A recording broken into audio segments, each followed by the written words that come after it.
Oh, hello.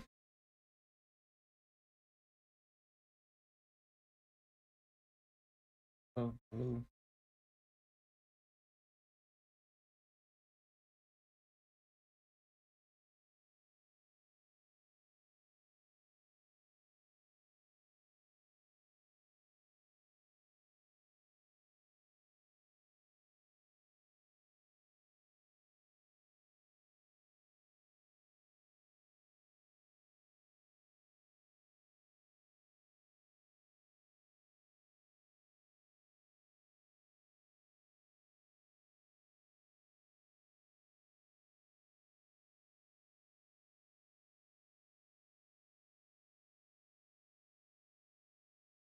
Files than we previously thought.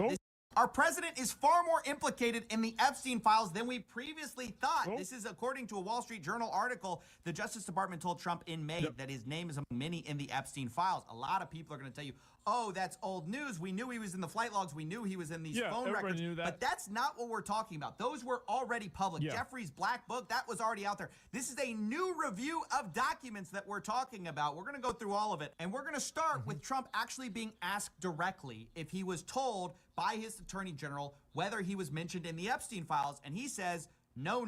Did she tell you at all that your name appeared in the No, file? she's given us just a very quick briefing. So there we have Trump denying being told that his name was in the Epstein files. But a lot of people were wondering, well, then why are you acting so weird with these files? Are you still talking about Jeffrey Epstein? It's pretty boring stuff that were made He up. is acting weird, bro. Like, if he's not guilty, he's sure doing a good job acting like he's guilty. He's doing a great job acting like he's guilty. By Obama. Luckily, we unearthed an interview where Trump actually hints to the fact that he was in fact told that he was in the Epstein files and that it was all fake stuff. They've been running these files.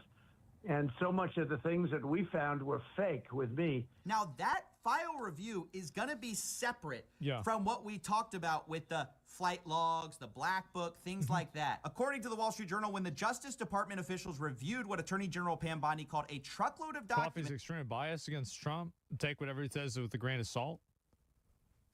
I mean, I don't know whether he is or not. I mean, I just think talking, like, in my opinion, it's not about Trump. Like, it's a lot bigger than Trump. Trump is just like, it's just one person. Like, this is, it's an ongoing, it is an indicator of a commutation of justice and like a lack of justice. That's really the problem. That's really the issue. Trump is like one part of that. It's not the main thing. Related to Epstein earlier this year, they discovered that Donald Trump's name appeared multiple times, according to senior administration officials. So, if you remember phase one, right? Yeah. Phase one was a big scandal because Pam Bondi released these files, And but it it turned out that these files were an incomplete list of mostly already released stuff. So what did she actually release? Well, she released the flight log and she released the contact book. Then what happened? Well, Pam Bondi, super embarrassed, reached out to Kash Patel and said, hey, I need a bunch of new files. This is not enough. Give us more. She went on Fox News, started talking about, oh, I've got this truckload of documents that is separate from the flight log, from the Black Book, that we're going to review and release to the American public. Looking at these documents going, these aren't all the Epstein files. You know, there were flight logs, there were names and victims' names. And we're going, where's the rest of the stuff? So based on that, I gave them the deadline, Friday at 8, a truckload of evidence arrived. Will everything else be made public? It's always about protecting the victim. But you know what? We believe in transparency, and America has the right to know. So there we clearly see there were total bullshit. Total bullshit. two separate reviews that happened. First, there's the disclosure in phase one of kind of the stuff everyone knew. And then Pam Bondi goes, oh, we got a truckload of new documents. We're going to review those and release those. And that's the review that flagged a bunch of times that Donald Trump's name appeared in here. And that's when they changed their story. Why is this a big deal? Previously, the appearance in the flight logs and the Black Book were the only appearances we really had of the president.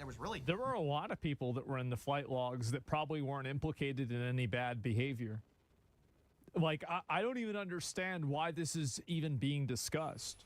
Like, Jeffrey Epstein was like a massive socialite. He interacted with everybody. It's not like just because he interacted with somebody means that they went to his island to fuck kids.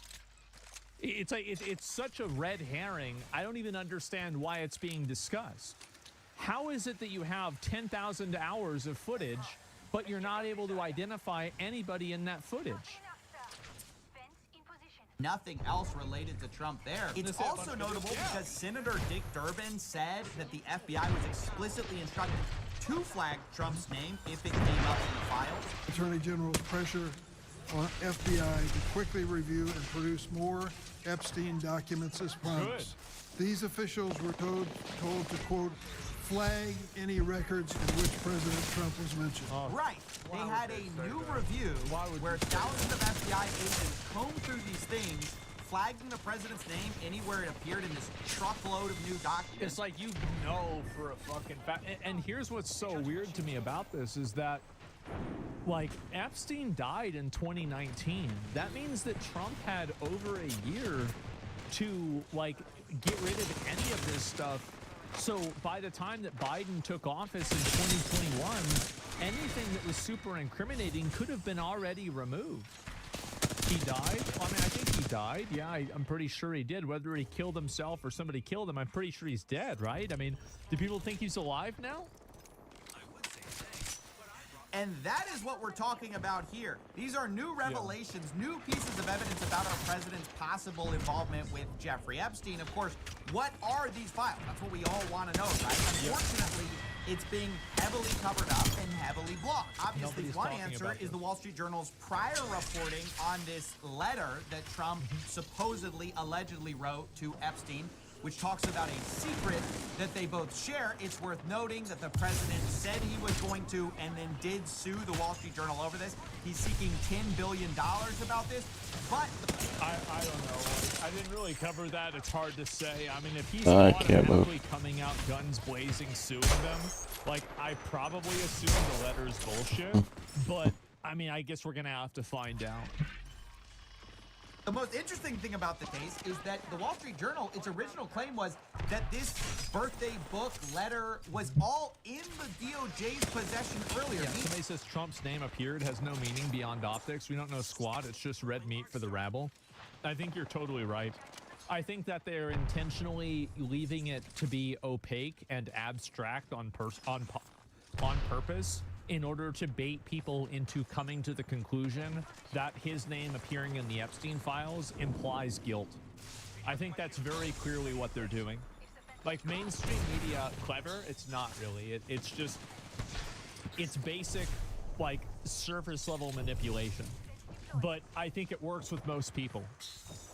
It would have been part of this truckload of new evidence unless it was destroyed. And so one of the best ways to disprove or prove the existence of this thing would just be opening up the Epstein files. Exactly. Which is part of the reason it's so sketchy that they're not doing it. If you're saying that this reporting is false, if you're saying that this birthday book did not exist, then why not just release the files where this birthday letter was supposedly contained? In fact, in this story, we actually have breaking news. Epstein's victim's lawyer now says that the estate of Epstein are actually in possession of this birthday book containing Trump's letter and would be willing to turn it over to authorities. So we'll have to see where that goes. Possession of that birthday book. The executors of this estate are in possession of that book. It's already, if true, not only is that a kill... Oh, wait a minute. You just think that's two separate things. He said they're in possession of the book. Does that mean the letter is in the book?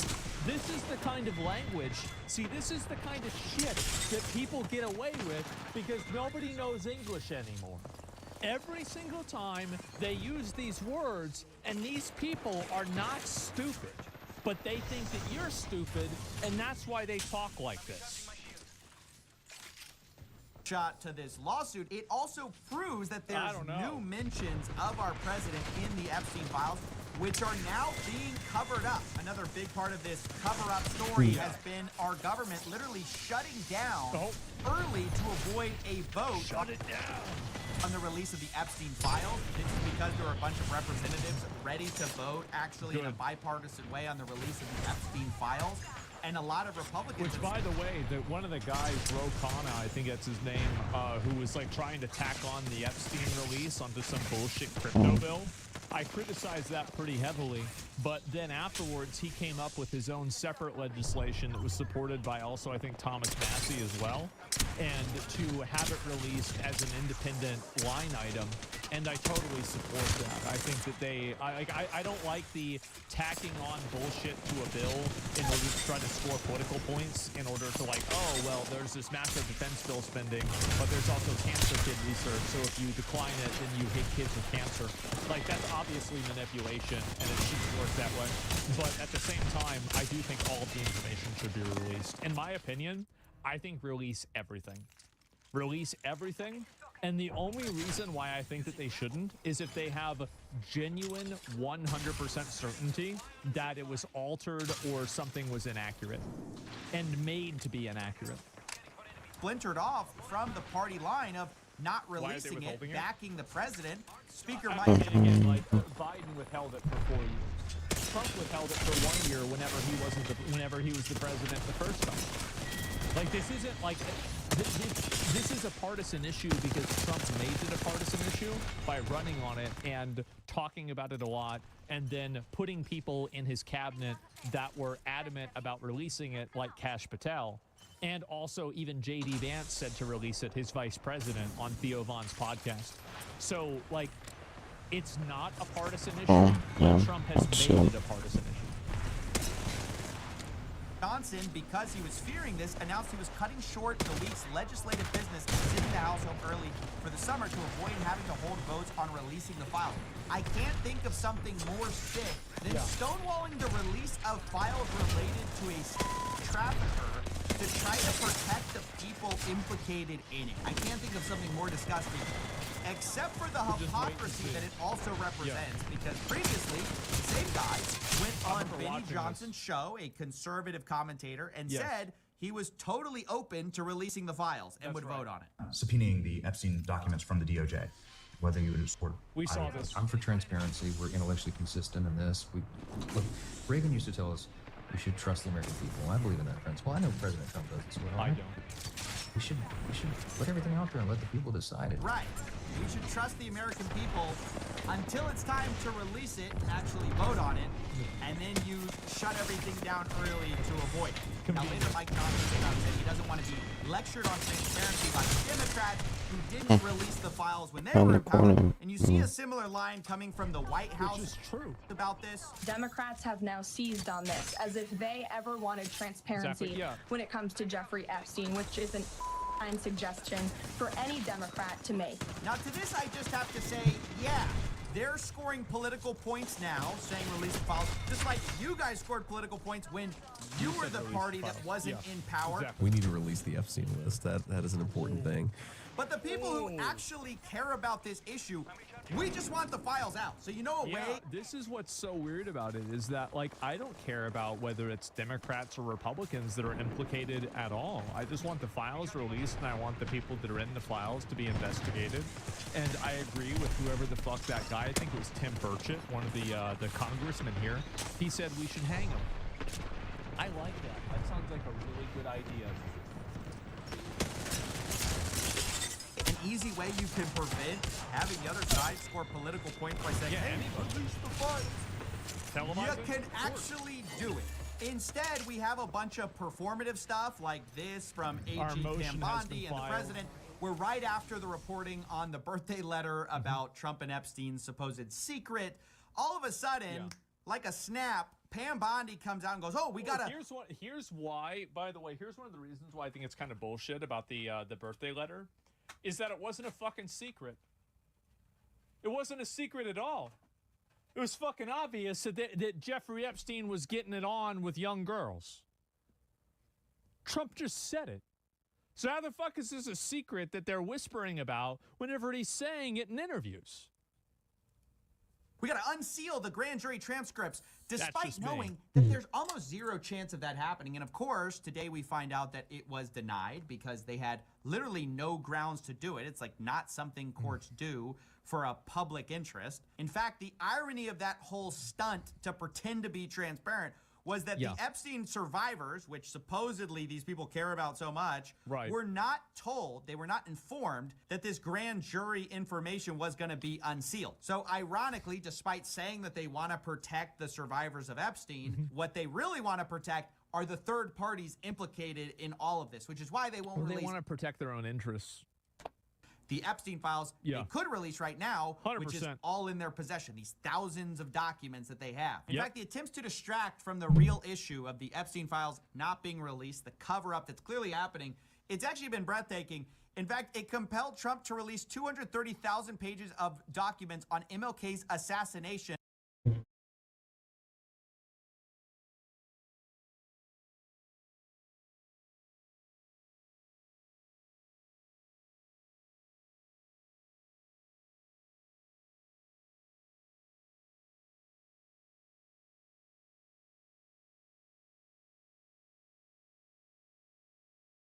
I was doing drugs before I was popping. Really? Yeah, I'm from Philly, bro. No, I kept it on the hush the whole time because I didn't want to promote that type of shit. At the end of the day, that shit not cool, you know what I'm saying? So, like, I ain't never want to, like, promote it to the kids, you know what I'm saying? I started taking shrooms when I was, like, 13. I did DMT at 14, bro. Like, yeah, all types of crazy shit. I was doing drugs before I was popping.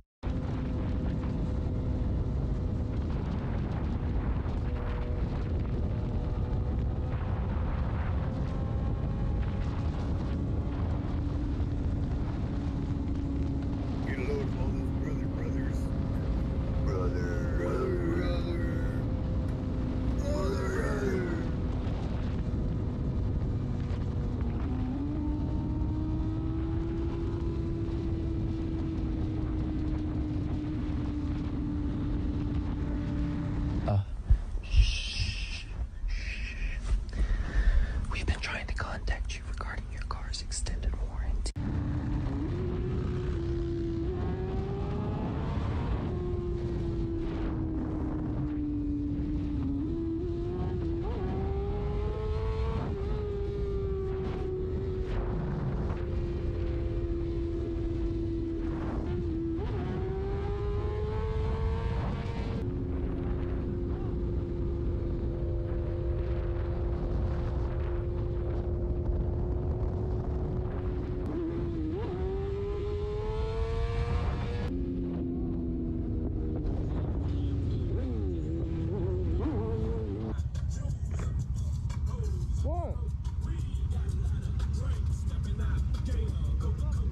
What's your guys' problem? An idiot.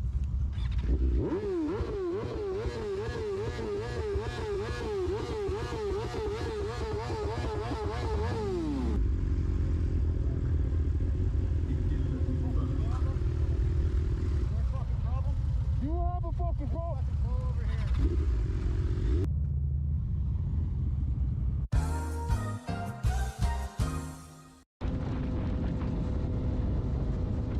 Since you're already playing games, this nigga. I bought too many bananas recently. Bananas are the only fruit that will control my life.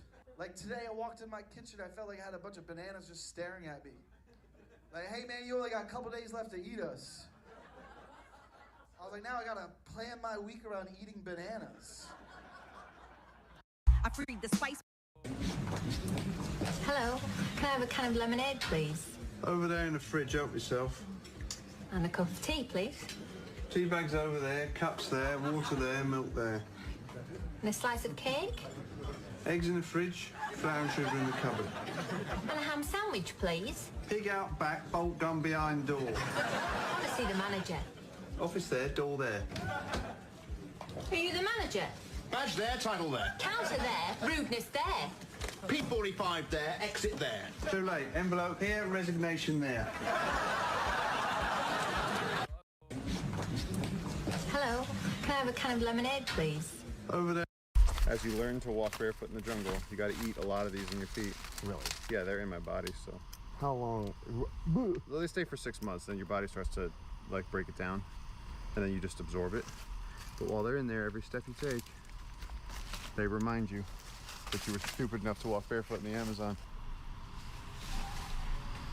As you learn to walk barefoot in the jungle, you got to eat a lot of these in your feet. Really? Yeah, they're in my body, so. How long? They stay for 6 months, then your body starts to like break it down, and then you just absorb it. But while they're in there, every step you take, they remind you that you were stupid enough to walk barefoot in the Amazon. As you learn to walk barefoot in the jungle, you got to eat a lot of these in your feet. Really? Yeah, they're in my body, so. How long? They stay for 6 months, then your body starts to like break it down, and then you just absorb it. But while they're in there, every step you take, they. It's almost like you can't even breathe. You can't take a. Started making $40,000, $50,000 a month. Gotta pay. Can't pay with cans, Frank. Why not? It's got to be $20 in there. And that's our recycling. I just put those out. I know how you can make some quick dough if you're interested. I don't do blowies anymore, Huey. This lady's paying $5 for every Ruiz for Congress sign you steal from a yard. What do you think you're doing? No, these are defective. The signs are defective, and they've ordered a recall. The FDA. The ink was choking hazard, so they're going to be returned. We don't see a lot of your type collecting signs. How many you got there? 22. 110 plus an extra $10 for your discretion. I could be a lot more discreet for 20. Okay, here. What blocks still have signs? I could have another 50 by end of business. We'd rather give the work to the diversity hires. Are you aware there are 2 whole city blocks with no Ruiz signs on them? Crooked Eleanor Wyman pays the homeless to do it. I mean, it's deplorable. It's despicable. She's evil. Luckily, I have some experience in erecting signs. Maybe I could go around and replace them for you. What do you guys pay? $5 a sign. Can't pay with cans, Frank. Why not? It's got to be. Did you know? Hey, Reggie, did you eat my snacks? No, sir. I was looking forward to my snacks, Reggie. Kill these traitors, every last one.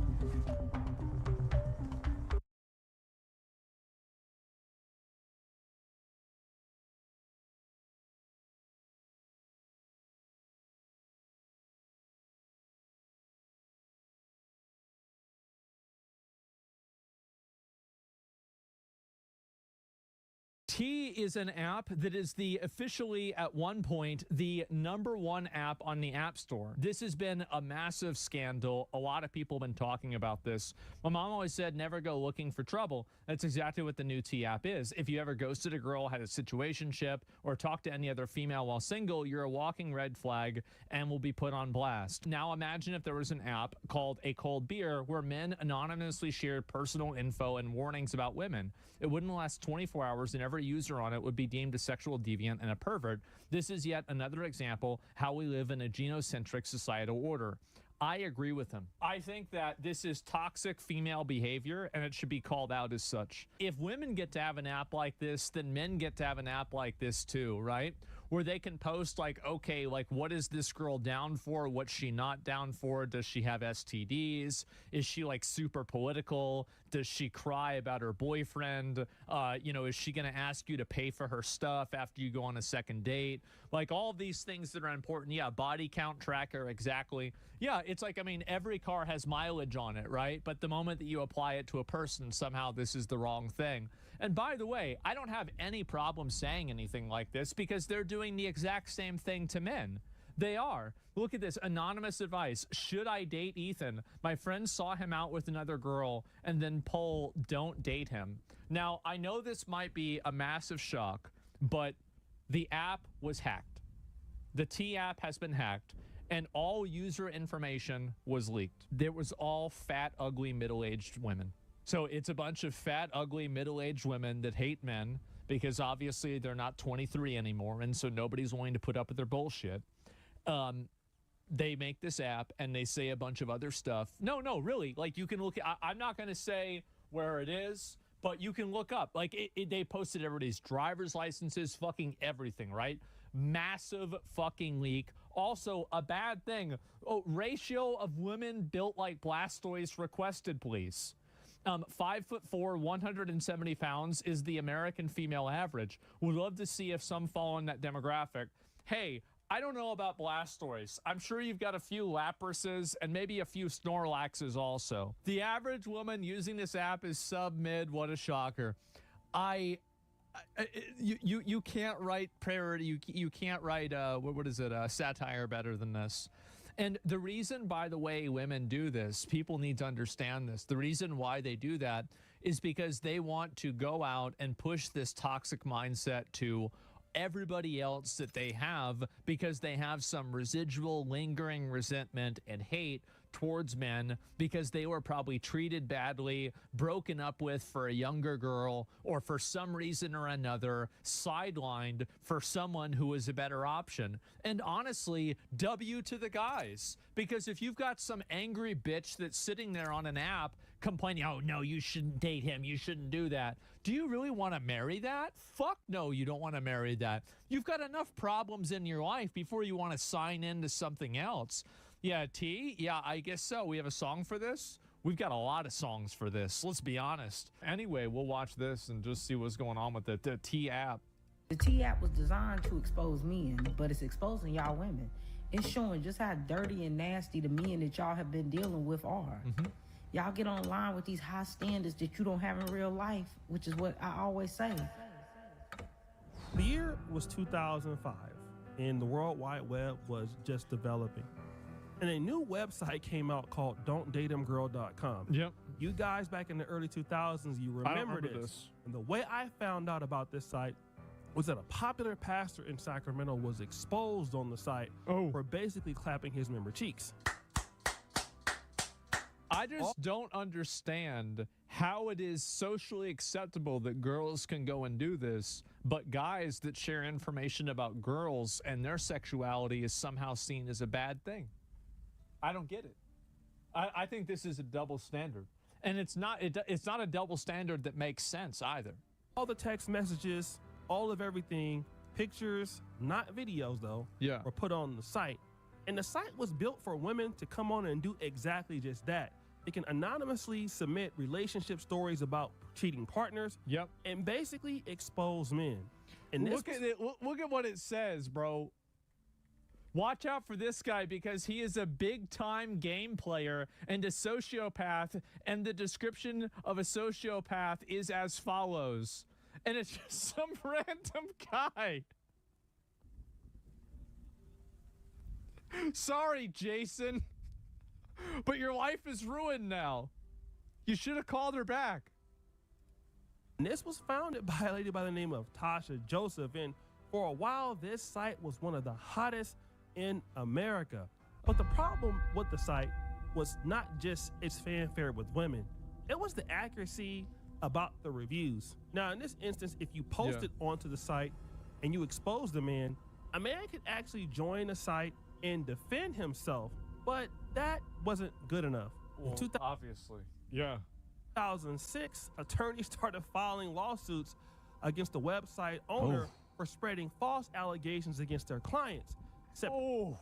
That's what you get.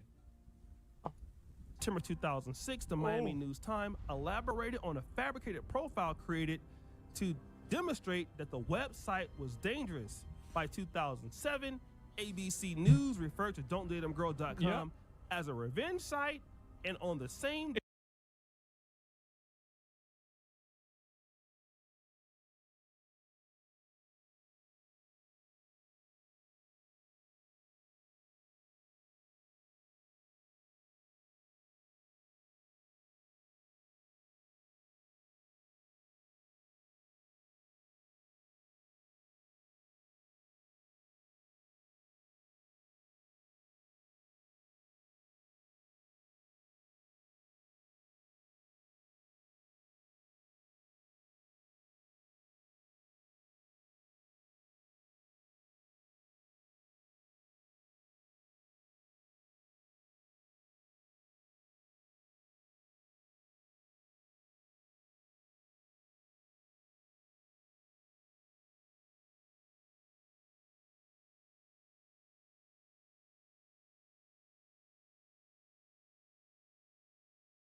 You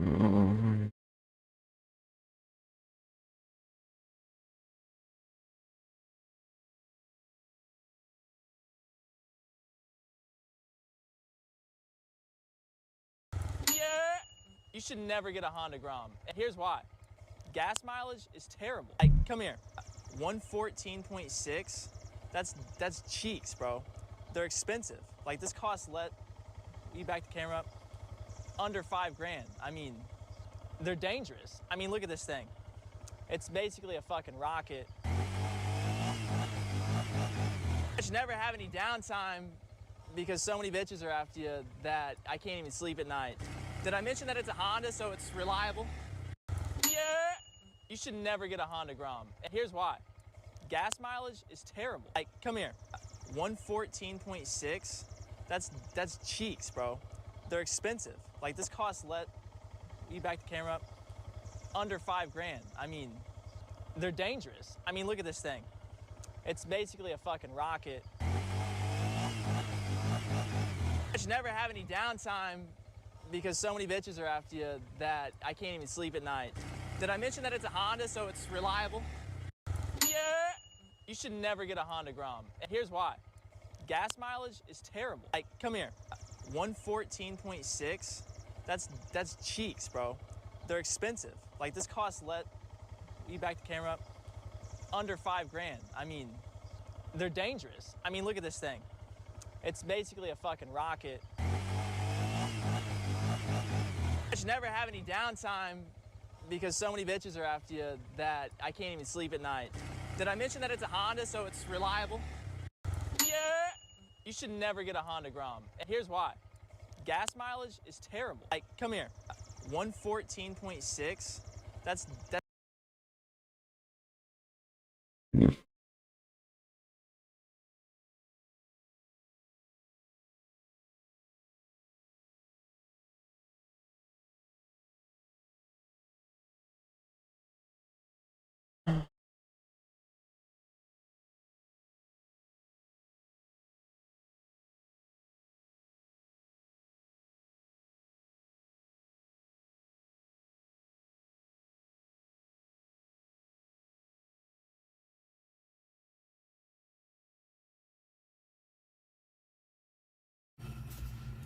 We are, unfortunately, never going to get rid of racism.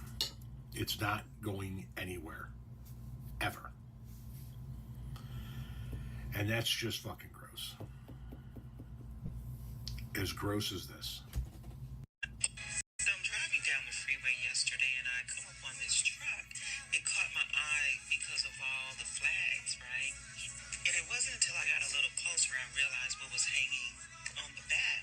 And I'm like, am I really seeing what I'm seeing in this day and time? I'm so confused. So I said, let me try to capture the words on the side to see if I can put two and two together.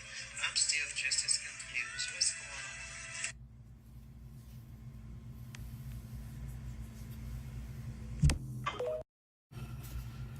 We are, unfortunately,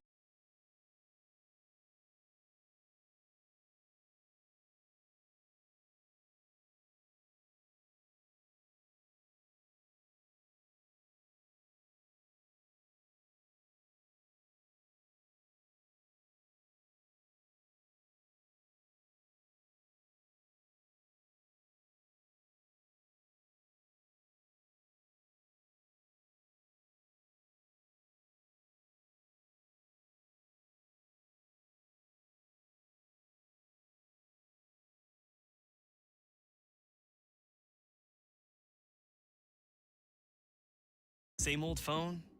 Nah. Upgrade to the new Galaxy Z Fold 7. Yo, yo, yo, yo, yo, yo, yo, how we doing? How we doing? We're very Where's the- working class. Be honest. I am being honest. I am being What car honest. did your dad drive you to school in?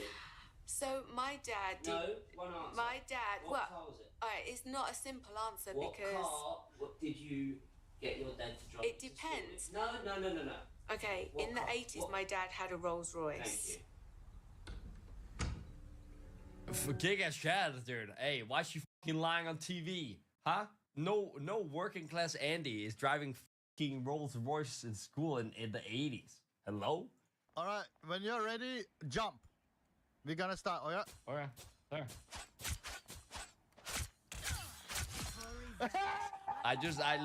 Think about it. I literally just downloaded the game, by the way. Like, I didn't even change my, I didn't change my settings or anything.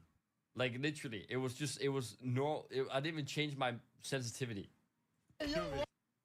And why didn't you show when I f***ed him like 20 times in a row? Come on. Oh, damn. I thought he was gone. Oh, wait, hold up.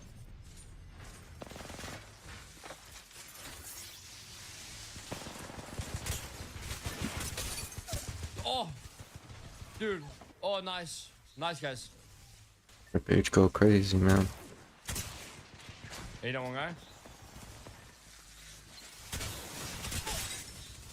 Oh, no way. I forgot to close the door. I fucking threw.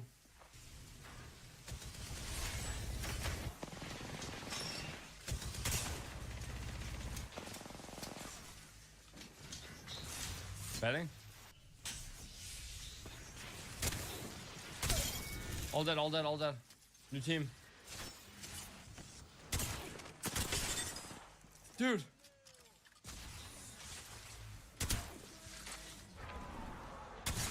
Three pockets.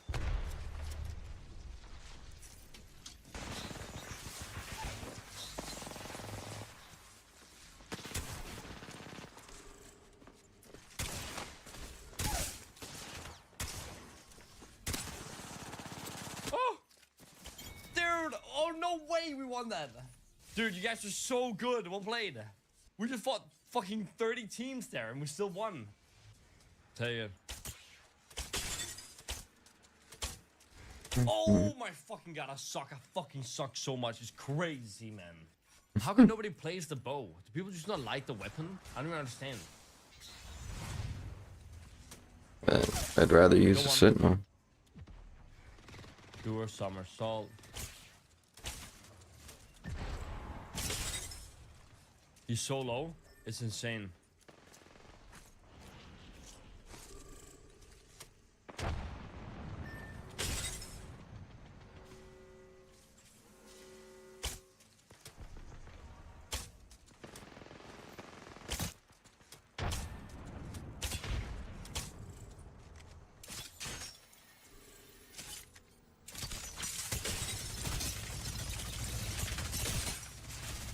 That's so unlucky. He is literally one shot. Oh my god. Oh, that's crazy. Oh, that's crazy, dude. He is literally a single hair of HP. That was close. I'll take that though. That was a good game. Dude, these guys, dude, 3k damage? I'm throwing.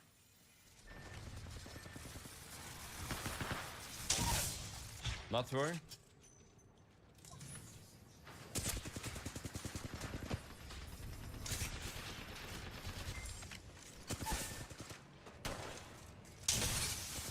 Wait, he didn't do any damage to him.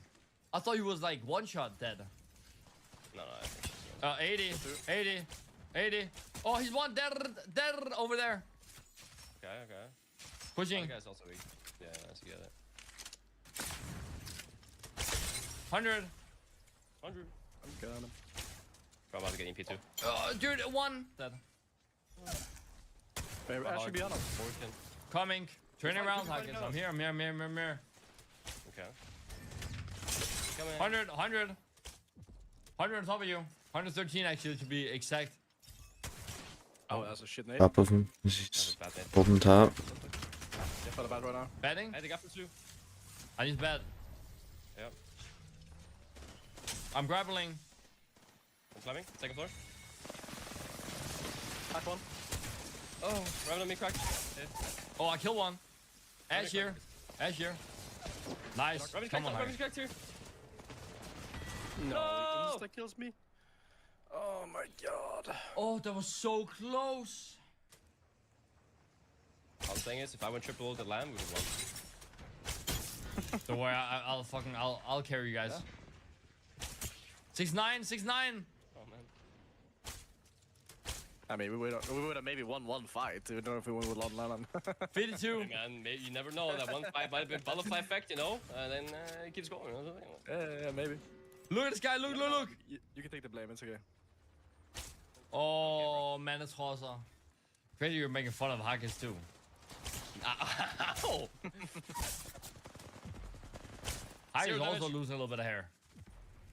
Ain't nothing wrong with that. We're just mature adults. Right. Is this guy a real guy over here? No, he's not. Wait, is this guy real? Oh, he is! I'm about to credit... I killed one. No. My dad tried to convince me to move to Sweden. Why? He said all the houses there are very cheap compared to the one in Denmark. And there's lower taxes, and I can buy cool cars there. Oh, they're riding on me. I'm dead as fuck. Dude, unlucky, go die also. Oh, I don't want to die. And then make them go to me. These guys are not missing. One guy closer. They're split as fuck. Too late.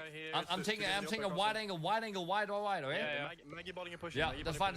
I'm holding angle here. Unlucky, I got your left side, okay? Yeah. They're going right. I got your right side. Oh, never mind. One guy's up there. One left. Yeah, you got that. That guy just clipped me, by the way. I'm pretty sure they're cheating, by the way. Nobody cheats mid games. I mean, I'm also Revenant, so. Thank you. Bro. We got you, man. We got you, bro. You gotta get out of here, bro. That's what I'm saying. That Revenant's on your ass. They're actually bit as well. On the roof only. You're fine. It's just a Revenant, by the way, if you're chasing. They are definitely high ping. Think so? Yeah. Oh, that guy clipped.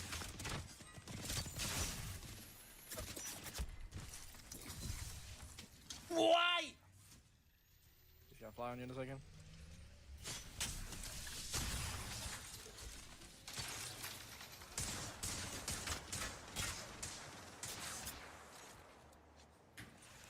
Maybe they're just high ping. It feels like they're cheating when they're high ping.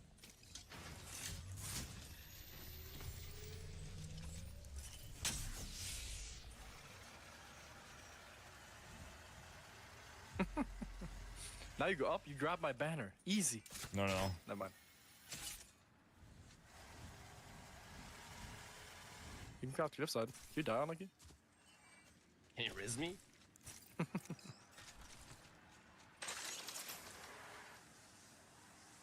Reservoir. Candy.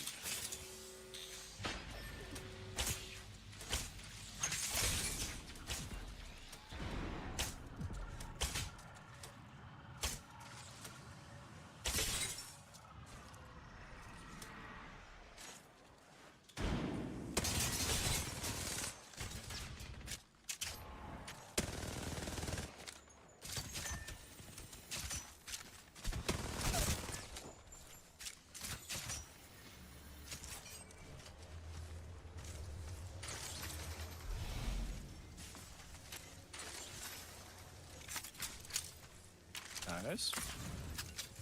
Easy rest unplug in quarantine. Easy.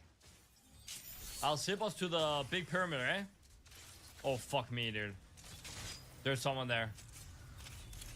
So I can't Yeah, one guy pushing you. I don't see the others. We kill him or what? Yeah, land that shit. I'm curing him, don't care. There. Look at me, bro.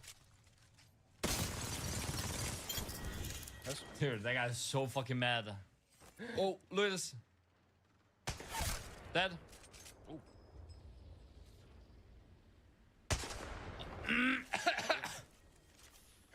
Lag. Did I just hear somebody on me? One dead. Otaru. 150.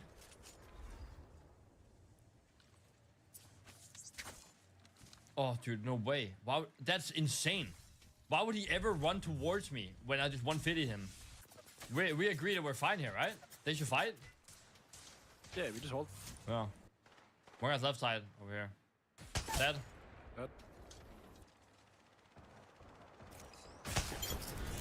I missed. We have 1 HP. I got 5 5 bullets left. Nothing. Dead. Oh, one dead, one dead. Yeah, I'm stuttering it. Okay, I'm throwing. I will be throwing now. Nice, good shit. Back onto the lobby. Yeah, I just need the summary. I need the summary. Why would you do that? I need a When- picture. When have I ever yeah. done that? When have I ever done that? I need the I'm summary. saving for a tweet. I need Yeah. my like tweets. You don't need your fucking tweet. I need my I need first, my first tweet win material. of the Bro, day. I'm getting off. I'm getting fucking off. I'm getting a first win of the day tweet real quick. Let me go Oh, say. yeah, sure, bro.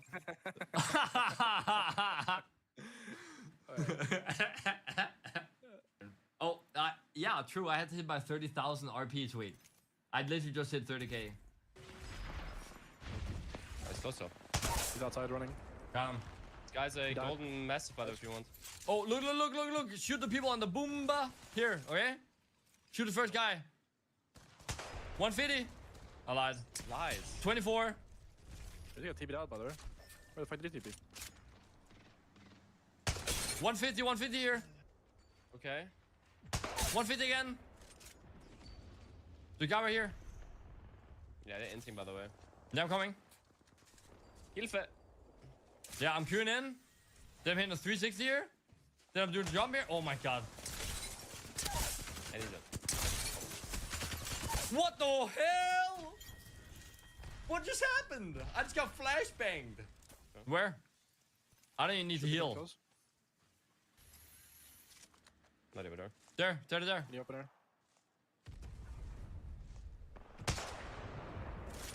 I missed. Is that guy, right? Oh, wait. Let me hit it. Nah, he died. He's in storm. Oh. I fat fingered E and I fucking was finishing a guy in front of me. What? Yeah. Oh, wait. What? Wait. What's this? Wait. I just emoted. And a bunch of like stuff came down from the sky. What do you mean? Maybe? Wait, what? I have never seen that before. Like a bunch of like, it's like when you win a tournament. You know? Huh? It's like all the, what is it called? Like the gold stuff flying from the boom. And then it flies down. Boom. You know what I'm talking about? Firework? No, not firework. Okay, bro. What's it called? Confetti. Yeah, that one. It just like came flying down. That was cool. I'm coming from the backside. I'm cracked too. Both cracked. I'm dead. Both are so weak at me. Killing me. I'm fucking blue. Did I kill one? That's Ash is going up, baby. It's still below. One on my door. Still below. I'm gonna hit a nose Looking scope here. Looking you, Mandy. Nice. Nice dude. Lucas all 50. Shit, I'm hitting that per hand, bro. I'm jerking it. No! Don't shoot me! There's another team coming from the... Yeah, I see it. That's a heal. I need help here. On my way, baby. Hey, jumping on me. Woo!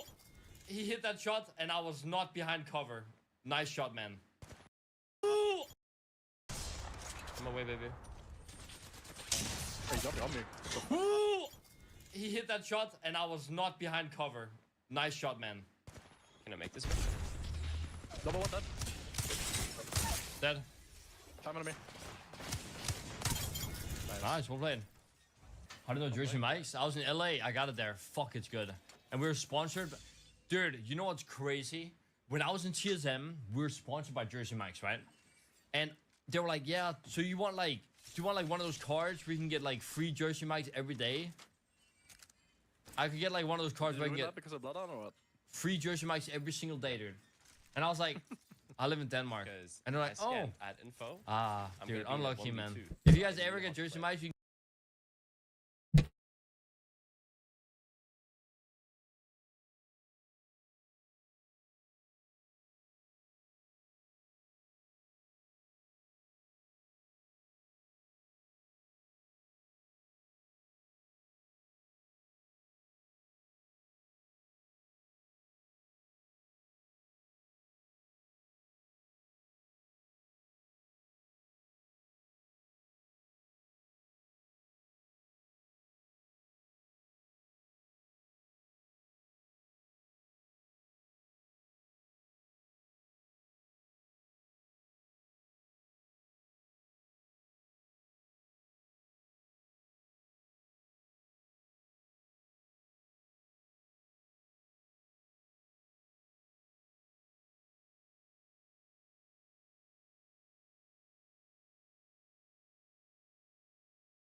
can get one of those cards, you get a free sub every day. Fucking dude, oh my god, fuck me, I wouldn't have dude. thrown this guy sipping up. It was so good, dude. What? What is what? Sipping up. It was so good.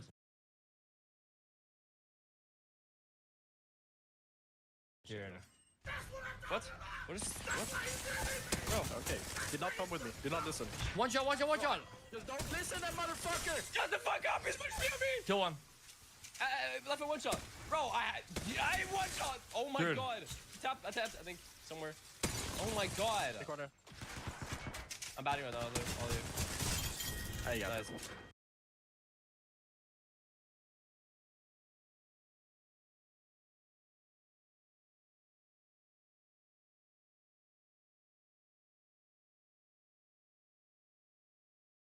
Ah, yes. The difference between a good Pathfinder. Ah, yes. The difference between a good Pathfinder and a great one is the ability to master the grapple. A great Pathfinder can use it with precision. Look at the zone. Look at the zone. We gotta hold him here. Yeah, there's a dude down here. He's not lying. Look at him.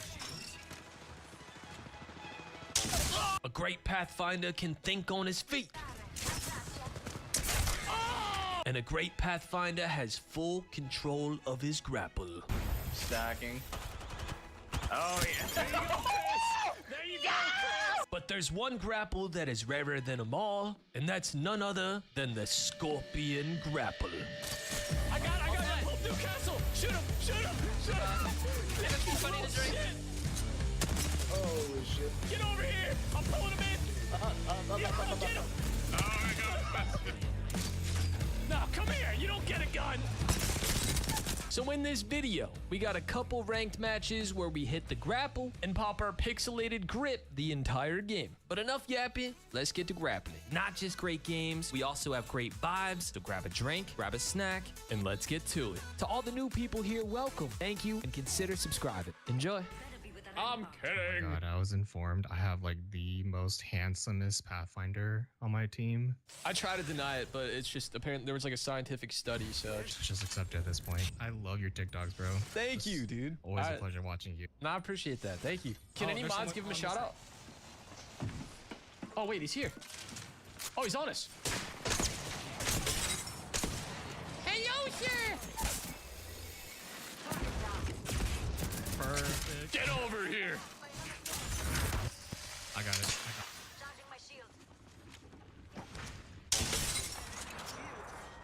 You can push.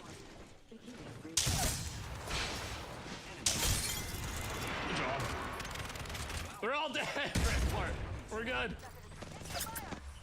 Is he? Are you shooting at me, dude? I guess you got to shoot your shot. Pushing that is so disrespectful. Hello, sir. Nice. I shoot. Hold on, I need you. Broke that enemy's shield. Using grapple. Jump drive out. You've got that. Nice. You ever think about that, dude? What it's like having a fat ass, but like being the one who has to walk with it and not behind it. It's like torture. Fuck you, Mary Poppins. Ow! I'm coming back. That felt cool as fuck. Taken down. Open in your. We've got 30 seconds to be somewhere. Oh.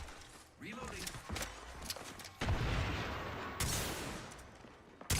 I should have been swallowed. Dude. What? Nice. Oh, wow, Devos. Why don't you devote to a fucking diet? Hold on, chat. My sources are telling me to check the store. I've never seen you play Loba. Shut the fuck up, chat. Next time we play, I'm gonna have to play with the Loba swimsuit. Yeah, no, please do, and then lead the way. One of them's Catalyst. Here I go. I'm on roof. Crack the ash. I pissed on one. Oh, you're. I got him. I got him. I got him. Nice. Pushing. Oh, colors, not my jam. I'll tell you what.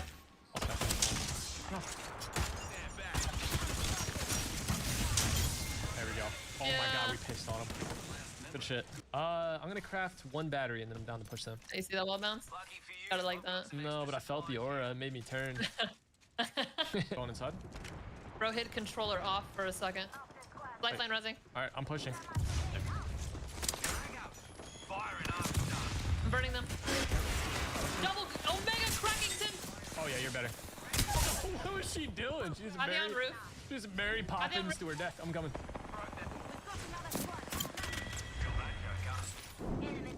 Oh, he scared Other me. team's coming. Got a gun up. They're fighting up there. I think they're pushing us maybe. Yeah, inside, over inside, here, inside. Okay, I'm on roof still. This guy's one. Taking Omega Wackadoodle. Got him. Oh, you're him. Yep. This guy over here now, on the right. Oh, daddy, chill. Gotta get off that roof. Him. Another team on far right Yeah, building. I cracked far right. Nice, I'm pulling up. 420 damage, here, plays too. it. What is happening? No. Oh, what the? I'm getting freaking. Oh shit, no, don't do what I did. 2 teams. 3 teams. Oh shit. Get in here. What the fuck, man? Close the door. Close the door. I'm opening door for a second. Yeah. Underneath, you see him? Yeah, a little drip though. Yeah. 1 HP below. Literally 1. Lifeline's 1 HP. Got her, got her. I'm healing. I want to keep this train going. There's a bitch running far left side too. What is happening? Dude on zip, 1 HP, 1 HP on the roof. No. Oh. Wait, behind us. Oh, dude. Run. Dude, 0 audio, dude. He loaded on me finally. Yeah, he loaded on me. There's a whole ass triple take in there. Oh, on the rat. Oh, shit. Kill him. A rat. I hit him for nothing. Just go face it too. Watch this. 1 HP on the door. Yeah. Oh, great! I know. Packing it up. Oh, it's yours? Just had to let him know really quick, dude. No, he didn't. What a goat. And he left 2 bat. There's bat down here for you. Red armor for you too. What a nice guy. Look at the zone. Look at the zone. We gotta hold him here. Yeah, there's a dude down here. He's not lying. Look at him. Pissed on, No! bro. Oh We're my so god. insane. We're so back. We thirst that little hoe? Yeah, I'm going for the thirst. There's an Ash somewhere here. Careful. Yeah, they're going around this side. I got her. She's dead. She's dead. Nice. I'm walking up with you, Kyle. 1 on the head glitch. Oh, nice shot. Thank you. Oh, what? He died. Is he behind us? Can you get inside? No, it's not behind. Oh, he just boarded up. She's protecting. Oh, on. Pissed on her?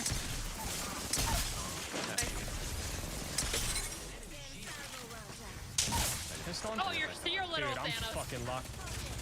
Up top. Got it. Nice. You're just that fucking guy. We're that fucking guy. Let's What's go. it like to be him? Literally. Just the male version of you and try my best. Resing, Moby resing. Or I'm trying to f her feet. Yeah, let's push her. Whoa. That's going in the core. He said, where did he res? Brother. Res here. Shoot him out of there. Yeah, shoot him out the air if you're rolling, Cal. Okay. No, I missed. Okay, we play it so we win. Oh, daddy, chill.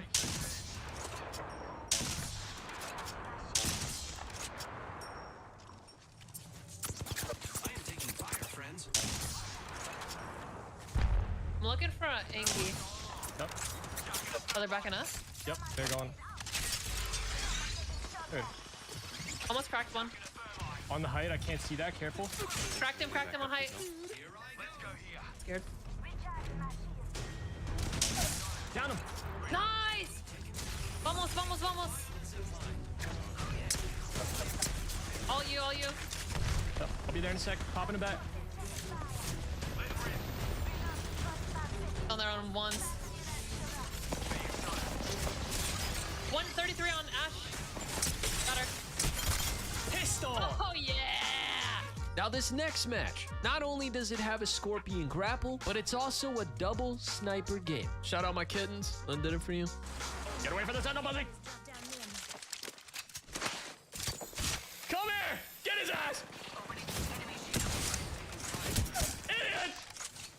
taken down. Don't ever, dude.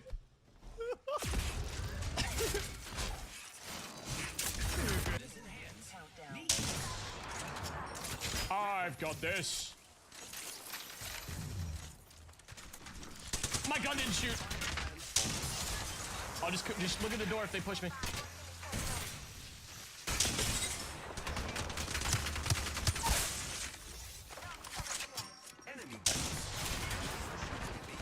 Move, fat ass! Now you're mine. I don't care about anything else. You're mine. My team doesn't have to know that we're double sentinel, so nobody tell them. More team. Coming back. I've been down. No. Unacceptable.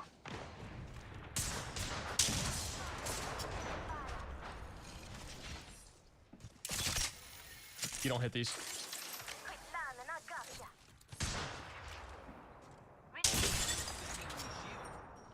Cracked him. I've been down. Unacceptable. Cracked on you. I've been down. Well, another team. Couldn't be Kings Canyon. Grab it!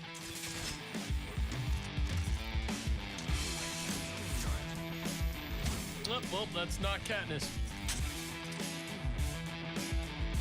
Oh! Wait, no! Let me tell you something! Please!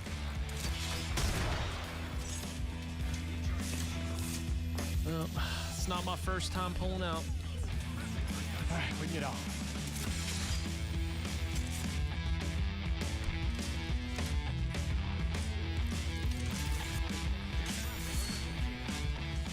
Oh, we hit. Oh no, I wanted to hit those. Wait, how far is that? 300 meters.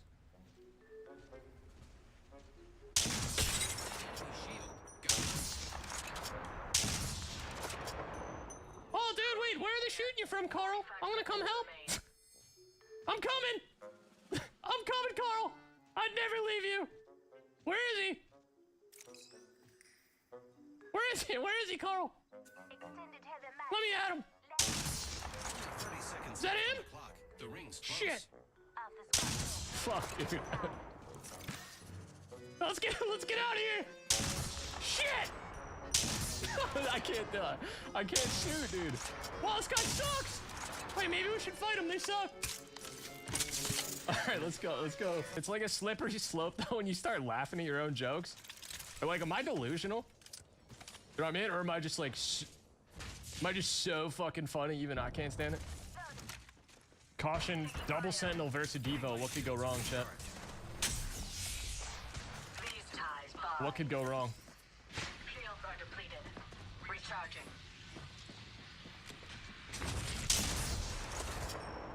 Yeah, fuck your.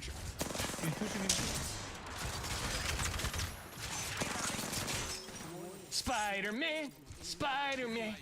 Footstep audio is not my friend. Shit.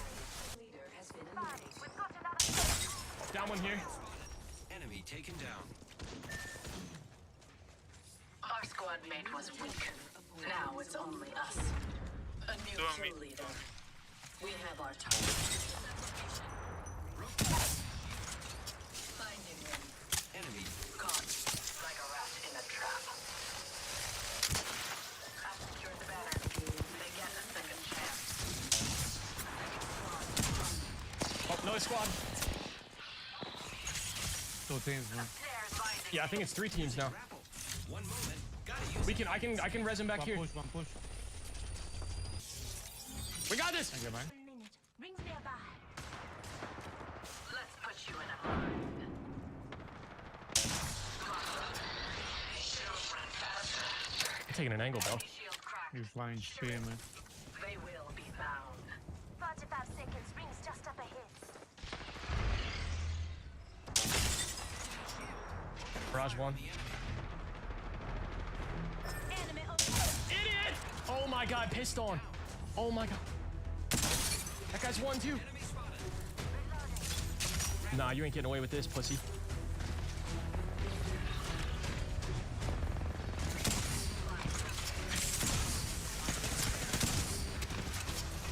Vicious one. I'm healing. Knock. Oh, above. Dead end.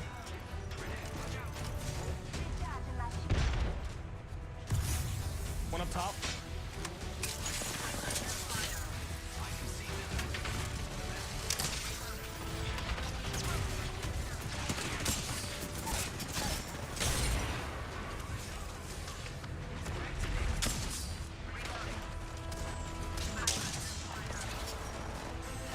No.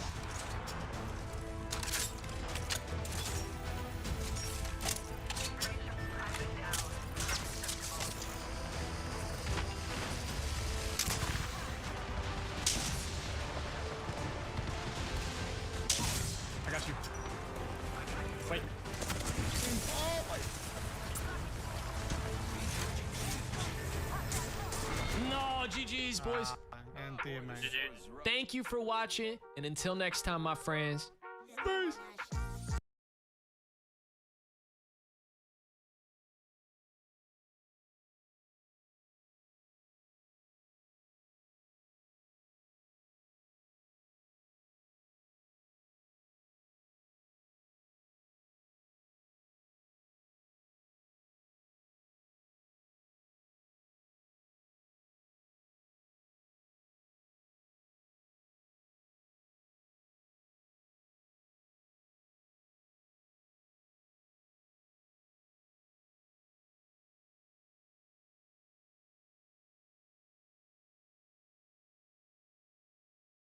This is a massive update, like a huge update to the internet. So new rules to protect children online enforced from today. As of today, the UK's internet has changed.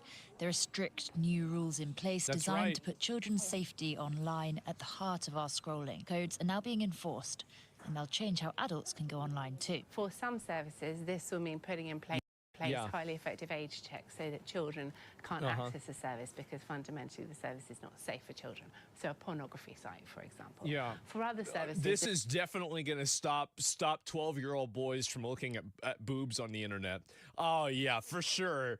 Definitely, Karen. You've really finally tricked them, and now they're not going to be able to get around you this time, huh?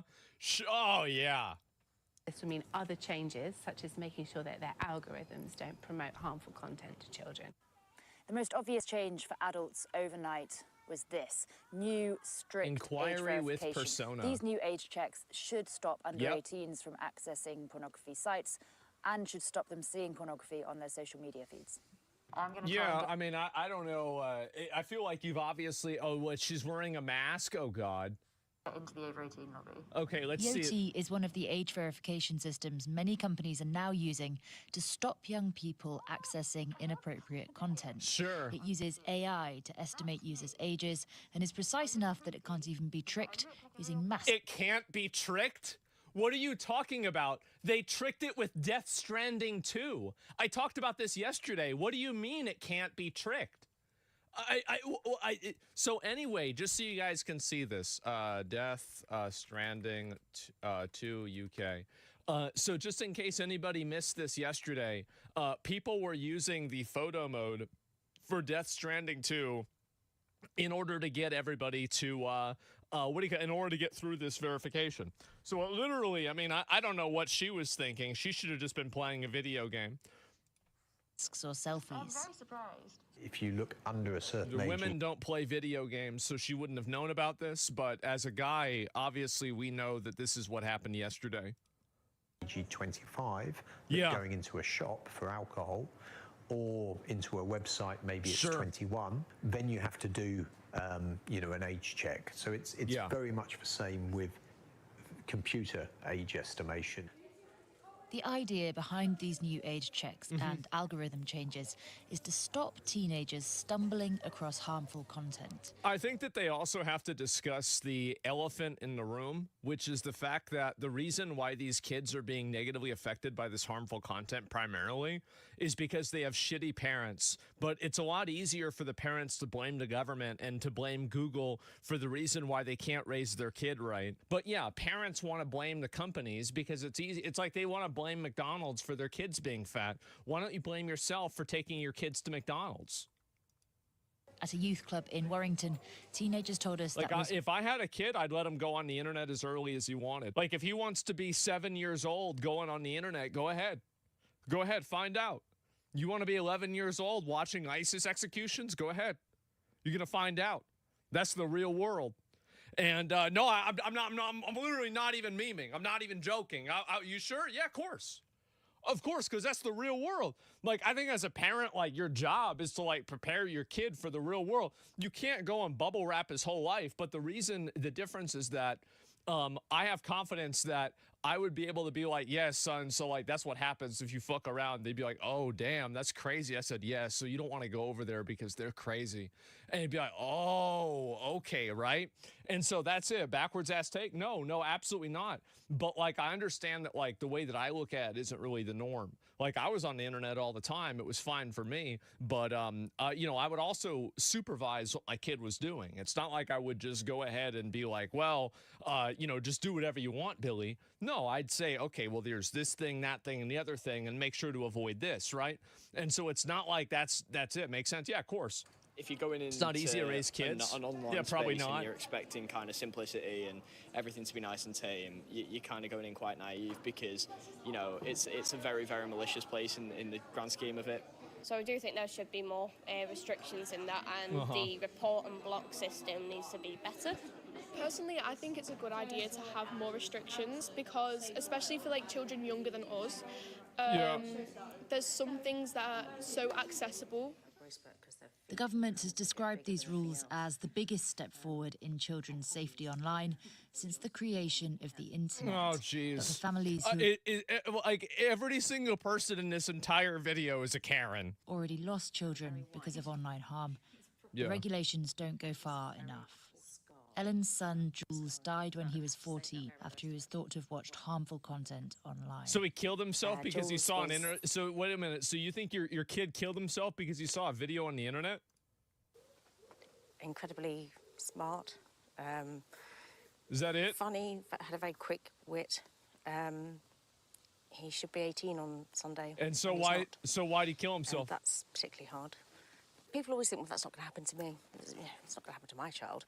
And actually, the more we talk about it, it could be your child. I didn't expect it to be my child. I had no... Couldn't cross my mind at all. She doesn't just want changes to algorithms. What the fuck does this have to do with the internet? Your kid kills himself and now nobody else can look at porn? I'm not putting two on top of two here. Saying porn sites are 18, yet you can go on social media at 16 and see things like that you shouldn't be seeing. Right. How are those... Where's the similarity in those rules? It's ridiculous. The government says these rules are just the first step in their campaign to protect children online. For many, these changes have been too long coming. Yeah. Your kid kills yourself. Your kid kills himself, and then somehow nobody else can look at boobs. What a stupid fucking Karen rationalization. Maybe you should have been a better parent. I don't know. Maybe there's something wrong with your kid. But the whole world needs to change because of this. Give me a fucking break. What a joke. Who cares? Like, that's one person. Like, everybody now the whole world has to change because of this one thing. It's outrageous. It's crazy. How do you think like this? How the fuck do you think like this? It's insane. And so anyway, yeah, what a dumb bitch. Yeah, what a dumb bitch. And so anyway, it's a 1% thing. Yeah, exactly. Stumbled over boobs and died? Fuck, man. Yeah, like, what kid looks up boobs on the internet and then wants to kill himself? Fuck, I think that's, like, the main reason not to. It doesn't even make sense. Well, anyway, I don't know her story, and apparently she's not even telling it, which means that maybe she doesn't know his story either. Maybe that's part of the reason why he killed himself. I've got no fucking idea. But I'll tell you one thing. A lot of these kids that pop off and turn into school shooters, violent people, or they kill themselves, whatever, you go back and you look at it and you see the parents aren't involved with anything. They totally ignore the fucking kid. Brutal. I'm not being brutal. I'm being honest. I'm being honest. And the end result, and here's the problem. Here's the reason why I'm being brutal and honest about that. You could say I'm being brutally honest. And the reason why is because I don't want to see more kids like this kill themselves.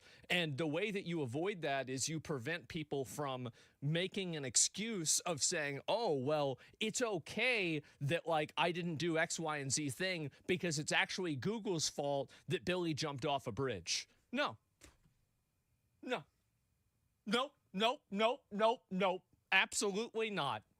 And so anyway, and there are some cases, I'm sure, where the internet does play a role in having a kid kill themselves. Absolutely, sure it happens. Definitely it happens. But to say this is like some kind of commonality, I don't think so, right? Look at the dislike ratio. Yeah, a lot of people don't like this at all. Blame starts with lazy parents. Well, this is the reason why I think a lot of people are angry. It's because they have lazy, dumb parents that want to blame the internet for the fact that they weren't present in their child's life, and then the kid kills himself, right? That's the reason why people are frustrated. But I do think that this is, by the way, this is only going to get worse. It's going to get more extreme, and you're going to see even more rules on the internet. Right now is only the beginning. I predict in 5 to 10 years, we will already see, if not have experienced, real ID on the internet in almost all regards and almost all scenarios. And I think that also what this is going to push, this is a secondary effect of it, is that it's going to push to create a segmented, regional internets. So for example, I think a great example of this happening right now is South Korea.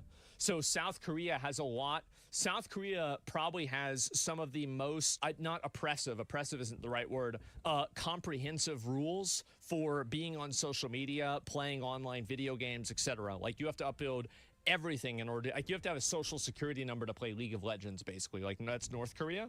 No, it's not. It's South Korea. Look it up.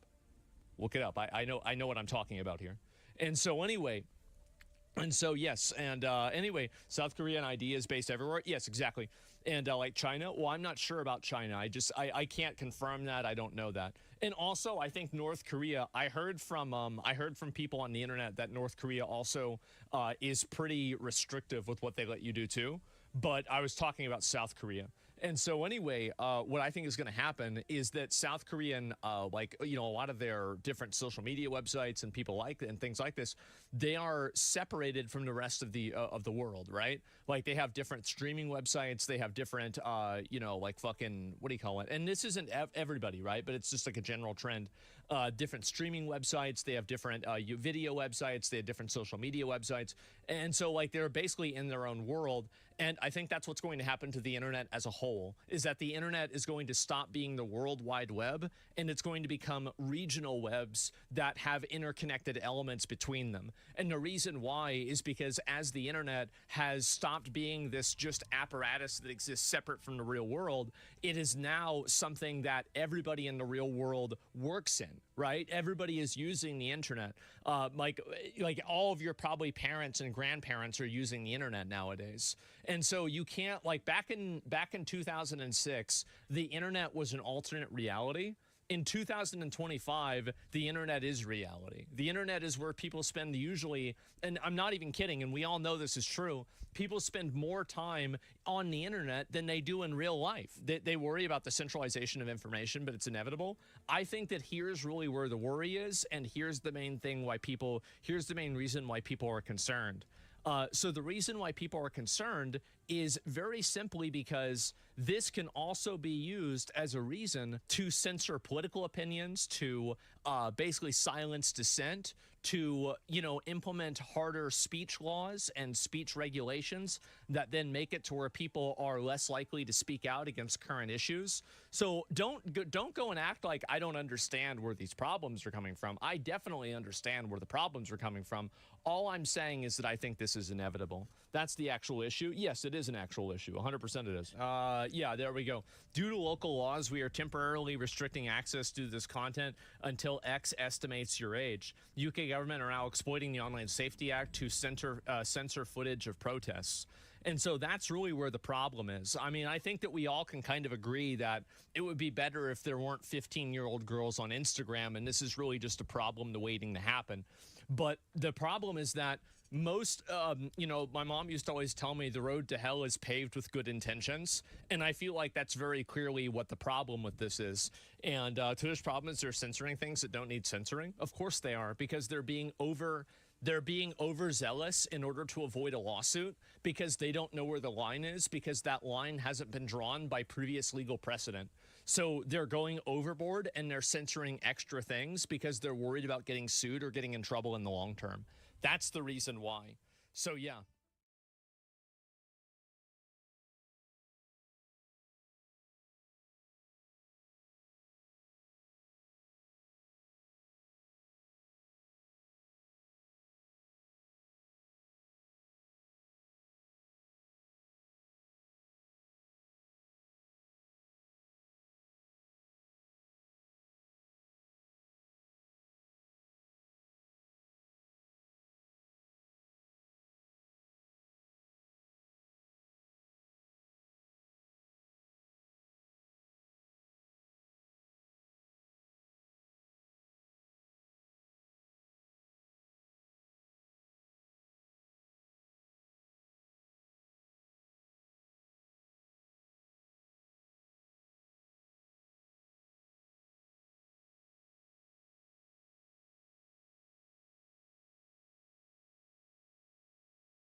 I'm here fishing, minding my own business. So look, I'm gonna need you to leave. I'm gonna need you to leave. This is my property. This is my property. There's no way I'm walking off my own property. There's no way I'm leaving this hold because I know Big Belly Kelly's up in here. We really got a problem here. You're about to have a problem, bud. I've told you, do not approach me. Do not. Let's go. Let's go where? Let's go right now. Where are we going? To the ground. Are you threatening me? To the ground. Okay. I'm telling you right now, bud. I'm the wrong dude. Okay? What the hell is that? This. That's what it is, bud. All right. Listen, I don't want to hurt you. You getting that shirt? Have you ever heard of a Kumite? 1987 Kumite champion right here, bud. I'm here fishing, minding my own business.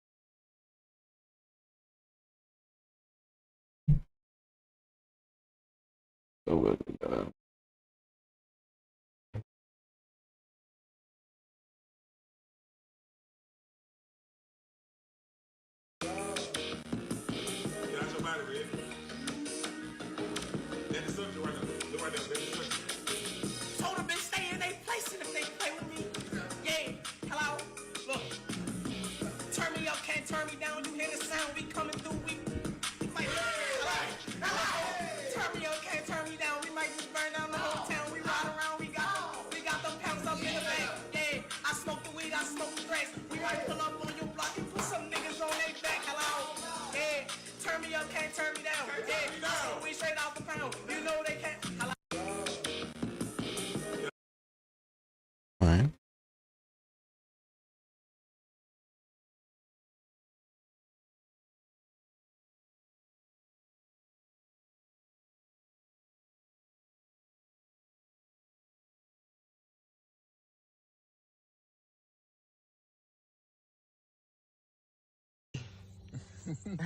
Jake. With the forward embrace on it. With the forward embrace on it. Oh, man. You ain't racking the K like this, you don't know what you're doing.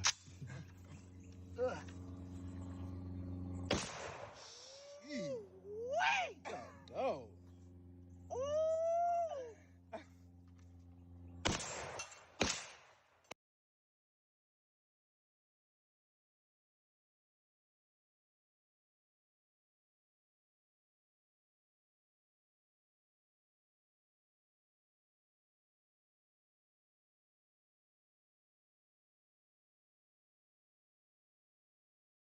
If you see this, destroy it immediately.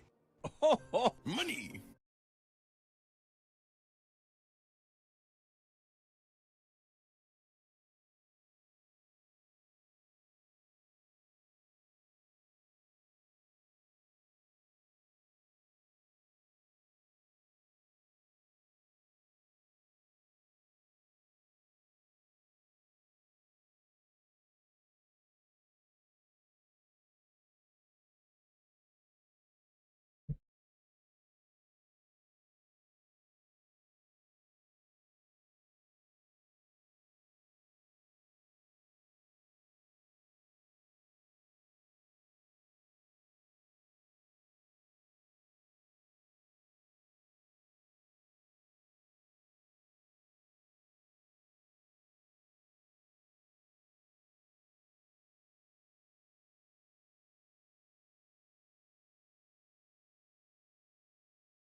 Ladies and gentlemen, it's the Rick. Welcome back to a brand new YouTube video. Hope you guys are having a good day. And I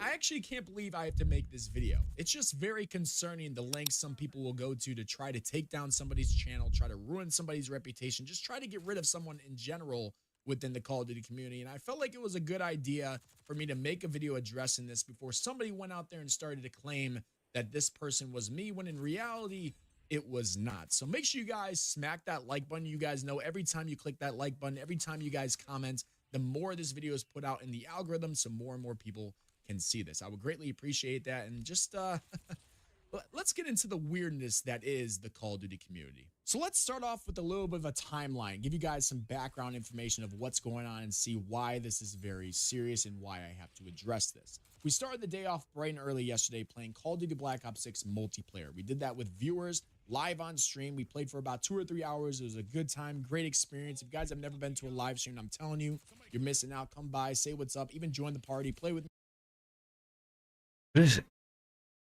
You give people wall hack if they shoot one person? What?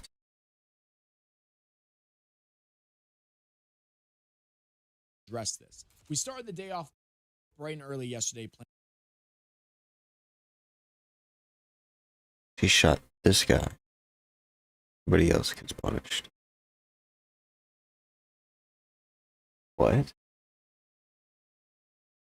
Playing Call of Duty Black Ops 6 multiplayer. We did that with viewers live on stream. We played for about 2 or 3 hours. It was a good time, great experience. If you guys have never been to a live stream, I'm telling you, you're missing out. Come by, say what's up, even join the party, play with me. Who knows? But we did that for about 2 or 3 hours. And when we were done live stream, we immediately went to editing that swag settings video. We posted that video yesterday. We didn't have to get gameplay for that video because the gameplay was already recorded days prior. So all we had to do was edit it and post it. When that video was posted, we then went to our job. We had to clean a preschool, a big ass preschool with a ton of carpet. And that took about 4 hours. We then got home around dinner time. I fed the dogs, walked the dogs, and then we got back live on stream playing Black Ops 6 multiplayer and MW3 multiplayer.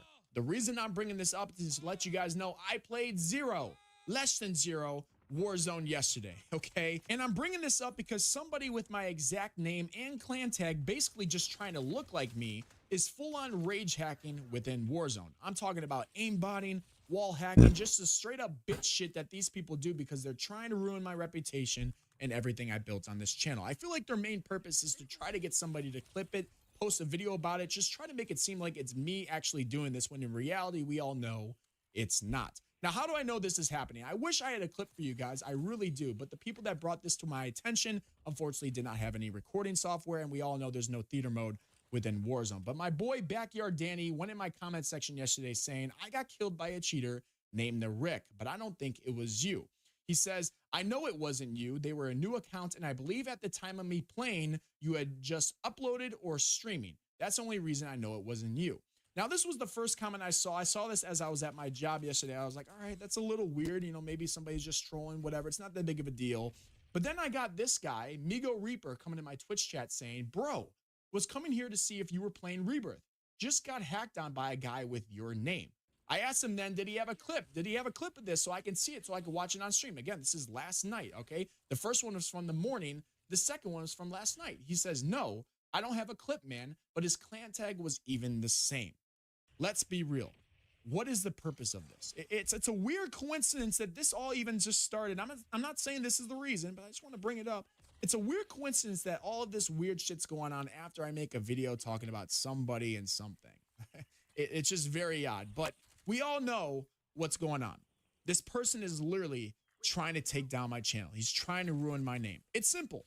When you speak up about the truth in this community, when you speak up about the truth of this game, you become a target. There are people who profit from this weird ass shit. There are people who would love to see somebody else's channel taken down, somebody else's reputation be taken down by bullshit. We all know this. It is just insane that in the year 2025, nobody can be honest anymore. Nobody can be truthful, because if you try to do that, if you just try to make the community better, if you just try to make the game better, there are going to be weirdos out there trying to take you down by doing some weird ass shit. We all saw this. We all know what's happened to me. I call out people for the lie.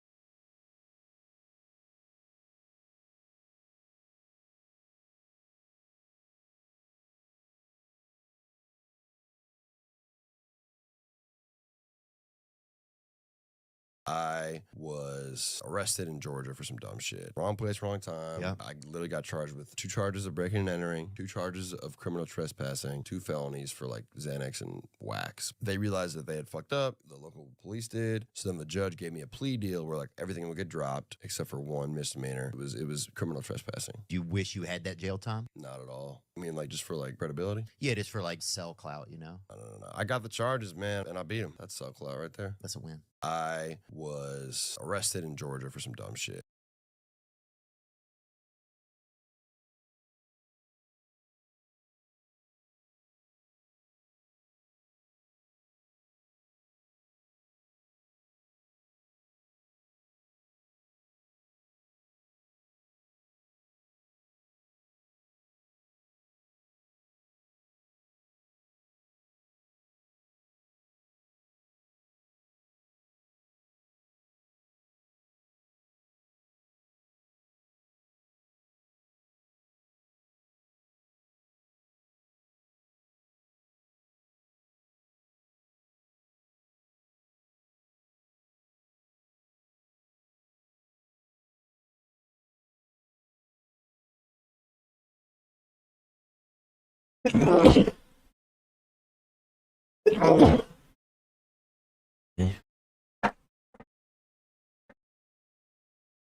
not live, Yeah.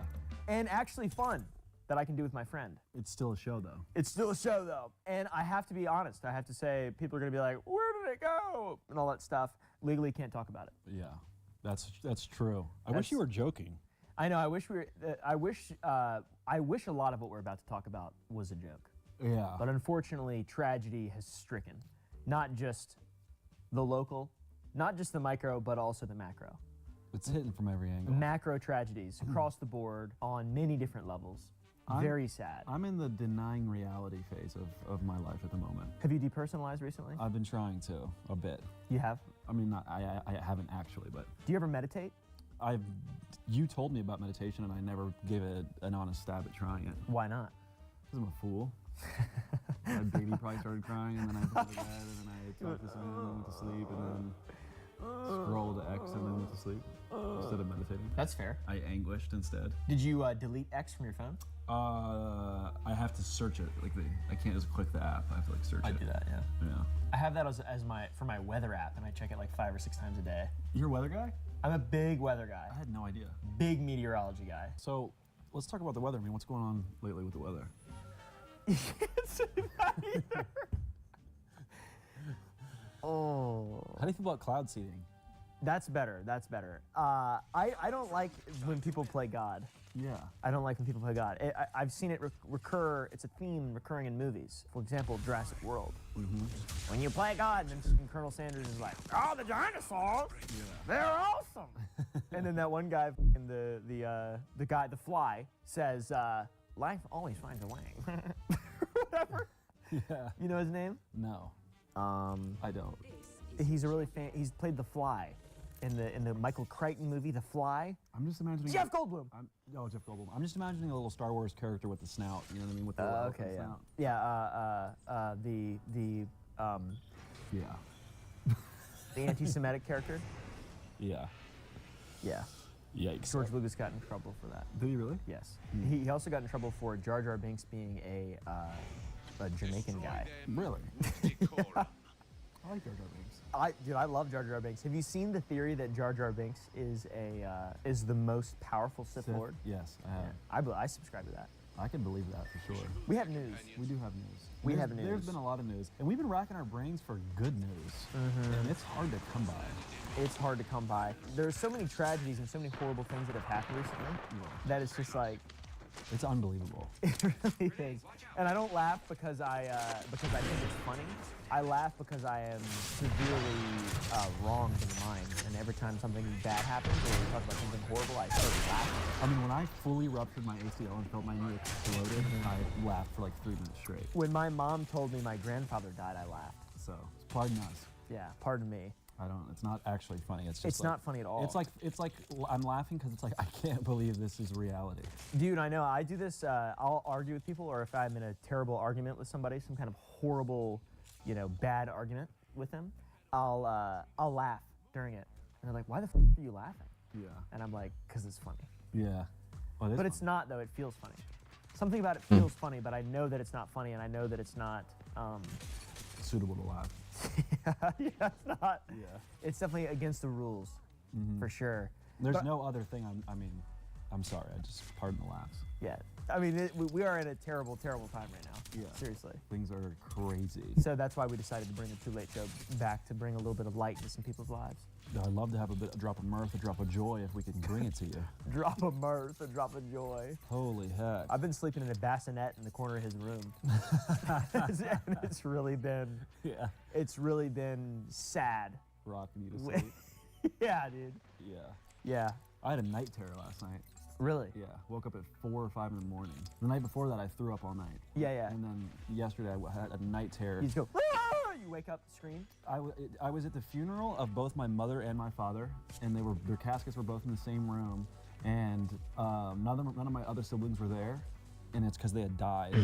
And my wife wasn't there, and she had left me, and I woke up sweating, and it was like this crazy, I was looking at myself in the funeral. It was very bizarre. Your parents, are they together? No. So that doesn't make any sense. It doesn't make any sense. Yeah. Yeah. But that was my nightmare last night. Unless Chris the Crippler got a hold of him. Yeah. Oh God, dude. That's just made me. Chris Benoit, man. Can't believe that happened, right? Yeah, we're tiptoeing around a lot of tragedy right now. I mean, how can you even talk about current events or the news Dude, without it being? I feel like we just should. I mean, it's so bad. Like, what are we supposed to do aside from say there's links in the description to help donate and cover? And, like, Please help me find a gun like, this we don't game. help people. Holy You shit. don't even bring awareness to a global tragedy. Yeah. There's no, and also I don't really buy into the whole bring awareness thing. I feel like that just is like performative and feels insincere whenever I've tried to be like nice about stuff or like help. It feels like I don't help. It feels like it makes me, it's supposed to make me feel good. Like it's self-serving. Yeah, but it's like that's why people do it, because it makes them feel good maybe. But I just don't feel genuine when doing a lot of that stuff. I always will try to do things like that are more meaningful.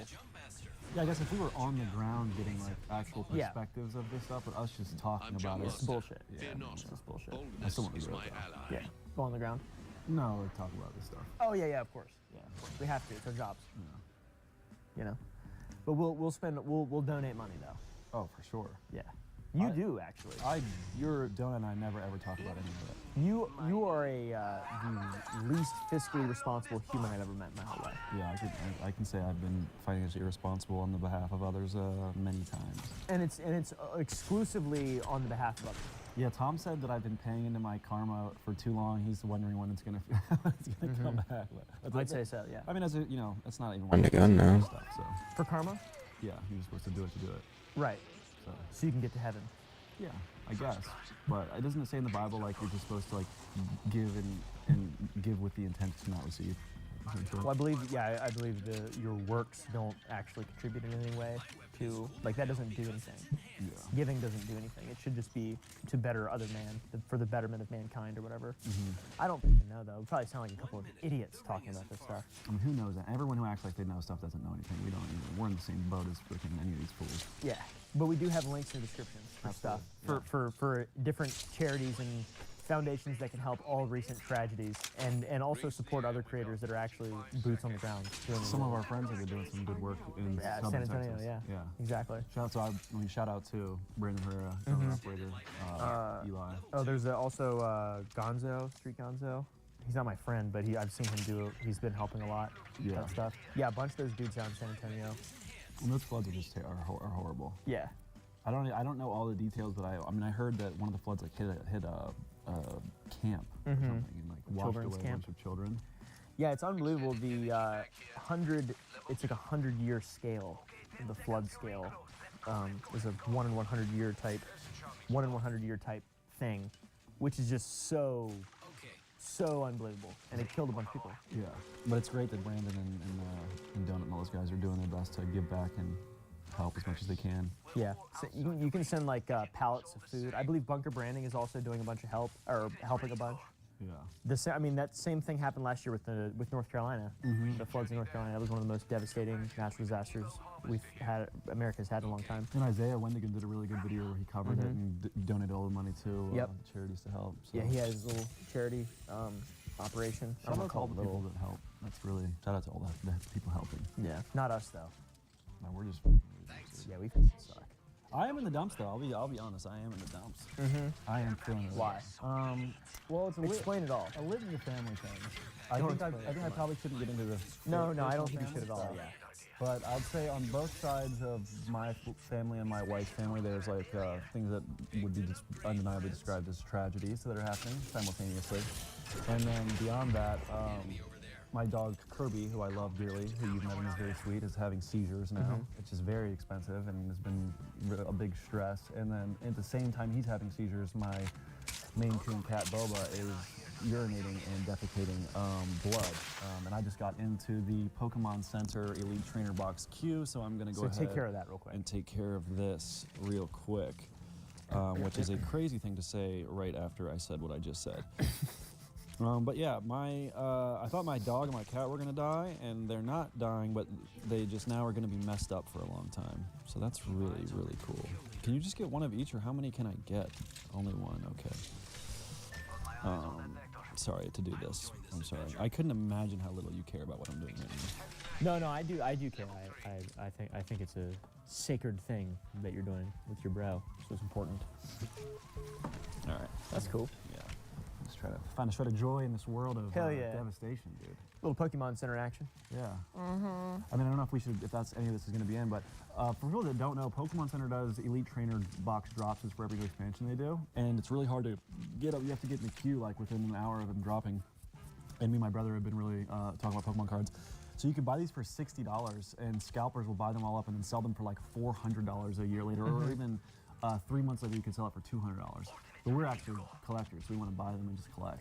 What about like 2-3 years? Do they like endlessly appreciate? Yeah, they're a legitimately good investment. That's why the scalpers have ruined the meta so much, because the scalpers, it's just guaranteed money. What if we all? I wonder what the investment would be if, like, let's say we took all of the money that the Gump Club makes, Gump.club, yeah, where you can watch extra content from these podcasts, extra behind-the-scenes stuff between me and Brandon, some really dirty stuff. Let's be real. Grimy. Yeah. Grinding. Scummy, dude. Yeah. Now, let's say we use all that money. You and I bought these cards, and we keep them. We never open them. Yeah. And then we use all the rest of the money to buy the rest and destroy them. We could do that. What's the purpose? Scarcity. Scarcity. It would drive the cost up. So would it drive the cost up due to there being, let's say, a couple $1,000s less a year of these Pokemon cards? No, probably not. You don't think it would? It's big business. It's big business? Millions and millions. But if you it's an actual investment. I mean, people have full-time jobs are scalping Pokemon cards. Go to your local Target, your Costco, your Walmart, they're all sold out. Full-time job. So like you could take $100,000 and buy $100,000 of the 36-pack Destin Rivals booster bundles, and you will make money on that. Well, let's be careful the way we use the phrase full-time job. Yeah, that's true. Yeah. How much time can you really spend doing that? All the time in the day. Yeah. No, I like it though. I think it's cool. I have a bunch of cards I'd like to show you. You have Pokemon cards. You have the Charizard. Somewhere, yes. I'd love to check out your cards. Yeah. I'm about to do here a in big this batch of PSA grading if you ever want to send anything into PSA. I have a Machamp. That's apparently really good. First gen, yeah, day set. Is it first edition or Shadowless? First edition. Whoa. Yeah, I have a bunch of first edition. Well, I think all stuff. Machamps are first edition. I'm pretty sure, yeah. I have a bunch of first edition stuff. I have like a Clefairy. Yeah, holographic Clefairy. Yeah. So I pulled a holographic Clefairy this weekend out of a $300 jungle thing. I think we might be losing people now. Okay. Let's get your lost back in. Where were we? There was various tragedies occurring across the world. I'll tell you one tragedy that I immediately tried after I saw it was Conor McGregor. Oh yeah, dude. He's on a tear lately, anyways. Though, let me. And that might be as close to good news as we're gonna get. Whoops, I think I just refreshed. That might be as close to good news as we're gonna get. He's 170 pounds. He was at 190. So that's big news. Big Conor McGregor news. His last fight was against Dustin Poirier in July 2021. He broke his leg. When he snapped his shit up. Do you like Conor McGregor? I liked him. You liked him? Like, when did you like him? I liked him up until he knocked out Jose Aldo, and then he started this super braggadocious. Sort of crawling. Yeah, I liked him even in the come up. You know, whenever he started proper 12, and it just seemed like the ego turned bad. Yeah. He used to say partying is bad for the soul. And now he's like Mr. Coke alcoholic. Yeah, Mr. Coke alcoholic weight penis. Yeah. We'll get into it. Yeah. Dude, it's crazy. If you haven't heard, buckle up. We're gonna show it. I would love if we could. Dude, I would definitely show it. For sure. But yeah, he's definitely not going to come back. He's focused on politics now. And as any good politician does, they have a massive scandal the moment that they... 4 different people just shooting at me. His massive scandal is that he sent a picture of his dick. 2 pictures of his dick. And with a caption, working out, to Azalea Banks. Who's a rapper, right? A rap-ass. Rap-ass. And the first message he sent to her was something like, don't rat, because all rats get caught. Yeah, what does that even mean? It's like sending an unsolicited nude with a threat. Okay, this is Azalea Banks. I didn't know. I was mixing up Azalea Banks with somebody else. Never heard of her. Me neither. I'm sure she's way more popular than both of us. Oh God, yeah, of course. I was thinking of Iggy Azalea. When they're the same. Yes, names. I was thinking of Iggy Azalea. That's also who a I was rapper, and thinking it of. sounds like the same name. Is Iggy Azalea a rapper as well? She raps, yeah. Is that what you call that? She's like, let my pussy pop and that booty sweat drop bass. That's pretty good. But yeah, so he also, there was a 2024 civil court ruling for assault in which he paid $248,000 in damages plus $1.5 million in legal costs. So he's not in a good spot. No, he also lost his Proper 12 whiskey sponsorship. Oh yeah, because he sold his company. Yeah, they're sponsoring. Loser. I mean, it just goes to show, like, you can have all the money in the world and your life can still be shit. I mean, and you could be a freak still. Yeah. Also, it has a wife and 4 kids. I know. I really feel bad for Dee. Dude, Dee Devlin has been getting cheated on since 2015. And she's holding it down. I mean, she doesn't bash him. She still posted happy birthday stuff for him. I mean, money must be good, I guess. I'm starting to wonder. I hate to even pry into their personal relationship, but there must be an open on his end or something. Because there's. Oh, it has to be. Yeah. There's so many videos of him just like dancing with random women, and there's no way you can control the man. I guess that's really none of our business. I mean, yeah, but we still can talk shit about it. Yeah, for sure. Yeah, especially when he's sending his dick with a weight on it. Read the exact text that he sent her in the first thing. It was something like, "Don't rat, because all rats will get caught," with just a straight up picture of him with his penis out, which is, I mean, what is that? And I feel like people never deserve to get leaked either. No. But he totally sent an unsolicited freak picture to a woman. So I feel like he gets it because he deserves it. Somebody's asking for it. You're f***ing asking. It was a Twitter DM request. It's so dumb. Look, here's him with pants on. Yeah, I like that one better. You can show this. Let's get a little edit. Connor Neal fit. Yeah, he's Connor fit. His call. It is it. Don't be a rat because all rats get caught. And then lifting weights.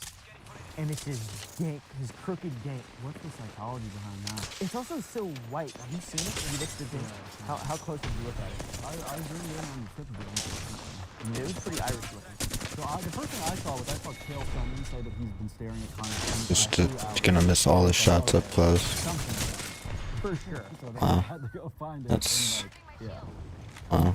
Where is it? I don't see any. Yeah, it's probably hard to find out. But he looked like he had a 2.5 pound weight strapped to his Johnson, and he was doing dick ups, which didn't know you could do, didn't know it was a thing. But I guess it makes sense that he strengthens Kegel muscles. I suppose. He must have a strong penis. He must have quite a cum shot. Yeah, he could probably hit the ceiling. Yeah, he must have he has, ballistics. Yeah, missile. Quite literally. Missile semen. Yeah. So that's probably the best news we have. That is literally the best news we have, and that unfortunately involves the harassment of a very famous rapper, Azealia Banks, by Conor McGregor showing her his penis and saying all rats get caught, and she just sends. How many? Okay, so this is the government number. Yeah. It's just the tip of the iceberg. What else has he been saying? Because there is no chance he's just like, I'm on coke, and he's like, oh, look at my dick. Woo! And he's just like, I'm gonna text this to Azealia Banks. Stand your fucking base, mate. Pull yourself forward. Stand your base, mate. The little Australian. Yeah. Yeah. But I get what you're saying, though. You're spamming. Did you ever, Spamming the garbage. after he, before he fought Nate Diaz the first time, his like weird movement. Weird ass move, bro. Ido Portal. Oh my god. I'm happy I haven't seen that guy. I fucking hate that guy. I don't want to see him again. Yeah. But what a travesty though. On which account? The career of McGregor, just the ego. I don't know. It's like he's such a douche. Yeah, it's terrible. Yeah. I mean, I love him. I was a big fan. Where'd the bait come from? I think it's just the drugs right your brain. And then substance, alcohol and cocaine. Hedonism. Yeah, it's he's on the hedonic treadmill. The hedonic treadmill. Let me get not into that. Is that bad? No. It's just the guy. It's a very nice guy who is awaiting you if the Pokemon is available to be bought. Very nice content creator named Hibsy. Shout out to him. Got a buzz. Because I already so he's a public IP. Very nice guy right there. Interesting. Yeah. So wait, with Connor, I mean, like, when you, like, what is he after? Because he has all the glory, he has all the money. It seems like he's clearly just chasing pleasure. Yeah, I mean, what else? What is life about if not making a lot of money? But it's not about making. It's not about having a lot of money. It's about making a lot of money. It's doing a lot of things and being productive. That's what it seems like life is about. Yeah, and he's done all that. Yeah. And now So he's stuffing yeah. Yeah. Yeah. It's like if you reach the goal. I'm also not saying that like philosophically life's about that. It just seems like that's what it's about in like where we're at, right? Yeah, I mean, money's how you get food, water, and shelter. So you have to find money to live. Yeah, the only incentives that exist are profit. Yeah, really. More shit. Shake my screen, please. When you reach that goal, you just fall off. Just get it become a. Yeah, like, cause what's he in it for? It's obviously not in it for his family. Not to he's fight. Continually embarrassing them. He's not in it. He's sexually harassing Azalea Banks. He straps weights to his dick and sends pictures of that. You know, what kind of freak shit is that, by the way? I never. So weird. Me neither. And I've been to porn camps. Okay. The videos. Yeah. I've never heard of him. So weird. No audio. Yeah, what is the point? Is it like the yoni egg thing where women try to like hold their egg in there? Yeah, it's got to be some kind of evil muscle. So he's just trying. Was he trying to make it so he can hold back his ejaculation? I think he's trying to be like the Peter North of Ireland, the Peter North of Belfast. I'm trying to be like the John Holmes of Texas. Dude, those are some old school porn references we just brought up. On a game. On a game. So it goes up after that. We also have 13 people shoot at me. What advice would you give to people? Besides like don't send your dick, like actual life advice of like. I went from 1 to fucking. I did. Should do at this point. Think inward. 80 health by the time I grappled. I think that's the only option when you achieve that level of success. Either it is that level of success. What else is there aside from hedonism? Yeah. Other than just prayer, spending time with your family, quality time. But those things aren't a pursuit. That's not a pursuit. It's the opposite of that. That is the literal opposite of a pursuit. And someone like him has had to be like in training mode to win the world championship. It probably is pretty hard for him to not be like heavily pursuing something. Because what else are you if not a creature on pursuit? Yeah. You know. So I think pulling the Beatles and like deconstructing and Hey, you want purple? the spiritual route is probably the only option. Yeah. I feel like if I become very successful, that's probably what I'll have to do. Because I will absolutely lose my mind. If I don't have anything left, either that or I'll just keep making shit. Yeah. Because if I don't have anything left to do, I will totally go crazy. With too much to do, I'm already going crazy. And I feel like if I didn't have anything to focus on, I would be hanging from a rafter or something. Hard not to be. For sure. Yeah, I'm super driven by like helping the people that around me need help, and I can't even imagine it. If they were all help, I wonder what would my incentive be? If you've got everybody, are you just gonna bask in it? That's bullshit. Yeah, what do you do? He should go to rehab though. Yeah. He should go to rehabilitation. Yeah, he probably wouldn't. Yeah, probably too prideful. Yeah, way too much pride, which is a sin. It is a sin. Bible. How about the Epstein list? We're gonna get. They stop shooting at me. I know they want. We have to. I think the government should. Well, I'm not. Good shot. No charge to reload.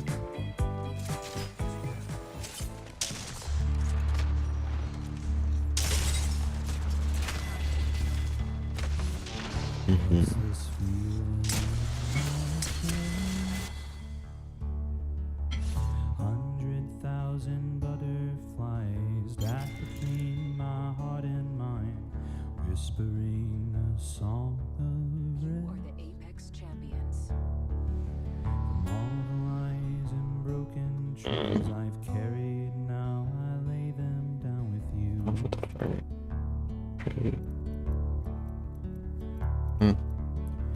I can't tell what lies ahead.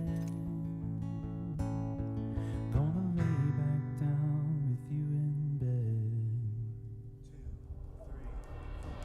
I can't believe you are right here with me.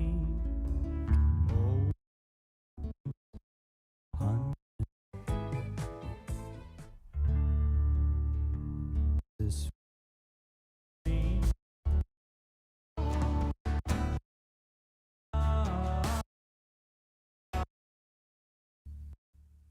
with the Epstein list, which is obviously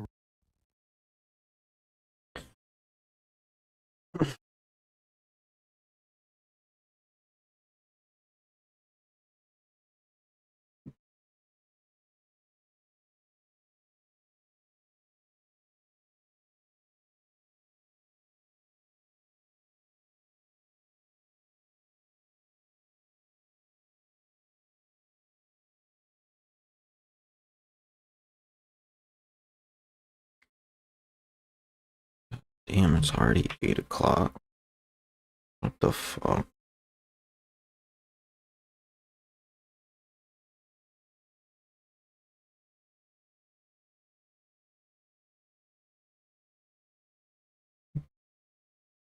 let's look at the facts here. Let's be careful. So we're going to talk about the Epstein list, which is Yeah. obviously risky to even talk about. Yeah. Publicly. Mhm. For obvious reasons. Well, I wouldn't say it's a risk at all because we're not on it. Yeah. But I'm saying, like, obviously the government doesn't want us talking about it. It seems like especially now. Yeah.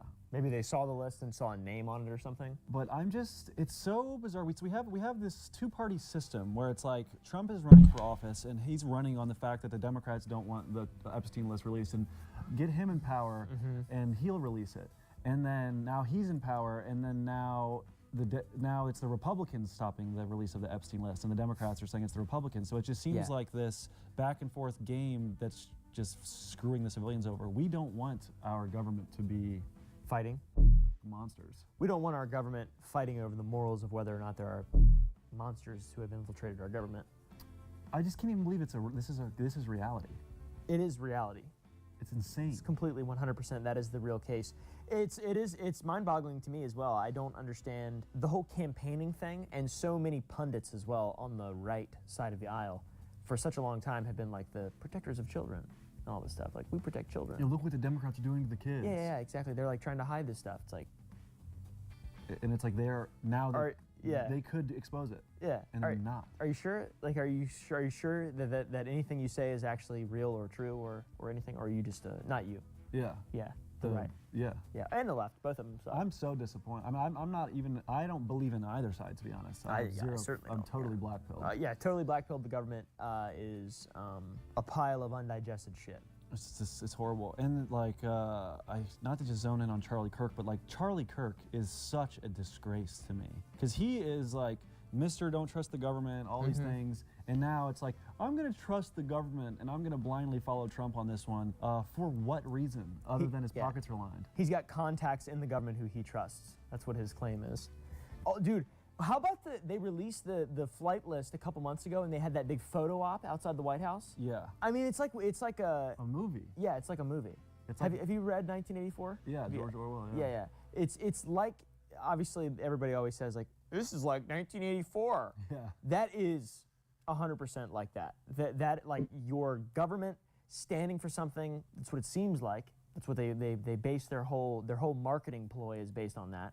And then as soon as push comes to shove, or the talking point gets stale, or there's some kind of name from somewhere that ends up on a list that, oh man, we're more loyal to that than we are to the actual truth of the situation. And then it's just, no, we don't believe that. We didn't just have a photo op outside the White House, a bunch of mouth-breathing troglodytes carrying files that didn't actually have any unique names that haven't already been public for the last 6 years. So, I mean, if you are a Trump guy right now, how are you defending him? How can you defend this? Yeah.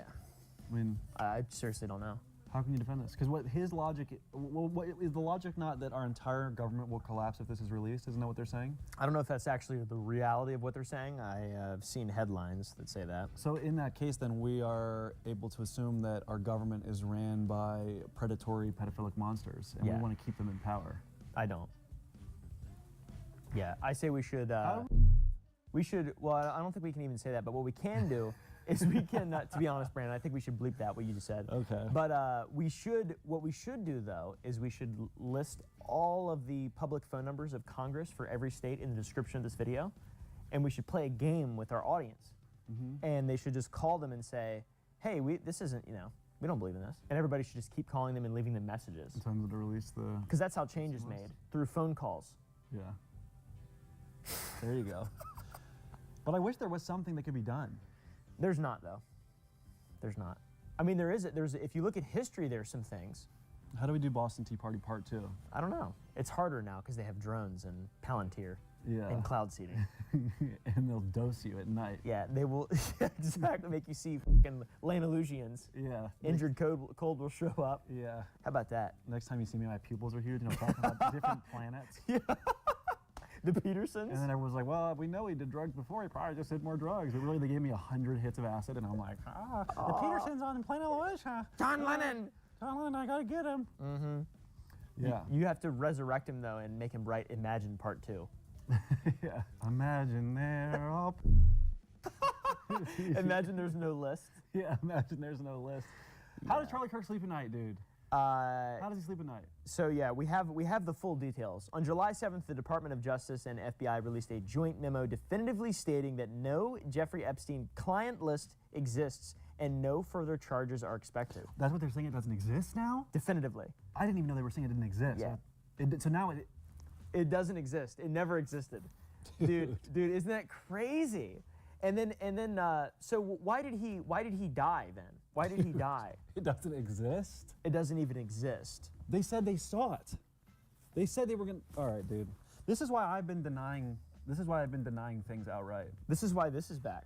Like, this is where I'm at. Yeah. You should geek bar. You have a geek bar. We're in July. My first geek bar of the year. First nicotine I bought of the year. Yeah. Good job, by the way. Yeah, I'm low. Yeah, you're low. You're on a low space. I apologize for even having this around you. It's also July and you're wearing a winter jacket. Well, it does look cool though. It does look cool. So definitively it does not exist. Charlie Kirk. The announcement sparked fury among MAGA supporters who felt betrayed. Charlie Kirk, who had been heavily criticized and heavily criticizing the administration at the Turning Point USA Summit from July 12th to 13th, abruptly changed course after a personal call from Trump on July 13th. Kirk stated on July 14th, honestly, I'm done talking about Epstein for the time being. I'm going to trust my friends in the administration. The crowd of 7,000 at the summit had chanted Bongino when asked to choose between AG Pam Bondi and Dan Bongino because he was, well, he under oath said that Epstein was not decided, right? I'm pretty sure. So he died. So Bongino thinks that Epstein did so? Yeah, Bongino thinks that, but also he's not happy with the way that the Epstein list is being handled, which Have you heard the Dan Bongino song? I wanna be at the RNC. I wanna be like Dan Bongino. You haven't heard that? We gotta play that. Okay. It's so good. Just type in Dan Bongino song. Let's It see. sticks in my head. It's like the guy's sweating and he has talks about a man under the stairs. It kind of looks like. Yeah. Yep. Who the f is Dan Bongino? I don't know. This is before he was like even in the position he was in. That's like years ago. Does he have like a radio show? I think yeah. I think he was like had a podcast. That's what I think. I think I know him from a podcast. After he was in the FBI and then he. I'm Dan Bongino. Yeah. He sounds like that. Yeah. And he goes like that? Yeah. Or is that Richard Nixon? Both. Okay. Dan Bongino. I wanna be at the RNC. So he wants the list released? It appears that way. There's a rumor that he was considering resignation. Closed me down Cash when I Patel, was Pam 15 Bondi, feet and in Dan front Bongino. of These me. are all political figures. Yeah. These are all people. And that Cash Patel is against Oh, us and he yeah, wants the list to be released. I believe. Anyway. It appears he is a foreign adversary. Yeah, Which is unfortunately. great. That's great. I love that our government has people who are not dedicated to the Nobody shoot at him. Nobody throw grenades. of America. Don't do anything. Another one. Let's Just see. let them be. FBI Deputy Director Dan Bongino is considering resigning. Just following let July them 9th sit there conversation with and shoot Attorney me. General Pam Bondi over the Epstein files handling. Bongino was absent from work on July 11th. Oh, come in today. That's like me or you when we try to record this. We're just like, my head hurts. I've been throwing up all night, sweating. My head hurts. The headaches, man. Dude. Real shit. No evidence exists of Bongino stating he would resign if the Epstein list wasn't released, despite me seeing that all over Twitter. My nose is just really bad. I'm not picking my nose, by the way. There's just some hair that keeps... Got somebody behind you? Yeah, Oh. let's stick our noses together. Oh, that's deep, yeah. How'd you do that? My septum. Oh! How'd you get it so deep? Oh, my right eye. Oh, fuck. Oh. My septum is totally broken into the left, my left nostril. So you just like put that up in your brain? I love it when you do that. It's so funny. Oh, here's news. I'm trying to figure this out. How's that going? I can't sleep with it. It wakes How's me that been for your marriage? Horrible. Well, I sleep in a different room now. Yeah, with me in the bassinet. I love these And people, I man. keep waking up because the sleep apnea machine will shift slightly, and then it stops me from breathing, and I wake up ripping the mask off my face. Oh my God. So it's not working, and it costs a ton of money. And you got it through a legal prescription? I broke the law, probably. Oh, you didn't get it through a legal, or you My did. grandfather got a prescription for a sleep apnea machine, and I bought it from him. But what you meant to say was that you legally got tested, that you needed it through that. What I actually said, because that was all AI, yeah, but I had to Okay. and I have insurance, and I went to a doctor. and Exactly. 100%.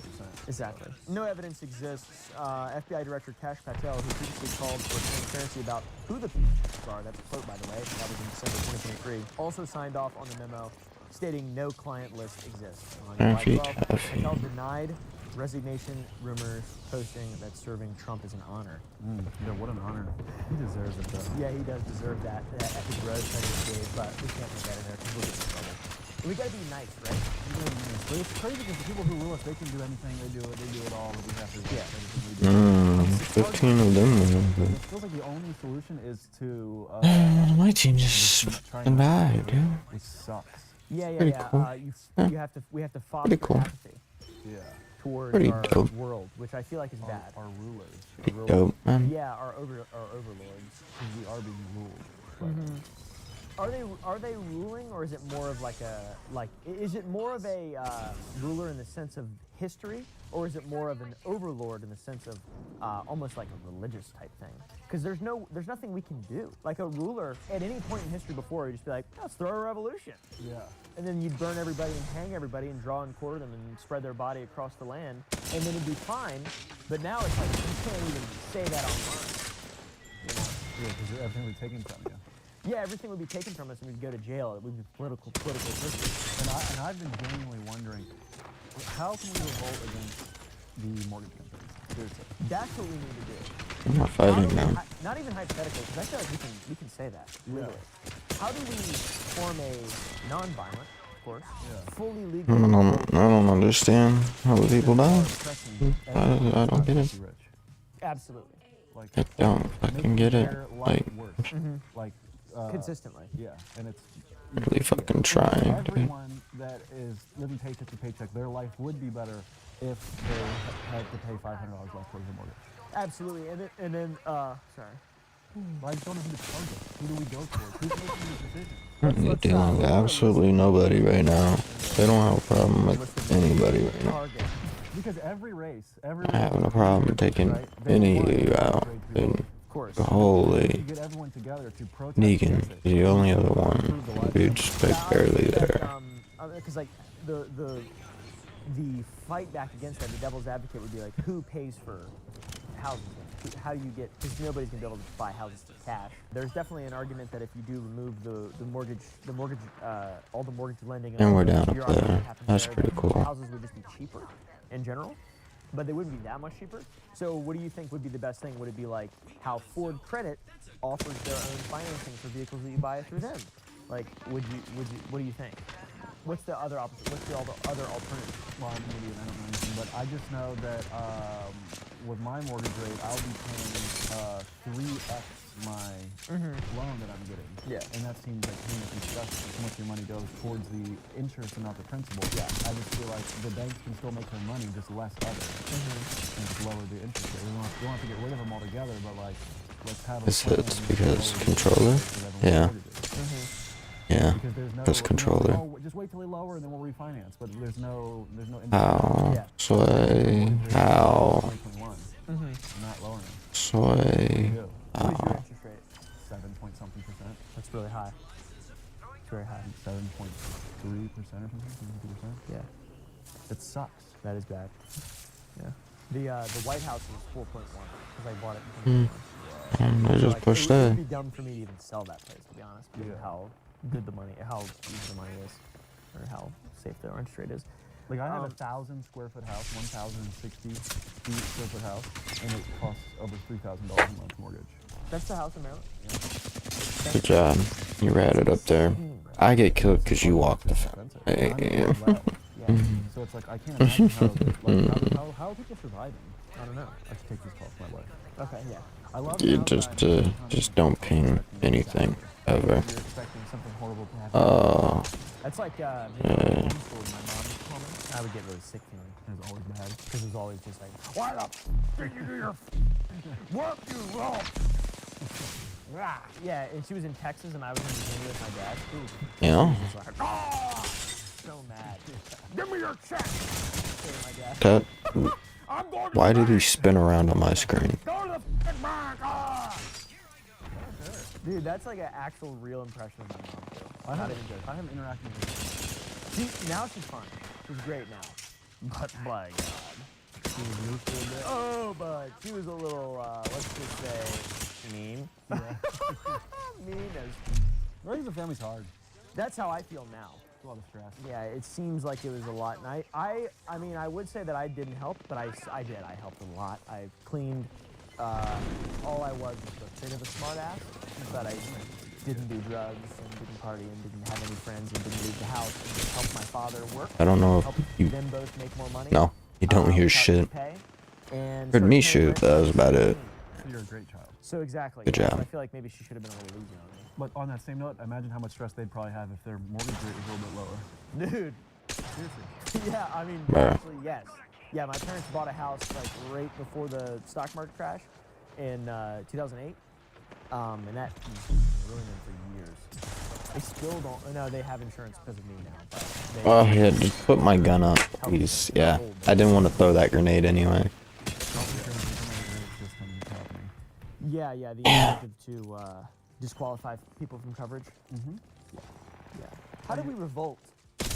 Yeah, I mean, I hope that's not against the U.S. It's non-violent. I think when we talk about private institutions, we're more likely to be okay. Yeah. This is Brandon said that exactly. That was cut out. My gun stopped being put away, dude. No. Like, holy fuck. And like, there's got to be something. Stop. Like, it makes no sense. Riots for these certain causes, but it's like, how do we get the mortgage companies dead? How do we get the Epstein? Dude, that's so accurate because I feel like a lot of what our Holy fucking shit, dude. That politicians are never going to do. A lot of these. I'm glad the game just don't let me move. Things like that, things that actually would have a genuine effect on people. It's just there. And everything's It's just there. like very nebulous and we have to exercise our right to party or whatever and be prideful and stuff. And then people get really mad and fired up with that instead of everyone congregating outside of Fay Servicing, the HQ for Fay Servicing in Dallas, Texas, with their pikes and staffs, and treating private companies like that are, I would say, as impactful on the day-to-day life of the average American. Jesus Christ. 100%. They should be treated with the exact same. They should live with the exact same. Teammate is Like, completely brain dead. With the time of social media, it's like it seems like people know that this corruption is happening. Just no one knows a cause of action. Mm-hmm. Like you've seen all the stuff about Nancy Pelosi's stock portfolio. Oh yeah. And she's clearly Whale an watcher. insider trading. Whale watcher. Get it, dude. But she's not being held accountable. I don't give a shit about skill-based matchmaking, bro. I don't. I don't care that I'm facing good players. Like, why is it I'm facing good players? But on my team, they're brain dead.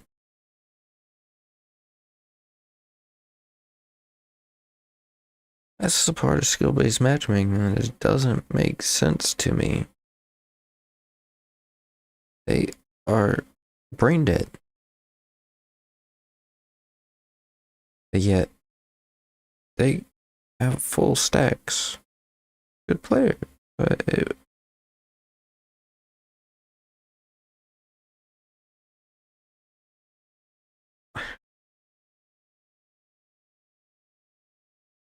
doesn't make sense.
What is new? What is new? I've been through everything in this fucking thing. What is new?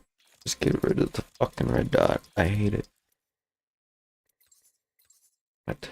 What is new? Literally looked at everything. You wanna open these?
What is new? I literally just went through it all.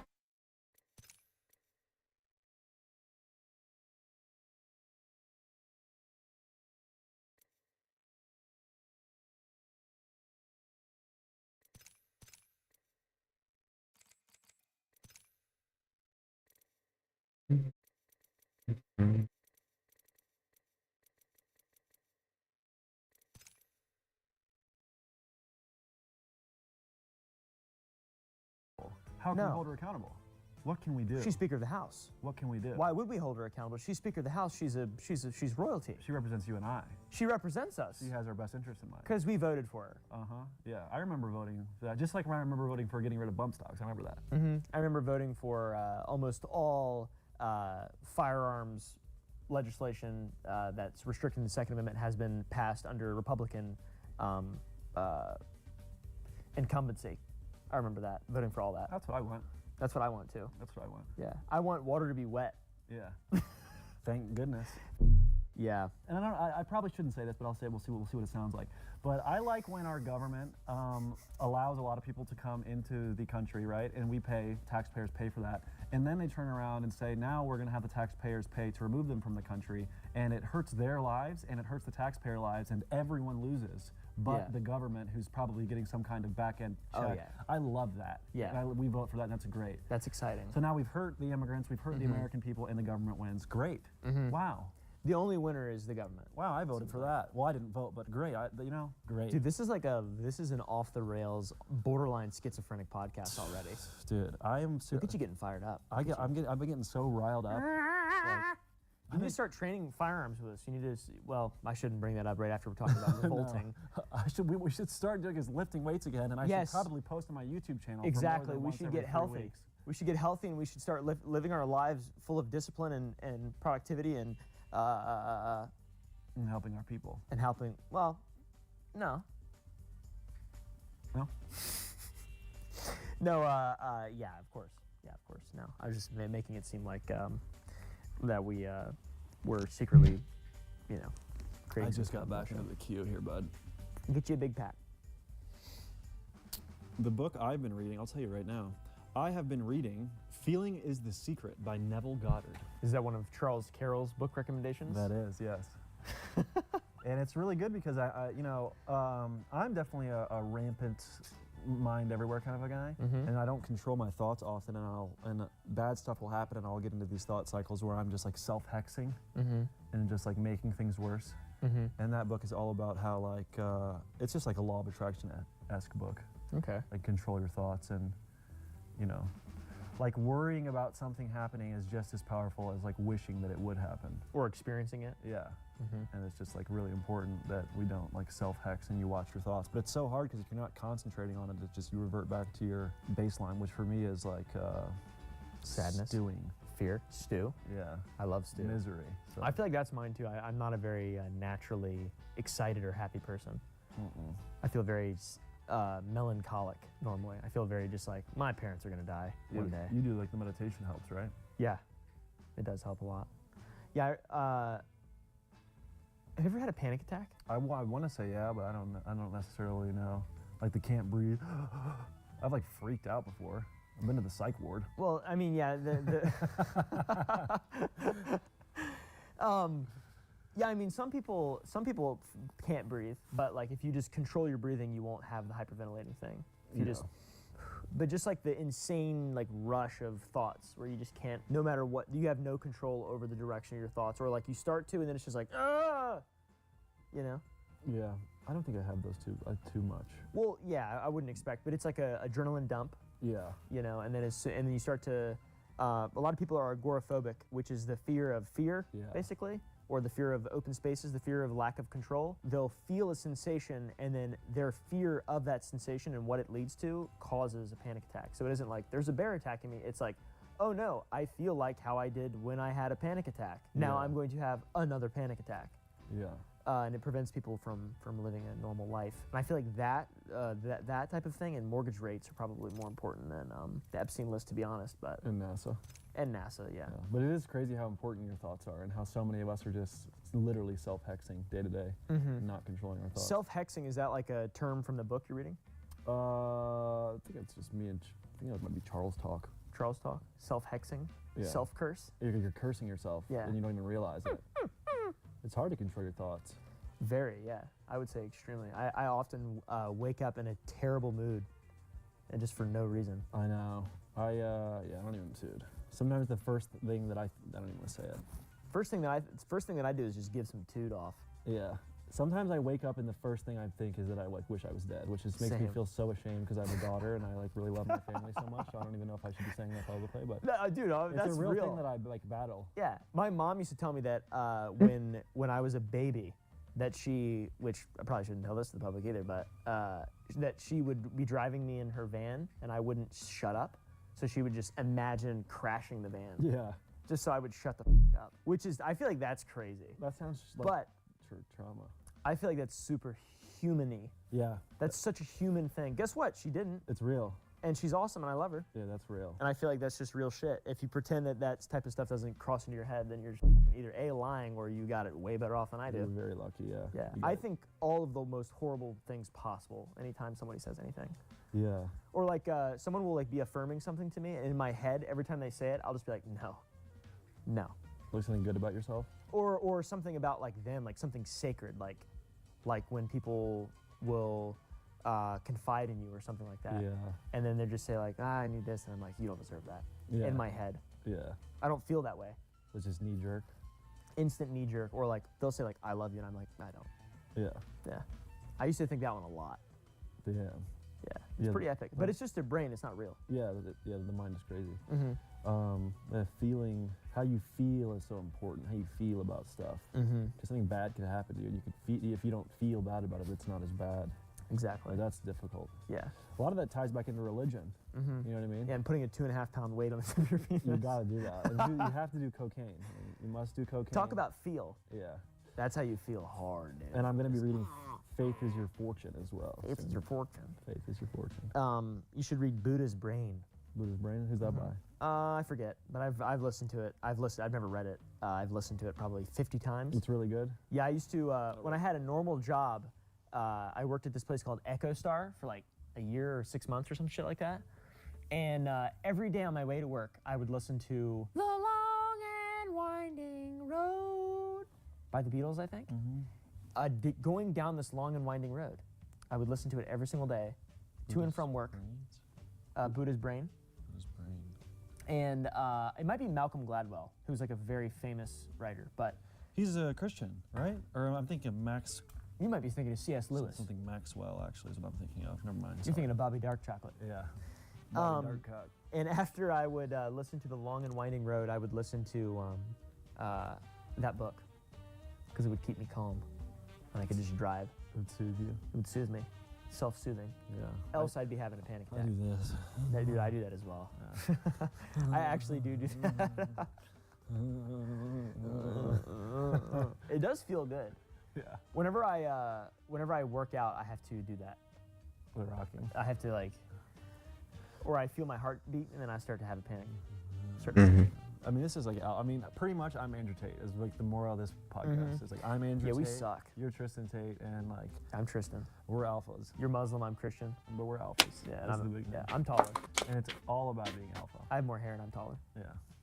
That's like That's like dope. We have more news though, don't we? Yeah, we have some pretty good news. Actually, for example, that's not good news. The John Jones retirement. Yeah, John Jones retired on June 21st and then returned back to the UFC testing pool on July 4th. I wonder what that's about. I know he's ducking Tom Aspinall, but why did he return? Why did he relinquish the belt? The catalyst was Trump's July.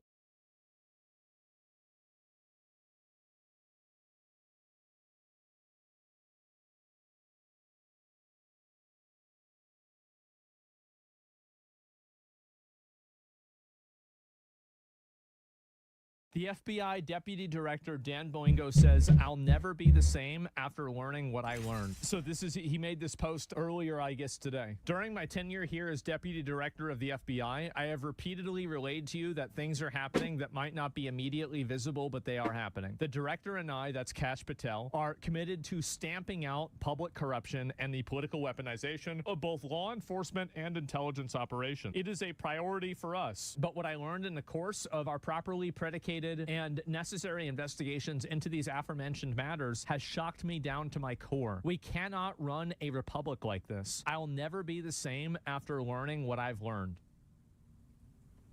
The fuck? "We are going to conduct these righteous and proper investigations by the book and in accordance with the law. We are going to get all the answers that we deserve. As with any investigation, I cannot predict where it will land, but I can promise you an honest and dignified report of the truth, not my truth or your truth, but the truth. God bless America and those who respectfully defend her." Yeah, sure. I'll believe it when I see it. I feel like we've had statements like this being made over and over and over. I don't want to hear about how bad the thing is that you heard about behind closed doors that you can't talk about. I want to hear about the thing that you heard about behind closed doors, and I want the people that are doing it to go to jail. Oh, and here's another one here, too. This is from Piers Morgan. Kevin Spacey. I was very fortunate that President Clinton introduced me a lot of business leaders. I felt he put the president at risk on that trip to South Africa because there were these young girls. And we were like, who is this guy? So Whenever you say young girls, do you mean 18 or do you mean 13? Say the number. Because a young girl could be 20 years old. What were the numbers? I will say this. There were young girls on those flights. What does that mean? And that's been out. They've talked about it. I never went to Jeffrey Epstein's island. I did not know him, and I never saw him or her after that morning at Buckingham Palace. He didn't even come to Buckingham Palace. And as I say, I'm not friends with him. I never saw him after that day. He obviously doesn't want to talk about his lying so bad. Well, I don't know. Maybe he was on the island. Maybe he wasn't. But, you know, having girls that are young on an airplane, I think young needs to be quantified. What does young mean? It's annoying for me to see that word because it doesn't mean anything. What the fuck is that? And so, yeah, I see that happen, and it does annoy the shit out of me. But there it is.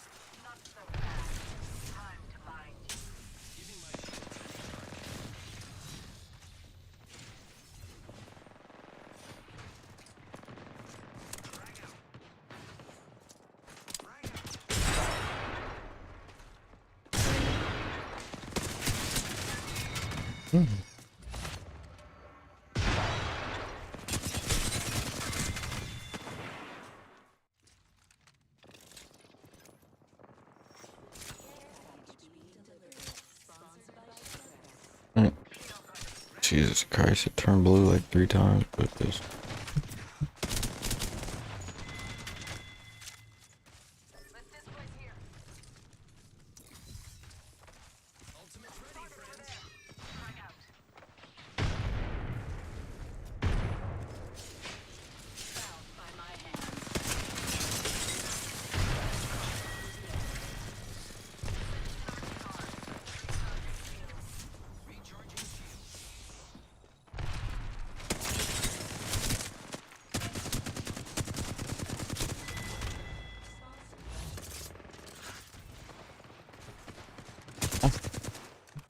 My hip fire's just not there directly on him, and it's just I don't get hip fire in this game.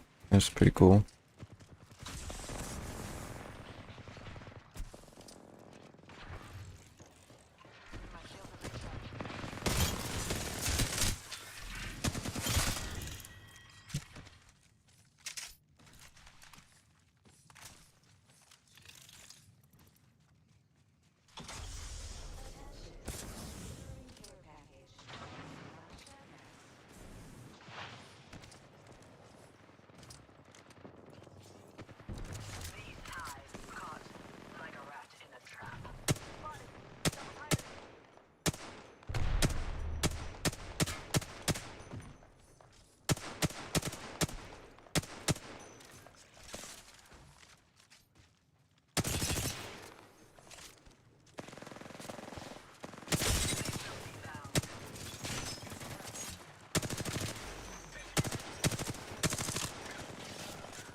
Made it all the way over there.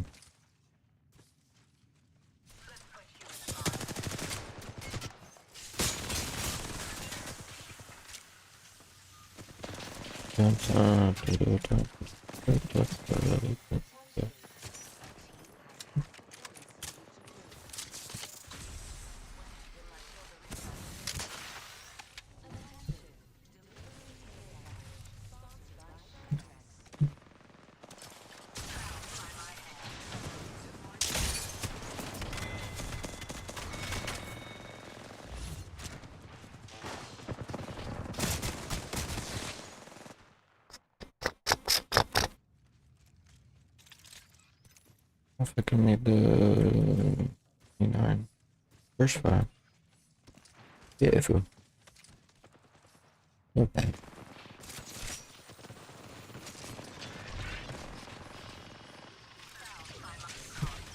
Oh, fine.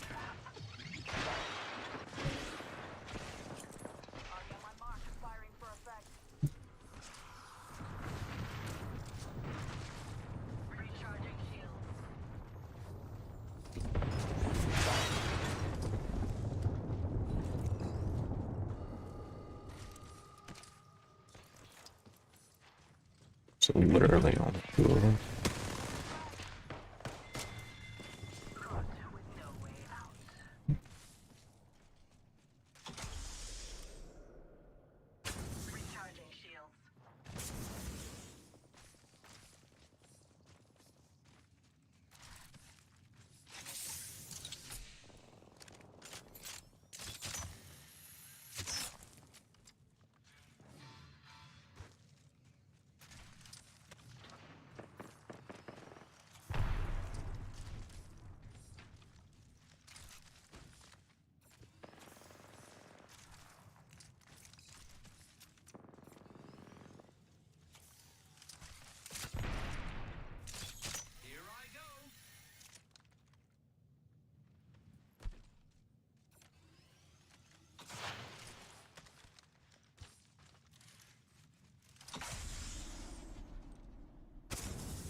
There's one of them.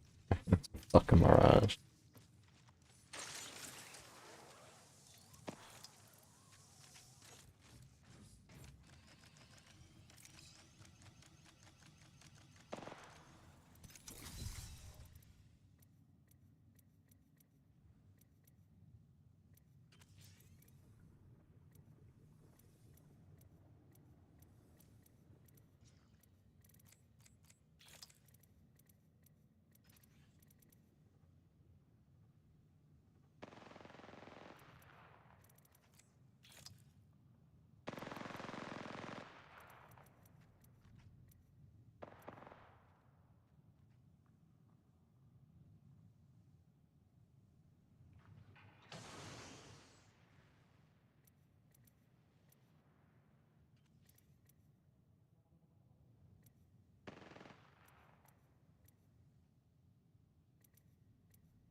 thought there was a thing for like when like, like you stim and your fucking screen matches the thing.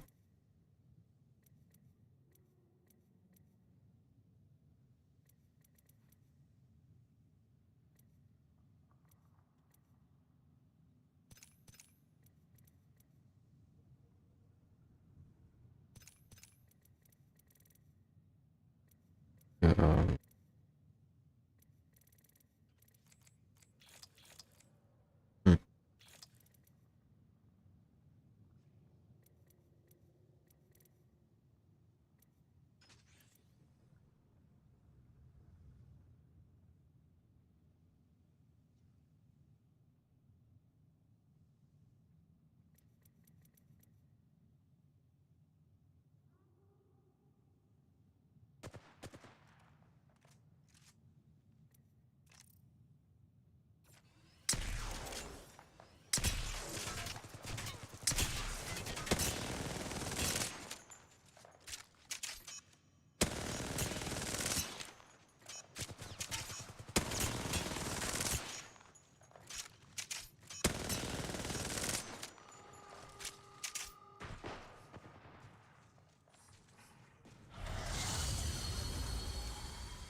Fun stuff, dude. Fun stuff.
fuck happened to the kid?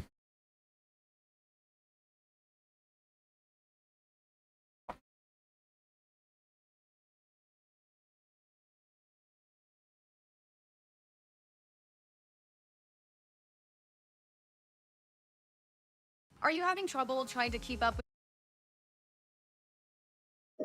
Hey guys, welcome back. Please leave a like so this video is recommended to others and hit that subscribe button so you can keep seeing videos just like this. This last video comes from someone who works the night shift at a department store inside a mall.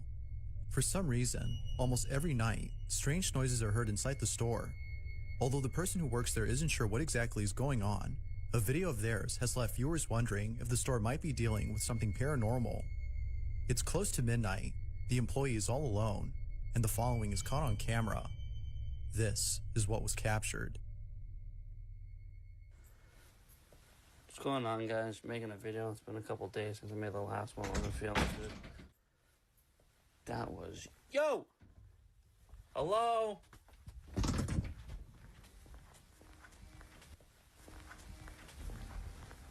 the f*** going on?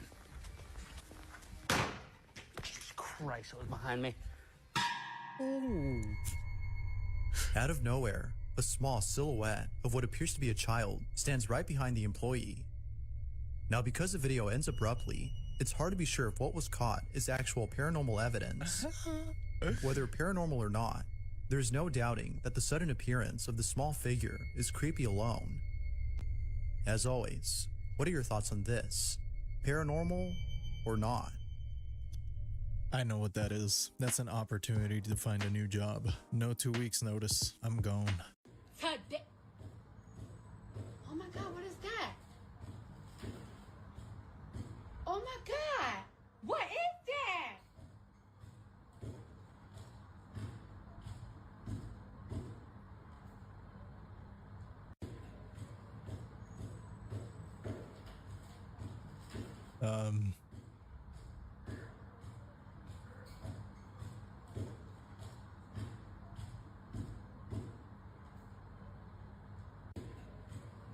That's two rats fighting, right?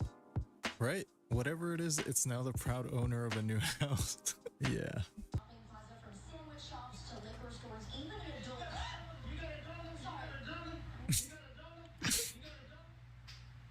We'll check back in with Molly in just a moment. She's having some interactions there at the shopping plaza from sandwich shops to liquor stores, even an adult.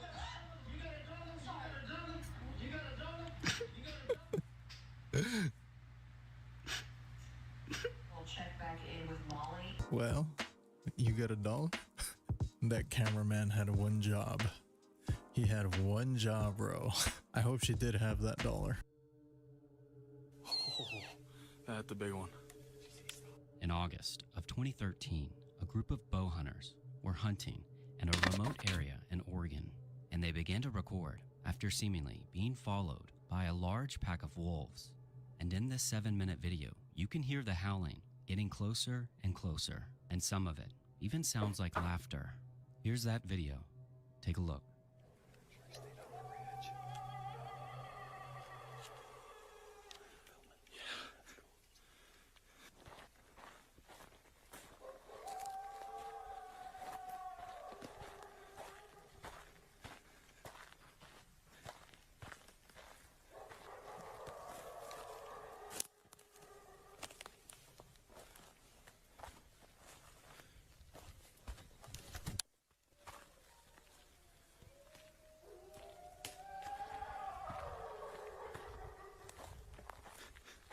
No, no, no, no.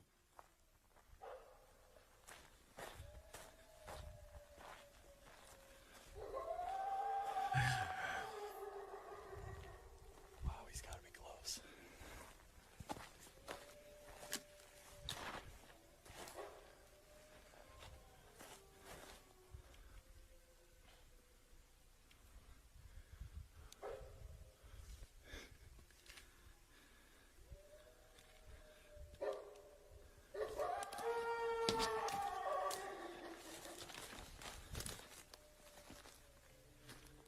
Now it seems the going theory is that these wolves were warning them and acting territorial.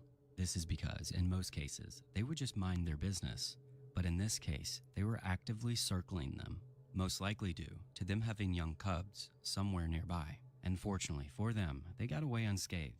But it's certainly not a position I would want to be in myself. Yikes, dude. Holy crap. That sounds horrifying through a video. I can't imagine what it sounded like in real life. That would definitely send me into full panic mode. I wouldn't know what to do in that situation. That would scare the crap out of me.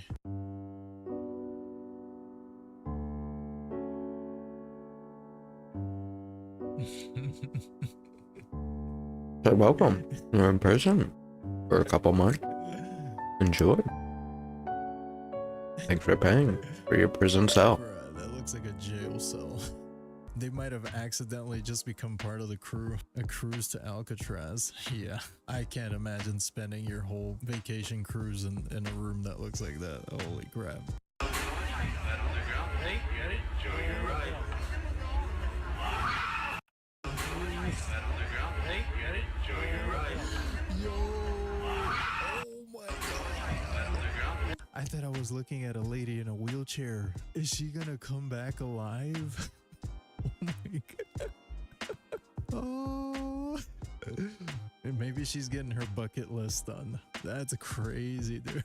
That takeoff is insane. Here's another clue. He has a large mouth, an even bigger personality, and eyes that can, well, sometimes seem a bit judgy. If you haven't spotted him yet, rest assured, he has spotted you.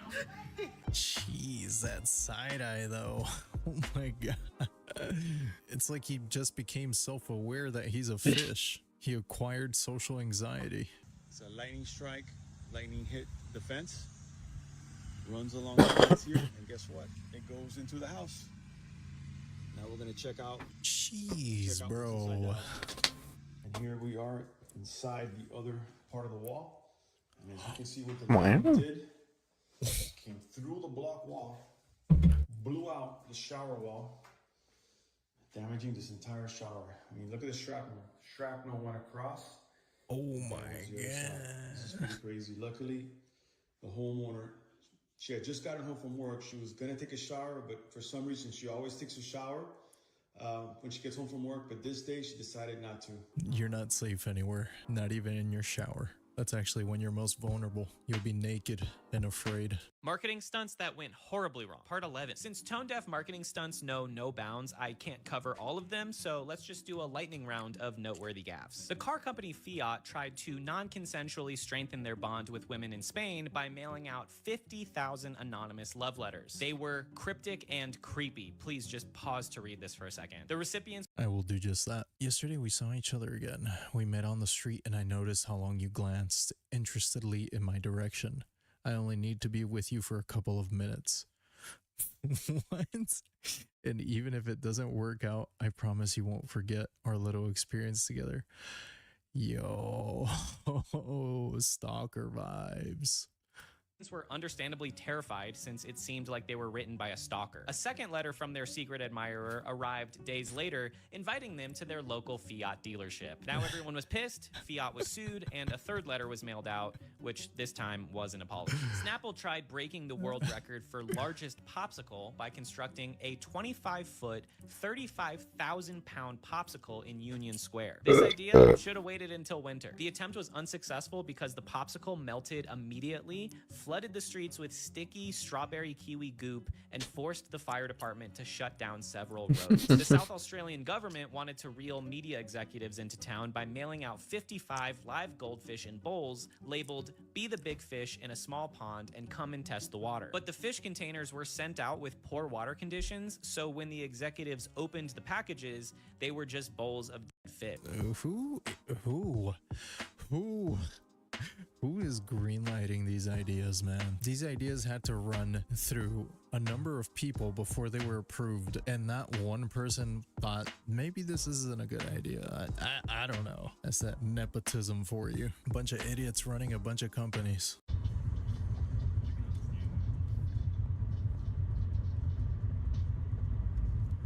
Oh my god.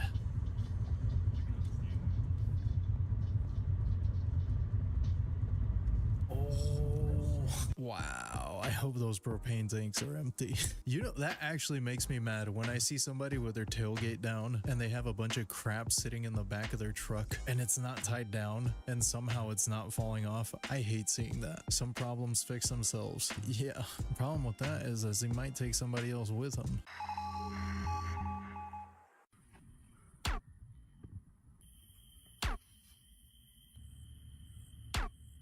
That is freaking awesome.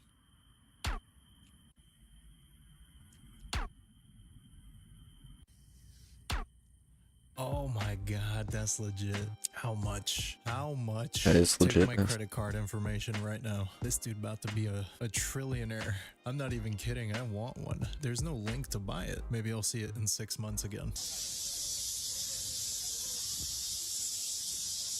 Huh?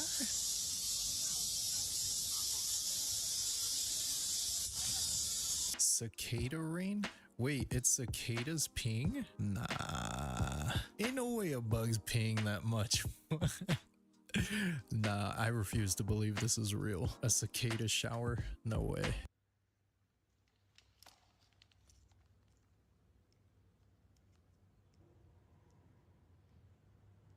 Oh, I'm stupid.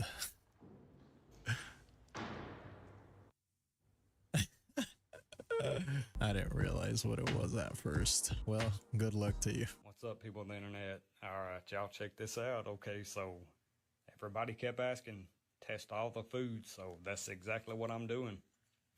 All the foods that I love are tainted, y'all. I'm not even joking. This right here makes me so mad. Like, we just got these, and y'all can plainly see that there's nothing white on top of this oatmeal cream pie. Nothing. Y'all check this out.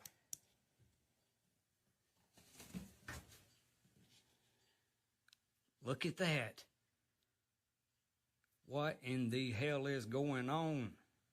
Y'all, I don't care what anybody says in the comments. That's not normal. I don't care. That's not normal. I mean, it's only certain parts of it. Even the cream on the inside, you can't see it as smashed, but it don't even glow, and it's white. So, y'all let me know what y'all think about that. It's blown my mind. Like, when I'm done doing these series, I'm not going to be able to eat nothing.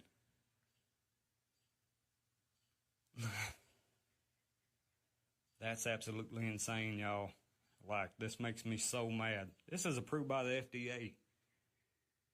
Millions of people eat these. I don't care what anybody says.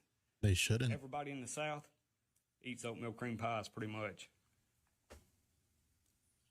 Y'all let me know what y'all think about this. To be fair though, that's not food. It has no nutritional value. You shouldn't be eating these every day. I don't know why it's glowing. That could be something extra. Bro, it literally says on the box, bioengineered food product. Yeah, exactly. McGallops? Oh man, what is this? At a gas Is this station? like if Burger King and McDonald's got together? This looks like it should be in a It's a Shrek gas movie. station with a McDonald's.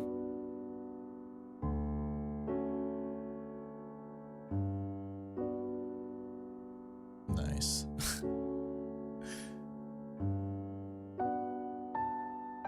Don't know why there's a firefighter there instead of a plumber. Maybe the firefighter made that hole to put out a fire on the other side of the wall. Did you guys hear about that 911 operator Smart. who got a call at 3:30 in the morning from an abandoned funeral home? If you didn't, I'm about to play it for you. But please keep in mind, this is a funeral home where nobody is currently working. Cops drive by it later to see if anybody was there.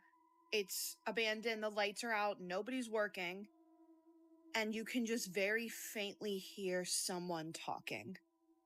911, this is Erica. How can I help you?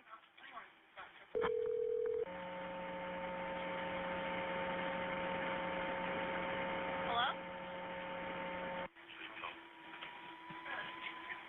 Hello?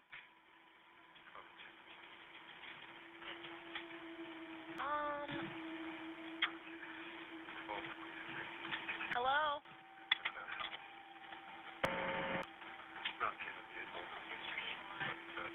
Well, screw that. I bet that operator had nightmares that night. That was actually creepy as hell. It almost sounded like it said, I need help. China's military just deployed mosquito-sized drones that are completely invisible to the human eye and could spy on you from inside your own home. These military surveillance drones are only 2 centimeters long, weigh less than a paperclip, and flap their wings exactly like real insects. You literally cannot tell the difference between these spy machines and actual bugs crawling on your wall. The Chinese National University of Defense Technology confirmed these microdrones can perch inside any building, record everything you do, and transmit classified intelligence back to military command centers without anyone knowing. Your private conversations, your personal documents, your family gatherings, all being recorded by what you think is just a harmless bug on your ceiling. While American military drones are still the size of cars and make noise you can hear from miles away, China just made surveillance completely undetectable. These mosquito drones can swarm in groups of thousands, coordinate attacks, and gather intelligence from every corner of a city simultaneously. This technology is operational right now. Every insect in your house could potentially be watching you.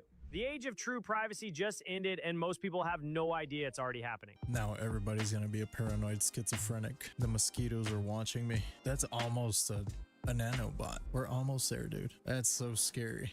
What is this? Dude, this is a server. All the stuff is still in there? Dude, yeah, you just power it up and let it go. Crap, look how many of them there are. That's a lot of patient data, if any are on there. I'm sure there is. They left everything here. Wow. My goodness. This administration section of hospital stood out to me. Thousands of hard drives were left behind, likely with sensitive information left on them.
This is unfortunately the reality of nearly every abandoned medical institution I've explored. So, found the server room. So this is like for data retention. And they left all of this. Yes, it's old. I mean, compact. That was like the first family computer That's so we had. insane. Look at all this. Look at all these. So if someone really wanted to, they can come in here, take all of this, and have patient files. This looks like a little command post. The more we looked, the more we found. From working computers to cabinets full of paperwork, they seemed to have left everything behind. We took the time to look thoroughly as we wanted to be sure we didn't miss anything. So when hospitals get abandoned, they just leave all that behind. Good to know that all your information is in good hands. That information probably includes like your social, your credit card information, your address, your phone number. It feels like I'm doing an ad read. You ain't even gotta get hacked. It can just be somebody exploring an abandoned hospital. So they opened up a free public pool in Central Park, and already people are using it as a bathroom and starting altercations like this incident here. And people say that this incident was actually between a lifeguard and a kid who had gotten into a physical altercation, and everybody had to evacuate the pool. Now keep in mind, this is open to the public, so if you're a homeless person, you are allowed at this pool. And there's many videos, which I can't even show you here, of people defecating in this pool and around the pool and doing all sorts of lewd acts while in this pool. Now that was in the first week, which is last week. And since everybody got kicked out, this being the second week of the pool being open, even the homeless people are trying to not defecate in the pool as much as they were last week. There's been less fights, less defecation the second week. But people are really upset about this because they finally get something really nice. Like, this is a beautiful pool. Everybody starts treating it like it's the subway station. It's a public pool, not a bathroom. And before the city decides to start implementing a fee to get in, everybody better start acting appropriately. What did they expect? Of course, homeless people were gonna end up jumping in there. I think I'd rather take my chances in like a lake with a brain-eating amoeba.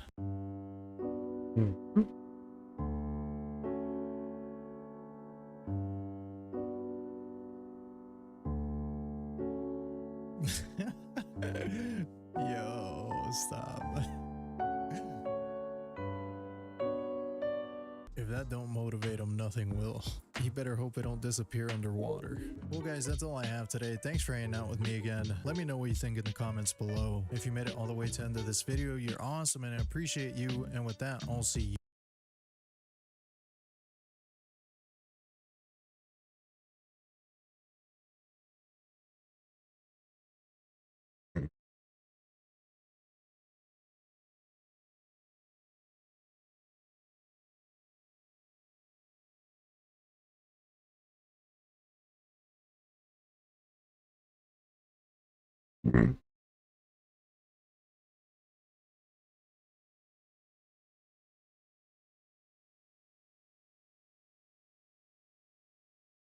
Blame Truth here, and when it rains, it pours. I'm uploading a little more frequently than I usually do, but I think this is something that I really need to talk about, and I'm going to try to keep this video a bit shorter today, but I really can't believe things have gotten this bad, and it's so strange because, yeah, I've been complaining about Call of Duty for the better part of 5 years, but the fact that they've been able to keep up this momentum of just downward, it's actually impressive. Like, it's hard to be this fucking shitty at what you do, but they somehow manage to one-up themselves, and it's like a soap opera. It just keeps on getting worse and worse and worse.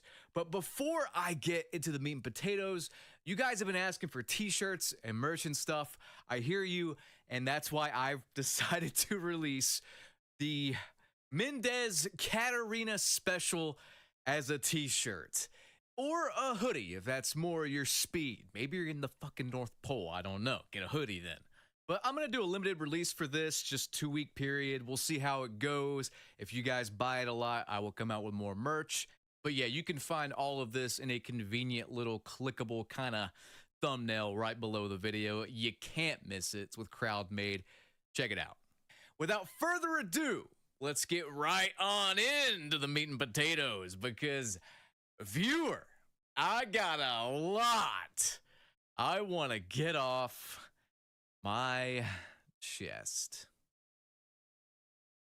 So it's been a bit quiet. I mean, it's usually quiet when it comes to Call of Duty and the dev teams. That's either because they've all been replaced by AI bots or because they just simply don't want to speak. I mean, we've covered, devs not wanting to speak in the past. I'm recalling a certain mime, I believe they were, but anyway, that's in the past. The future and the present is no dev is talking to us. So when a Call of Duty dev decides to actually break their silence, it is a monumental achievement. But this particular dev isn't just talking about, I don't know, the game, trying to sell you something or telling you some features coming up. It's just a lie. They're not doing that. They are crashing the fuck out and going scorched earth on the entire franchise. I'm not kidding. This actually happened. Now, full credit pretty much goes to Nero here. He already covered this in depth in his video, but I'm a bit late to the party because I'm guessing he got the news on Twitter from one of you viewers or whatever.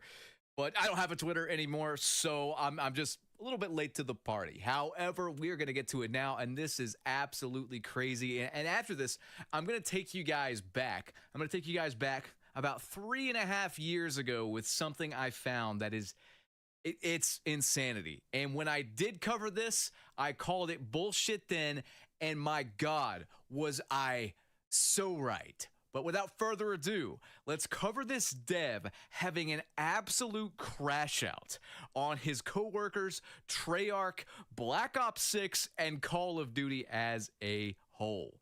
Look at this. And I'm going to censor this last name because I don't want to get in any trouble here, but this ex-dev says, Treyarch and Activision are evil. I crunched for 3 months, 12 hours a day, 6 days a week for Activision Treyarch on DLC Ancient Evil in 2019. So he's been there a while. They refused to pay me a bonus after promising us we would get one. Mark Blank of Treyarch is an evil liar. He shook my hand on the bonus but refused to pay it. Mark forces HR to demand employees to coerce 10 other employees of Treyarch to write fake 5-star reviews on Glassdoor in order to qualify for a promotion. We've covered them like faking reviews on the Google Play Store for like Warzone Mobile and stuff before, so I'm not surprised at that at all. Mark labeled contractor Richard in 2007 the FYF, Fat Yorkshire fuck. If you know Richard, tell him. Poor Richard, he's not fat, he's probably just big boned. Anyway, this next part is where it gets really disturbing, and it sounds like Mark took a fucking trip to like, I don't know, the Thailand version of Epstein Island or something. This gets fucked up. Mark cheated on his wife many times. She found out and dumped him. Then a year later, Mark comes back from Thailand with a young girl looking 40 years younger than him who can't speak English and looks about 12 years old. What in the hell, man? Mark created many hostile environments at Treyarch, yet Activision don't fire him after being informed. Yet they pledged in 2019 to fire anyone who creates a hostile environment. Mark is a creep, a liar, a slave driver, and an evil individual. This is Mark and Treyarch. This is Activision. Microsoft also know about it and have done nothing except fire 10,000 devs recently. And Jesus Christ, man, 10,000? Why even have that many to start with? Anyway, boycott Black Ops 6. They now even outsource zombie maps to Asians instead of Americans. No wonder the zombie maps over the last 5 years are complete crap. This is just the tip of the iceberg. I've not mentioned Activision execs expensing $8,000 bottles of wine on company trips. Steve Matey, you drugged up pathetic smackhead. That's a great insult, actually. How much was that dinner you had to expense on your own credit card because you went over the $20,000 dinner expense bill? Juliet wasn't very happy about that, was she? Still, your boss/mate gave you a backhander in your next bonus to cover it up, didn't he? And there's more to this. There's more. He goes on to talk about Infinity Ward getting their ideas stolen by Treyarch back in the MW2, the OG MW2 days. Something about like Treyarch got an advanced copy of MW2, and they were able to see what Infinity Ward were doing and then kind of rip it off for their Black Ops 1 game. But I don't really mind all that. I don't know why they weren't working together and kind of playing off each other anyway. But back in the day, they were kind of like competitors. It was weird. Usually what would happen is like Infinity Ward would come out with a game and it would be good, but there'd be something broken and stupid in it. So Treyarch would then like fix it after the fact with their game. So in COD 4, for example, it was Frag times 3. And then they came out with Flak Jacket in World at War. And then in Modern Warfare 2, it was Woman Army Noob Tubes. And then in Black Ops 1, the grenade launchers like the China Lake were really bad, and Flak Jacket was also back. But like the stuff they ripped off was essentially the pro perk system and maybe the streaks and all that. But I'm not going to call that a ripoff, and I'm not going to hold that against old school Treyarch, because I personally think Treyarch's always made the better games up until this one, this Black Ops 6 piece of shit. I really don't understand how it's gotten this bad. I do understand why, David Vonderhaar, Jason Blundell, Dan Bunting, Tony Flame, all of those devs that we knew that communicated with us, where we knew their position and knew what they were doing and knew that they were experienced. I understand now why they are gone. I totally get it. Seeing this guy absolutely lose it on LinkedIn over this, I mean, I don't know if something just expired, like an NDA expired or what, but he posted it, he deleted it. How much of it is true? I would say probably most of it. And I have some evidence that's going to show that he's not just talking shit here. I mean, it sounds like he's off his meds a bit, and he's going crazy, but I don't think it's just that. I think he is incredibly disgruntled, and he has a very good reason to be, because I covered this back when MW3 came out. I think it's time we revisit it to really give this LinkedIn post some validity here. So check this out. So shortly after MW3 came out, a Sledgehammer dev, someone claiming to be someone that worked at Sledgehammer, had this to say in my comment section, and then they just deleted it and then never spoke of it again. So very similar. Right? This happened December 2023, okay? I love Sledgehammer Games. They've been my favorite studio for a long time. I loved Dead Space, so when Michael and Glenn formed Sledgehammer Games and joined the COD table to make games for Activision, I was beyond excited. The fact that Michael and Glenn left Visceral Games because they were treated like shit to do their own thing and have been treated like shit again by IW and Activision makes me like them even more, but it pisses me off. I was devastated when they had to make yet another World War II game with Vanguard because everyone knew the community was going to hate it. That's why I joined their team to work on the anti-cheat operations for Vanguard. I fell in love with Vanguard because I saw everything that Sledgehammer did to make the game for the community. And I will give credit here. Sledgehammer Games made that game in about 8 months. I was informed from an insider, someone who was pretty close to Sledgehammer Games, and that's confirmed. They made that game in like 8 fucking months. All things considered, with that time constraint, it's pretty good. Anyway, back to the comment. It was the last game with clan support and a solid team play build that invited players to join squads. Since then, it's been impossible to join squads, and there isn't a single thing in MW2 and MW3 that is clan friendly. Almost as if Infinity Ward doesn't want players to team up to keep little Timmy safe. In Vanguard, you could also level up your operators and even get the gold and diamond operator skins. That was actually a good feature. And we're going to skip some of this here and just get to the meat and potatoes. Now, unfortunately, they are stuck under the thumb of IW, and IW said that they had to make/clone an IW game, MW2 in this case, that they literally weren't allowed to add clan support and promote team play at all. IW fired most of Sledgehammer's staff, including the entire anti-cheat team, when MW2 released in order to implement IW's AI-based anti-cheat that absolutely does nothing but favors cheaters and reports spammers. That turned out to be true, and it's still true to this day. I can't stand Infinity Ward and was given a huge fuck you for being good when our team got canned. Their entire team is full of woke social justice warriors who hate guns to begin with. They are so anti-American, anti-2A, anti-1A, hate the Constitution.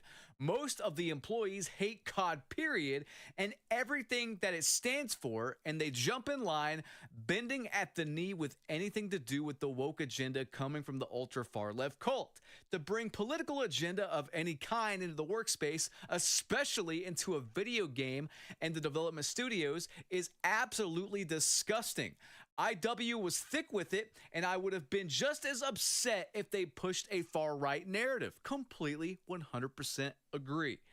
It doesn't belong in video games, period. That's all I have to say for now. However, I could go on for hours as to why I know for a fact that IW is purposely trying to destroy Call of Duty. They desperately want to move on to a new video game so they can push their views onto their customers. Does that crash out from a few years ago in the comment section from an anonymous source not sound exactly like what we just saw officially from a dev on LinkedIn? And if you doubt this, comment is legit, the more that's come out in the past couple of years, the more it paints this particular comment of this claimed ex-dev to be legit.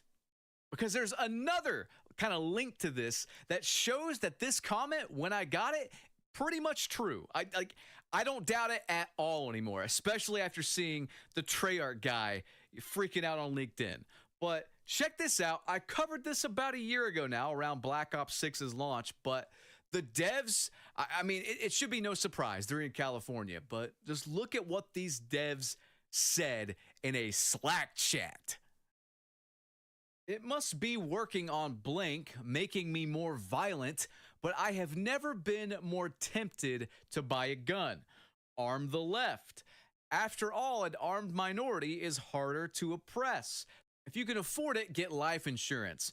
No one fights harder than insurance companies, and if more minorities get them, then it'll be harder for hate crimes to get swept under the rug. What is wrong with these people? Why are they threatening gun violence like in the Slack chat? You know what I mean? And for those curious of the time frame of that was about 8 months ago that Slack chat leaked. I don't know what else to say, man, but I think it's time we start believing these devs whenever, they come out and they're like, man, my coworkers and Activision Blizzard are fucking insane assholes, liars, whatever. Because look, I also found something else looking for these old kind of comments and stuff like that in my videos, and when I found this, I called it out as complete bullshit at the time. And again, this is from like, I want to say 3.5 years ago, during Vanguard's kind of time frame. It was when they released the Warzone update that ended up breaking not only Warzone, but Vanguard and like Cold War and Modern Warfare 2019. It broke every single Call of Duty game because everything is integrated into the shitty fucking Warzone thing. And whenever they broke that stuff, they gave us this apology. And this is rare from them because they're fucking narcissists. It's not really an apology, but it's like, it was this fake "we hear you" thing. Look at this and tell me why you would ever believe anything these people say unless they're out of a contract and they're out of their NDA clause and all that stuff. We wanted to take a minute to talk about fixing the game. We hear you, and we feel your frustrations. Our teams are hard at work addressing the issues that are being experienced across Vanguard, Warzone, and Modern Warfare. Updates are being deployed as quickly as possible. We want everyone to have a seamless experience no matter which game, game mode, or platform you play on. Your feedback is a critical part of our development process to make our games the best they can be. Have you ever heard such fucking bullshit in your life? Right there, that end part, but not just that end part. The whole thing about we want everyone to have a seamless experience no matter which game, game mode, or platform you play on. Is that why? Is that why Call of Duty World War II, which just got released on Game Pass, is unplayable on PC to the point where they had to take it off of PC Game Pass because people were getting RCE'd and having random people like take over their PCs remotely. By the way, it's been over 3 weeks, and Call of Duty World War II on PC Game Pass is still not back up, and it's probably never gonna be back up. These guys are narcissists. They are liars. I don't know how many times I have to show you guys proof before everyone gets it. When I say you guys, that's really not fair. I think if you guys are watching the channel, you know that they are liars and narcissists and weirdos and whatnot. But like, I can just go back and I can show you direct quotes from them that turn out to be false. Weeks, months, years later, every single time. Like, I have the receipts, motherfuckers. You know, how can you just lie to the community? I mean, I get how they can do it. The community's still playing the game, and the people they market the game to are just morons. So I get it. And I'm sorry if that's harsh, but maybe you do need to hear it at this point. Like, that's who they want playing their games. They want people with IQs that match my current thermostat settings, and I keep it pretty chilly in the summer, guys. I'm quite hot right now. I'm hot making this video, honestly. But that's who they want playing the games, because those people aren't going to question shit. They're going to just, not question anything, and they're just going to consume the products, and they're just going to buy the stupid skins.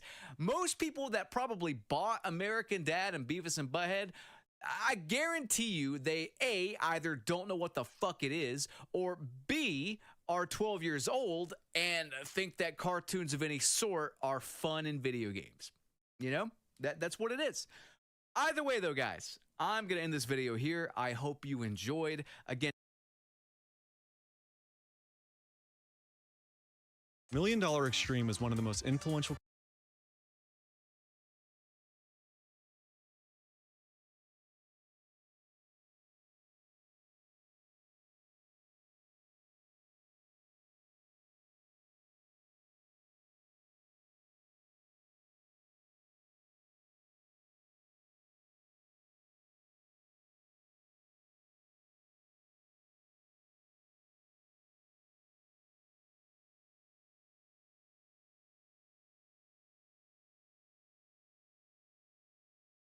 $1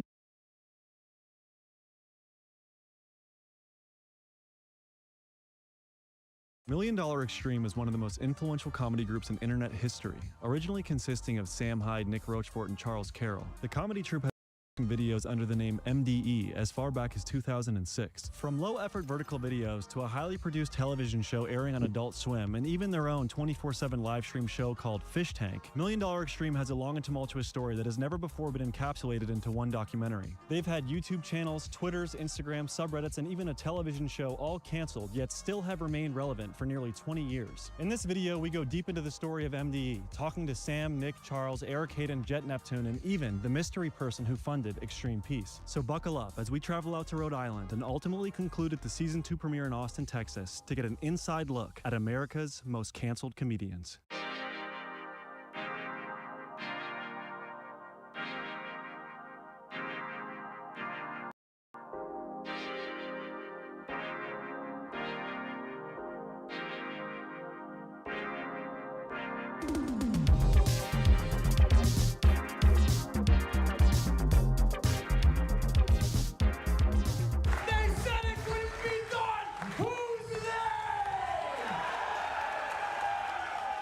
We start this documentary off by talking to Sam about the early days of $1 Million Extreme, way back in 2006 when the idea was first conceived while he was studying art in college. All right, well, hey, thanks for having me, Sam. Oh, man! I hate high school! Got some nice cigar aromatherapy. You don't appreciate it yet, but you will. So yeah, I wanted to go deep. I wanted to get deep. I haven't seen you in... Take it easy, man. Too much talking. We didn't even get started. I didn't even hit the road yet. It's like a matter, can't hold your smoke. Good cigar you got. Thanks. Let's start there. Does it smell good? Yeah, it smells really good. And the visuals here are stunning, dude. I can almost see the road. This is actually dangerous. I can't see what's going on in front of us here. Hey. The first use of the term $1 Million Extreme, that was my college thesis project at RISD, renowned art school, not good place. Sam's senior project titled $1 Million Extreme was a series of sketches such as feet racing, Mac vs. PC, Billy Banana, Tony Leone, and more that featured the beginning stages of the group's motion graphic and sketch comedy style. Buy 10, sell 5, you're fired! Active lifestyle, busy professional, not enough time? Grab, go, lotion, Greg Ocean. Greg Ocean, the grab and go lotion, available at Rite Aid. The only benefit I took out of that school was meeting Nick's cousin, Brian, who's a sculptor, and that's how I got linked up with Nick probably around 2007, 8, 9. What year was the Christian rap music video? That was probably 06, 2006. And that's actually Brian, that's Nick's cousin in the video with me. All right, you guys, check it out. Right now we're with the one and only Nick Rochefort. Hey, what's going on? How is everybody doing so far? It is what it is. My fucking back! You think I care? Oh, $1 Million Extreme was Sam's senior thesis at RISD. That's like, he came up with the name, and it was like a show with intro graphics. It's sort of like always been an elaboration of Sam's senior thesis. When did you and Sam first start shooting sketches together? In like 2008, I needed a website for the landscaping company that I was running at the time. He did motion graphics for a company. I did stadium graphics for sports stadiums, you know that ribbon that runs around? Yeah. Sam worked for ANC Sports making graphics for 8 months before he realized he couldn't function within the confines of the company. Not long after quitting is when he first met Nick Rochefort. He met me at my office, which is not far from here, in the middle of the night. I remember he showed up. We were supposed to meet at like 8. He showed up at like 11:30 and shit, and we were in my office, and he was like, oh man, and we started talking about like shit we like. He was like, do you write sketches? I was like, I write stand-up. He was like, oh cool, never did a website. He dusted off. Like 6 months later, I remember I was in my landscaping company, shit was going awry, I was getting fucked up, and I was like, he calls me up, he's like, yo, do you still want to do comedy? And I was like, yeah, I do. I'm gonna kill myself. And he's like, yeah. Then we started calling each other every day. I was at Acura. September 2008. We were typing on this Google Doc and doing sketches, and we had 300 sketches in like 4 days. Sam and Nick teaming up was the next step in forming the foundation of $1 Million Extreme. Classics from this era include sketches like Choco Kid, sucking your dick. The World's Most Comfortable Man, Hot economic times. Here we go. and Craigslist Hookers. Listen, kiddo, we are in deep shit if we don't get someone to suck Bret Michaels' dick immediately. All these weird character-driven, elementary, amateurish bullshit. But then I went to Mamaroneck, New York, into his apartment, and we shot this weird sketch called Dice Bro. He painted his whole apartment chroma key. It was revolutionary. Like, you're like, wait, you can put me in the sky? Like, you know, like now you can do it on an app in an hour. But I'm like a retard. So when I found that, I was like, oh my God, like, you can do that. There's so much things you could write around that. And I did a Malbone trucking. If you ever seen that one, it's a really weird one. But it's basically just like a trucking commercial over and over again. And hi, I'm John Malbone, Malbone Trucking. We have New England's largest assortment of dock-to-dock shipping, pound for pound, the cheapest out there. And no, our drivers don't pick up hookers at truck stops. And we shot 5 sketches in one night, and then I went home, and now it was like off and running, and then we launched them to a YouTube page, and then moved him and a sound girl in. Come move in, I'm gonna foreclose on this house, I'm gonna stop paying the bills. I have probably 12 months until the bank kicks me out of here. For like 6 months, I just like changed my whole life. I stopped going to work. We started making sketches every day. We had like chroma key background. We would shoot sketches every day, and everybody I knew from my previous life was like, yo, you're off the rails. Like, this is insane. It was just you and Sam doing stuff together. Did any of those first sketches like catch anything that you would consider traction at that time? Bass was a big one. The speakers one. I only ride with 2 kinds of people: Asian kids and piece of shit white kids. That's the first one I ever saw from you guys. The bass effects. Bass. That was like that one hit. What year was that? 2008. Okay. That's a good video. Nick edited that. I didn't know Nick edited. Nick's actually a banging editor. When he edits stuff, it's like makes it like 10 times funnier. That was like the first one to get to like 25,000 views, and we were like, oh, well, clearly we're gonna win an Oscar. You know, like it was very exciting. We're like, oh, this is cool. That was like the motivation. Like, okay, what we're doing here is probably gonna work. Then we went to Montana and lived there for like a month and a half. You and Sam lived in Montana? Yeah, for like a month. What the hell were you doing out there? We lived in the Archie Bray Fellowship. It's like a ceramicist art house. My cousin Brian, who introduced me to Sam, won the fellowship. So he lived out there for 2 years. Any sketches from the Montana month? No, I remember writing like this hay salesman one that was like weird, and like we just didn't. What the hell were we doing? I don't know. Oh no, we were editing. We were editing and we were drinking a lot. I was drinking a lot. Sam doesn't drink, but I was like getting hammered every night. But it was a lot. Like we didn't have a lot of money. We had, I think, like between us, we had like $5,000 that had to last us like basically until we ran out of money. And I was like, all right, I'll go back and sell cars or whatever. When Nick ended up returning to the dealership to sell cars, there was actually an era where both Nick and Sam were selling cars at the same dealership so they could stack up money to fund their sketch comedy ventures. There was an era when we first met, when he first moved in with me, like way back before we took off. Like we lived in my shitty house that we were going to foreclose on for a year, and he went and sold cars at Toyota in my group. It was Prime Auto Group, and they had a Toyota dealership. He went and worked at the Toyota dealership. So anyway, this guy wants a RAV4 for a Corolla price. So I tell him to get on out of here. Oh wait, no, I think it's a customer. Hold on.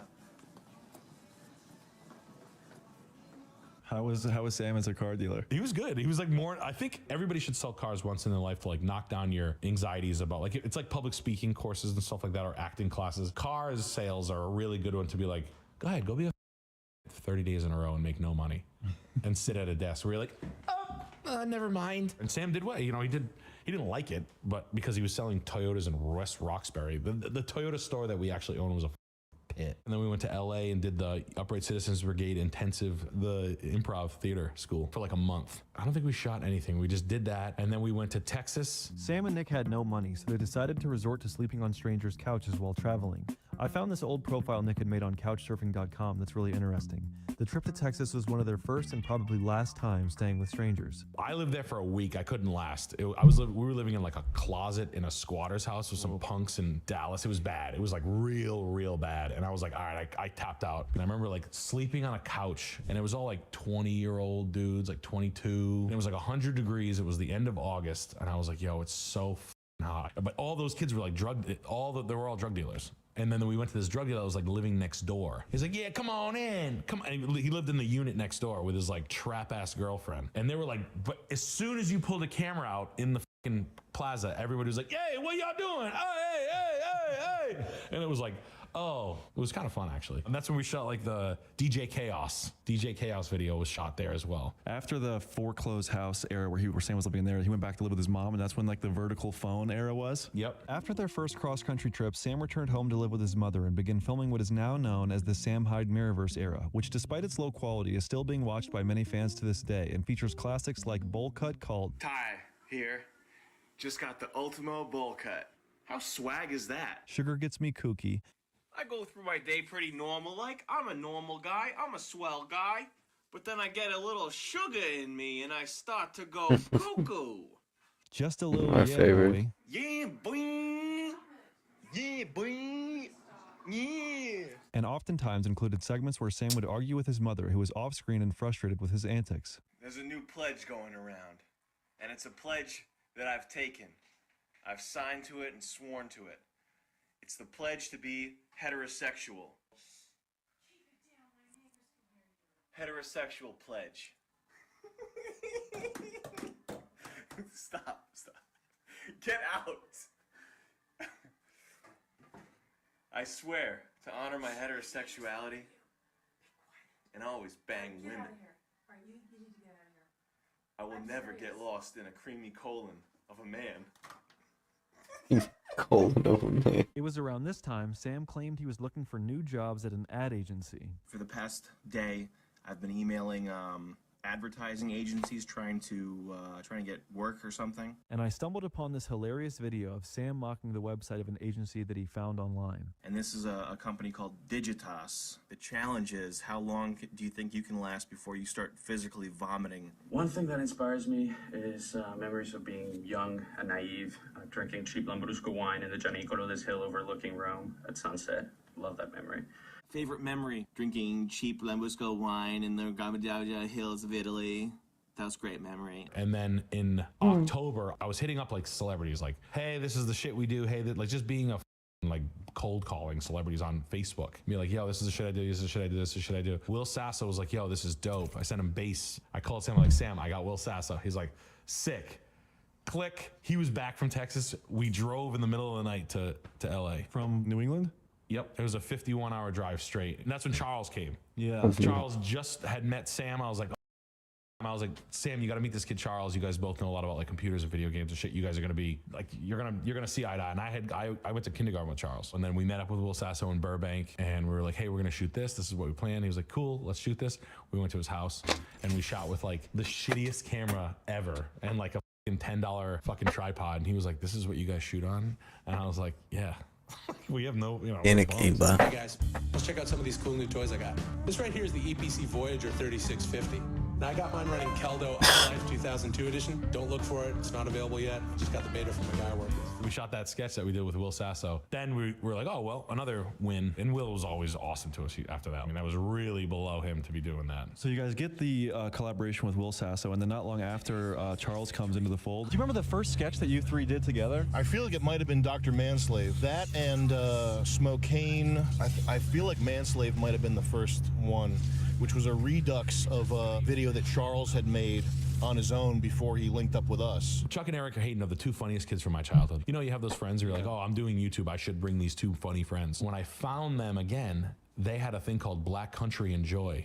And I remember like distinctly making a note like, wow, what a weird name, $1 Million Extreme Black Country Enjoy. And their videos were fucking insane and funny. And they were very like, oh, perfect. They're gonna totally understand how to do this. And they did. I'm gonna go in the men's room, freshen up a little bit. Charles, just relax.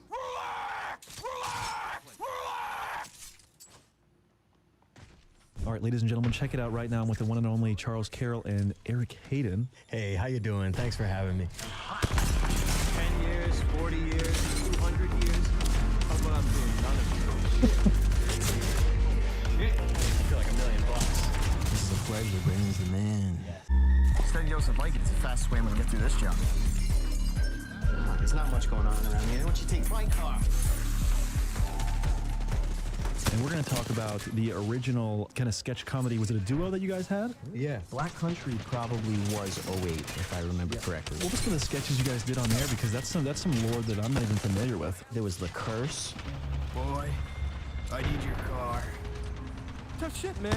You know, call the cops. Dennis, I'm gonna call him. Wait. Shoot him. There was Electro Treasure. There was an animation on there. I can't exactly remember. Something bidding of the Bone Lord, something along those lines. Is the channel still up? Yeah, it is still up. It's a bit defunct, but it is still up. But I believe the Manslave on there was flagged. I'm gonna have to dig up some emails. It got flagged and lost and then brought back up, but it seems to have been flagged out of existence again. I think Manslave was really weird. This is interesting because it was like storytelling. That was the first thing I ever acted in with you, Sam, and Nick. I believe is the remake of Manslave. The trip to LA to film with Will Sasso is the moment where Charles joined the crew and is the official inception of MD as we know it today. In November of 2010, the trio came together for the first time to film a 45-minute short film titled Dr. Manslave, a 6-part story about an evil psychiatric doctor that got caught killing over 30 people and deceives the authorities who apprehended him, ultimately driving them insane. All right, and I'll work with him. I'll see if I can Fix him, will ya? Can't fix Manslave. God, man, slave. Well, I'm 60, so why is he telling me things that happened to me when I was 10 years old? It's a bizarre video that has fake commercials spliced throughout and was mostly improv. They followed the short film up with a 3-minute video titled Smokane 2 about a legendary detective starred by Nick Rochefort. Get Smokane in here now!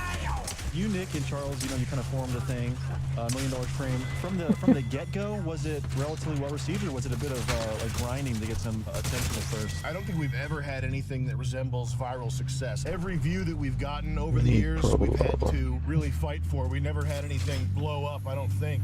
Now, what are you thinking about the roadway right here? Is that what you're... I'm just kind of shocked that you can see. It's like you luckily have cataracts here. Listen, I'm going native. So fun. I'm going native mode right now. Now, we definitely could use a little You can't bit so cool. You could argue that this is very distracting and it's kind of lowering the quality of the experience and the interview. Now it's actually a thread. Now we're in a thread. I can't see it. There's people running in front and we have to defrog this thing. What was one of the big first MD skits that like actually caught some traction in your memory? That was one of the big ones. One that sticks out to me is something that I thought was hilarious was college. Yeah, college. That whole round in Bushwick, the Brooklyn area. Yes. Whoa. That's one of the best videos ever, dude. Oh, that one. The Nick line. Look at my hands. Tell me what my dick looks like. And then you have like the. I have French fries in France. I speak French. I've been to Spain. I've been to South America. I've been to Kenya. I've been to China. I backpacked across Europe. I prefer tea to coffee. I've been to Greece. I love Greek food. I'm a foodie. I'm always on the lookout for a great little place to get breakfast. Sometimes I go to Barnes & Noble and lose track of the time. The black people that I've met said I have a lot of flavor. I love my MacBook, but I also love my MacBook Pro. Yes. It has the word Pro on it. Short for Pro. Fight two ashes at once. MacBook Pros. And Two ashes right each other's like that. I'm trying to gag myself, trying to puke, but I can't. Yeah. I actually tried to gag myself, but it wouldn't gag. I had my fingers all the way past my tonsils. I can't believe you look back at that and it's such a sillier life. You're on the rooftop and you're talking about, a woman who didn't take her tampon out and had it shoved into her cervix like a muzzle loader. And I got a tampon shoved in the back of my cervix because I forgot that I had a tampon before I had sex. And your dick acted like a muzzle loader and shoved a tampon to the top of my vagina. Yeah, I feel like everybody has that story. What year was college? 11, 12, maybe like 11 or 12. It got picked up on like no, it was like I think Walker picked it up. Yeah, it was a big deal. It was like we were like, yo, they would constantly hit me up and try So when people just sit back there. Yeah. Just back there. So fun. Boom, boom, boom. Bam, bam, bam. No pause in between. Come on, let's jam. How many people are there? Never did they want to sit back there. So cool. Going to college, but also filled with memorable quotes from the guys like this. There's a new era of balding men who agonize over for 3 years. It could be a few things. It could be genes. Oh, is it my mommy? Is it my daddy? Where's it coming from? How's this happen? Look, you can do 2 things. You can shave your head and be a shaved head sex waiter for the rest of your life. Or you can go get your hair cut. And then you can be a sex worker for the rest of your life. You came over. Get it.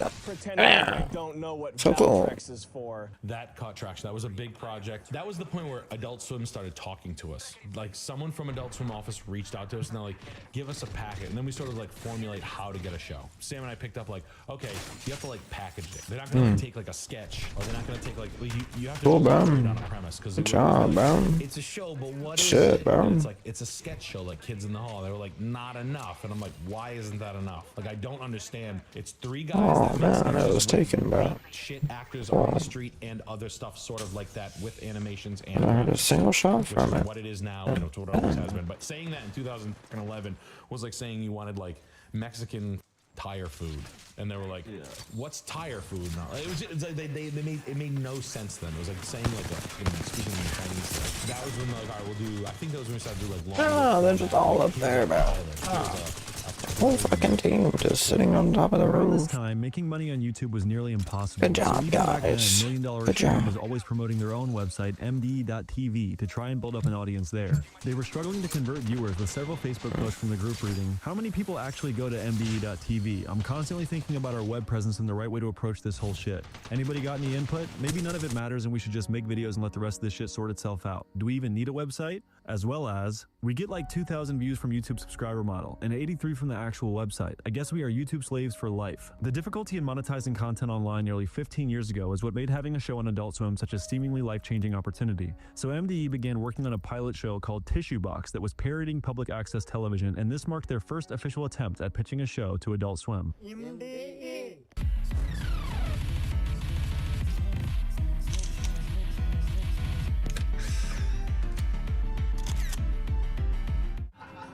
Welcome to the Rhode Island talk show, Tissue Box, where if you don't start off crying, you're guaranteed to be by the end of it. And we had flown out to LA with Tissue Box and Tissue Box 2 in the wrapper. So we shot College Cunts, that did well, and then we started shooting Tissue Box at a local public access studio in Rhode Island, Peg, Rhode Island it's called. And that was like our first like episode. So we used their facilities to make a pilot. And we were like working our ass off to get that in like Tim Heidecker's hands. Sam would like edit through the night to get like a DVD burned to get overnighted to a guy who was gonna be next to Tim Heidecker supposedly in Los Angeles. And we handed him the DVD and he probably fucking threw it away right away. Like, what the fuck is this? Not a good way to do it. And then after that, we started shooting like, I think we did the street interviews. That went pretty well. The New York street interviews, the Brooklyn hipster shit. That went really well. We went to go visit our friend Ryan Stack in Brooklyn. We're like, we're gonna shoot some videos. And we started doing these street interviews while we were there fucking around, and they were funny. And it was like shooting fish in a barrel. And then we stayed for an extra day just doing that. Describe your fashion, 3 terms or less.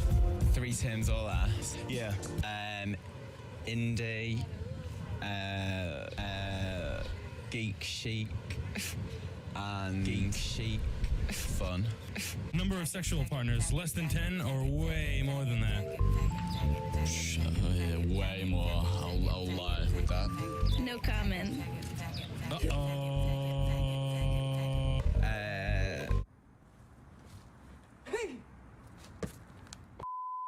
It was like when hipster then was like, you know, finger mustache, and like it was before everybody started. It was like pre Portlandia, and we had known what that was because it was called Thunder Ant. Portlandia was called Thunder Ant before it was Portlandia. Skewering hipsters was on the docket. In Brooklyn, it was like Fixed Gear Bikes, Jared Leto. We were dying, and then we were rewatching the footage.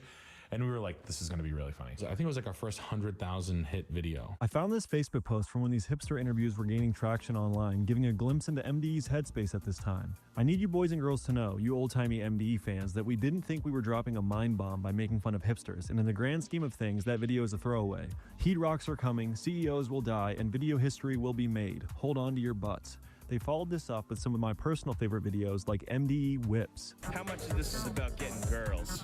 All of it. There you have it. Play it. I know at least one. You guys did a car video where you went to like a car show and Sam had the all blue on and you guys were f***ing with people? Yep. Was that around that same time? Same time. Can we ask you a personal question? Do you shave your arms? Yeah. Is that for the ladies? Is that just a personal thing? You like the way you feel with that? Shows more definition. Shows more definition. Get rid of the hair. Nice. How much if we had to buy it from cash from you at the end of this interview? 100,000. Sounds like a pretty good deal. Do you finance? So we shot College.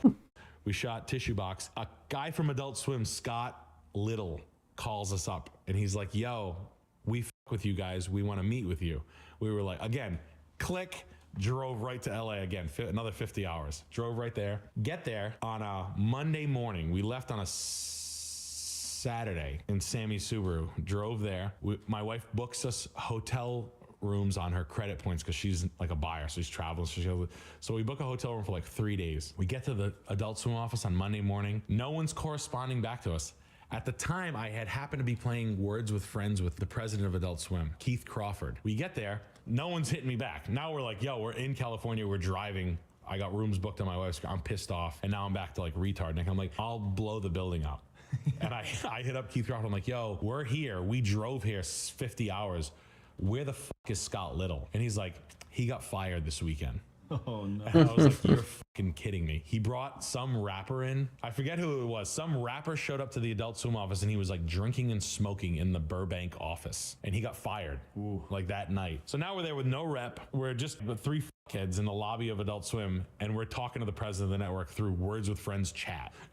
and now I'm like, yo. Yeah, so then we were like, all right, you're gonna meet with Walter Newman. And then we got a meeting and it went well, but it was a weird meeting. Like we had construction paper. Like we had no idea what we were doing. Like no idea. But we had shot the Tissue Box, but Tissue Box looked a lot like Eric Andre show. And they were like, this is so weird. We're literally shooting something that looks just like this. Is even fun. This is even funnier than some of the shit. And I think it was just like a common idea, like one of those like, you know, like you parallel thinking. Yeah, like when Tosh.0 started reacting to the internet videos, I feel like everyone like had that same thought. Yeah, and it was like, hey, let's use a public access studio and fuck with people and like have an absurdist sort of like late night on coke or whatever, or acid. And then they were like, let's get something going. Vague. So you get the meeting with Adult Swim, and nothing really comes of it, right? No, we think it's like, oh, it's in the bag. We're going to get a show. It's a done deal in your mind. Yeah. Like I'm, as a competitive steroid freak retard car salesman, I'm going to get it. I clearly have the TV show now. And I'm like, yeah, awesome. We got it. Like we leave. I think we had like lunch with Will Sasso and Chad Kulchin. And we're like, yeah, man, we met with him. It's going pretty good, man. I remember we met with Tommy Blacha, who's the creator of Metalocalypse. And he's like, yeah, man, we're pretty much like in the same ecosystem now. So yeah, I met with Walter, met with the team. Yeah, we're pretty good. Like we were so fucking jazzed. So we stayed like a next night. And then we're like, well, I remember calling my wife and be like, yo, we can't leave. So you probably want to put an extension. On the hotel room. She's like, well, I have like 4 more days of points. No big deal. She extends it. We call them. Like, don't worry about the money.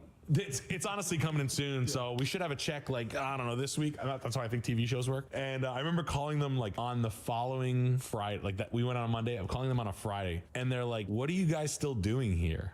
And I was like, "What?" They were like, "Yeah, like this is gonna take like months." And I was like, "What's gonna take months? Just give us a check and we'll start working now." And they were like, "No, it doesn't work like that. We put you on the slate as a potential buy, and then we pitch you as like a potential thing we want to buy." And I was like, "Oh no!" So we stayed like 5 days too long. Nothing comes of it for a long time. It was around this time period YouTube began removing MDE's videos for violating terms of service. They had 2 strikes on their channel, and a third would mean their channel would be terminated entirely. This meant they could no longer push the envelope on YouTube for 6 months until the YouTube strikes expired. So during the uploading hiatus, they began working on a now legendary series of sketches called Ideas Man. I'm gonna fucking take your idea quick like that. You got an idea, but what are your holdings? What are your holdings? What's your bottom line? I bet you it's that tight little ass of yours. You're fucking this all up for me. Hard to explain to my friends. At the same time, the guys had secured a small budget from Adult Swim to produce more sketches, and they teamed up with Andrew Ruse and Thanks Computer to begin producing them. We go home, we're like writing phone, we're submitting shit. They're kind of like Xing and O'ing our shit at this point, not giving us a show still. And then they gave us $5,000 to do a bunch of videos. We went down to Atlanta, and a group of dudes, Andy Ruse and Derek King, set up like a pro film set for us, and we shot 4 or 5 sketches. We shot Moms. That one's so good. That's a fun time. With the help of Andrew Ruse, $1 Million Extreme upped their production value massively and were able to post on the Thanks Computer channel while they were waiting out the strikes on their own. In the sketch Moms, the troupe hired 4 actresses from Craigslist to portray their real-life mothers and act out a scenario where they caught them speaking inappropriately in a chat room online. All my friends think I'm a... Why? Because of you. Because of you. If my mom came into your room and took her pants down and then pulled your pants down, you would do it. You would do that. Do what, coom? Yeah, you would coom. You would coom all over her. Anybody would. Hey! Hey, shut up! Shut the f up! You fucking retard!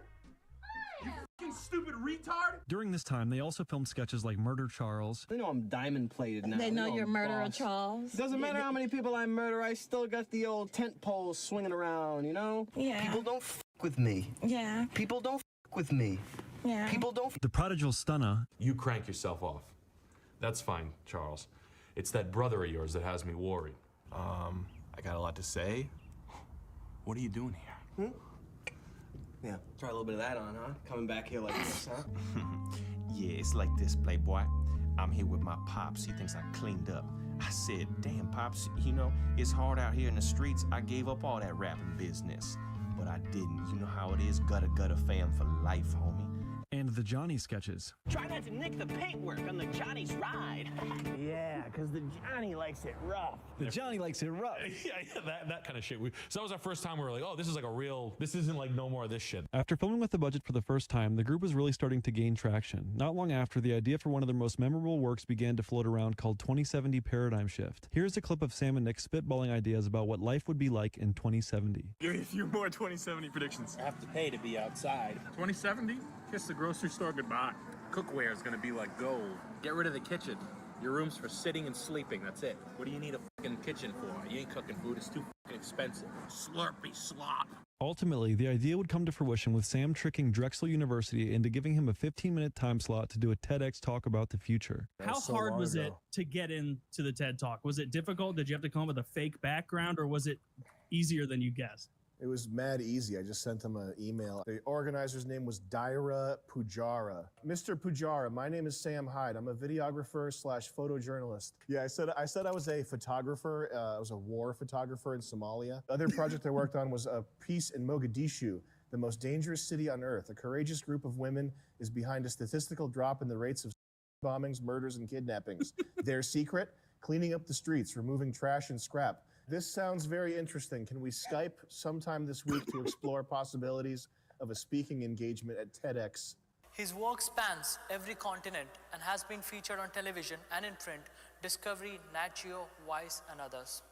He recently returned from Mogadishu, the most dangerous city on earth, where he shadowed the heroic El Mahmoud women on their quest to clean up the streets and restore humanity to their war-torn country.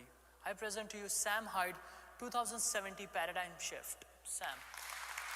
To keep up with the pompous, self-absorbed attitudes typically shown at these events, he began his speech by asking the audience to pat themselves on the back for saving the world. Guys, pat yourselves on the back right now, okay? Let's do it. Come on. Everybody, I'm not gonna let you stop until I see everybody doing it. Let's pat ourselves on the back. There we go. You two, you're patting each other. That's cheating. Hey guys, that pat on the back right there is for saving the worlds. What inspires me is teaching African refugees how to program JavaScript. What inspires me is finding out how to use maglev trains to get resources to the moon. 9/11, September 11th. And we're gonna use some reverence here and not be silly about this, but look at what they accomplished with no weapons and just 11 guys who didn't even speak English. And that proves that sometimes great ideas are actually horrible ideas. He continued by making a series of predictions for the future, lambasting the Steve Jobs-style seminars that were popular at the time. 2070, future, now. What? 2070 predictions. The next 50 years are gonna be some serious stuff. Trash economy. You use cubes of trash as money. Everybody becomes rich. It's a gold rush. Good luck searching for Al-Qaeda on the internet in 2070. You'd have better luck going next door and asking them in person. Israel, straight up ripped off the map. Bye! Not my choice. It's probably what's gonna happen. State-enforced homosexuality. I don't have a problem with that. This stunt got a lot of traction online and even caught the attention of Duncan Trussell and Joe Rogan. He's sitting on the stairs, dressed like a gladiator with a sock cap on. It's a weird outfit. Many memes are shared from this video still to this day, like this one. What's the one problem right now that's not going to be around in 2070? The elderly and the disabled. Because we're just going to kill them.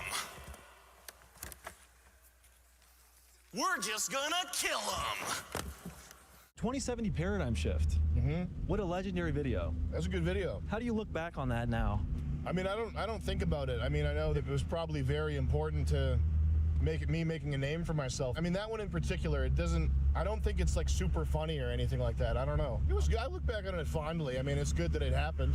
It holds up very well today, I would say. Okay, that's good to hear. How nervous were you going up there? I suffer from severe, like, adrenaline dump, nervousness, like fight or flight symptoms, and I was really feeling it. That beginning when I took a break to drink the water on the steps, that wasn't for effect. That was an actual, I needed to sit on the steps and take a break. With high hopes of getting a show on television, MDE was left in a limbo state between 2013 and 2015 where they were independently producing content and trying to secure a TV deal. In late 2013, the sketch Father Figures would drop, which depicted Sam giving advice to his fictional son. I don't mean to burst your bubble here, but your mother is, she's garbage. You know what I mean? She's a dog. Your mother's a dog. Listen, American girls, the first thing out of their mouths is money.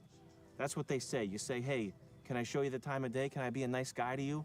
Can I give you some respect and be a good man for you? And they immediately, ba ba ba ba ba ba ba ba ba ba. How much money you got on you? It's $60 an hour. It's $120 for a full hour, you know? And I'm sorry, but I'm trying to get a message here into your brain so that you don't have to go through the same pain that I went through for so many goddamn years. During early 2014, Sam started his Kickstarter TV series where he would make fun of people asking for money to kickstart their bad business plans. Hey everybody, how's it going? Welcome to Kickstarter TV.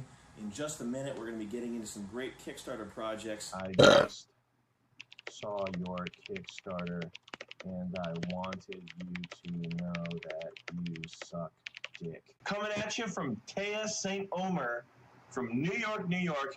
She's got $110 of her $34,000 goal, and she has 0 seconds to go. In the same time period, Sam made his own Kickstarter for a brony dating sim game that caught the attention of YouTuber iDubbbz, who thought the project was serious and began to mock it. Hello, everybody, and welcome back to more Kickstarter crap. Today, the piece of crap we're going to look at is called Dark Skies. There's a lot of crap to sift through on this one, so buckle up.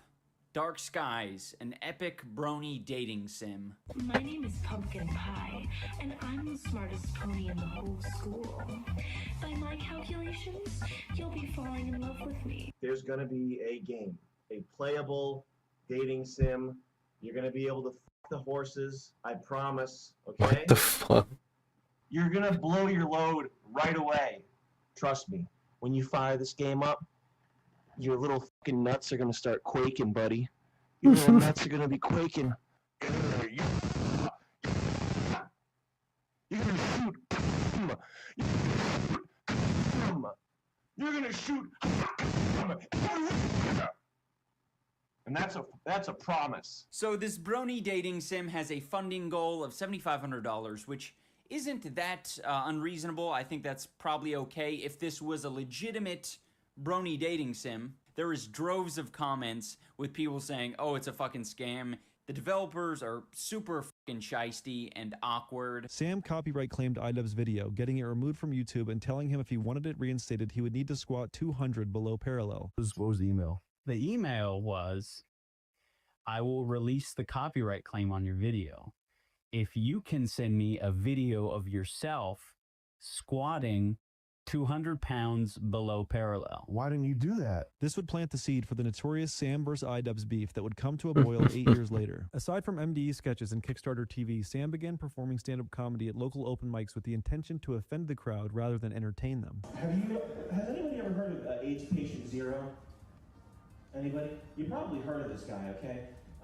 His name was Gaten Dugas, and spoiler alert, he was a hypersexual and hundreds of men yearly.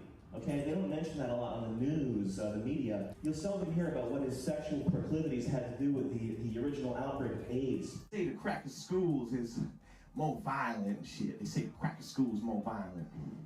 I say it's the institution that societized the cracker to be violent. Sam's anti-comedy stand-up routines accomplished what they set out to do, leaving much of the crowd very angry at him and often confronting him after the show. Do you live in real life or do you live in some shithead internet world? I live in a shithead internet world. What's exactly. Tumblr? Jump off the Williamsburg Bridge and you'd be more valuable to. That's a hate crime.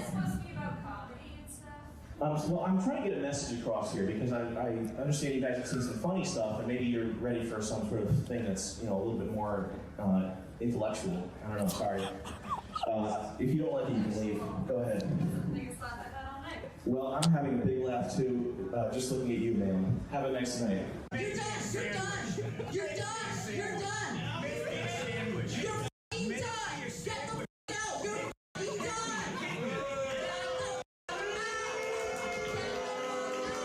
And then we shot a bunch of stuff, and then they gave us 15 grand, and we shot like even more shit. So basically, we're at this point, we're like, see how much stuff we can shoot for 15,000? Imagine if you gave us $1 million. Oh, shit, they got goobers here?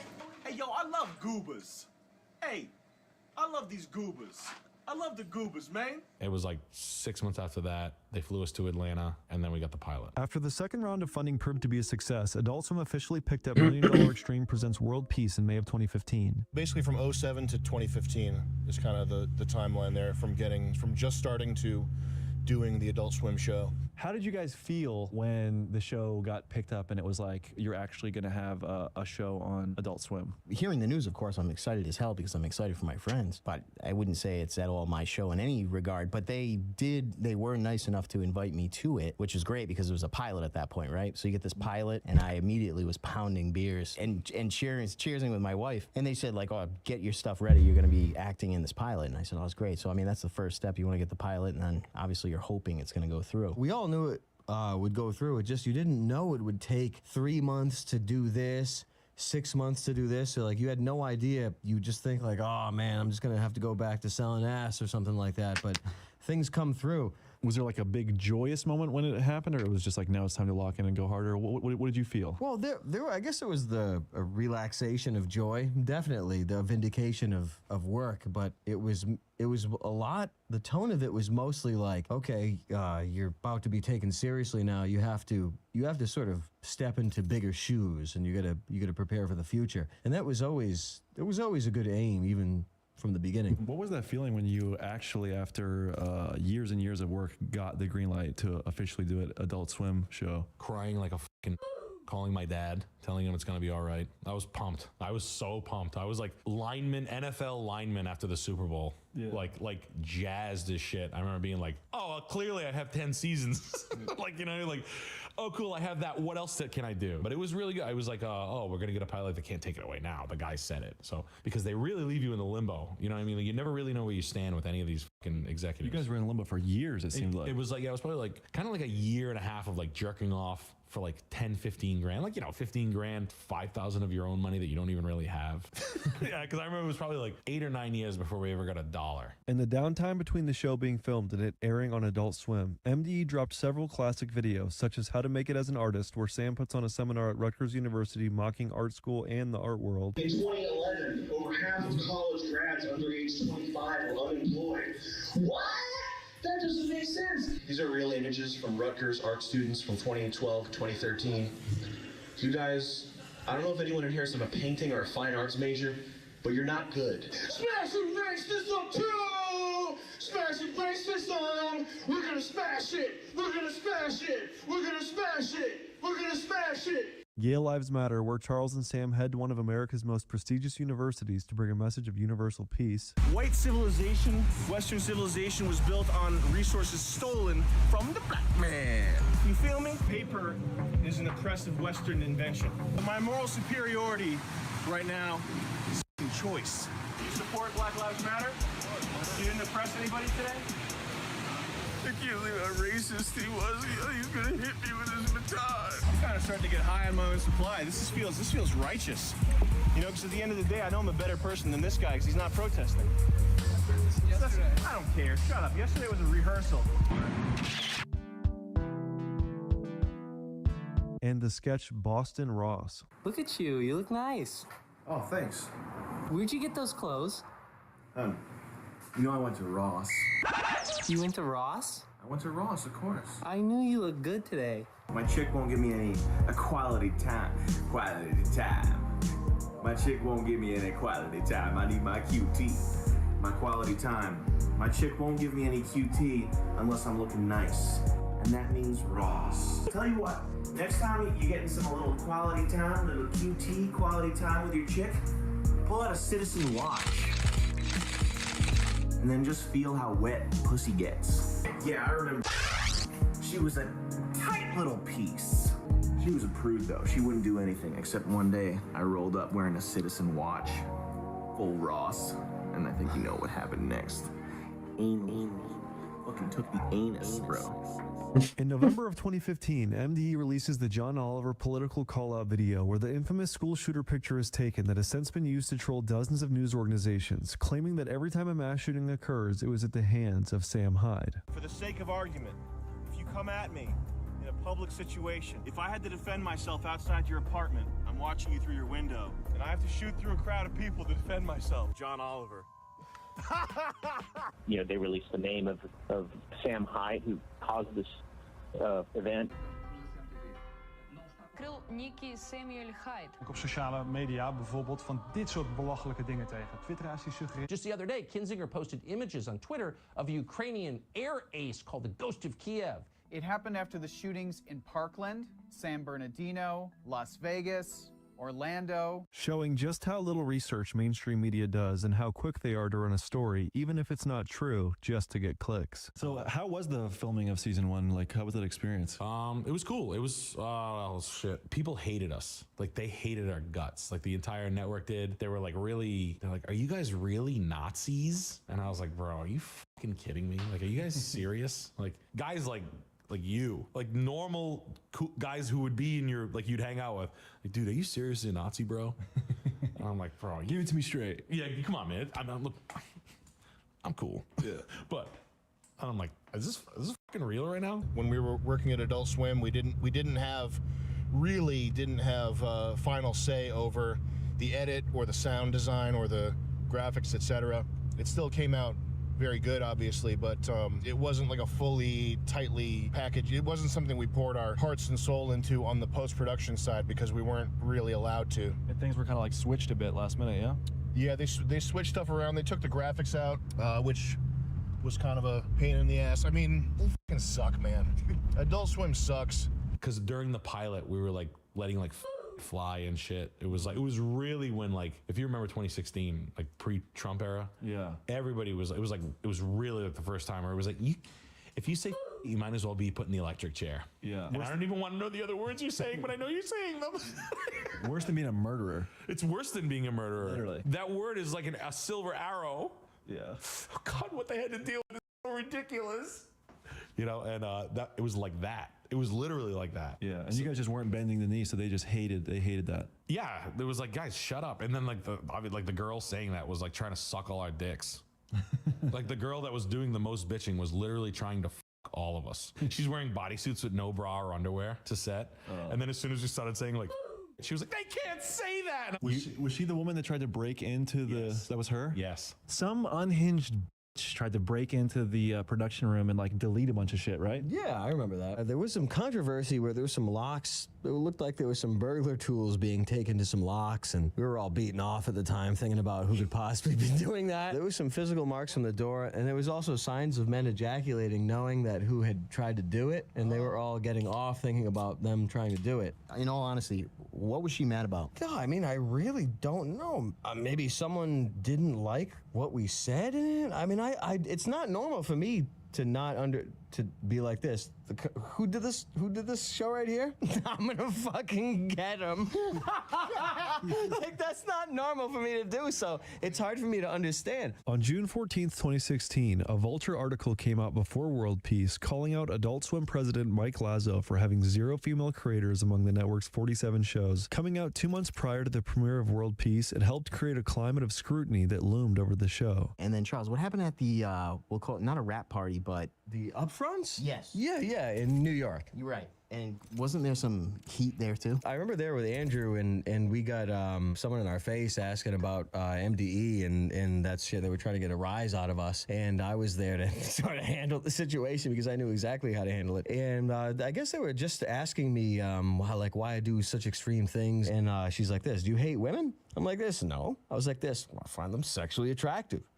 And that was my answer. Do you hate women is a crazy question. Do you hate women? I was like this. I mean, you don't answer that question normally. You know what I'm saying? Like, you don't defend yourself, or you don't go on the offense. You just might as well start talking sexually. You can never trust anyone, even if they're arguing with you online. You can never trust them. They could just be lying when they say they hate something you say, they disagree. They could just be lying. So you gotta play it. You gotta play it your own way. If anybody's ever coming up to us with a question about something like Charles gets that question, right? You hate women. You already know they have like a million things to back up whatever the hell they're gonna do to attack you, right?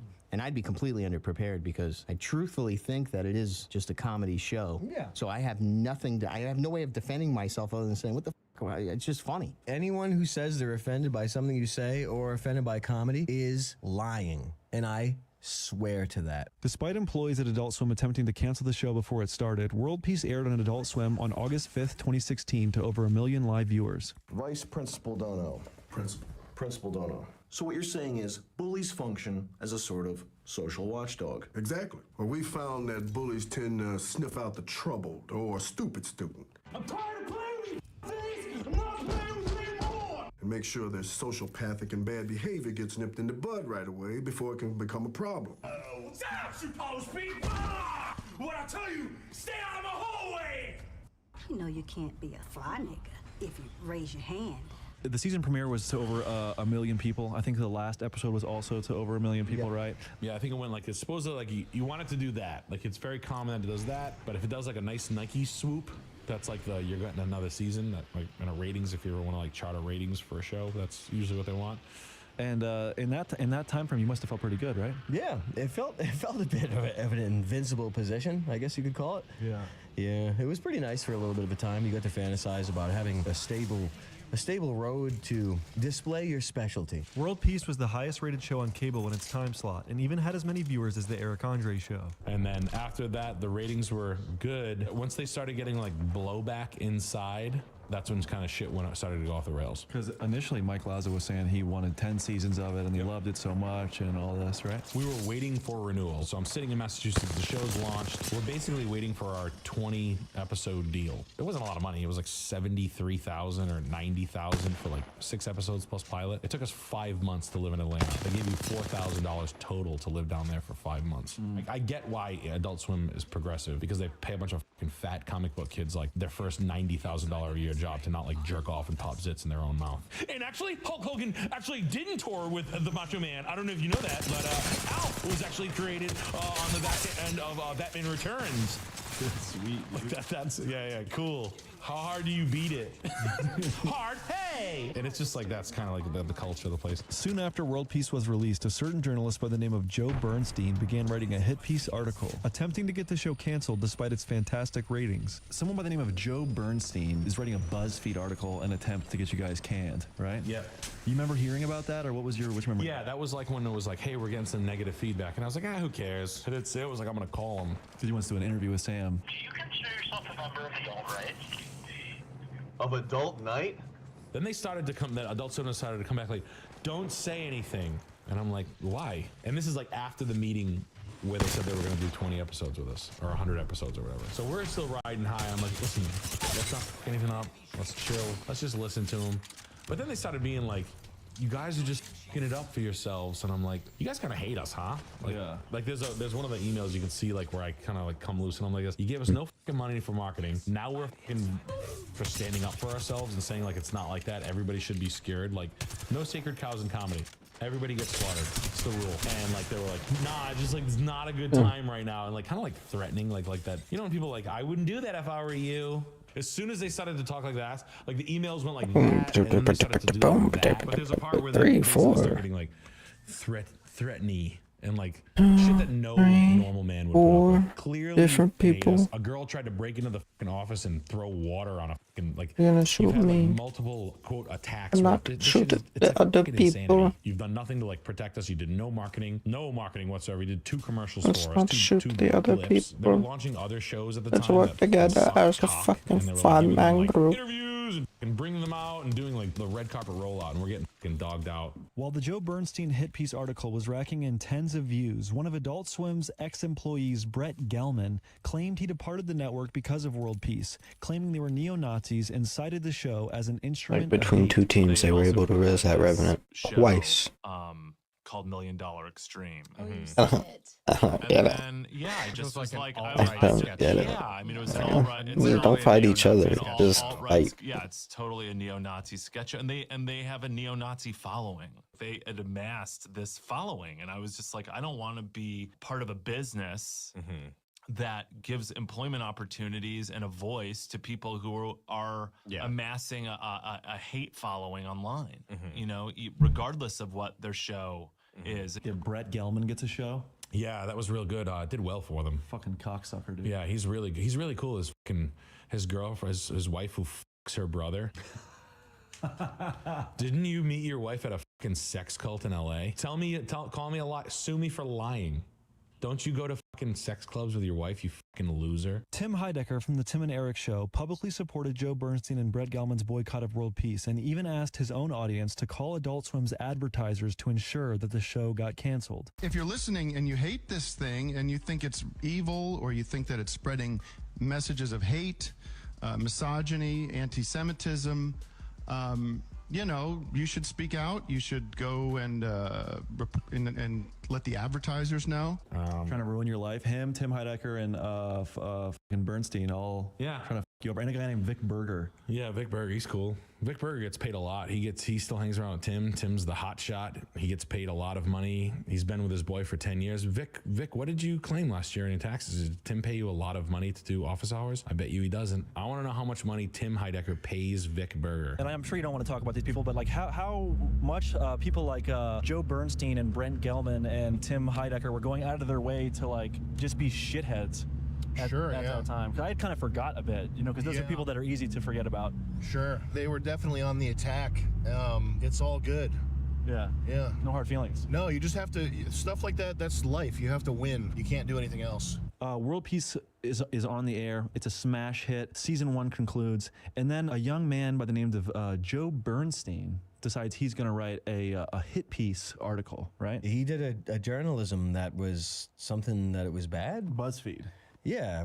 Was he getting a buzz? He putting pills up his ass or something? Like, I don't know. Those were ancient days. Even BuzzFeed, that's been gone for years too now, isn't it? I think so, but I believe he called himself like a Nazi hunter and thought that you guys were like public enemy number one. Called himself a Nazi? Joe Bernstein ended up writing 3 articles to get World Peace canceled, all while he himself had made comments online such as, kill a straight white man on your way to work tomorrow, and being a Jew means never having to say sorry you're white.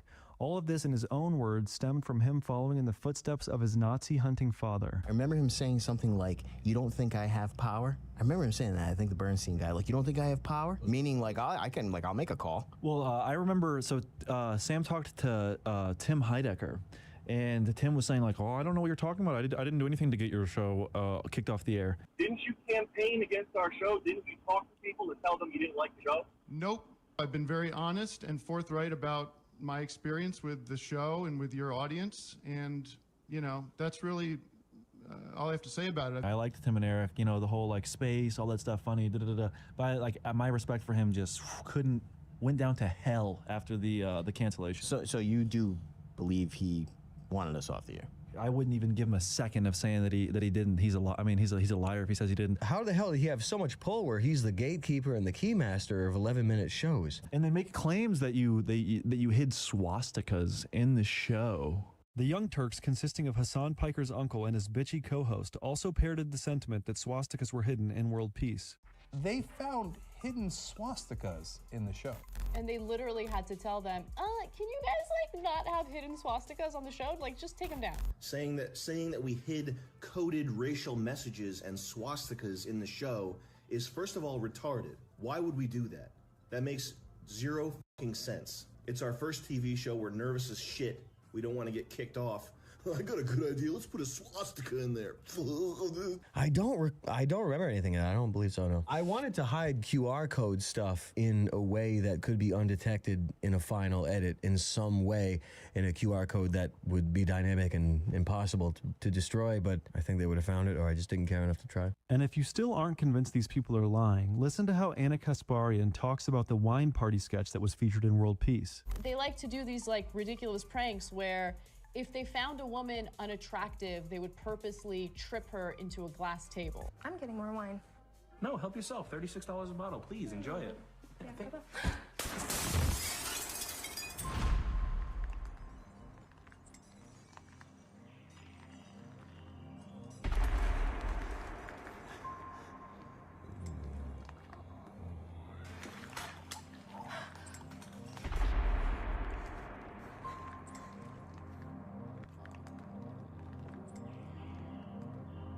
Nick, what's going on, big guy? You just tripped my wife. As you can see, Anal Kasparian blatantly misrepresented the sketch, but the brigade of morally grandstanding journalists still succeeded in getting World Peace canceled and taken off the air. We lost everything, destroyed everyone's lives. Everyone's lives were destroyed. What are you thinking when you hear it is 100% canceled? I remember I had a miscarriage with my wife the same day. Oh. I had a miscarriage in the hospital in Massachusetts. That's real? Yeah. And it was like that day, and then I get a phone call. She's like this, the heartbeat is dead. I'm like this, you're kidding me. Walter's calling. He's like this, hey man, we're done. I was like this, yeah! Like literally so we get in the car, we don't even go home. We're at Worcester Mass General Hospital. I go, I don't care how much this costs. I had like 30,000 left over in my bank account. I was like, I'm gonna drink until we're dead tonight. We rented a room at the Mount Washington Hotel. We listened to Alice in Chains Spotify the whole way up there, and we stayed in the hotel and got fucking hammered for 2 straight days. Down in the hole. Yeah. No.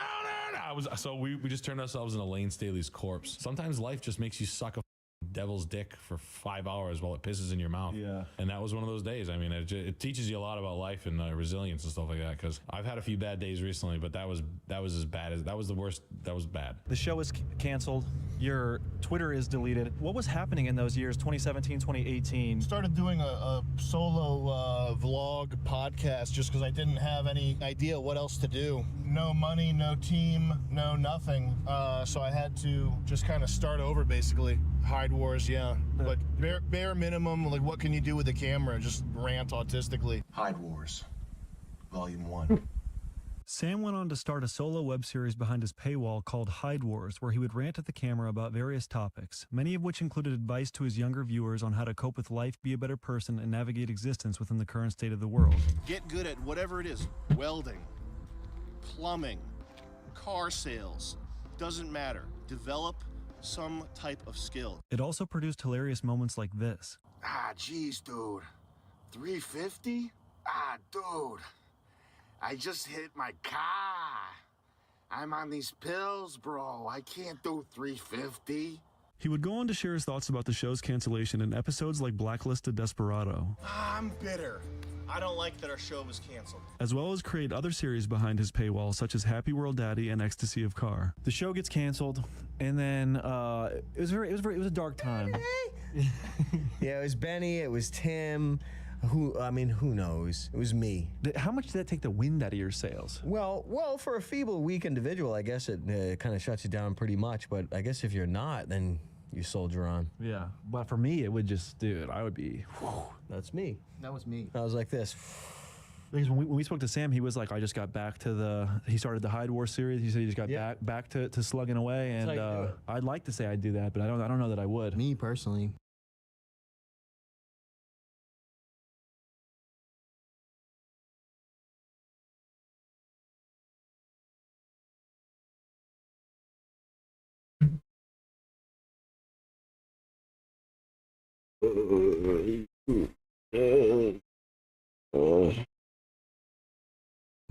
I was like this. What do you mean it's canceled? I was gonna be an actor on TV. I said, Charles, you said this is gonna be movies. I know, and I'm like this. I'm smoking a bong. This is the guy. I'm like, some of the best sketch writer of all time. I was saying, I was like, I put all my chips in Charles Carroll. I'm the best sketch writer of all time. That's my best friend. It was so stupid. Charles rips him off. Back to the drawing board. I mean, that's pretty much how it was. I picked up a shovel and I went right back to work. You went to construction? I went back to construction. There wasn't even a gap. I think I sighed for like 2 seconds. I was like, it's over. It felt like we were in All right, so the concrete pours tomorrow. It felt like during that time, from my perspective, like it was the timeline felt all up. You know, I felt like everything went dark and it was bad. It was a dark time. The 2016 time, there was a huge shift in what you could be crucified for in 2016, especially, and there were a lot of people, us included, that were made examples of. My recollection of the Charles content between 2016 and God knows when is a bit blurry. What was going on in those years? Because I feel like the next time I really tapped back in with you was when you were streaming on Twitch. Yeah. We were having movie nights. We were doing those kinds of things. When did that start? After that, I said, you know what, I'm gonna get prepared for some streaming. I'm gonna start some streaming on Twitch, and I'm gonna get. Immediately, Joe Dirt came to mind. It was like, I met a lot of people. I cranked some tunes. That's pretty much me, but I did the opposite of that. I was just sitting in my room like, everyone really me over that bad. I used to be on TV. Yeah, how could you do this to me? I get on Twitch and there's a couple hundred people. What happened to me? You know what I'm saying? I started doing Twitch in 2017. It was the next year. Yeah, it was the next year, so that that year in the interim must have been pretty fruitful. Yeah, I kept on working. You see, like everyone else did, they kept on soldiering on. I said I was doing that since the beginning. No, Charles, you came and worked for me. Did you do construction? I'm doing construction at that point, pretty much. So you started working construction for me for like 4 years. No way that long. Yeah, I was doing construction. I was like, I gotta start getting on Twitch after that. This is construction flip-flops, look. When Charles wasn't doing construction, he was live streaming on Twitch and even made a 5-episode series on YouTube called Charles Peer Show with guests like Eric Hayden and Andrew Ruse. It doesn't matter that I had some gaming that really changed God's soul, I would say, personally. And I would also say the movie nights on there, I did the public a goddamn service. They owe me a fucking medal for it. I enjoyed them. I enjoyed them. I did. They were fun. But it's like back then you were like, oh, either I'm on TV, man, or I'll be crying. What did you do right after the show was canceled for the next like year or two? Yeah, I opened an antique shop, which is a terrible idea. It was like liking women and then opening a gynecology office. like no, this is not what I want. And it's like, oh, I have an infection in here, and it's pustules, and you're like, you're just throwing up inside all day. I did well for myself, but it wasn't cutting the mustard. But I was drinking often, like 5 nights a week. 6 beers, taking the edge off, buying antiques willy-nilly, waking up at fucking 10, going to auctions, and like running a business poorly, loosely, opening 4 days a week and wondering why I'm not successful. You know what I mean? Like, oh, this should work. Oh, hungover, wearing like fucking t-shirts and sweatshorts to work every day. Just being a fucking bum, like depressed, to be fair. I gained like 55 pounds. So I was like a fat mess. What followed the cancellation of World Peace was a series of devastating blows to MDE that were meant to remove them from the internet entirely. Their main YouTube channel, subreddit, Instagrams, and Twitter accounts were all terminated within 2 years.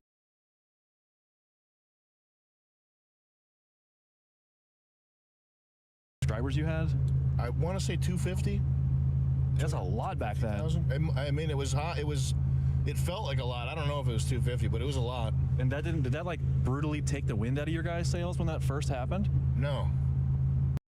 Hell no. Life is a succession of terrible things happening and brutally taking, like this car accident, we're gonna brutally taking the wind out of your sails. There's no other option. What else are you gonna do? Just fucking sit in a room and play with yourself? Yeah, cry about it, masturbate? Something. You got to do something, man. But no, it didn't take the wind out of our sails. It was annoying, but it taught me a good lesson, which is don't build a business on quicksand. The environment that you're building a business in, if it's hostile, you have to be ready for a rug pull. Do you remember when you guys first got your channel deleted?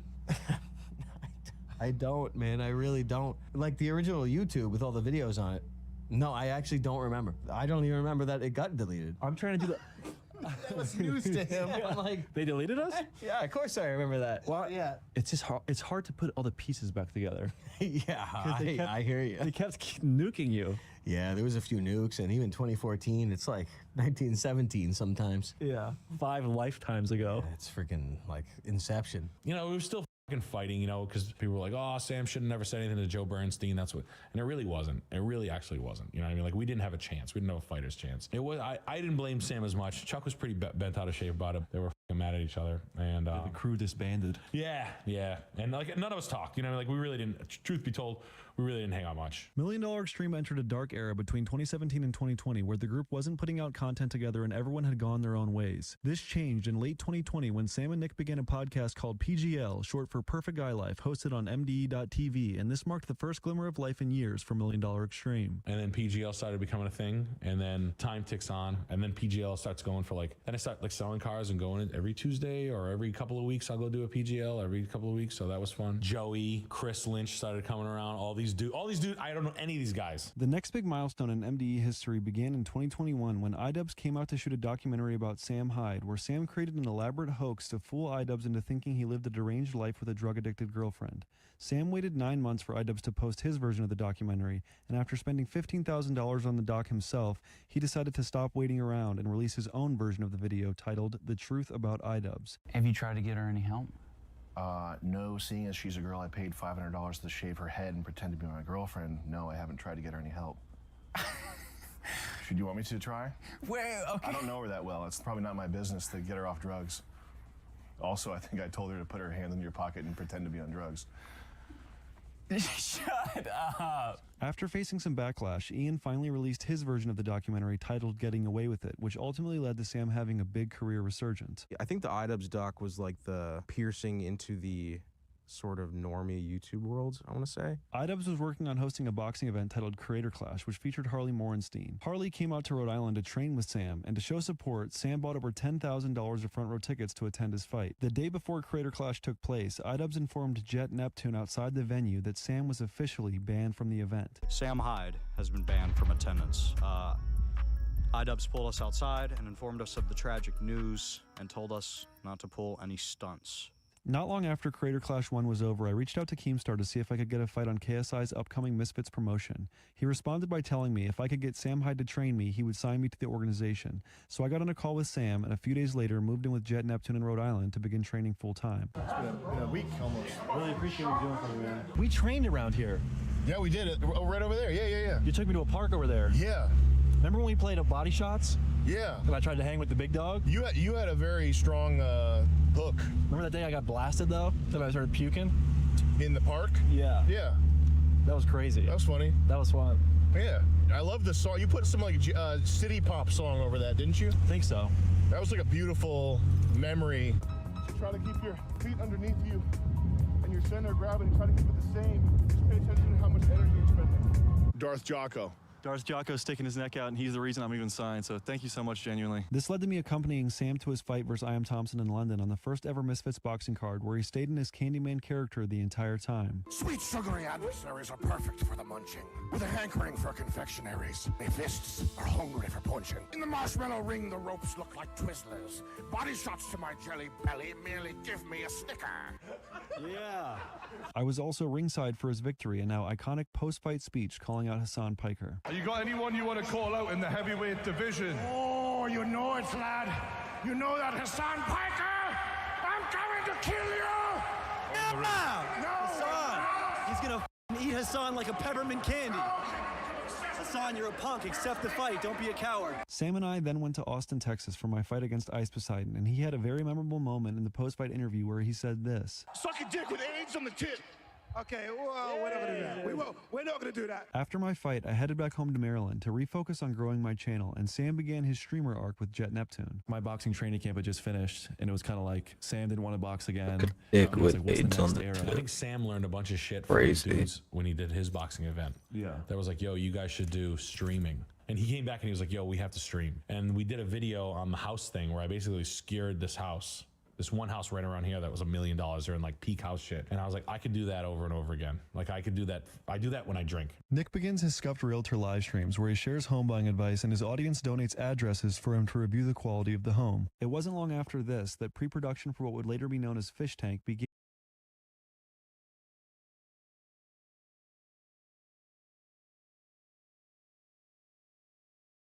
In November of 2022, and it was not long after that the what I think was originally considered Hell House, was that the original name of Fish Tank? Mm-hmm. Started its conception. Over again. Like I could do that. I do that when I drink. Nick begins his Scuffed Realtor live streams where he shares home buying advice and his audience donates addresses.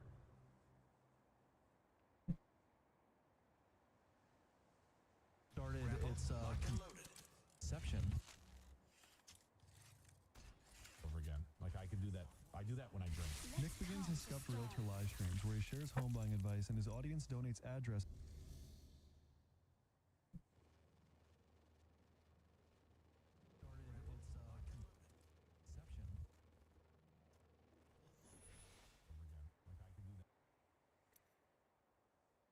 For him to review the quality of the home. It wasn't long after this that pre-production for what would later be known as Fish Tank began. Fish Tank is a reality show live stream co-created by Jet Neptune and Sam Hyde. 8 contestants battle for 6 weeks to see who will be the last one standing and win the $35,000 cash prize. I left Providence in November of 2022, and it was not long after that the what I think was originally considered Hell House, was that the original name of Fish Tank? Mm-hmm. Started its conception, and that was really cool to see. Yeah, it's like a whole thing. Yeah. Yeah. What was it like from your perspective, just the inception of Fish Tank and the kind of explosion that it had on the internet right when it started? Well, it's shocking that it was that successful. I didn't think it was going to be successful. Jet is the one who believed in it, loved it, and did all the work and created it. And I had no idea that it was going to be a big hit, but it was, which was fun. In this next segment, we visit the Fish Tank Season 3 and Blood Games 2 house, which was unfortunately fallen on hard times. The house you're about to see was supposed to be the set of Blood Games 2, but was soon after condemned for allegedly violating city zoning ordinances. Simultaneously, the Season 4 house, which served as the location for Season 1, was also shut down by the city. So the show then moved to the Season 2 house, which was instantly condemned in under 24 hours without inspection. Finally, the Fish Tank team moved to the Season 3 house to try and finish out Season 4, and as they were wiring everything up, they learned if they went live in that house, they would face criminal charges and go to jail. So as it stands right now, Fish Tank is on hold as they look for different properties to host the show at. So this is some of the final footage you will see from this era of Fish Tank, and it was filmed at a time when none of these city zoning disasters had occurred. All right, so we're here right now at the Season 3 Fish Tank house with the one and only Ben and Jet Neptune. Hi. Basically, it's like Disney World for autistic guys. I got a lot of fat autistic guys in medieval clothing right now, and they're playing pretend in the rain. This place is insane, though. How many buildings are on this property? There's 3 buildings. Only one of them was on screen. Got the wood shop up there. That's where I tinker and toy around. This is pretty crazy. It's wild to me, because I remember when I was in Rhode Island, it was like you guys were just starting to conceptualize Fish Tank, right? Wasn't it originally? I remember talking your Pretty ear cool off about invention. it. You were it was probably like talking to like a really mentally ill guy. I'm like, so there's gonna be a house, so cameras are live, and you can select each camera. And I was talking your ear off about that, but we got it kind of figured out. Now we do it outside too, and that's what I'm gonna be showing you here. Not only just a house, we did it in the woods too. Yeah, so there's different iterations of Fish Tank, right? There's Fish Tank. Is there something called Bitch Tank? And then there's Blood Fish Tank is not canon, but Blood Games is canon. There's a lot going on. There is a lot going on. What the hell? It's like in Renfest. This Renfest is like kind of poorly built by a bunch of people with no skills. You see our giraffe? Yeah, that's good. Now, the main thing I wanted to show you, Brandon, is our cutout animals. If you look at our barn, we have a dog and a pig. You ever seen like a schizophrenic guy like paint himself, like a self-portrait? And as he gets sicker and sicker, it just becomes less and less of like a real painting. Now the pig, I built the pig and then I used a hyper-realistic picture of a pig for the face. And that's a collab, actually. Me and Jet worked on that face together. From Season 1, you guys had like what, 3 people working on the production? Yeah. How many people do you have working on Season 1? Like 15, 20. These are workers, not like contestants? No, so everybody here is working on the map. Hey, you're like behind cover. I can't see you, but I know there's not like much, but there's way more over there. These guys right here, they're full-time soldiers. behind cover, I can't see you, but you're gonna shoot me. Sergeant Smithy, pistol team. How would you describe Fish Tank to someone who's never heard of it? Big brother meets jackass. I don't think it's maybe as cool as it appears to be from the outside. Things are very friendly around here. I don't know. I think it's a wonderful experience, truly. Yes, they object, and the others have helped me bring my dream to life, you see. I get to go out in the woods and cast spells and fight people and have lots and lots of fun and make fun of people in a 4chan style way that would get me fired if I had a real job. That's all I ever wanted to do. So these wonderful men helped me fulfill this dream of mine instead of having to go and deal with my son or my family or anything back home.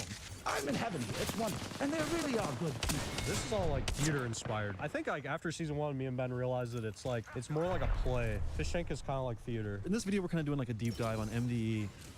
You came into the fold around what year? Right before COVID. I was working at a Super 8 and I was playing World Peace Season 1 as it premiered. And I was getting in trouble for it from my managers. He would come down with a plate of curry and he would feed me from the ceiling. He lived in the ceiling. And he would feed me and he was a nice guy, but he was like, turn that off. It's scaring people. You're scaring the hose, basically. Yeah. And that's a true story. And then, you know, sometime later I was working up here. What I'll say about seeing from World Peace Season 1 to Extreme Peace, that 10-year difference, there's nobody that deserves it more than Sam and the guys, okay? Sam, Dick, Charles. Sam taught me everything I know. I should have been hired. That's another thing. Sam is extremely generous with his time, and he taught me everything. There was no reason why I should have worked up there. I was not skilled. He took a chance on me. He would show me how to use Premiere. I didn't even know how to use Premiere. He showed me how to use Premiere. You had primarily just done music videos, yeah? I'd done crap.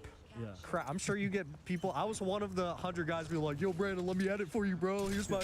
And it's just junk. Here's my music video. Yeah, like editing on CapCut, basically. I was using Sony Vegas. Prior to working with MDE, Jet Neptune was a part of the rap group Autistic Boys Money Clan with Jameson and actually dropped some songs I really like, such as Soldier of Fortune. Soldier of Fortune, Psyop, Patrick, I'm MK Ultra.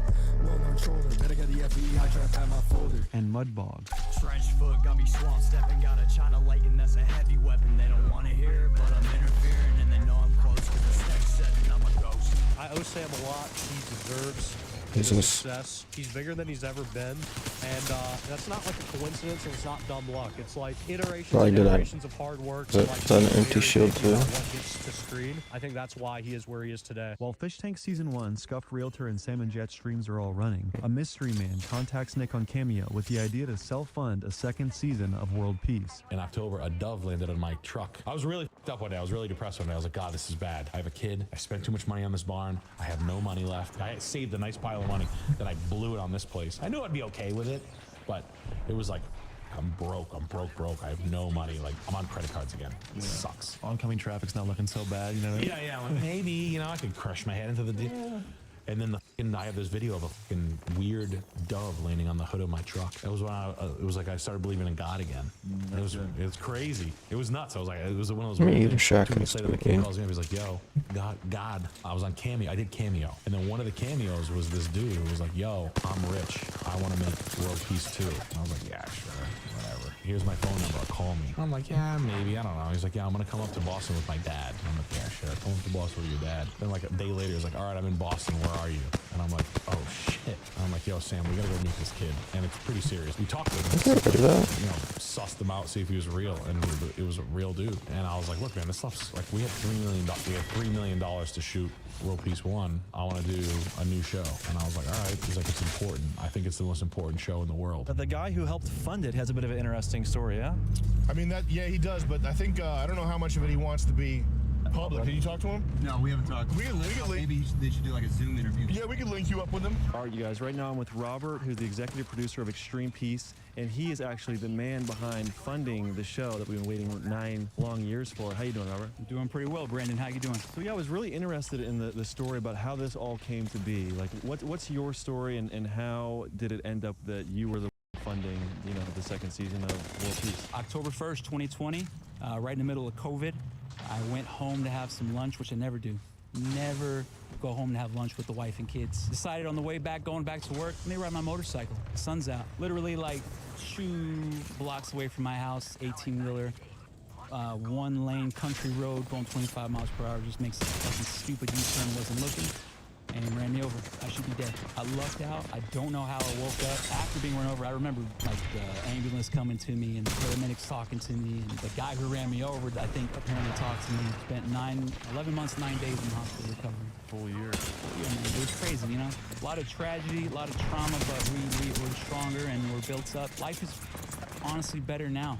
It's Oh my hard. God. Life's not easy. Grab the but, fucking shield, dude. What life is easy, you know? That's one of the things you come around remembering is everybody here is suffering a little bit. When they were canceled from Adult Swim, as a fan, I was taken aback. I thought the show was amazing. I think God has a funny way of making things kind of, makes you wait for a little bit before the good stuff comes. I was in the lucky position that timing worked out. I was following the guys after they got canceled. I saw Sam and Nick doing their podcast, Perfect Guy Life. Carl was streaming still, being funny, being himself. And I would listen to the things they would say over and over. They would, if you listen to old PGLs, they would just go back and forth on ideas and, oh, here's a fun sketch we could have done. It killed me as a fan listening to them talk about all these ideas they had, and they can't put it out there, so. I knew they had so much more left. Nick was talking about this Mark Cuban sketch he wanted to do. It was Oh my the God, it funniest has thing in no the world. I shield. think it's the sketch that he's got saved. He's going to come probably season 3. But when I heard that idea, I knew I got to talk to these guys. I contacted Nick. He thought I was crazy. He thought I was just a fan. He said, oh, this has happened before. People promised us to fund World Peace 2. I told him it was legit. I met with the guys in Boston. They pitched me the show, and they were Sam and Nick were just pitching me sketch after sketch after sketch in the middle of this hotel coffee bar, and just people all around us. And you know Sam and Nick. Yeah. Just saying what the fuck ever they wanted to. I'm cracking up. Everybody around us in shock. Yeah. And I love that about them. These guys are legit. He's coming at me. He's not scared to tell me what kind of brave sketches he's got, what kind of cool sketches he's got going. And I was hooked. I said, let's do it. They said the show cost about $1 million to fund, right? How did you come up with the funds to be able to have $1 million for the show? I got a company and we do angel investments. So I invest in a lot of things. There's medical equipment. I got run over by an 18-wheeler, dude, on a motorcycle. So I love the medical community. I invest in other comedians. We invest in home building. It was scary at first. It's $1 million, but I knew that this was going to be successful. And even if the show wasn't successful, I was going to be happy with the investment I made because I believe this show deserved a second season. And as everyone's going to see, this show did deserve a second season. The show's brilliant. With funding for the second season of World Peace secured 7 years after its cancellation, there was only one issue remaining with $1 Million Extreme returning to the big stage. I hope everything comes together. I hope everyone makes a lot of money, but just not me. World Peace is not happening. Better off changing the name of it. There's no such thing. It's dead. The answer is no. The answer is absolutely no. Not a chance. Upset at how everything turned out with season 1 and the aftermath that ensued, Charles was still not open to the idea of returning to $1 Million Extreme. I will apologize to Charles. I will do whatever it takes to make it right. You know, whatever he wants to bring him back into the fold here. If it can be done, let's fucking do it, man. After some long-awaited communication between Charles and Sam, Chuck agrees to return to $1 Million Extreme and begin filming for World Peace Season 2, now titled Extreme Peace. The magic of Chuck, you know, returning was just was incredible. Yeah, that was a cool thing. I'm glad we got it worked out. Yeah, we don't have to get into the weeds, but I remember the stream before you were officially back. Yeah. Right? And I was there. I was in the trenches of the comment section. Yeah. And finding out a week after that or 2 weeks after that you were officially back was like true mirth and joy. It was really exciting, and it was so awesome to have the whole gang back from a viewer perspective. Yeah, it was good. It was good. It was good to force myself back into the situation because it was just necessary for my soul to just see what the hell was next, because things needed to go forward no matter what happened, or no matter what the reasons were why things went this way or that way. It really doesn't matter. The only thing that matters at the end of the day is 3, 4. being skilled enough to work with people and to get output out. After the years go by and the older you get, it just becomes more and more clear that the bad or the negative, that's not the best word for it, but anything that slows you down, anything that stops your train of thought, or your growth of intelligence, or whatever the hell you were constructing or writing, anything that detracts from that is just the devil. So even the state of mind of being in a bad shape from something is the devil. I think of it like that sometimes, because it really is. Anything that slows you down. How was the filming process for Extreme Peace? It was really good. It was exactly like we wanted. I mean, we didn't know how it was gonna go. We knew how to shoot a show, which was good, because we weren't that rusty because we were shooting. And then Alex Schultz was the first one here. Alex was like, I can do all the work.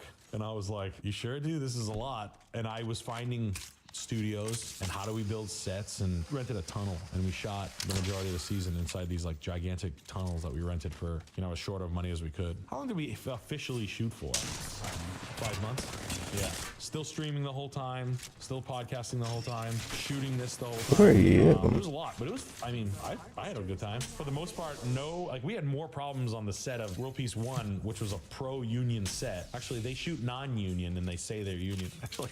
But we had like more like mishaps of like, my head was banged into a wall. I want to see a lawyer. Like I pushed the one where I'm pushing the kid's head. That kid complained to a lawyer. Wait, for the bullying sketch? Yeah. That kid I was pushing. Yeah. And he's a big boy. He's like your size. And I was like, dude, you fucking complain to the fucking staff. What are you? I've heard you talk about Extreme Peace being a fight and having to shake off the rust, getting back into form. Yeah. How was it managing that? The first one we shot was NFL Lawyer, which turned out really good, but shooting that was mayhem. Nick said it was like going in cold to bench 315, which is what it felt like. Good job, man. We hadn't shot a high production value video in almost a decade, and we were going in for our first. Chris is moaning and groaning back there. Moaning and groaning. Is he all right? You gotta get the audio coming. Hey, what's going on back there? where are we?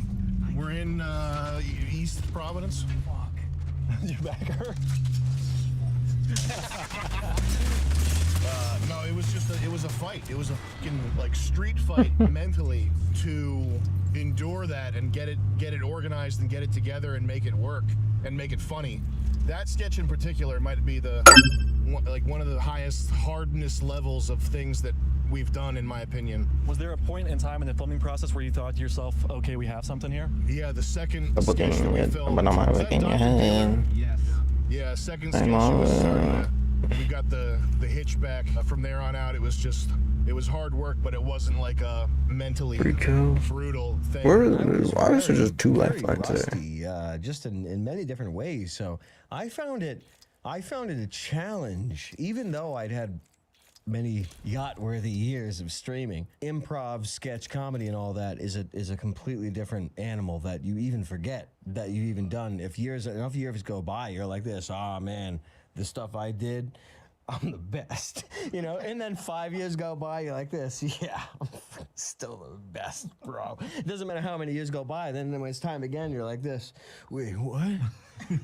No. Coach wants me back in? I'm back in the game? As soon as you're about to start filming, I felt the same way, too. I mean, it's been way too long. And I knew this thing was going to be good and big, and you want to perform, right? And you're also looking back at the first season. It was monumental. It was really good. Legendary. Yeah, that was like a top of comedy. You know, you got props for the way you acted or something like that. So you looked at that situation and you said, I don't think I have it anymore. Yeah. You know, you had the fears, but especially me, because Charles did do all that streaming in between and I really didn't. Nick Rochefort called me. He just said, hypothetically, would you do it? And I'm the type of guy that it's like, you don't even have to ask. Wait, what even is that? Since it was Bro, canceled climb? years. Literally, like, I would love to do that. That was my I could see So me. I would jump in there, and then, of course, my next call is to Charles to beg him to jump in there. It was just hard for me just to come out and do sketch comedy because I'd grown a pretty strong hatred for sketch comedy. We always wanted to shoot in Rhode Island just because we knew we'd never get our balls busted. And then like when you actually get to do it, it was like, oh, this is awesome. Getting up with people after the shooting, which is kind of fun. Smoking a shitload of weed with Riff Raff was kind of fun. Like smoking like joint after joint after joint with Riff Raff and getting like him like taking down his guard and being like totally normal with me and just being horsed. Just Horse the man. He was like riff raff with me, and then he was like, yeah, I like houses and shit. You the one that likes houses? And I was like, yeah, I watch that Scuff Realtor shit. And he was like, come over here for a second. Then we started talking, and then he was like, yeah, I'm trying to buy a house in Florida. Out of the 6 episodes of yeah. Extreme Peace, what are some of the sketches that you're most like excited for the people to see? They're kind of all good. I don't think there's any whiffs in there, but I think Home Improvement Opioids with Eric Hayden. Well, Eric Hayden is he's fucking very funny. He's the best. He's extremely funny. Insurance Fraud Roofing. That's a Chuck sketch. Chuck's got lines in there that are really, really funny. But the whole show is just good. There's no sketch where I'm like disappointed or feel like we could have done better. I think it's all really good. It's a true achievement and a testament to perseverance. But dude, it's been 10 years. Like actually though, it is a testament to perseverance. Like it literally is. I know it's hilarious, but it's literally. It's a big one. It's a big fat, it's a big fat thing. And people are gonna take it no matter what. You know what I mean? And it's out there. And it got done. Even if people said like, nah, you can't get that done. We said, yeah, you're gonna take it. And it's an achievement because even after all that's happened, that it is. You literally see it hit right here. Is My character's over there. Is really so staggering. It's so staggering. It's so shocking. After 9 long years, World Peace Season 2, also known as Extreme Peace, has been officially released, and I must say I thoroughly enjoyed it. If anyone watching this video right now wants to see the show for themselves, head on over to mde.tv and use code Buckingham to get 50% off a regular membership or $5 off any Extreme Peace packages. The boys were kind enough to offer my viewers a discount, and I truly think the show won't disappoint. All 6 episodes are out now, so if you need some entertainment in your life, go check out Extreme Peace exclusively on mde.tv. Next, we visit Sam's office to speak to the directors, videographers, and producers of the show, Alex Schultz, Alex Lucarini, and Chris Lynch, to get their perspective on the making of Extreme Peace. What's up, guys? Alex Schultz, Be Nice to Me Productions. And you've been working as a producer, right, on Extreme Peace? Oh, yes. Post-production has been like a year and a half. Don't complain about how long it's taking. I'm trying my best. I'm a very slow editor. You're now reaching the end, the final peak, and how's it looking? I'm extremely proud. It's the best thing I've ever made. So we are with the one and only Alex Luke, who is the director of photography for Extreme Peace. Yeah, baby. So right now, as we speak, they're wrapping up the post-production process of the show. But by the time they release this, it will be available to watch on MDE.TV. How has it been for you working on One Piece? There were It was quite a very people surreal. It that was already very have on. last minute. So I've known about Sam's content for as long as I've worked for him. My buddy put me on, and then within the next 2 months, Extreme Peace was shooting. I had answered like an Instagram story request for an editor, and that was the Marvel Stew video. From there, I just kind of threw my hat in the ring to PA for the show, and I ended up shooting it, but couldn't have been more of a blessing. Alex Schultz and everybody involved in the project was so like laser focused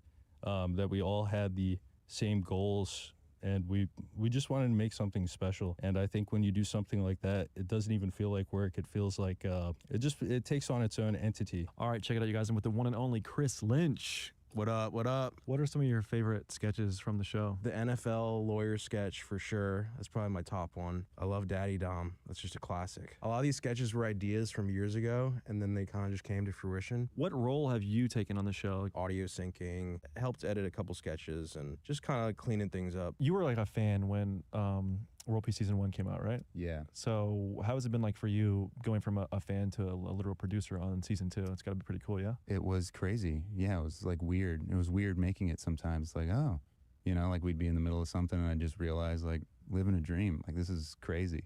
Yeah, it's really freaking cool. I was living in a house in Woonsocket and just every day, just wake up like 12 hours, go to the studio, paint a set, build a set, cast shit. It was just like totally crazy for like 5 months straight, but it was really, really, really satisfying. Yeah, I really can't think of any other, even just regular independent TV show that was all funded by one person to then independently launch. So when you talk about $1 million to make a sketch comedy show, it's pretty crazy, and it is monumental. And I think it will, going forward, for people with internet money or anybody who has some sort of independent following, I think it will set a standard for them to be like, hey, like we could do something like this too, or similar. And we don't need studio backings. We don't need the avenues that are kind of old and burnt out now. And for the diehard Alex Schultz fans out there that might be upset that your YouTube channel got nuked, Schultz heads out there. Where can they find your content if they want to see it? All 100 of those guys. Guys, I have a new YouTube channel that I need to start uploading more to. It's just Be Nice to Me Productions, LLC. Yeah, the old one got tanked, but hey, maybe it's for the best. Don't you have some of your stuff up on MDE.TV? Oh, yeah. Damn. Thank you. MDE.TV. Anything else you want to say to the people out there about the show or anything? Hey, keep your tool cool and don't let your meat loaf. What's coming from Chris Lynch down the pipeline? Guys, if you're watching this, go check out me and Ben from Fish Tank, our podcast, Hong Kong 2 Podcast. Check it out. It's on YouTube, Spotify, all that good shit. Chris got the fungus. Bang, bang. You're sucking those toes, you slut. That's right. Chris Lynch, single. I'll be at every premiere. Please enjoy it. It's not World Peace, it's Extreme Peace. And yeah, I'm super proud of it. Everybody really, they stuck their necks out for it. And I think we got something that's pretty special. So I hope you enjoy it. And yeah, Brandon Buckingham, the man right here. Thanks for coming out and doing this. Yeah, I really appreciate it. I'm super excited to see you at the premiere. Yeah. Next, we fly out to 6th Street in Austin, Texas to attend the World Peace premiere and speak to the fans about the upcoming show.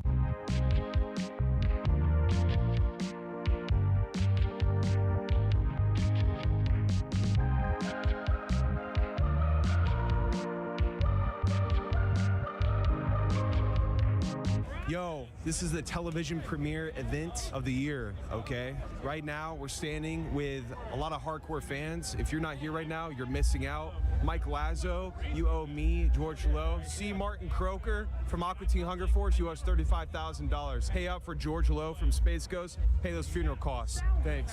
What did you guys think about the season 1 cancellation? It was some stupid ass shit, and it should have never been taken off. Tim Heidecker, bro. Yeah. Yes. Tim Heidecker, dude. Bro, Tim, if you're hearing this, I'm gonna So what did you think about season 1's cancellation 9 years ago? I think the thing with Tim Heidecker was kind of weird because, you know, I grew up watching Tim and Eric. That was kind of, you know, a bummer. You know, that bad taste in your mouth? A little bit, but, you know, they came back and they're doing their thing. And look at us. We're in Austin, about to see season 2, and I'm probably going to cry laughing. That Joe Bernstein shit was bullshit. That shit. Tim Heidecker as well. Oh, yeah, dude. It's because Tim Heidecker was like, he was scared Sam was going to take his spot. You know what I mean? Tim Heidecker, bro. That guy sucks. First season, did numbers on Adult Swim, bro. Most unique thing they put out in years. And then they just shut that shit down. Yeah, didn't even cancel it because there wasn't a demand. It was like there was demand. There was politics. Ass blasted about some really cringe shit for no reason. The silver lining is like they got full creative control now. So it's like they got this audience, they got us. It's like fan funded, so no one can really stop it. Yeah, so Adult Swim. Yeah, this is better than Adult Swim. Don't laugh at things like this. It's very harmful to us, and just don't look at it. So did you guys watch World Peace Season 1? Yes. And how do you guys remember that? Because it's been like 9 years. I remember being a little ass kid watching Adult Swim, and that shit came on in the middle of the night. My mom walked in on me watching that shit and told me to turn it off. Dude, honestly, I've replayed it like 500 times, so it's still like very frontal memory for me. I don't know, you know? I honestly didn't think we were ever gonna get a season 2, so this is awesome, bro. Fixing to go in and see Extreme Peace. Me and my buddies have been waiting so long for this. Like, I am beyond excited. 9 years. Yeah, absolutely, man. I'm jumping with joy. Hell yeah, it's probably gonna be one of the best shows of my life. Are you excited for the premiere? Hella excited. I'm loving MDE. They never die. All right, so you guys just saw the premiere. What'd you guys think? You know, longtime fan and friend, it exceeded my expectations, bro. That shit was fucking amazing. Great show. Them boys snap. I mean, you know, man, I went inside, man, and it was a good show, man. Got me turned up. You appreciated it? I appreciate the hell out of it, man. I've been watching MDE for about 9 years, started in high school, just watched the show. Peak. Absolutely amazing. We just saw him. We were the first show. MDE. It was good. Yeah. That's good shit, yeah. I love the NFL sketch that they did. That shit was gas. That shit was gas. Both of the game show sketches. Yeah. The Family Feud. Dommy Daddy. Dom Daddy, yeah. Crazy. You had Letty in there. It was pretty good. It was really good. Yeah. It was better than season 1. Sam Hyde was trash. He told me to shut the up. Sorry to hear that. No, I had such a good time. It was great. We got 20K. We want to invest in the show. Give us a call. 32. Tell him to call us. We'll invest, yeah. That was your actual phone number? Yeah, for y'all. I think they accelerated everything. I think they took all the things that worked well about like season 1 and just kind of leaned into it, hit the fucking gas, dude. Transitions immaculate. The production was great. The production was fucking sick, dude. The beats, every transition had a little bit of a different style to it. It was a great show. If you like World Peace 1, it's exactly what you're looking for. I loved it. I love the segment, the Daddy Dom segment. He was like, what do you think her pussy tastes like? And he was like, apple pie. And he was like, what do they usually taste like? He's like, yogurt. Yeah, he said yogurt. Hey, MDE, best graphics in the game. Yeah. Best fucking graphics in the game. If you work in the creative industry, step your fucking game up. Get on these guys' level. Don't copy them, though. I'm inspired. I think it's really cool that they did it independently from the ground up type of thing, because I think that's the future. You know, we're gonna hopefully kind of break the mold away from the more monopolized type of stuff, and I really think they're scared of the more ground up type of content creation. Oh, what's up, Bert? Oh, you know who I am? Yeah, I know you. Oh, hey there. How you doing, brother? Hi there, everyone. I'm Bert, B-U-R-T, short for Albert. It means Black Urban Raw Top. Nice. Did you enjoy the show? It was really weird, but if the audience can fucks with it, I can fucks with it too.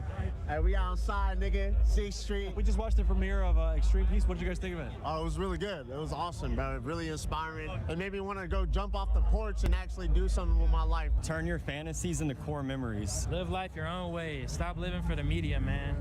You got the retard and the Fortnite tattoos? Follow me, Daniel Bernaldo. We outside. I appreciate everybody f***ing with me for the long way. Can I get a stack of napkins?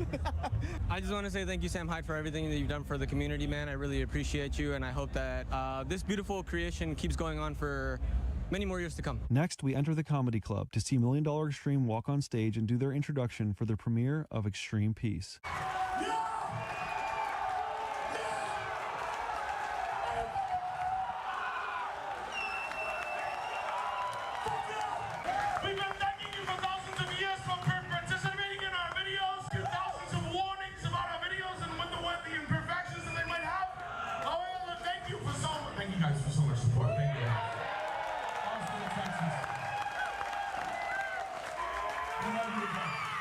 Guys, we've been working really hard on this project for about 2 years, a nice short amount of time. Basically, the first season was about 60 minutes of footage. You guys are going to get about 3 more times the footage in this season. And these guys have been working their asses off on it. Chris Lynch. Obviously,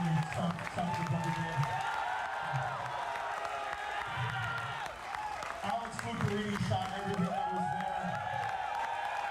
And Alex Schultz directed this fucking thing. For 2 years, they've been working inside an office, and they never fucking complained about it. They asked for more work, and I've never seen two guys do that in my life, and I swear to fucking God. I've never seen guys just be like, more. Please, this whole thing. You guys I hope you guys like the show. Just remember, please buy it. What can I say? They said it couldn't be done! Who's there? What else is there to say but that? Fuck them all!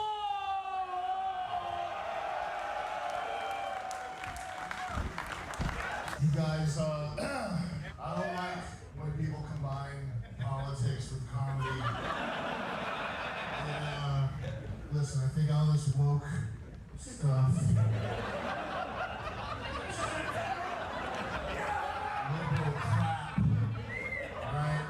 I don't like when people combine politics with comedy, alright guys? And it's a shame in today's day and age that this is the way things are. And I strive not to, we never do that. We don't do that. But right now, guys, Israel's up against it.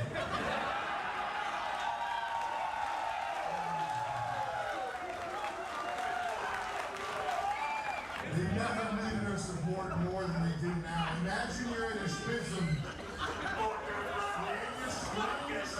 You're in your, hey, excuse me, no, save Israel. Save Israel. You're going on a trip. You're going 10 years ago, we got canceled. We were almost dead. They tried to bury us. Okay? You guys, you big fat monster guys.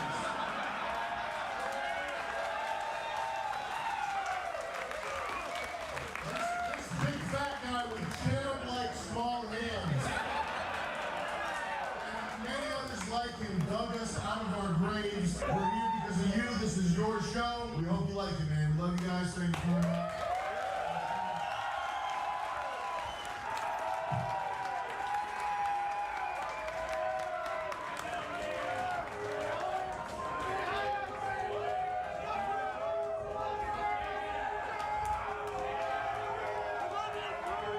All right, so we're at the Extreme Peace premiere here in Austin, Texas, and it was your first time watching the, or second time watching the show after New York, right? Yes. What did you guys think about it? It was like an immortal, timeless establishment that I was seeing portrayed on screen right there. It's beating the bad guys is what I saw on the screen right there. There's a lot of people that said it couldn't be done, but it was done, and that's the way it turned out. I felt it pretty strongly. It became official, and that's what was nice. Pretty much seeing the raw footage, all that stuff early on. Now you see what all the work these guys put in, it was like unbelievable. It's a revival of comedy after it was killed in 2015, 2016, whatever it went down. I don't even remember anymore, and comedy was dead pretty much in terms of a show like this. It's interesting to see a lot of the, I mean, relative mainstream and a lot of the other people catch up in, I guess, the acid of the comedy perhaps, and now people aren't as afraid of us as they were in the past. Yeah. People are down with the acid. Is there anything else you guys want to say to the people out there? Thanks for the support. 10 years, crazy, but they all showed up. Believe it? They showed up, they're screaming. It's pretty nice. Just the energy of everyone in the room, it's like a church, it's like a cathedral, it's a ritual. They're manifesting success for comedy in general. I would put that forth. People come here to enjoy it. Other figures have made life more difficult for, and when you come back from that, everyone loves an underdog. It's the most extreme case of underdoggerism. Underdoggery. Doggers. Under rough doggery. Yeah, rough. I like rough dog. People ask me what's my retirement plan. You're sitting in my retirement plan. This windshield looks great. This truck's my retirement plan. This truck's like crypto? Nice joke, Brandon. Oh. This truck's a fucking classic. Maybe if you opened your eyes, you'd appreciate that for 1 second. It looks nice, dude. It's called a patina. The cloth interior. This thing's vintage. Is this actually your car? It's not a car, it's a truck. My bad. After Extreme Peace airs, are you already game planning what's next, or is it hasn't even happened yet, so you're just like... No, I got things going. I think one thing that Frank Yang pointed out is that creating stuff like this is to men what giving birth is for women, and it's the closest that men can get to giving birth is creating art. It's like our attempt at imitating this miracle from God. So when a project is over, you get like a postpartum depression kind of thing that sets in. Yeah. So I started being just hyperlateral and having a bunch of things going at once, so that when one thing ends, there's still stuff to do on the next thing. So I did that to avoid that sensation of like loss of meaning that comes at the end of a project. We have a Sam Hyde show, web talk show. I'm doing clothing, fish tank, and then the next big era is going to be video game design. And so what we're starting right as soon as Extreme Peace is done is we're going to start doing a mini game, something that's kind of like Hotline Miami or Vampire Survivors, something where it doesn't require a lot of programming and intense computer stuff, and it can just be like art and world building. The reason for that is so that we can get our feet wet and get a sense of how difficult it's going to be to build the Joyride universe, which is a game that I've been writing for 14 years. I remember you going into like excruciating detail about a video game you had planned out in 2022 and like all of the stuff about it. Is it that one? Yes. I've been compiling writing for that for 14 years. And it has writing from Nick and Charles in it, and it's, in my opinion, very good. But we'll see if I fuck up the actual making of a game part, but I don't think I will. But I know how that sounds. Yeah. It sounds insane. Do you think you'll do a third season of World Peace? Yeah. It's already written. It's just like we got to pick out which sketches to shoot. That's kind of the easy part. But I wanted to ask, what's next? Extreme Peace 2. We had another idea the other day. I was talking with Sam, and we have a better way to go about it. A different gear on a different size engine with a different note. Same thing, just different way to do it. And I'm kind of excited about thinking about doing it like that. Continue with the Scuffed Realtor? Yeah, continue with Scuffed Realtor. It's too much fun not to. Check it out with small business owner Nick Rochefort. Hey. Tell us about Shimonix. It's a small antiques company, just a small merchant here. These are things that aren't listed yet. By the time we list them, they'll be gone, hopefully. This post-mod shit, any of this Italian Ettore Satzis, Pee Wee Herman looking stuff like this. Could be a teapot, could be a flower pot. I don't know, if you don't know, it's always been a fun thing of mine. Rugs are also something fun. We're gonna start to sell lamps. We've got thousands of Russian posters direct from Moldova. That's where we keep them. We ship them right to you direct. All rugs are shipped free domestically. Some things are expensive, some things are not expensive. That rug's sold right there, but that big one on top, that's $15,000. That big guy right there. We make our own candles. These are coconut soy wax candles. Even though soy is a bad word in this world, this is the best way to do it. This is no paraffins, no alpha wax candles. One whiff of these candles, you can win the UFC welterweight title. It's not easy to make. It's kind of a pain in the ass and kind of expensive. Jan and Abby, they're the stars of the show. I do like this heavy threat thing where I talk about their wages a lot. There's nothing in the fridge other than White Claws. Yes, if you want to buy any of this stuff, you can peruse their collection at... Yeah, you can go to shimonixhouse.com, where you can buy any shirts or anything like that. What's next? What's next on the docket? There's a lot. There's a chance that you could... It's very easy to be overwhelmed with a lot of good things to pick from. But you got to pick things, you got to suck things. You got to know how to milk things right. And you got to pick and choose when it comes to how... It depends if you're older in life and you could only be around for perhaps a couple more weeks. You really got to pick and choose what you work on. And I'm at that point now where... yeah, the games that I play. The reasons I smoke. What is he up to next? Yeah, and that's what I'm up to next, just living day by day. No, there's a lot of big shit. Let's do it for the next 10 years. What the fuck? That's the craziest answer to what's next ever, dude. I'm gonna puke. Yeah, that's what I've been working on. It's... You have to think about how old you are. That's what Excuse me, sorry, I'm gonna puke. Man, I gotta think about how old I am. Yeah. What the fuck? What do you answer before I figure out what kind of games I play? 16. Things are looking pretty good, yeah? Yeah, things are looking bright. There's a lot of stuff that's on the press, you know. Stop the press, Vicky Vale. You know what I mean? I'm saying there's a lot of big stuff that if it's bad juju. Yeah, no, there's a lot of big stuff, but it's bad juju to talk about things before it's time because it can really curse you in ways that you really don't like. But so there's a lot of ways that I'm the best that's ever been in, honestly. Oh, can I not do some more? In other words, there's a lot of big stuff, but we can't talk about it. Yeah, I really can't. Even if I wanted to, I couldn't. I'll try to answer this slightly more seriously. Charles continues to write unbelievably, and he tells me how to act in those things. That's what I plan on doing in the future there. There's the Palace, obviously, we want to do more of the podcast. And we moved to a new channel. We migrated over to a new YouTube channel. What is even the URL for that, Eric? I'm not sure the URL, but it's still called the Palace. So, I mean, I'm sure they can search that and find it. But yeah, so go to the Palace and subscribe right now. It's really good. You won't regret it. You got to check out your individual channel. Yeah, Construction God. Search that on YouTube. Season 3, is it going to be on the way? Because I talked to all the guys. They seemed like they wanted to make it happen. That was one of the first questions I asked when we wrapped. I felt it in my heart. I knew. They're just upping my shit. I want to make sure that everybody's on board with it. And yeah, if everyone's on board, let's do it. Get in there, brother. Cheers. Cheers. Hey everybody, I'm absolutely exhausted from editing this video. It took an incredible amount of time to make. And if you want to watch the unedited extended cuts of interviews from Nick Rochefort, Eric Hayden, Charles Carroll, and Sam Hyde, they're all available right now on my Patreon. Go check them out. It's a great way to support the show, and I really appreciate you guys.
I ordered 200 hand-forged knives to my dorm room and built a Wix website to sell them. I'm Noah Rosen, founder and owner of Forged to Table Knives.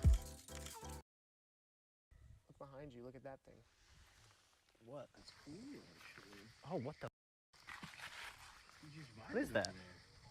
I don't know, some sort of like... It's like a swan or yeah, something, swan. dude. There's like a little swan over there. I don't mean to redirect the attention, but I just saw that and the thing looks cool. No, that's cool, actually. He's just vibing over there. Looking for some fish, you can dip his little beak in there and... Wow, yeah, get a good video of him for sure. That's a chill little guy. Damn. Yeah, a lot of the water over here is really shallow whenever we fish.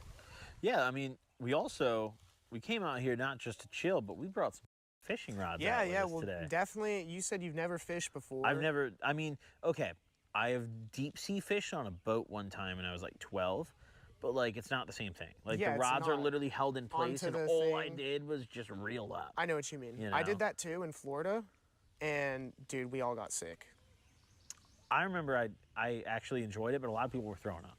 Yeah, I remember I had to keep, and I get bad motion sickness already, so that was not good for me. I remember because we went on like a tour type of thing. They had like the dude driving the boat. It was like a paid thing. My uncle lives in Florida, so he took us, and they kept telling me jump in the water because it'll kind of like equal out your equilibrium. And I remember I'd jump in the water and give me temporary relief, and I'd get back in the boat, and then dude, by the end of the trip, once we all came back, like me, my brother, my mom, my dad, my uncle, everyone was all fucking sick and just like, but it's also, you know, it was a while back, but it was probably a humid day in Florida. That's not fucking helping shit, you know? So humid in Florida, bro. I can't do it. You know, the bugs out here are bad, but anyone watching this in Florida, like, you guys have bugs on another level. Florida's worse. Like, right now, I can't stop itching because they like to get my ankles. I don't know why. Dude, they're really eating you. I'm actually not getting fucked up that bad. I don't know what it is. I've smacked a couple off me. My blood type, yeah, no. I get bit up a lot, and during the summer, it gets so bad where,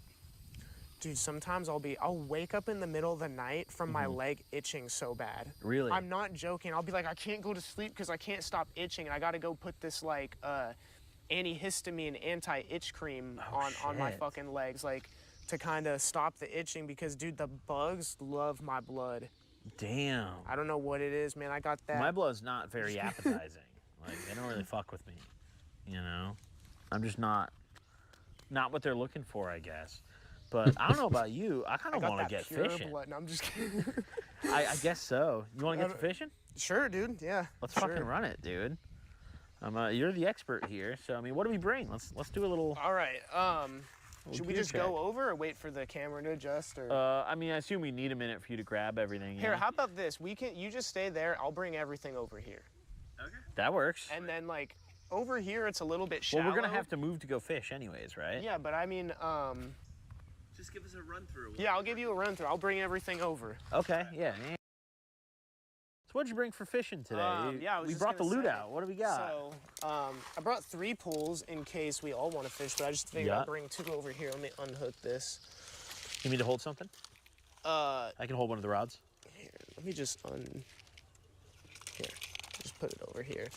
Sure. So this is a new one. I mean, they're the same one, but I just bought another one because my old one that I got at Bass Pro Shop broke. So expensive doesn't mean good. This is a $50 rod. Ugly sticks are just, I like them. I also use spinning reels, which is, there's bait casters and there's spinning reels as far as I know. Yeah. I don't even know how to use a bait caster. Oh. So, yeah, either way, I like to do, this is what I have on here. This is called I do a Texas rig. I don't have it set up yet, but basically this is a weighted worm weight, I think. I don't know, whatever. And then this is a hook that has an offset, and the offset is this. I don't know if the camera can see, but it's like that little thing. But basically the way, the point of a Texas rig is it's weedless. So a lot of times when you're fishing, you can get snagged on things, and then you end up losing whatever. You got to cut the line. It gets snagged. the way you rig a Texas rig is the hook is like inside the bait, so you can like throw it into areas that are heavily weeded where actually a lot of fish like to hang out sometimes. Yep. And you don't got to worry about getting snagged. So I like to use that. The other way I like to fish, which is on this rod right here, just a typical weighted hook. Yep. And this just has, like, you can see this little ball at the end of it. This is a little bent. I'll probably put a new hook on there. This one's a little fucked up. But this, I'll usually just put like a worm on it or something. And it's just a really, like, I'd say it's the most beginner friendly, like, way to fish, because live bait, from my experience, they bite a lot more. Yeah. Soft lures, you kind of, they don't bite as often. Live bait, it's wiggling around, it gets the fish's attention, it entices them, it's real. So just to sum it up, I'm simple, and again, I'm not an expert at all. I did not even really know how to fish until I moved out here. I had been on fishing trips where someone is setting up the rod, handing it to me, just saying, here, do this, but now I know how to set up the rod. I know a few different setups, but yeah, this is not an expert by any means, but it's what works for me and it's what I enjoy doing. So I can go ahead and get this set up right now. Sick. I'm completely unexperienced. Yeah, this is totally your domain. This is a tackle box right here. This is where I just like keep all the stuff that I normally use. I got the weighted worm weights in there, whatever. The hooks, some of the weighted hooks. I've tried these. I have honestly not really had luck with these. I don't really like the treble hooks, but I like to experiment with things. Some frogs, if you go to somewhere where there's lily pads, I haven't had luck with these. But my favorite thing to use over here is either worms or these. These are called rage tails, but they're pretty much fake crawfish. And that is something that a lot, like they're in the rocks here, like real crawfish. So it's something the fish naturally eat here. So the way... Really, there's just crawfish in the rocks here? You kind of got to find them. They'll be under rocks. You know, they'll be in the shallow areas. I don't know, sometimes you'll lift up a rock and you'll see one. Like, I don't know, maybe we'll see one when we move more over there, but sometimes... Flip a couple rocks over or something and yeah, find one. try and find one. Yeah. But, yeah, so I'm just gonna hook this on. Hopefully I do this right. And then you pretty much just bring this up, twist it over. Bring it up more. There we go. And then you can see right here, I don't know if the camera can get it, but you want to get the hook in there. Kind of going back through his belly area. Almost. Yeah, and just kind of like that. So you can see that the hook, it's in there. Yep. And when the fish bites, it's going to get him, but there's no hook actually exposed. So when this is going through the water, it's not going to snag on like a log. Sometimes it happens because sometimes the hook will move around, you know. But for the most part, like this is it. And again, there might be some better, there's definitely going to be better fishermen, might be like, but this is what I do that works. Yep. You know, I'm not an expert, but, and then this one, we got some live bait right here. You just can get this at any gas station or just wherever. Is it just worms in there? Yeah, just worms. We'll use some big worms. Oh, wow. Here's our night crawlers. These are the big ones. It's a big motherfucker and right then, there. If you want to use smaller worms for smaller fish, which are still really fun to catch, believe it or not, at least I enjoy it. I have some of these smaller worms that might fit on that hook a little better. I sometimes go back and forth between the, I think these are called red wigglers, jumbo wigglers, and night crawlers, but, and then basically just to hook this on here. Oops, I did not. Oh, no. Uh-oh. Don't worry, I got it. That worm's really wiggling. You think he knows what's happening right now? No. They do start, like, usually, like, I'm going to have to rinse my hand out. Not only I got mud on me, but they'll start shitting on you the second you the second you put them in there, so. Oh, that's wonderful. Oh, he doesn't want it. He knows, bro. Wait. I said, let me put a new hook on here. Feel free to cut out that part if you want, but I'm gonna just, cause that hook I'm looking at, it's a little bent. We're rolling, yeah, we're sending rolling. Okay, fuck it. All right, do what you gotta do, yeah. We're fucking outside, man. That's just how it goes, you know? Right, that should be good enough. So I'm just gonna do for you. Okay. I'm gonna do a weighted hook with whatever you with think. live bait because that's probably gonna get you the most bites in my opinion. You want me to hook them on there? I can. Oh no, I can do that. And I'll show you how to use the pole. But I'm just saying, like, I'll probably run my Texas rig with a soft bait. Okay. Because that might, if I want to try and catch a bigger fish. But if I just, like, the highest odds of catching something is worms. And if we wanted the highest odds of catching something, then we need the worms. Then we want the worms. I usually bring both. If I'm not having luck with soft bait, I always bring worms. Because if they're not biting worms, then it seems to me like there ain't shit in the water. Damn, you could really just come out here and, like, catch a tadpole and just raise it, huh? That's crazy, dude. Bring it home. Dude. God. In LA, all the tadpoles would have fucking AIDS. The shit water? Or fentanyl. Yeah, AIDS, and they'd be high on fent, dude.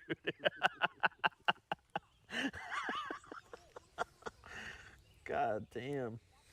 I can't get enough of this spot, dude. You really picked the sickest spot, I think. Hell yeah. This is dope. All right.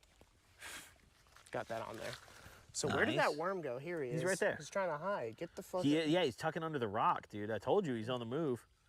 He knows. He's fat, bro.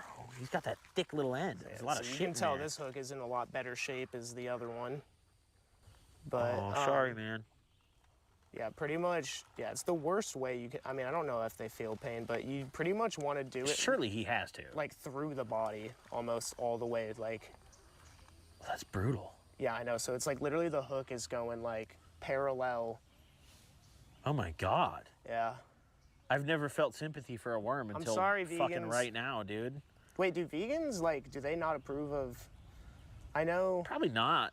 Vegans don't approve of much, you know, in general. I know they definitely don't like fishing. Yeah. Well, I don't kill the fish. I don't think they like happiness, dude. I don't kill the fish. So honestly, I'm not Do you gonna catch lie and to you release, guys. or do you like? What do Yeah, you I do? catch and release. So this worm's might be a little too big for the hook, but that doesn't matter. That you're still gonna catch shit on there. So ideally, how I do it is you want the worm to be on there long ways because these fish are smart. They'll come and they'll try and snag it off.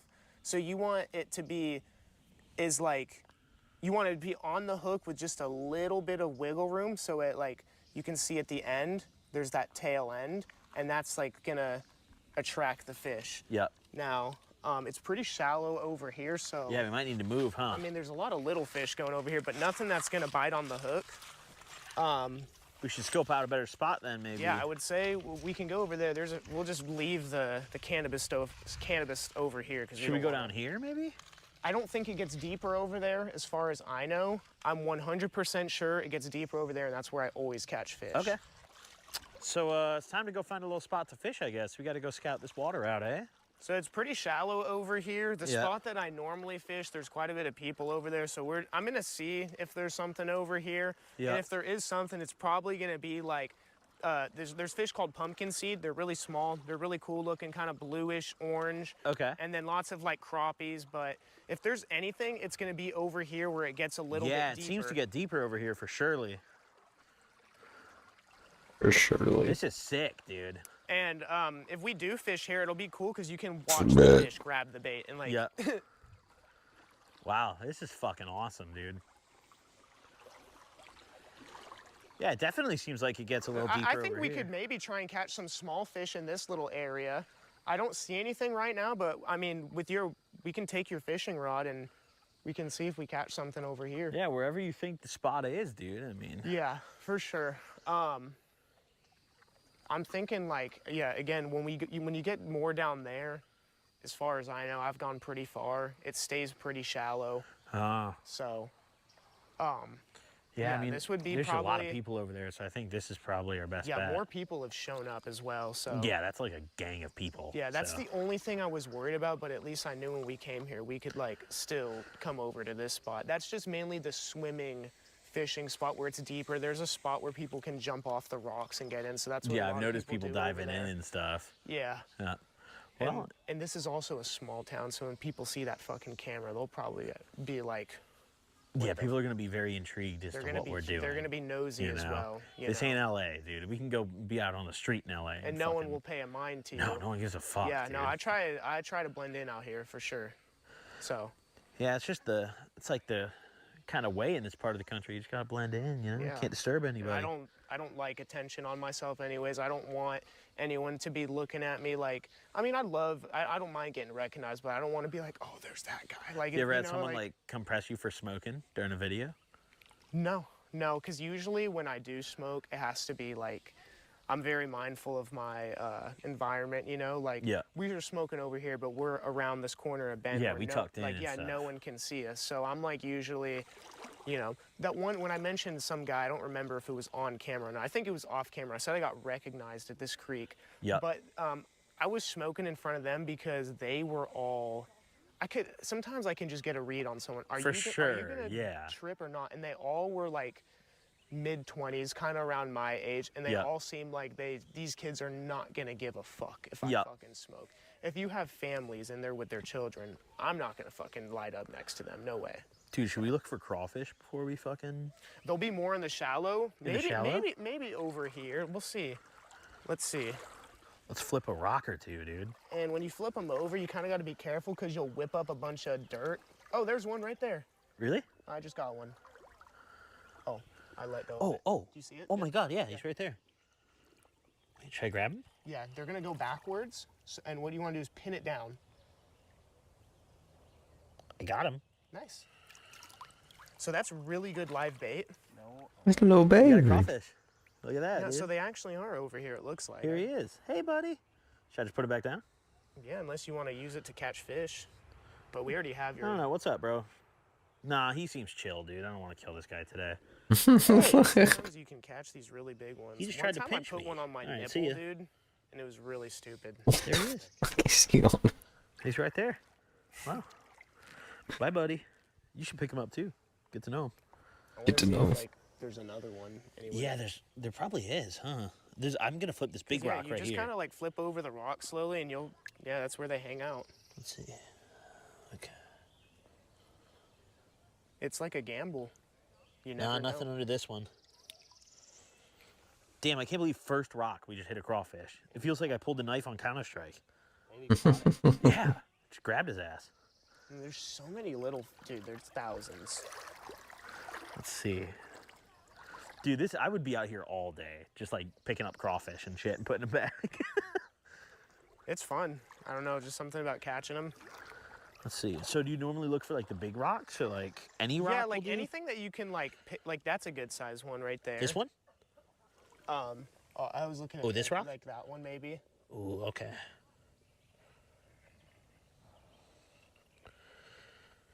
Nah, nothing there. These fish are very intrigued by what we're doing though.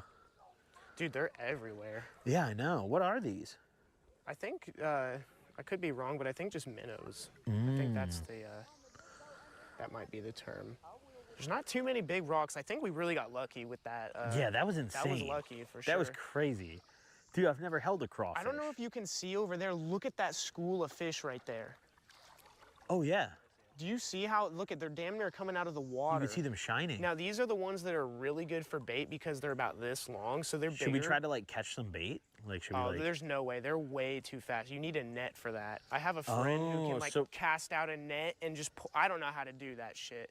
But, yeah, that's sort of the ones that were, like, jumping up when we were sitting down on the ground. I want to, like, slowly approach them. Oh, yeah, they're skedaddling. Yeah, do you see how many of them there are? There's, like, that's a... Dude. Yeah. That's so sick. I hope the camera can pick it up. Yeah. And even all these little ones right here. Look right at our feet, bro. Yeah. There's a squad of these there's guys. There's a dead one right here. Is there? Oh, R.I.P. So this is, that's what they look like. They almost look like a fish you would get at, like... Oh, come get that on the... Something you could almost find at, like, Petco, it looks like. Yeah. It looks like a neon tetra, but without the color. That's crazy. R.I.P. to that guy, dude. Should we bury him? Should we give him like a proper funeral? Yes, come on, let's go. Yeah, come on. What should we call him? Or I could be one of those like weird kids who like dare me to eat it. Oh, no, would you do it? No, hell no. Hell no. That's got to be some sort of illness. Yeah. When I was just here yesterday, I found like a bass that was huge, bro. It was just dead, just fucking. Really? Yeah. I don't know if someone probably caught it, kept it out the water for too long. Yeah. And then oh fuck, and just then like. It just died. Yeah, it just died. Let's see. Where's a good resting place for our boy? Should we bury him in the water or outside of the water? I mean, he lived in the water. He so. never got to experience the land. Okay. He true. lived his whole life in the water, brother. We give him this final send-off on the land.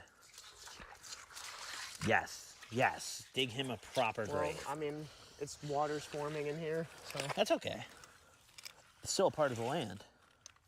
You can also find lots of geodes out here, which are those like cool rocks that you can break open, and then they have like crystal formations. Oh, he's kind of floating in there. Yeah. All right. Hold on. I need dirt. Oh, it's not working. It's not as nice of a send-off as I thought it was gonna be. Well, he probably appreciates it. You know, the guy's rest in peace, dude. He's in fish heaven, dude. Swimming with the fishies. Fucking. I wonder if like fish, when they're looking for something to eat, if they won't fuck with the dead fish because it's far too spoiled. For sure, yeah. It's got to be. They even know. They need to eat it fresh. They're like, oh, that boy's alive. disgusting. Yeah. That's how sharks are like that too. If it Really? alive, they won't eat it. Wow. Oh, it has to shit. kill it. Unless it's a whale and they're really hungry. So I'm gonna bring one of the poles over to start with. Okay. Let's see. Just bring over this worm. Yeah, we did just impale him, so let's put him out of his misery now. And Yes, oh, I didn't we even did. notice that branch is hollow. There's probably some crazy shit living in this. Look at that. Snake just pops out. Dude. There are water snakes out here sometimes, but they're water snakes? Yeah. How big is a water snake? They're small. I don't think that they can harm you. I might be wrong, but I know that they'll be like on the surface of the water with their head up. Like you can see them. There was one time I uploaded a YouTube video where I was doing like smoking a joint, going down like a fucking like creek type of thing. And I got so many comments where they're like, at this timestamp where I went over a snake and I didn't see it, but people saw it on the video. So I'm like going back to the video. I'm trying to figure out where the snake was. I'm like, wait, so I just fucking went over a raft on my snake and didn't even see it, and everyone else in the, saw it. Went over a raft on my snake. But yeah, I'm thinking over here. I haven't seen any fish. If we don't catch anything, show them your pants situation right now, Chris. Show them. You didn't prepare for today. So let me show you how a bait caster works, or not a bait caster. Pull my fucking shorts spinning up. reel.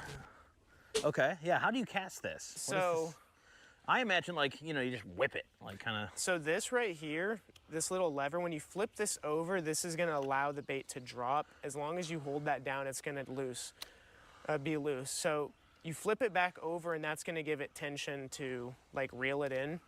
So basically, to cast, what you want to do is like I hold it like this, and when you want to get it about right here, you want maybe like, let me go up a little bit. I'd say about that much of space. There's no right or wrong, but just like a little bit. Put your finger right here, and you're gonna kind of hold the line. And then when you flip this over, the only thing that's holding the line right now is my finger because I switched the lever. So if I were to let go of my finger, the bait is fall falling. immediately. So what you do is, as you whip it, you kind of let go of your finger at the same time. We're up really close, so I'm probably just gonna like do that, honestly. And then you just do that, and that's gonna allow you to actually like reel it in. And then it's really simple. As soon as you get a bite, you just wanna do that to hook the fish and start reeling in. I'm gonna get a little closer just so I can see, because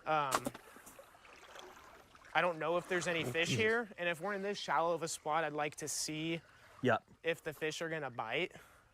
But do you want to try it? Yeah. I mean, so let me flip it back. The pants are officially wet. Welcome to the club, dude. Okay, so all right, just to confirm. It again, yeah.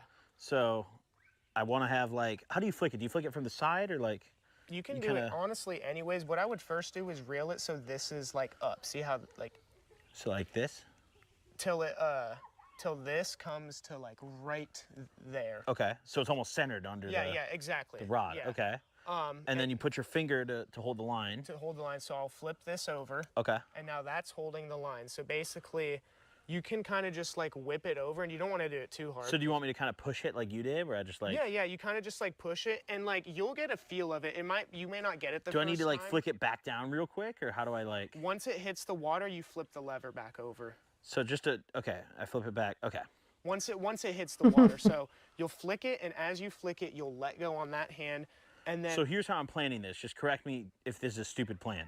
So I'm gonna push it forward. I'm gonna let go with my hand here of the string, and then flick it back down when it hits the water. Yeah, once the bait hits the water, you'll flick the lever back. Okay, here we go, dude. This is my first cast as a fisherman. Okay, I've fished a lot in games like Minecraft and Stardew Valley. Here we are, real deal. Okay. Real deal. Okay. And if there's no fish, we can. I might we'll fuck find this a up. spot. I might fuck this up. It's okay. All right. Is there potential for me to damage anything here? If you're. All right, we're gonna do it. I'll get it out of the way. I think I did it right. Yeah, you did it, but. Is it too long? Should I like reel it back in? I would say you want to get more a little over there. Oh. I don't know if I didn't there's push even- hard enough, did I? Yeah. And you can kind of whip it. Like, the way I did it, I've been doing it for a while, so Okay. you might be better How do I off- reel it? Which direction do I reel it back into me? Is it towards me or away from me? Wait. Oh, you didn't flip the... There you go. Oh. There you go. Oops. You're good. Okay. I was like, why isn't it going? Okay, yeah, we'll try that again. Yeah. This no, poor no worm, worries. dude. This guy's having a bad day. This guy's having a rough fucking day. Okay, so wait, we do this. Yeah, line it up That's with it. Yep, line it up with the top. And then I hold the string and flip Put your it. finger on it first before you flip the lever. Yep. And then I flip the lever. Yeah. And All right. honestly, I kind of just, you want kind of like you're holding the gun. The string's kind of like caught in the, is that okay? Let me see. Yeah, it should be, see this thing right here? It should kind of be right there. So Okay. let me do that. I'm going to flip it over. Now it's loose. Okay. There, you're good. Cool. And I kind of like to just use like a finger, you know? That just Yep. kind of like makes it easier. But however you feel comfortable. Yeah, I haven't gotten comfortable with this yet. Yeah. You'll get a little bit of muscle memory. I'm gonna practice this real quick. Just like flipping it back. Yeah. Right? Okay. Yep, okay. All right. And it'll make a latching noise. Like you'll know when it's flipped over. Yep. It'll click. Okay. And where should I be aiming for? Just like closer Kind to of the rocks? where the shade is. Yeah. Over there. I don't see much fish, but again. Maybe there's something hiding. Yeah, maybe. Okay. All I know is if we don't catch anything, we're gonna go over there.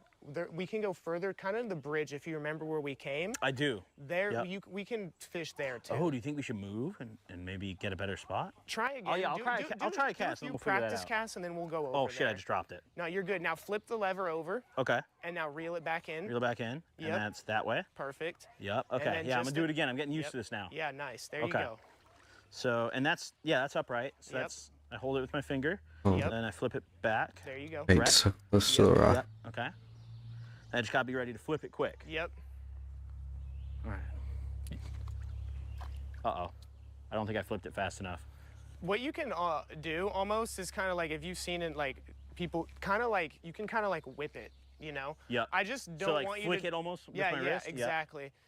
The only reason I I, just don't did wanna it get that caught in way the- is yeah, exactly. You kind of Yeah. want to be mindful. You don't want to overthrow it. Little worm's getting a trip down there, dude. I see him. Yeah. There he is right there. Should we go to the other spot, or do you think we should keep, like...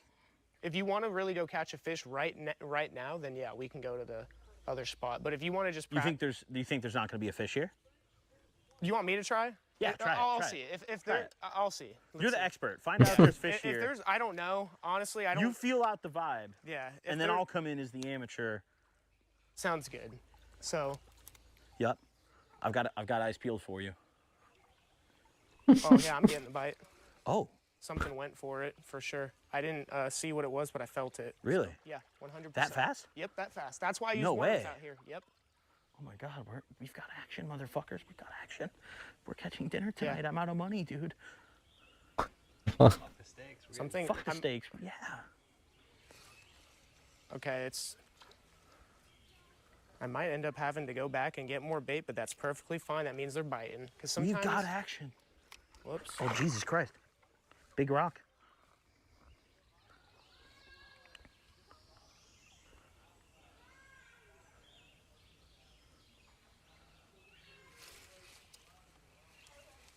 These small fish are tricky. They like to eat around it, and I could feel them.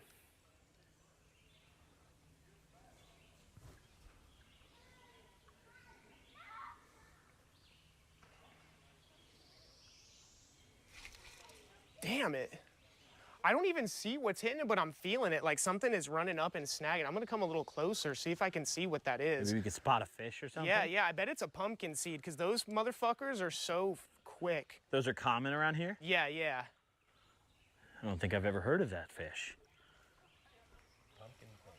Pumpkin seed. Yeah, pumpkin seed. They're like, I don't know if that's like the actual scientific name, but I know that's what like... So many fish swimming around us too. There's gotta be something in here, dude.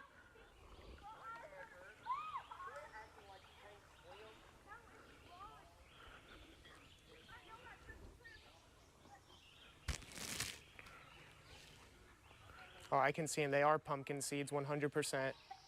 That's what's been biting it. Oh. They're going for it right now. They're just looking at it. Can you see them, kind of? No, I'm not really sure what to be looking for. What color are they? Kind of bluish with a little bit of orange. They're all right here. Are they like narrow? Yes, they Yeah, are. They're okay, kind I think of I flat. see it. I'm I think I see gonna a couple. throw it right. Yeah. They're all. They might go for my. I think see a couple. Yeah, they're like That's right what- up on yeah, the rocks That's what there. I thought would be over here. It's really hard because they blend in very well. They do. Right now, they're kind of like not biting on my bait, but they're all hanging out around it. Yeah. Well, that's okay. We got time to blow, dude. They can hang out there. We can hang out here and catch crawfish with our hands in the meantime, dude. I'm going to catch crawfish right now. Let's see. Give me a crawfish. Nope, no dice. Okay. Crawfish me. Crawfish.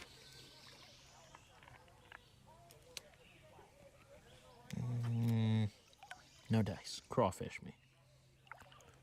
I'm like really committed to this now, dude.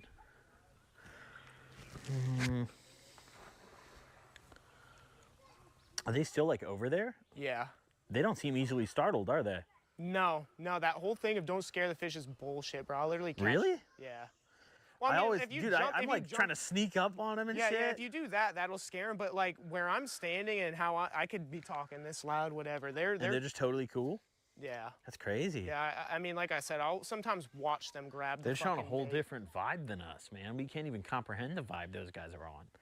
These ones are being smart though. A lot of the times I'll throw it in, they'll bite, and it They're just just becomes dumb? a matter of whenever I fucking finally can get the hook to fucking sink. But these guys, I might put on a smaller worm on there, see if that does it. Yep. But we don't even, like, if we want to catch bigger fish, we can go over there, but they're here. So that answers that question. I'm intrigued, dude. I want to see you catch a fish. Yeah, I'm hoping that one of them will bite. This is fascinating to me.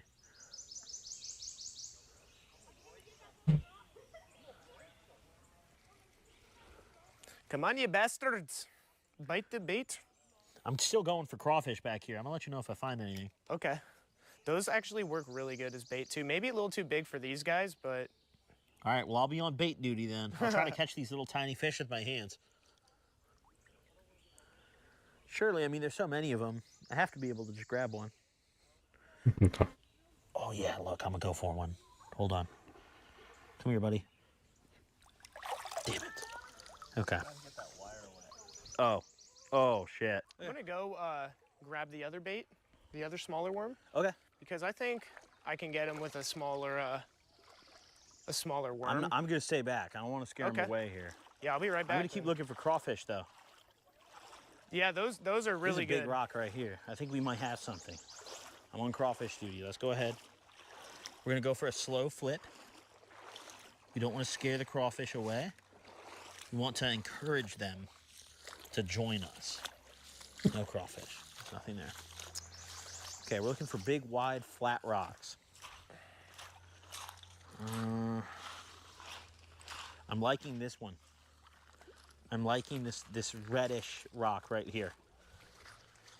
I'm sensing crawfish in the environment.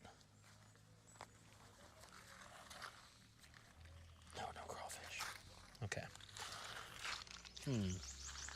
Damn, should I just go for one of these little fish right here? That's like some real barbaric shit.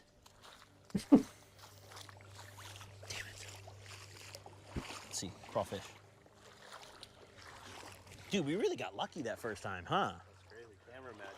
Yeah, I haven't found a crawfish since. Ooh, this is a crawfish rock, brother. Oh, shit. I've identified a source.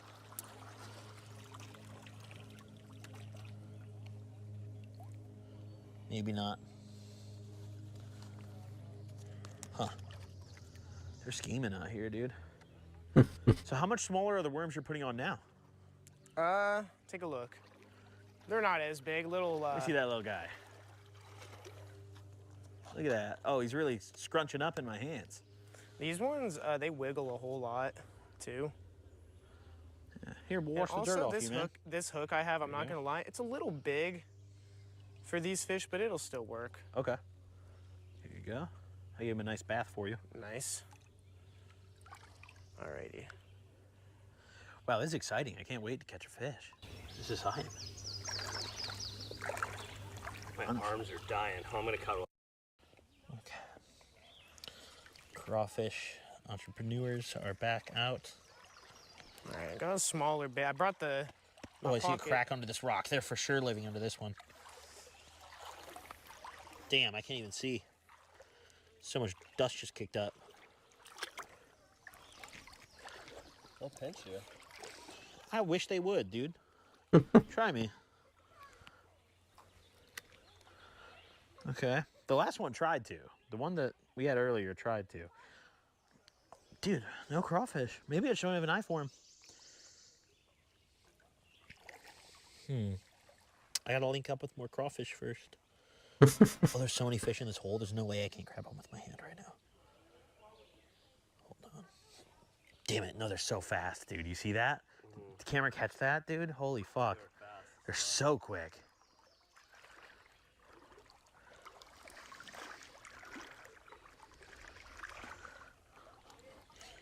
I can literally see the fish just staring at the bait, and it like wants to eat it, but it knows, it seems.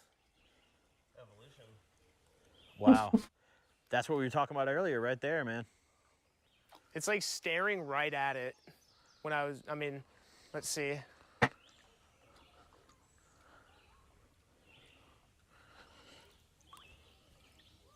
gonna try a little over here, see. This little pocket over here.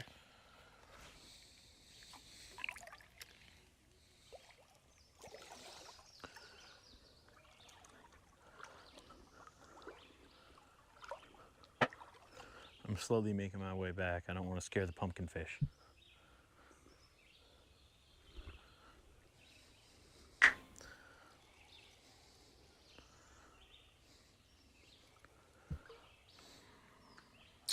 Ooh, wait a minute.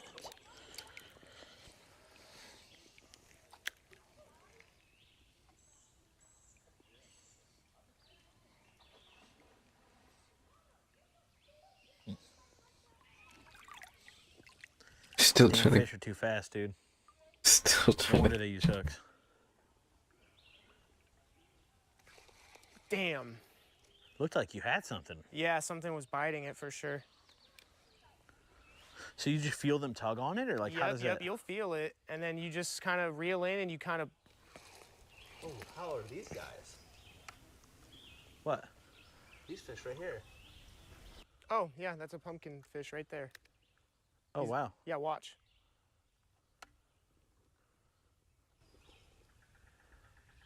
Did that one not just bite it? It did. It got some of it off. Yeah, I saw him bite it. Yeah, no, these are the pumpkin seeds right here. Oh, wow. Yeah, so it's fun watching them go for it. Yeah. See, there's two of them. They're biting it. They're eating it. Oh my God, this is sick. Oh my God. Yeah. You had 'em. No way. You fucking had them, dude. I will. watched it. I'll get it. Don't worry. They're here. So. He's coming to the dinner table. Yeah, no, you keep doing this and they're going to keep coming back. I've done this too many times and you'll eventually get them. I don't want to jinx it. You know, we're filming now and sometimes things don't want to work out while you're filming, but That's okay, because we're going to get them. Yeah, we will. We will. They were nibbling on him. They were. They all kind of scurried after. They bolted. Probably went back there by the rocks. All right, well, I'll keep looking for bait. I wonder if I should They spin the whole time in this hole. They like ate half of the worms, so I'm actually gonna... Maybe get a new worm. Yeah. No, you're not supposed to put your reel underwater. I don't give a shit. This is an old pool. Look at that one. With you this time. Yeah, I knew, because these little fuckers, they like to fucking eat around it. So it's like, if I don't want to walk back and forth a million times, you know, just... These things are smart, dude. They are. They like know. Also, this hook is a little big, but it's okay. We're gonna catch a damn fish. Do you do deep sea fishing too? I did one time, and I didn't like it. I mean, Sick, I got sick, so. You'll get acclimated. It takes time. Got my eyes peeled for a flat rock. Damn, I could be out here all day, every day, dude. This is so, like, serene. Like the bird, wherever the fuck that is. Maybe it's that little, like, stork or whatever that was that we saw earlier. I'm surprised these little fish are even over here. I was like 50-50 on it, you know? Because when I walked over here before we even started filming, I didn't see anything, but I was like, well, it's deep enough, you know? Sometimes there's fish, and then I saw those pumpkin seeds, and then we saw more of them there, so it's like, they're here. Those ones were really close to us, too. Yeah, yeah. Those guys were chilling. I'm not gonna lie, normally oh, here's one right here. I see one right now. Oh, there's two of them. This is beautiful. Right here. Same to you. Look at. Oh, wow. Come on, just bite that. Just snag that shit.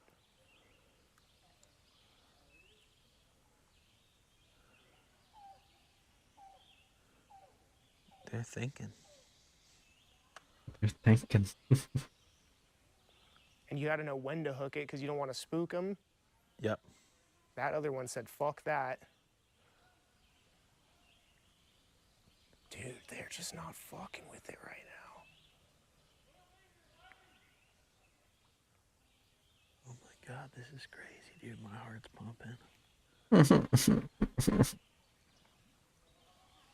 I feel like we're on Naked and Afraid. Haven't eaten in a week. Oh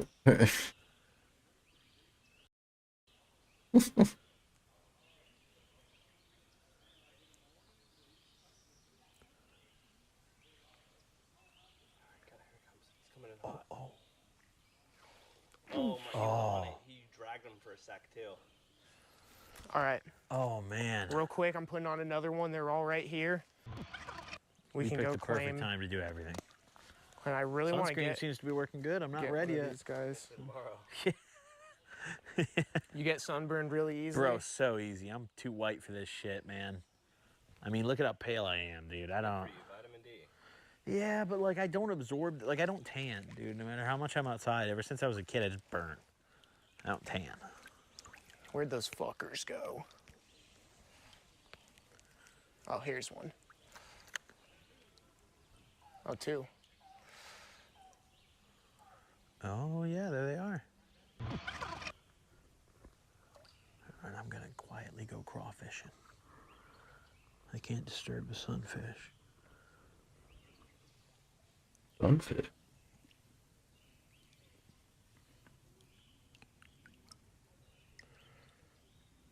No, that's fuck all. I think they took the fucking. No, They ate your bait. No way. They're still like a little. You guys are brilliant, dude. These fish are innovators. They are. What the? And I'll tell you what. Normally, they're not cautious like that. I'm being honest. Normally, I toss out the bait and they all just fight for it. Right now, they're like, I don't know what it is. This is where the intelligent ones live. Yeah, this is like the smart. What? Still. What the? And I'll tell you what. Normally, they're not cautious like that. I'm being honest. Normally, I toss out the bait and they all just fight for it. Right now, they're like, I don't know what it is. This is where the intelligent ones live. Yeah, this is like the smart guys over here. We're at the university right now, dude. I'm serious. They normally fight over it, and it's like It becomes is a a school game of of fish. not. It just becomes a game of when is one of them finally gonna get hooked on the fucking thing, you know? Because they're smart. They really try and eat around it.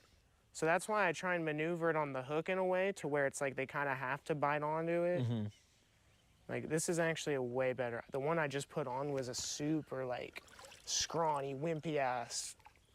That's a worm. juicy This worm, is a dude. If juicy I was a one right fish, here. I'm eating that worm for sure. Yeah. I just I dropped would fight this to one the in death front of for his that worm face. as a Oh, fish. scared him. What the Come back, guys. There's a worm right there. Don't make me cast it over you and put it in front of your face. Oh, You wait, might. there's one trying to get it, and I just... I'm Oh, yeah, I see his ass right there. Oh, He's there you go. fiending. There you Dude, go. he's like a crackhead. I put him back.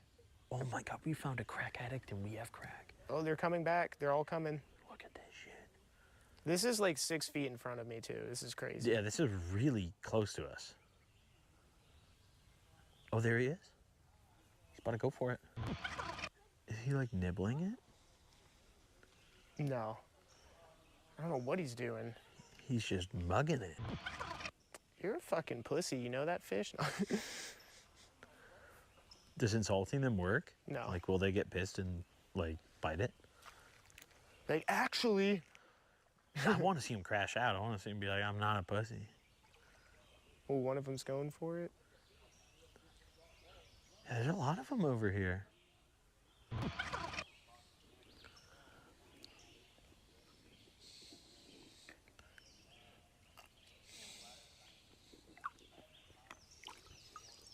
Ain't no crawfish, man. I'm a crawfish kind of guy.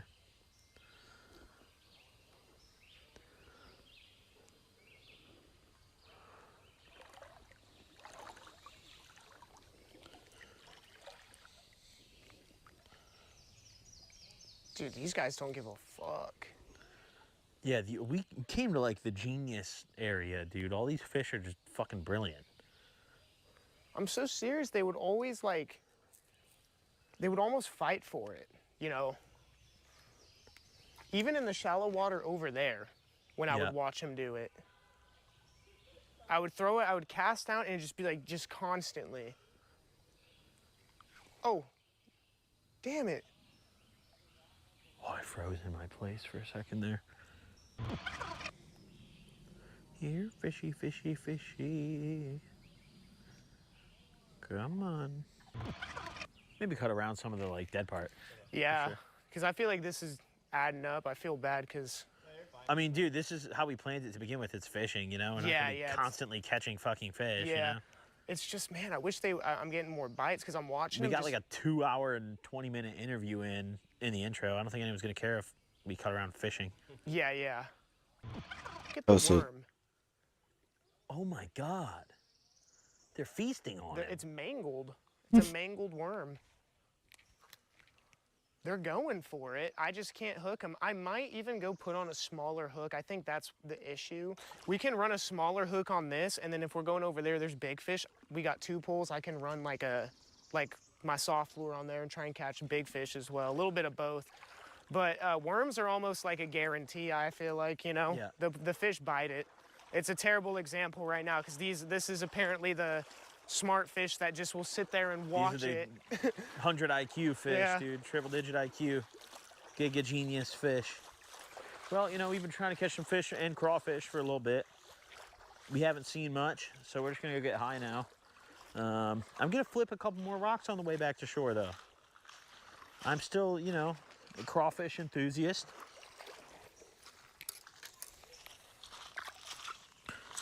Damn it. There's no fucking crawfish. I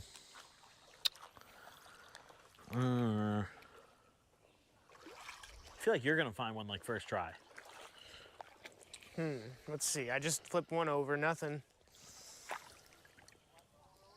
It's a cool rock, dude. Look at that rock. It's just a cool rock. For sure, dude. This is at the booth I just sat at my favorite enchilada spot.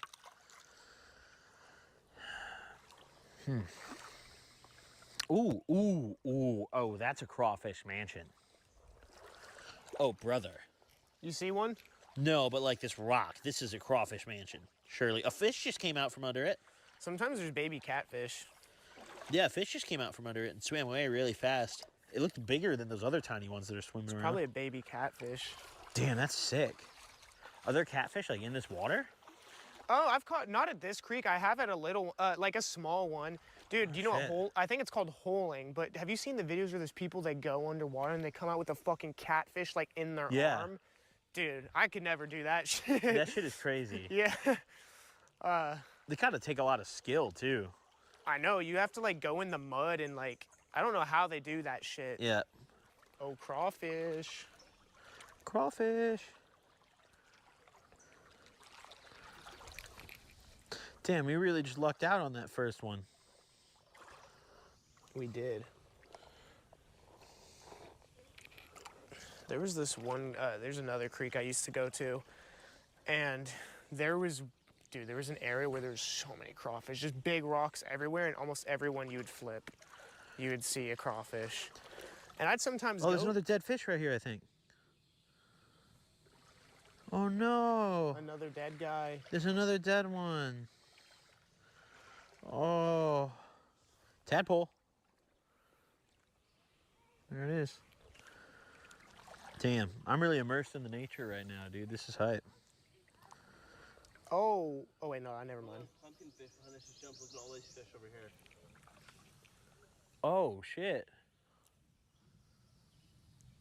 Oh, wow. Should I slowly approach them? What is that thing? I'm going to do it anyways. What do you see? Look at all these fish. Oh, yeah. They're taunting us, dude. They're like, yo, we're smarter than that. I feel like looking at that on mushrooms would be so trippy. The like... Yeah, the glimmer of them. Yeah.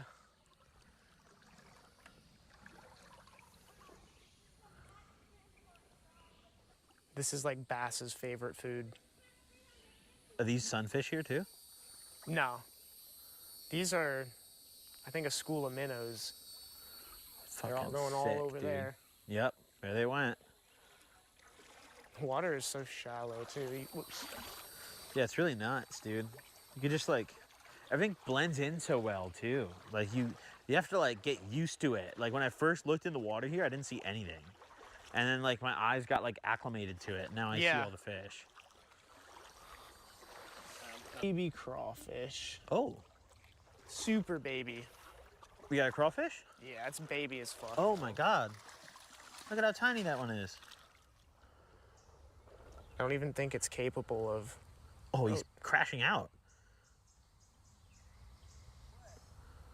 Wait, he has one claw. Oh. He's disabled. Oh my God, the cripple fish. He's trying to kill himself. He's trying to jump off. There you go. Yeah, we're back in the cut. We're trying to catch another, what are they? Pumpkin fish? Pumpkin seed, bass, Pumpkin anything seed, over here? Oh, I'm getting fish. a bite already. Oh, we're locked in. Hold on, let's be patient. Is it a strong bite or what are you feeling? Nibble. Okay. Is this area, would there still be crawfish here too? Oh, yeah. Not as many though, because the rocks are kind of smaller. Yep. I'm sorry, guys. I'm trying not to look over, but I'm really intrigued. I think I see a couple of them down there.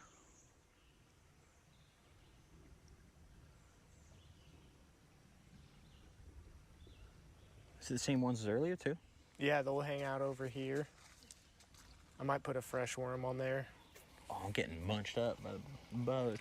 Yeah, it's bug hour. Where'd you put the bait? I can grab it. I think I put it in my bag. Yeah, I'll grab it real quick. No worries. Yeah, wow, the mosquitoes are out today, dude. Dude, they were like coming through the screen at our fucking Airbnb last night.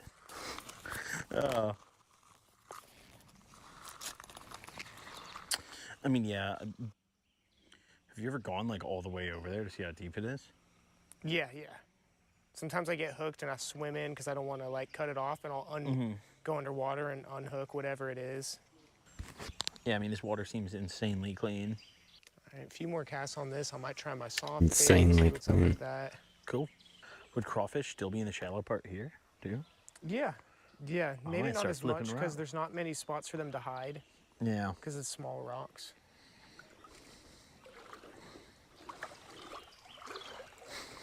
That first one we found was big too, dude. Yeah, that first crawfish. That Dude, I've seen crawfish some was massive ones fat, here. dude. All right, I'm gonna try my other rod, my other Okay. thing. Usually, worms do well, but just gotta switch it up. Gotta make it happen. I was in the field.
Fetal position, like still tripping balls. And you see the little, it's like Oh, fish there- jumping. Yeah. There's a squad of these Oh, there's guys. a dead one right here. If you give them like a proper funeral. Yes, come on, let's go. Yeah. Yes. Yes.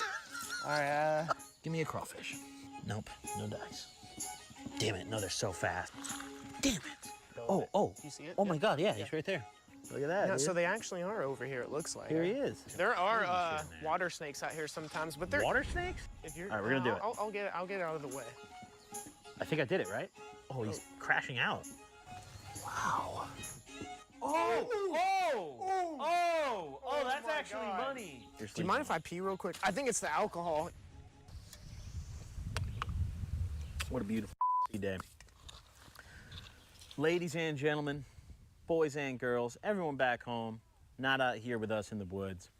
Thank you all for tuning into the Gobcast, and welcome back once again to episode number 65. I got it right this time, dude. Listen, past few weeks, I don't know how many in a row it's been, I've said the wrong episode number, and I feel guilty, but I'm not going to do it this week. This is episode 65, and we are not in the studio, if you couldn't tell yet. We actually had to pop out, you know, we had to get out of our comfort zone a little bit, because we're linking up with the man himself, a dude I haven't seen in quite a long time, Raw OG. Hello. How you doing, dude? How you guys doing? I got to say before we get into this, I've been really excited for this episode since we started planning this. I have never done any of this like outdoorsy kind of shit we're gonna do today. We have a lot kind of in store for everyone to watch, and like this is stuff you just don't get to do in California. You Yeah. know, in LA in particular. Like, Yeah, definitely hard to find a creek like this if they even exist. this is a fucking vibe. Now, for those unfamiliar watching at home, maybe you haven't seen Raw OG, I guess correct me any step of the way if I'm wrong, but you are one of the leading OG cannabis content creators on the platform. You know, you're a real, I'd say, an OG weed tuber and one of the last standing OG weed tubers. I guess it's crazy to it's crazy to think, I guess, yeah. What, do you not view yourself that way? It's just time flies by so fast. I just remember when I was a young kid on Yeah. YouTube watching Custom Grow 420, and I mean I do. I in my heart I know, but it's just like I'm just like everyone else. I don't know how to explain it. It's hard to just come to the reality of things or just like let it sink in. I mean, you have somehow like made it through all the eras of a lot of the other weed tubers channels getting taken down. Yeah. You've persevered through all of them. How have you done that? Honestly, just trying to enjoy the process. Like, you're gonna have your ups and downs and whatnot, but this was it. This is what I was doing, so I didn't really have like a plan B. You know, this is what I wanted to do, and I have to find a way to do this. You know, that's kind of how I think about it. Yeah, I mean, weed content is very different from making any other type of video, because like you are constantly on an uphill battle against the TOS and the algorithm, and pretty much every step of the way you're fighting something. Yeah. You know? Yeah. And have you had any issues where like you almost lost your channel, or you started getting a lot of strikes, or? They deleted my channel one time. I don't remember the exact year, but they deleted my channel. Fully deleted it, like terminated your channel. It was gone, and I made a second channel, and I think I had maybe one video on there, but it wasn't just me. It was like the YouTube wipeout where they got me. Yep. They got Silenced Hippie, like 2017-ish? I think around there. They got Strain Central.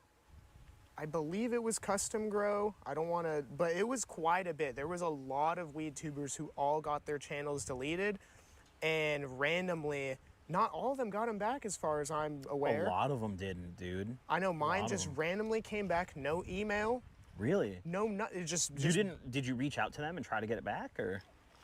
I'm trying to remember. I think so. I just remember just panicking and, you know, I got to create this second channel. And also it was a point where the channel was definitely like still going up. So even though they took the channel down, it sucked, but I wasn't worried. Like, I knew that my audience was still looking for me in a sense. So, but it was crazy. They wiped out everyone's channel almost. And then some of them came back with no explanation. And I still to this day don't know what was going on in YouTube headquarters, what they were doing. But I think the people who got their channels back were manually by someone, you know. Someone at YouTube headquarters realized, like, oh, we're fucking up. Like, there was definitely an unsung hero out there. For sure, that went in and just started. Clutched up, Yeah, but then it makes me wonder, like, what about all the other YouTubers or weed tubers who didn't get their channels back? So. Yeah, RIP all the fallen soldiers, dude. We lost a lot of weed tubers back in the day, you know, to kind of pave the way to where we're at now. Yeah. You know? And I mean, it's got to be a surreal feeling for you to still be standing at this point. Yeah, and it's evolved a lot. The content, like when I first got into weed content, it was all one takes, and it was just set up your camera, different types of challenges, and that's all that really existed. You wouldn't even make a thumbnail. You just pick a screen from the video, you know? Exactly. Trying the coolest or like the best. Whichever one had the most smoke and the biggest blunt in it. Exactly. That's the thumbnail. And, excuse me, that beer, or not the beer, the Cayman Jack. I don't like beer. So. Yeah, so what is a Cayman Jack, by the way? Because earlier, for those of you guys who obviously weren't here, I brought the Busch Ices out today in my nice little cooler I got at Walmart, and I brought them through, and you were like, well, I'm a Cayman Jack guy, and I've never heard of Cayman Jack. What is that? So I think it's just a margarita in a can, essentially. Okay. I think I told you this earlier, I was at the bowling alley with my mom, she was visiting, and they had a bar, and she just got a drink, and I normally don't drink. I'm like, I'm good, you guys get whatever. She's like, why don't you try? And I tried a sip of it, and I'm like, it's actually pretty good because I'm not a big alcohol guy. So ever since then, I've just been going to my gas station, and, you know, that's like my drink of choice when it comes to alcohol. I still don't drink that often, but when I do, I like the watermelon, the strawberry, and the regular ones. I'm not big on the mango. It's just not my flavor. Is it like a super artificial kind of mango flavor? I would say so. My girlfriend really loves it, but she likes those types. I've just never really liked mango flavored shit to begin with, anything. You know, I think mango, people are definitely going to be pissed at this opinion, but like, I agree with you. And I think mango, even natural mango flavor, it's just not a good fruit, you know? Like, I've just never liked it that much. Have you ever ate like just a raw mango on its own? I'm sure I have. The texture is strange to me. It's a very like, I expect it to be softer like a peach, but it's not, you know? Like hard? It's like firmer, dude. It's like, I don't know. I've definitely eaten one. It's been a while. It's been a while for sure. I mean, I can't imagine the mangoes grow anywhere around here, you know? Off the creek. Oh, no. Yeah. So, You know, obviously, before we really dive into it, first off, I had to give you your flowers for still standing in the WeedTube scene, because that's commendable for sure. Yeah, you know, thank you you. definitely. I think there's an element to it, whether you realize it or not. Like, there's a skill to avoiding getting in trouble with weed content. You know, Yeah. It takes like a knowledge of the platform and like of the content to avoid that. And I noticed too, a lot of your videos where you smoke also don't get age restricted. Yeah. How do you do that? Like, what is your like? Dude, I've tried so hard to figure it out. I've done weird things. If anyone who's watching this, who's watched my content, you've seen me do the weird things where I'm like, all right, we're taking a quick commercial break, and I like turn around and like, yeah. I've tried to do weird workarounds, and like maybe one video I upload and it works. And then the next one I upload and it doesn't. And let me tell you, there's no consistency. I'll have one video that I'll upload that is literally me smoking out of a bong the entire video. I have one video right now that's at like 500,000 views I uploaded not too long ago. Yep. And it's the time bomb video where I'm smoking a joint. I saw that. It's the whole video is me smoking out of a bong. That one, for whatever reason, not age restricted. But then you'll have videos where I'll turn around and intentionally try and not show the smoke, and it will still get age restricted.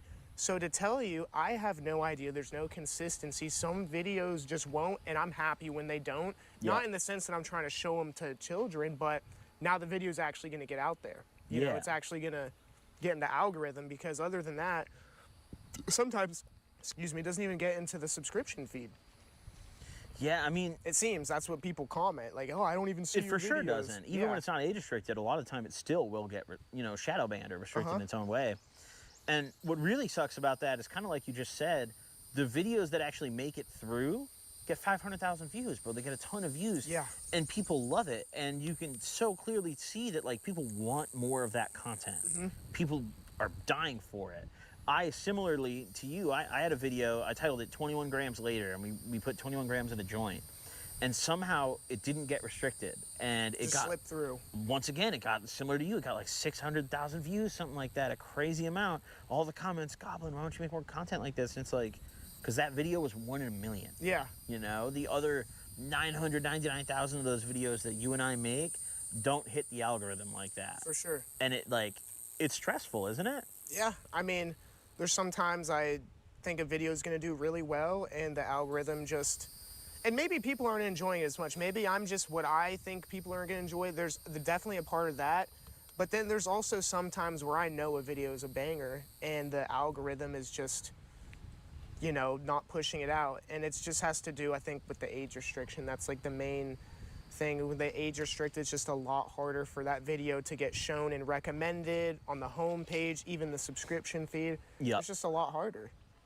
Yeah, I mean, how do you handle, like, being a full-time weed creator when you don't have ad revenue and like YouTube's constantly restricting your content? Like, that's got to stress you the fuck out, right? Yeah, I mean, in the beginning it definitely did, but over the years, you know, you find ways, and that's with brand deals, you know. I'm sure, you know, you can't put all your eggs in one basket. I learned that the hard way, for sure. You need to like try and, you know, I have High Spirit. I haven't been as active with that company right now, but you know, I still have stuff coming in the future, but it's mainly you have to work out brand deals, but you have to do it with the right companies as well, because as I'm sure you know, your email every single day. How many emails do you get a day? I get a lot of stupid shit, dude. Yeah, a lot right? of dumb ass shit. I got like, oh God.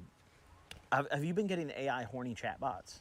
Emails? In the email? No, not in the email. On the comments, where they literally will comment the second the video is posted. Do you get those? No, well, yeah, but I mean, like, the like AI chatbots where it's like your fake AI girlfriend. There's like apps for those. Do you ever get offers to promote those? Dude, I get hit up. There's one called fucking, I'm not even gonna say the name, dude, because it's probably gonna get us restricted immediately. It's very horny, but it's like this AI girlfriend app where you can like sext with it and stuff. And like they hit me up probably every week, dude. They're like, hey, if you want to book a fucking video, and it's like, I can't promote that on good conscience. Like, hey guys, I got this new thing to show you guys. Like, how do they imagine that would integrate into your video? In the middle of like a story video that I made, she's like, let's take a minute here to talk about my AI girlfriend. She generates pictures of her asshole every night. You know, like it's not gonna fly. your comment section would probably be like, all right, Goblin. Like, I think they might be happy for me. I think they'd be like, wow, get the bag, you know? Maybe. Who knows? But it's just like morally, I can't promote that, dude. Like, I know deep down there's like some high school kids watching my content that would see that. Yeah. Yeah, you don't want to promote that degenerate type of... Do you ever get any like super sleazy offers like that in your email?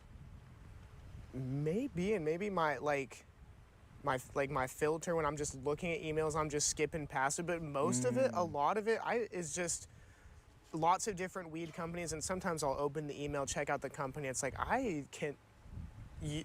stop emailing me and get your product figured out before you're trying to email me, trying to get me to promote it. Because a lot of times... it just looks like shit, just being honest, you know? So back to your question, it like, you got to weed out at least when it comes to brand deals, all the companies that just have product that aren't good, because you don't want to promote something that, you know, your audience isn't going to use. If I won't use it, then probably everyone else who watches my content probably won't either, you know? Yeah. So that's how I try and look at it. If I enjoy this stuff, or if I enjoy a product and I think that other people might, then yeah, for sure, I'll promote it. And that's definitely really helped keep everything alive, just doing brand deals and stuff like that. And you just can't put all your eggs in one basket. Yeah. Have you ever considered like making your own brand of any sort?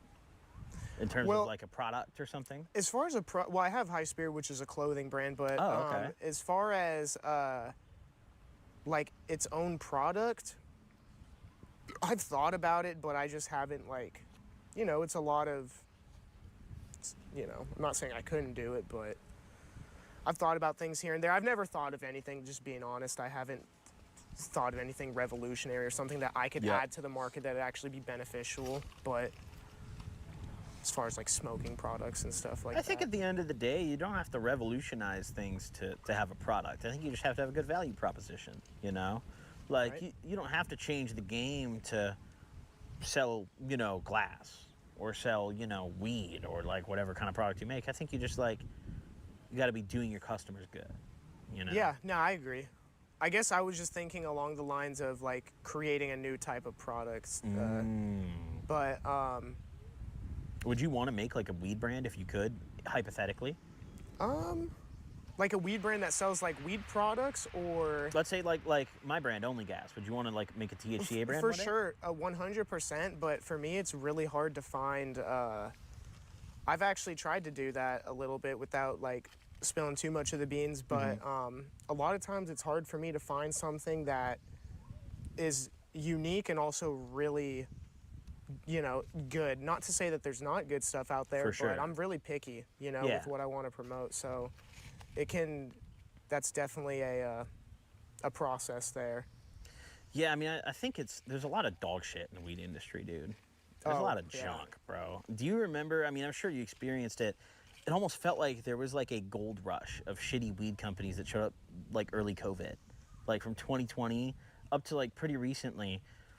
I don't know if maybe you've experienced this at all, but for me at least, it feels like there was a lot of random weed brands that were new that were showing up and spending a ton of money on advertising from like early COVID to maybe 2023.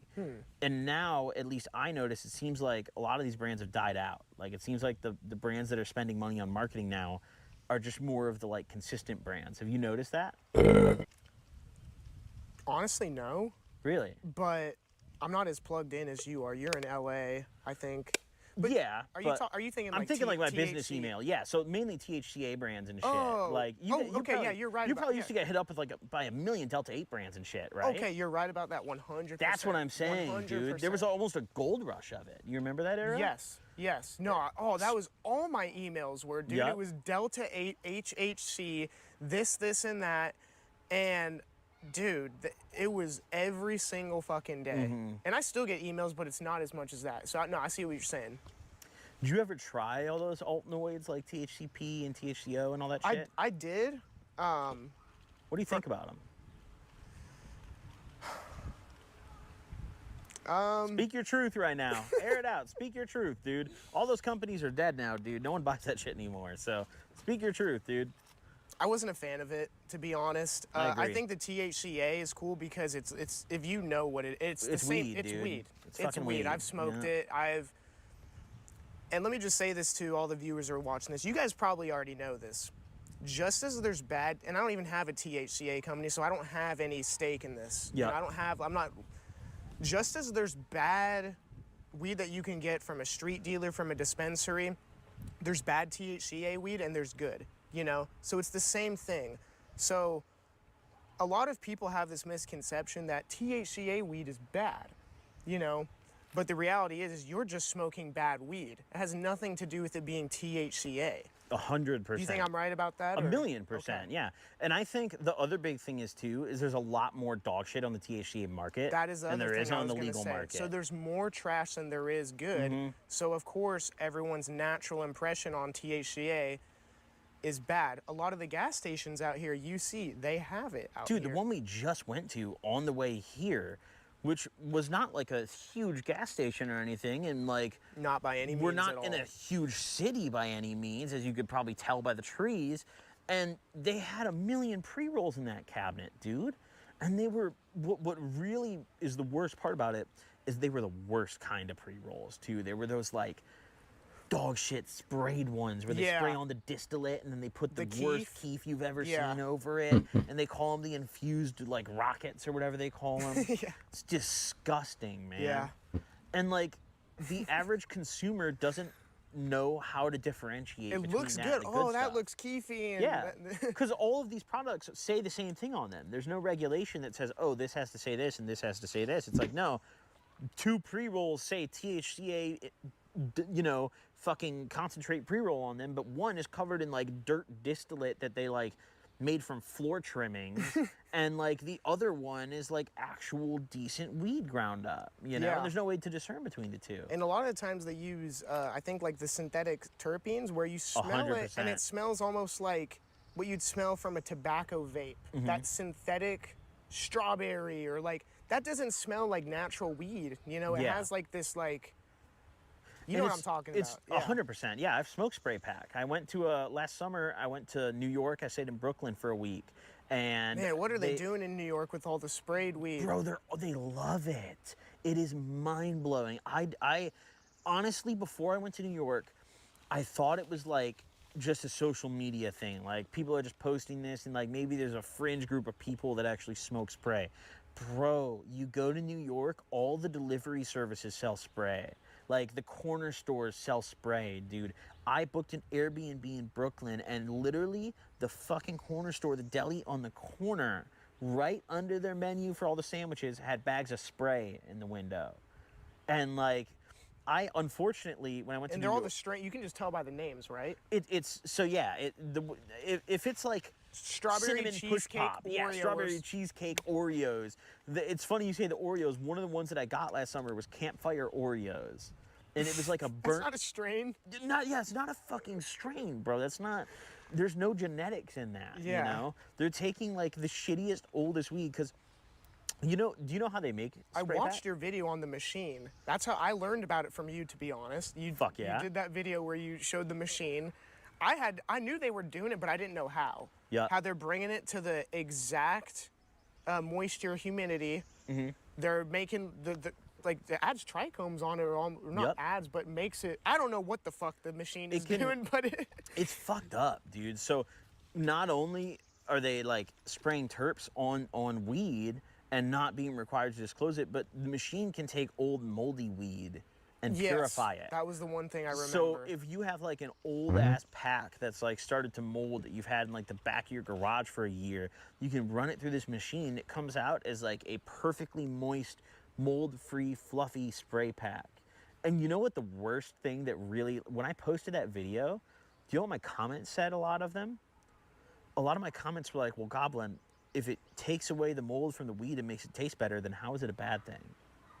yeah. Doesn't that just make you like lose hope? Hearing that, bro? Like, what is the future for smokers? Yeah. No. To be fair, I maybe don't we're know. just being uncles right now, you know? Yeah. Like, that's probably what the old heads say about the weed we smoke right now, you know? They're like, they're smoking that 28% THC shit that makes you schizophrenic. And then we're here like, these kids are smoking the spray weed that fucking tastes like cinnamon, you know? Yeah. for sure. I don't know. I feel like a lot of the older heads, have you noticed, this is just completely off topic, but you said older heads and it reminded me. Yep. They swear up and down by holding the smoke in. Oh my God. Old heads think that if you exhale any smoke, you have wasted the whole blunt, dude. It's over. I mean, to be fair, they're from the era before internet, so that oxygen deprivation they probably just thought was a high. Yeah, they're for like, sure. Damn. They're just like, you know. How long can you hold your breath for? I don't know.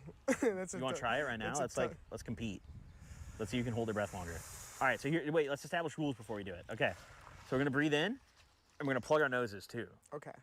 The way, because obviously, like, if you open your mouth or like take your hand off your nose, then you're breathing, right? Mm-hmm. So we'll just inhale and then plug, and we'll just see. All right, ready? Let's have a friendly competition right now. You ready?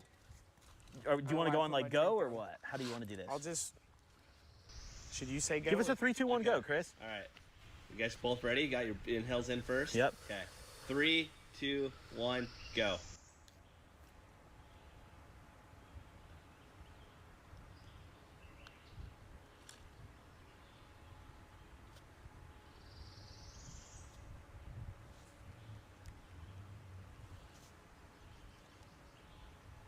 You're at 15 seconds.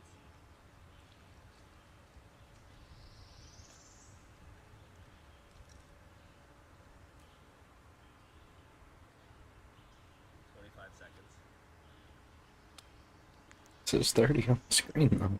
Who do I believe? You lost me. You did 35 seconds. He's still going. This guy's a breather, dude. Really?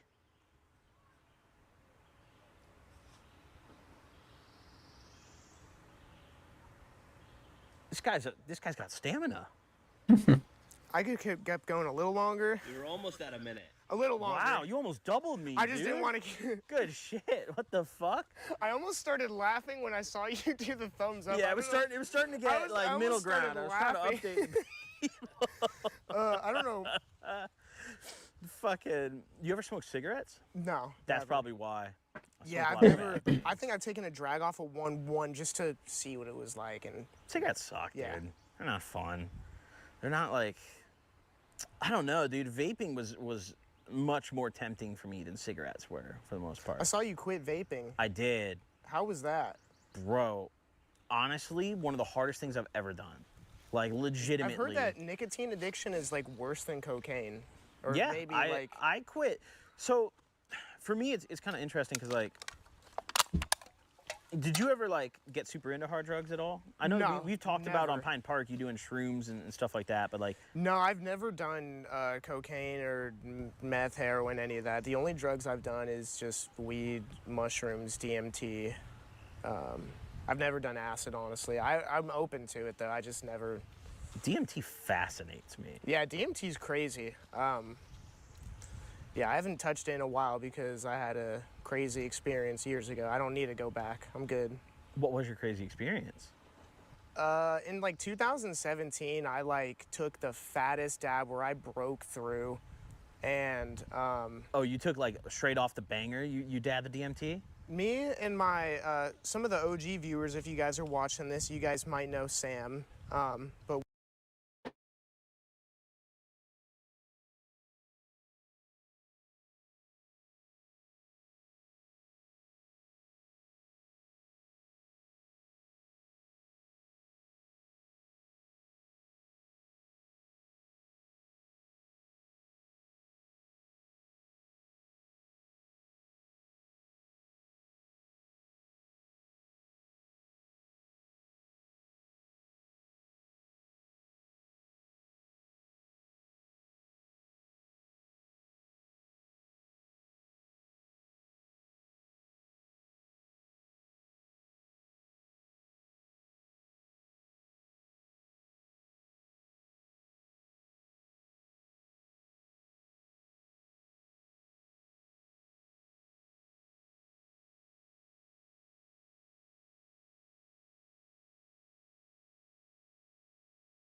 we were hanging out and we were doing DMT. This is when I bought a gram from some guy.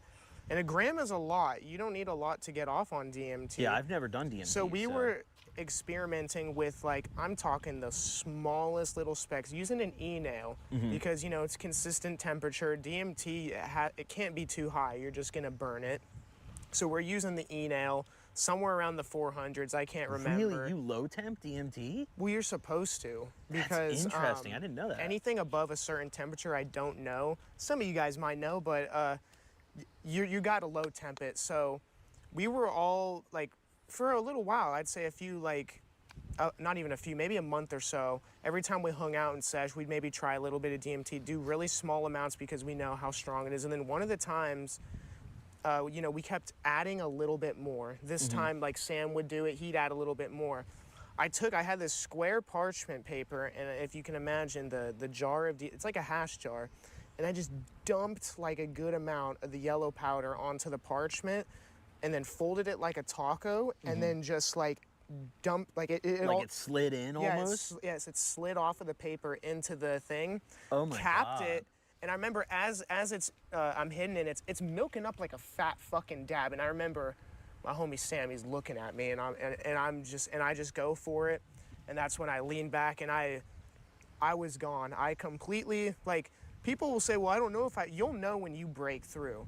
It was the most intense, it's the most intense experience that I've ever gone through in my fucking life. And it wasn't, like, traumatic where I had, like, jesters or demons like you'll sometimes hear, but it was just, I had a nice entity that was, like, trying to calm me down. It was doing its little dance and, like, trying to tell me that everything is okay, but still just that intense experience just, I wouldn't say scared me away, but it's such a fucking experience that, like, it was all I could think about for, I'm not joking, I'm not, every day for like a year. What the fuck was that I just saw? That's not real. Like, there's no way I saw that. People don't understand what the fuck, like, I didn't go crazy. I wasn't, like, losing my marbles, but Bad trips are traumatic, dude. It wasn't even it was just something that I couldn't comprehend that I saw. Like, how is that real on this fucking earth? It's nothing that anyone could comprehend, and that, I was just good after that. So I've heard a rumor about DMT. Is it true that, like, when you start breaking through, you hear, or when you start coming up, you hear like a buzzing sound almost? Yes. That's true? Yeah. Okay. I don't know how to explain it, but not only like the buzzing or like, it's a frequency. It's a zzz, like a fucking. Is it more than something you just, like, do you feel it almost too? Yes, my whole body was like vibrating. And when I was coming to, I was in the fetal position and I started like hurling, like I was gonna throw up. And I felt this like energy just like coming out of me. I don't know how to explain it, but it was like shooting up into my sternum, and I was going and trying to throw up, but nothing was coming out. Meanwhile, I'm like still tripping fucking balls. I'm laying in the fetal position on the bed, and I know my friends are just watching me, like just watching me go through it. And when I eventually came through, I was like sitting on the edge of my bed, drenched in fucking sweat. I had my long hair at the time, and I was just sitting there like this. My hair is. And I didn't say anything to them for maybe like 10 minutes because I had to like gather myself together. I couldn't even, I know they're all looking at me like, dude, what did you just see? What'd you go through? And I don't even know how to explain it to them. I'm sitting here like, how do I explain to them what just happened to me? And I'm like nauseous, I'm like sweating. It was a crazy experience. How long did it feel like it lasted in your head? I don't know, because I've heard sometimes where people will say, well, I was there for like a whole lifetime. I didn't have that type of feeling at all. It didn't feel short, like DMT is, normally a few minutes, but I wasn't even thinking about time. All I know is that I was just where I was in this fucking crazy cosmic fucking whatever. Plane or something. I don't know, and there was no comprehension of time. How long am I here? I was just like there for the ride. That's all I could, like, it was too much. There was so much going on at once that That's why that dude Terrence McKenna, if you ever heard of him, Yep, he's I've like heard the of him. guy who takes mushrooms. He tries like really hard to explain what's going on and trying to slow things down because it's such a hard thing to get a grasp of when you're in it. Yep. So I had no grasp of reality, time. I didn't even know who I fucking was almost, it seemed like. I was, you know. Yeah, I mean, it seems, I would imagine, pretty difficult to go from like this full out-of-body experience. Now suddenly, you almost, it feels like waking up, I guess, right? When you come back for sure. from You that come trip. back and everything was still moving around the room. Okay, I'm not back. I gotta close my fucking eyes. I remember. And the window was open and the light was shining through. And the light that was shining through the window was, I don't know how to explain. It's this like glow. Everything is way more enhanced. It's almost if you take the saturation and you bring it up and everything is more contrast and vibrant. And yeah, it's definitely like waking up and also a sense of being like thankful that, oh, I'm alive. Like, okay, I'm a human. I'm fucking here. Like, because you're gone, you know? Yeah. And then when you finally come to, it's like a sense of relief that, oh, I'm glad to be back here. Ladies and gentlemen, we got to take a minute here because I got to put y'all on to what is, in my opinion, the sickest colorway that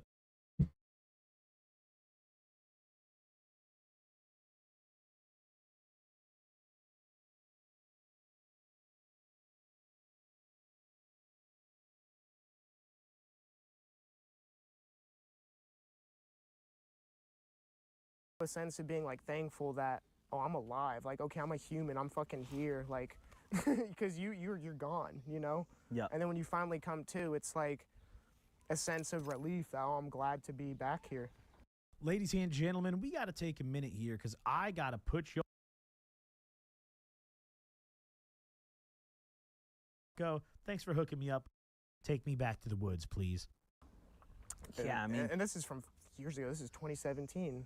Was that your first bad DMT trip, or have you had other bad ones? I wouldn't consider it bad, just so extreme. Just an intense trip. Just so, yeah, that's the right word, intense. Prior to that, again, it was small, very small amounts where I could sit there, I could look around. I'm not passing out or anything. And we slowly increased the amount that we were taking when we first discovered DMT. What will this do? And I was just the one of the friend group that finally took that next step to, sorry, I didn't mean to hit the mic. You're good. You know, to take that big amount, you know, and yeah. So I wouldn't say it was like a bad, intense, just so extreme, almost the equivalent to like a roller coaster that like, okay, that was crazy, but I don't want to get that on again. That's like the easiest analogy I can maybe think of, but still doesn't do justice. DMT, I've always like, it just fascinates me because I've done a ton of acid, I've done a ton of shrooms. I was always like scared of DMT, like that out of body. I've done a lot of drugs, but I like being grounded. You know, I really value like even on acid or on shrooms, like still knowing where I am. You can tell yourself I took this. Yes. And DMT, the thing that stopped me from ever doing it is that full out-of-body stuff you're talking about. Like, that's scary, bro. Yeah, it is. You're not here. Yeah. You're not in here. Fucking Narnia. Yeah. You know? And everything is made out of patterns and geometry, and usually, from what I've seen, when I started listening to people's breakthrough experiences after I had DMT, I understood it on another level that I couldn't before. Because I remember watching videos of people talk about DMT before I'd taken it.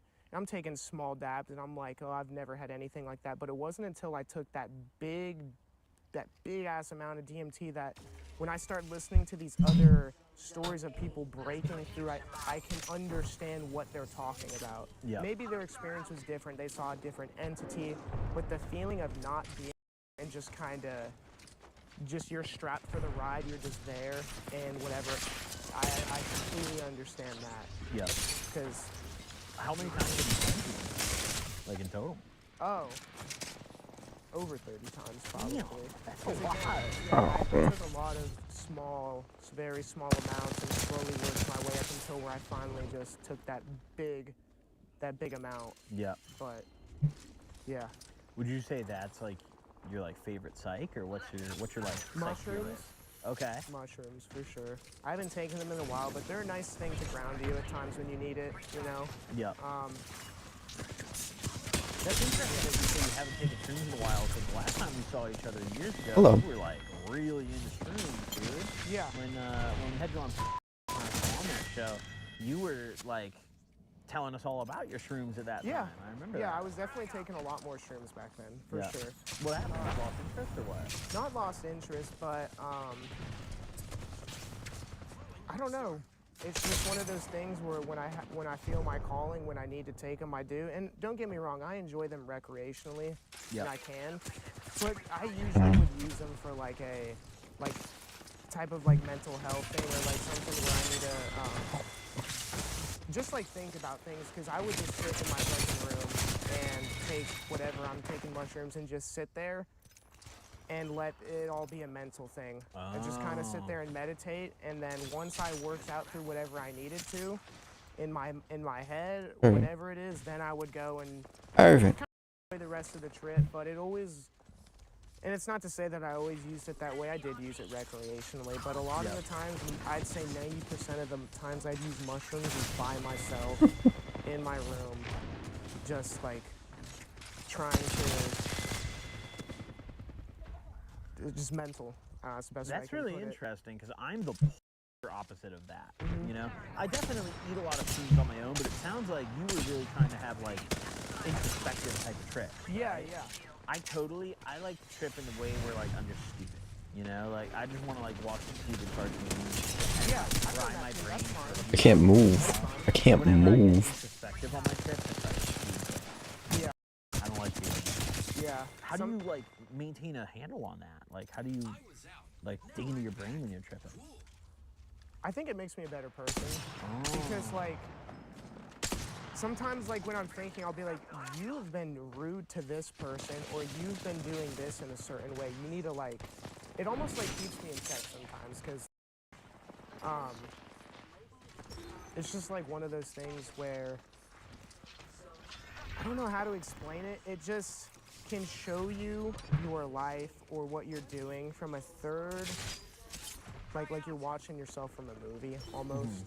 It just kind of pulls you out of your normal thinking patterns and stuff like that. I don't know. I haven't done it in a while because I just haven't felt the need to, but yeah, there's definitely points in my life where like I felt like I needed to like think things over, get some clarity, and it's just, these are conscious expanding drugs, you know? So. You ever had like a bad shroom trip? Nothing from what I've seen people have. I've had uncomfortable shroom trips. I've had where I might like start thinking about something and I like get in a loop, or I could have come used. to like a realization of, I don't know. I've never had like a I've never had. Those thought loops are scary, dude. It's like just more challenging, I would say, than hard. Yeah. You know, it's not like a bad trip where I have like demons coming at me and I'm like, get me out of this, but it's like what the mushrooms are trying to teach me maybe at this moment are a little tough to fucking to come to reality to.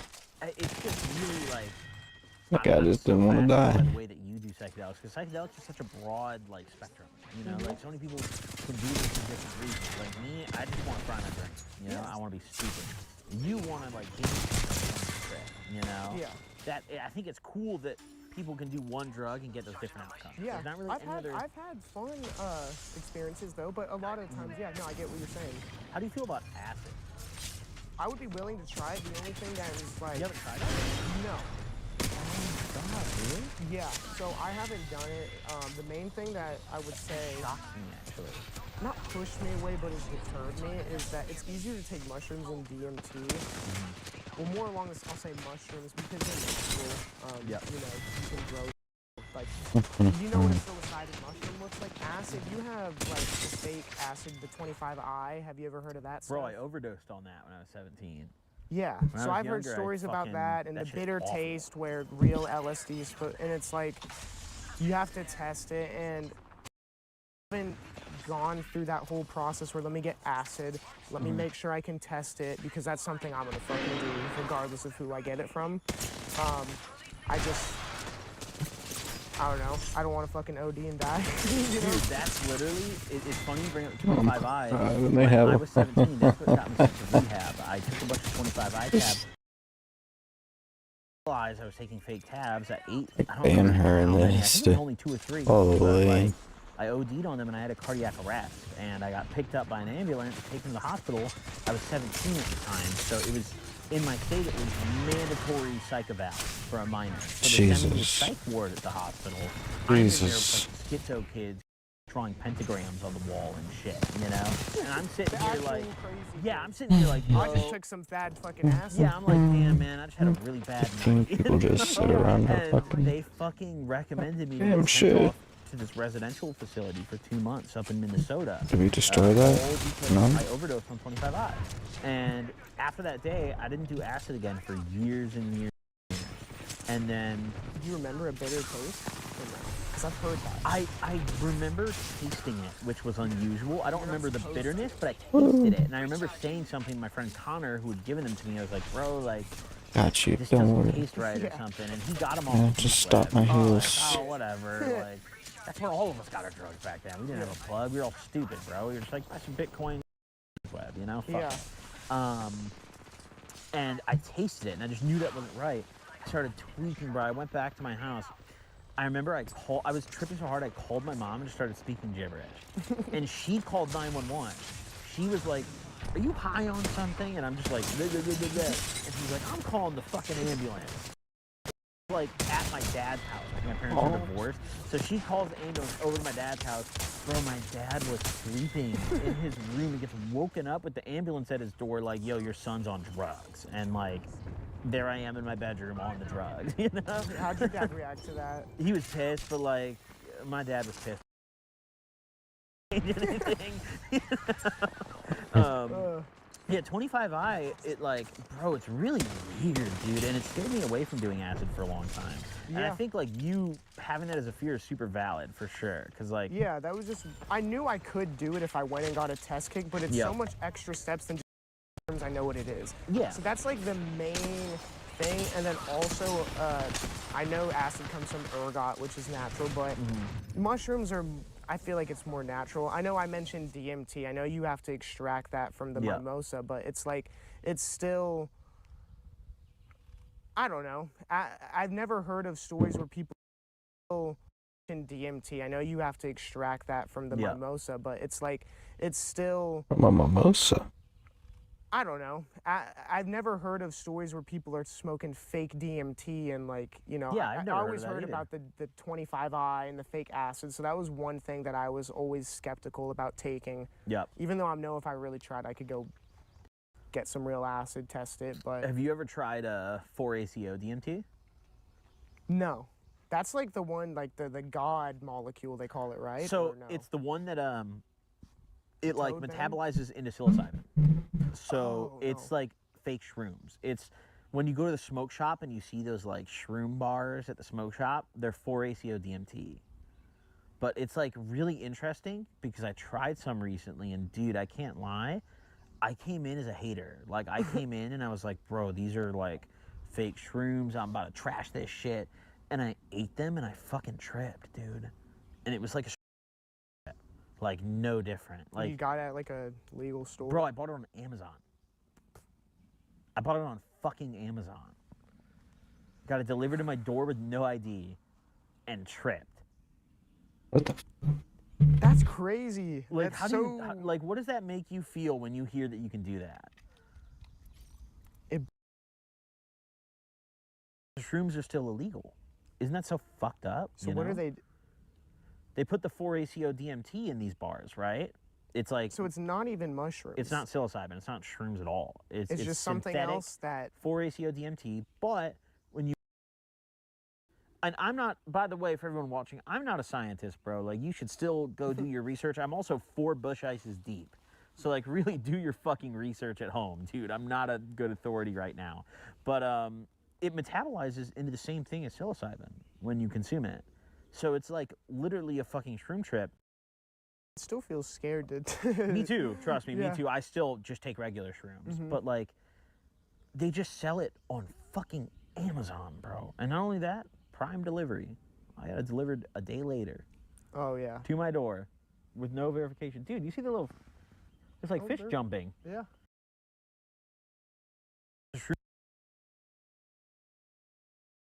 Got it delivered to my door with like no different. Like fucking tripped, dude. Go to the smoke shop and you see those like shroom bars at the smoke shop, they're 4-ACO DMT. But it's like really interesting because smoke shop, they're 4-ACO DMT. But it's like really interesting because I tried some recently and dude, I can't lie. I came in as a hater. Like I came in and I was like, bro, these are like fake shrooms. I'm about to trash this.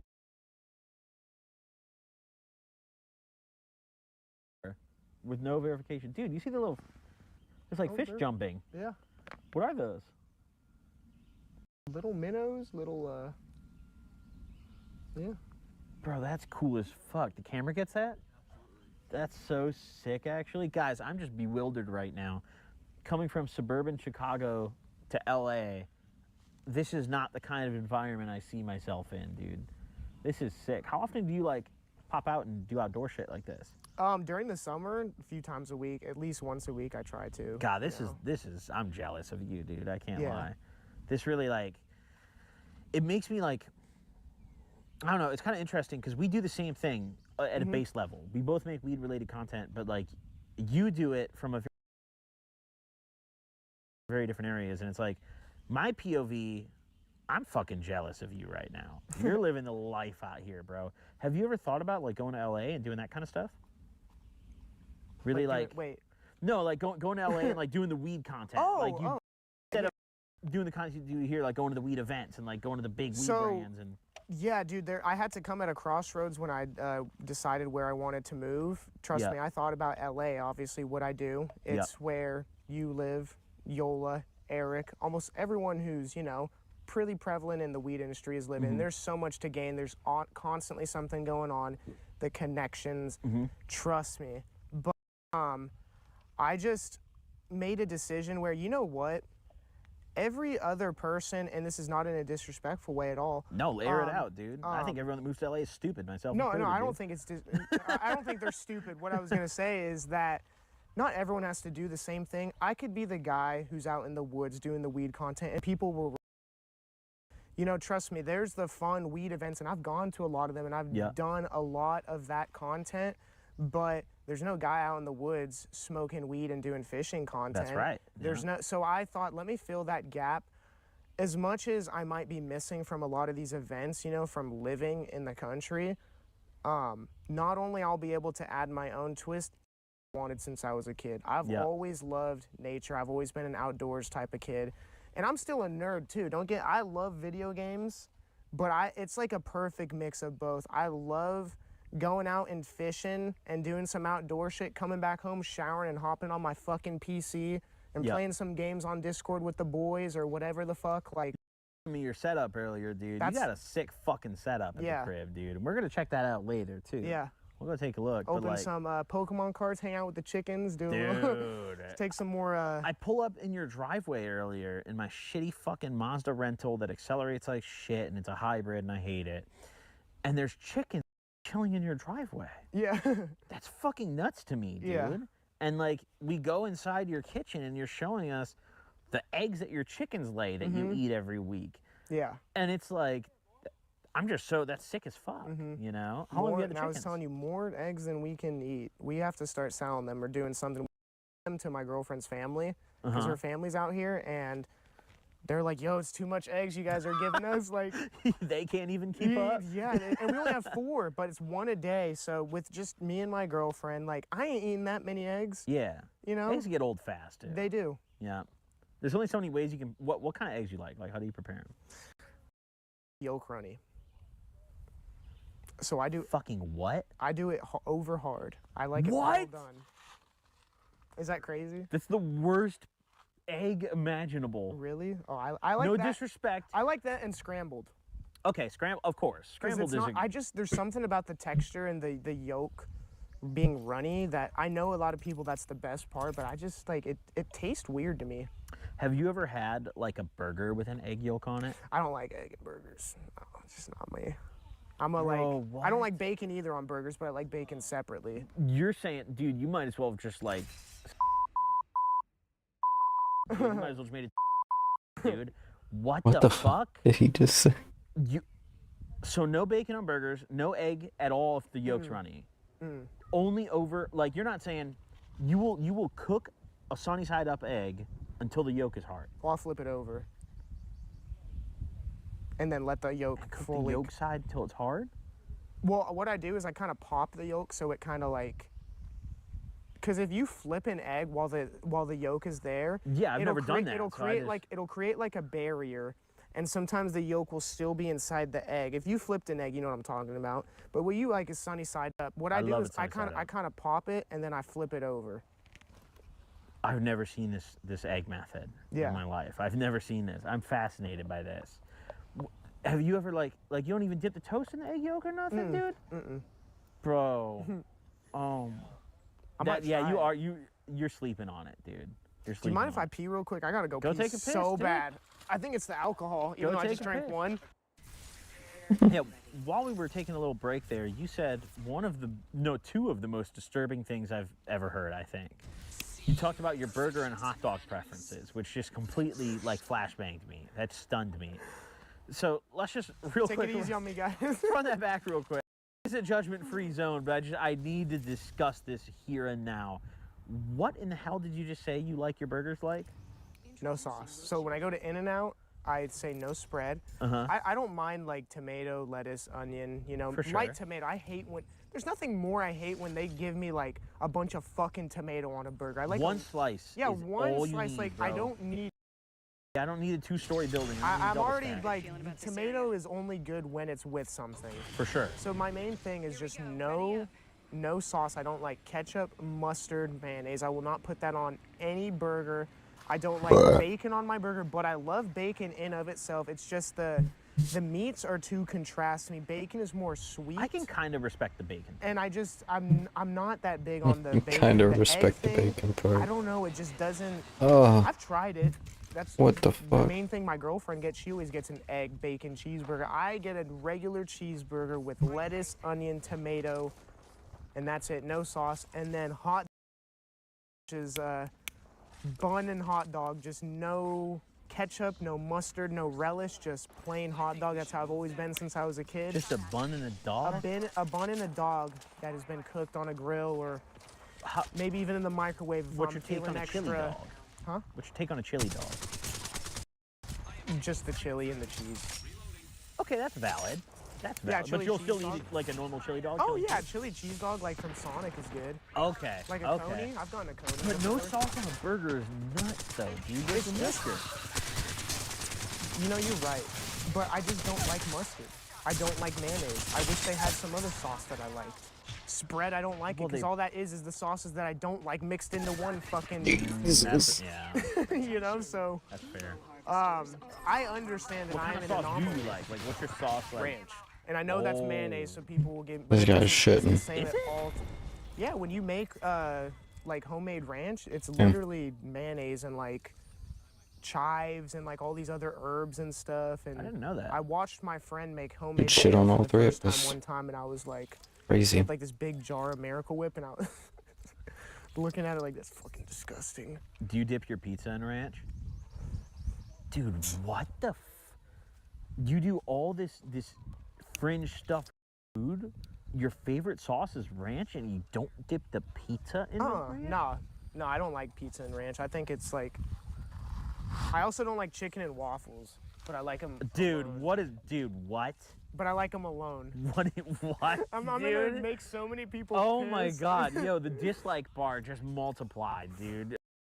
No, I can't believe it, though. What? Have you always been that way? I don't like fish either. And I like to fish. You don't like any fish? No, I don't like. don't like sushi. I've tried it though. Yeah, same. Okay, I agree with that. Maybe you don't like fish just because you're typically having it in areas that aren't on the ocean. Because honestly, if dude, you're I've gone to nice places in California where my parents are. Yeah, and they're getting fresh fucking. And still, you're just not it. I've tried crab, lobster, salmon, calamari. Crab, shellfish. I'll say this: the only thing I haven't tried is sushi and tuna. Well, there's a lot of other Like fish tuna I sushi, haven't or what do you tried, mean but by I'm that? saying popular fish. Like, people eat a tuna sandwich or canned tuna, like, fuck that shit. It smells so rancid to me that I would never even dare to put that shit in my mouth. Bro, one of my favorite poverty meals when I was broke as shit was tuna rice, dude. I would take, you know, couldn't pay me to eat little tuna. microwave, like,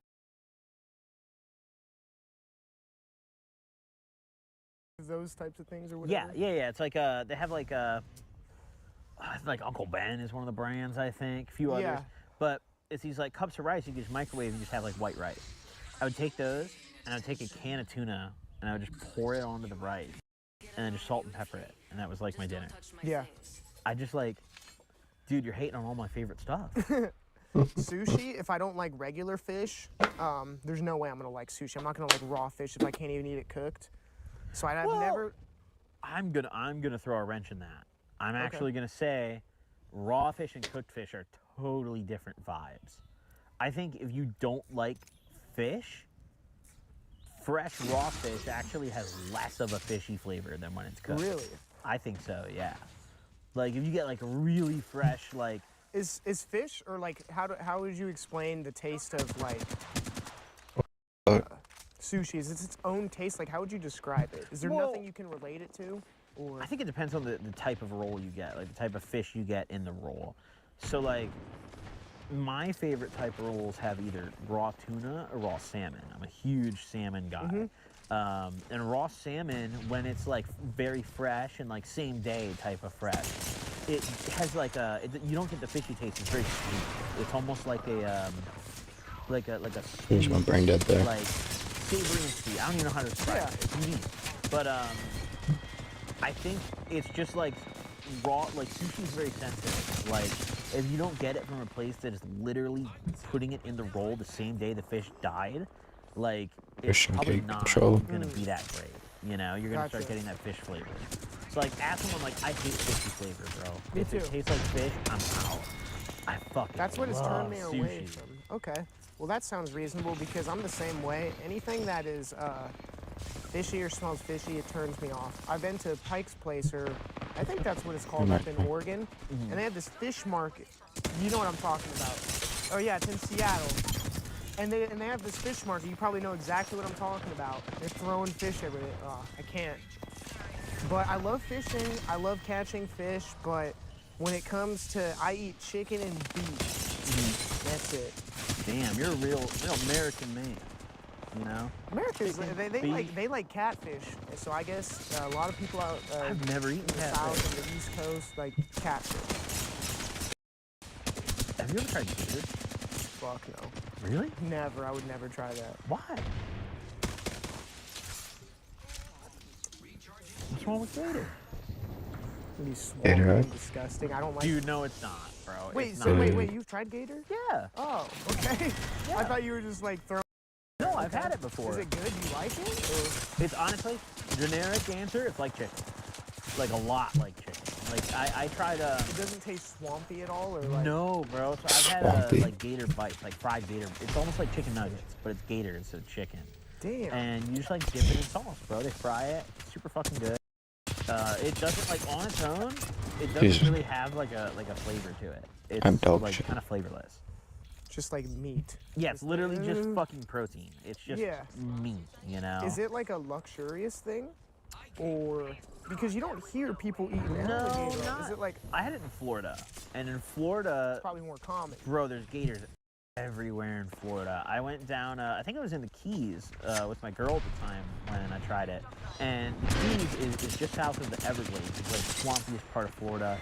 for most of the gators in the state are. I always mix up alligators and crocodiles. I think it's gators. Aren't they the same shit or no? No, they're different, dude. People get on my ass. They're always like, that's not a gator, that's a crocodile. Well, that's not a crocodile, that's a gator. They're very different. I'm sorry, but I thought they were like... Chris is nodding yes. Yeah, they're very different. What is the difference? Like, what are they? Can go in salt water. Oh. Alligators are like swamp, more like Louisiana type of... Alligators get about like 4 times the size of crocodiles. And alligators are more chill. Crocodiles are a bit territorial. Yeah. They can go in salt water. Crocodiles will eat anything. Alligators are a little bit eaters. Yeah. So the smaller guys are the feisty ones. Yeah. And crocodile ones is more like tiny, narrow head, right? More teeth, actually. Don't quote me on that, but they, crocodiles have like longer, like, snout. Yeah. Stop. This might be a really dumb question. People might cook me. They're reptiles still, right? Considered? That's so weird, dude. Crocodiles laying eggs trips me the fuck out. Like, what do you mean? It's that like a guy lays dinosaur eggs? egg at that point, right? Yeah. I imagine a crocodile giving birth, dude. Like, pop a baby out, dude. Eggs trip me the fuck out. Yeah. I had a nest that formed at the front of my door on my on a Christmas wreath. You know, we never took it down, and a nest formed, and there was eggs in it, and it was a bird that kept coming, so we didn't take it down. I literally have photos I could show you whenever, but of the whole time span of the eggs to hatching to the birds becoming birds and then leaving the nest. I literally watched these little Holy shit. I'm dog shit. Grow up. It was really cool. The birds, I'm dog shit. I'm dog shit. Like, get fucking worms and come back, and I'd watch I'm dog shit. them like through the fucking windows. So crazy to see. Do you know what kind of bird it was? I know the mom was I'm like dog shit. it was like a regular, like smallish brown can I- bird. So obviously that's I don't know. But then there was a red one as well. That was so I don't know if it was a mom and a dad or how that works with. But there was 2 birds that were watching over the nest. He doesn't have it? And it was crazy when they came out of the egg. They looked like little ball sacks. Like the little pink in the hair and the ugly as fuck. Yeah, just like all wrinkly. And then they finally like got their feathers in, and yeah, it was crazy to see. Just nature, watching the life. Yeah, it's just so like you're so Right? connected in Hit nature, a shotgun shot? you know? Like, I mean, Holy. we're gonna go check out your crib later, but like you seem like a very like outdoorsy oriented guy, which is kind of unusual because you're from Vegas, yeah? Yeah. So, I mean that is a good like thing to notice because even though I come from a desert, anytime I would go on camping trips or I just had the best time. So I almost felt like I wasn't in where I was supposed to be growing up. Not in the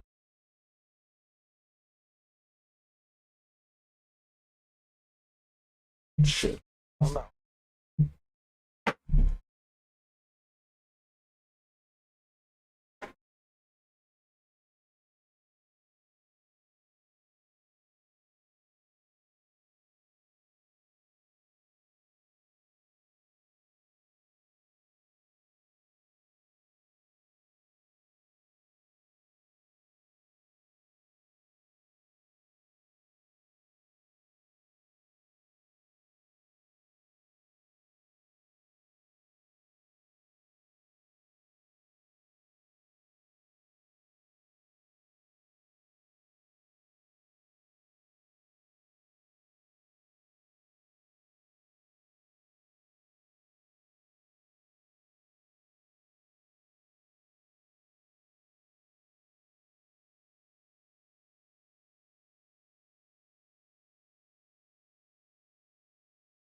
I love Vegas and I love everything about it. But if you can imagine, every time I got to leave the city, go on a trip, whether it's with my friends, I was friends with a lot of Mormons growing up. Interesting. And they would go on these campouts, and I would go with them because they were in the Scouts group. Now, I wasn't a part of their group, but I would just be the friend they would bring along. Yeah. And we would do fun stuff from rappelling, rock climbing, to fishing. Like, I learned how to gut a fish, do all that shit from... You got to do all the fun shit. All the fun shit. So, you know, that is definitely carried forward into my adult years. I'm not like a fucking Eagle Scout or anything, but like I loved being outdoors, and it was something I did as a kid a lot, and so I think I'm in my element, you know? Yeah, I relate to that a lot too. I was a Boy Scout when I was a kid, but I had allergies really bad when I was young. So one time we went on a camping trip to a cave. Yeah, I was in first grade. I was super young, bro, and we cave, and we were spending the night inside the cave. So we were literally just putting sleeping bags and like sleeping in like the like wet, moldy fucking cave. And I had like a crazy allergic reaction, and like I was like barely able to breathe in there. And my parents had to pull me out of Boy Scouts because of that. But then I got older, and I like grew out of all my allergies. So now like I'm interested in doing all the outdoor shit again. That's a thing? Yeah. Yeah, bro, when I was a kid, I used to be allergic to cats. I have 2 cats now. How the hell does that even work? I think you gain, like... Scientifically, I don't know, and this is my, like, 5th bush ice answer. My 5th bush ice answer is you develop a tolerance, like when you smoke weed, you know? I think so, kind of like evolution. But yeah, not really, because it's on a short, all the well, scientific... that's still evolution, though. Yeah. You know, like, even if it's on a short Holy scale, shit, I can. it's still evolution. Yeah. You know? Your body has evolved to adapt. You think humans are ever going to evolve? I mean, surely, right? Haven't we? Weren't humans, like, smaller years ago? Or well, yeah, true, weren't people, like, on average, like, 5 foot, like, 3 or 5'4" or some shit, and now it's, like, 5'7" or 5'8"? I'm not a tall guy. Do you think that's, like, a evolution, or is that just, like, a genetic thing, like... Now people... Like a regional thing or something. Yeah, because you got to think, back in the day, like, there wasn't, like, really race mixing. Everyone just lived on their fucking continents, and now it's like, bro, you're probably part fucking a million different things. I'm probably a million different things, you know? Maybe... Everyone is, yeah. There's maybe that a part of it, or that's my high thoughts, or we have maybe evolved a little bit. I don't know. I mean, I'm wondering more so, like, what do you think, like, even more so than minor evolutions, like height or, like, appearance, like, what is the next species, you know? Because there's, like, a bunch of different types of humans, like Neanderthal. Oh, you mean in that sense? Yeah, in that sense, like, change? No, what happened, like, do you think one day there's going to be a woman who just gets pregnant and she pops out a baby and it's just, like, Homo sapien 2 or something? I don't think so. How does that even happen, though, bro? That's, like, whenever I get fucked up, I start thinking I don't know how much I believe in, but I also, but I'm not one of those people that's like, I know. Dude, there's so much we just don't know. To say like concrete, know that what I have to climb. This is how humans came to be, and this is honestly. Well, I think, don't know. I understand the criticisms when it comes to me that can sit here and say, well, there's this and there's this, but I don't understand. I know it's from a very large time scale, but one species changing to the next, like fish coming out of water. There's a lot of stuff we just don't know. Yeah, and I'm not going to deny it just because I don't understand it. I understand that. But, yeah, there's a part of me that I just don't understand how, I know my human brain, you're thinking over the millions of years, how a fish can come out of water, turn into a reptile. Like, we've never seen an animal turn into another animal. We've seen maybe animals adapt to the... I don't know, maybe... I can't even think of anything right now. Maybe their wings get better, their ability to camouflage in something because they're they need to stay alive. I don't know. But again, I'm just a stoner. I don't know things, so, you know. Can I grab my joints that are over there, actually? Did you have reading logs as a kid? Do you remember those? I used to get in trouble every fucking year, dude, because they'd send us home in summertime, dude. No, I tried to be. I just was a real delinquent. My mom didn't play around, dude. I had to come home from school, and the first thing I had to do was my homework, and this comes back to the fruit thing. Talking about bananas is, and I look back and this is a great job of her. She's trying to, you know, do what's best for her kids. She made me eat a bowl of fruit, whatever it was, whether it was like apple, banana, strawberry. I had to eat fruit every day I came home from school. And I just remember... I still have my arm out. Fruit was like, because veggies would be at dinner. Fruit was like, my mom would make me eat that after school. Yeah. So I remember I'd be like, because she made me do the reading long, it was 20 minutes every day. I used to read a lot of Harry Potter and Diary of the Wimpy Kid. Those were like my 2 favorite books. Yeah. So I'd be like, you know, reading my book and then like eating fruit. And I just remember, so I had my mom stock, you know. And it has to be mild because whenever I have like a strawberry banana smoothie, I'm good. There's like, but it's something about the, you know, the actual banana, like when I'm chewing it and swallowing it, I don't know. Makes my throat a little itchy, but I've never had a reaction where, shit, I can't breathe, you know, kind of like you were describing. What's your, like, fruit tier list? Like, what's your, like, goated fruit? I feel like everyone has a different answer. Dude, that's a hard one, because I feel like the really basic ones, shit like That's not basic, dude. I feel like every fruit is so different. That's a valid answer. You can say strawberry. We were talking about it earlier off camera. I really like green apple.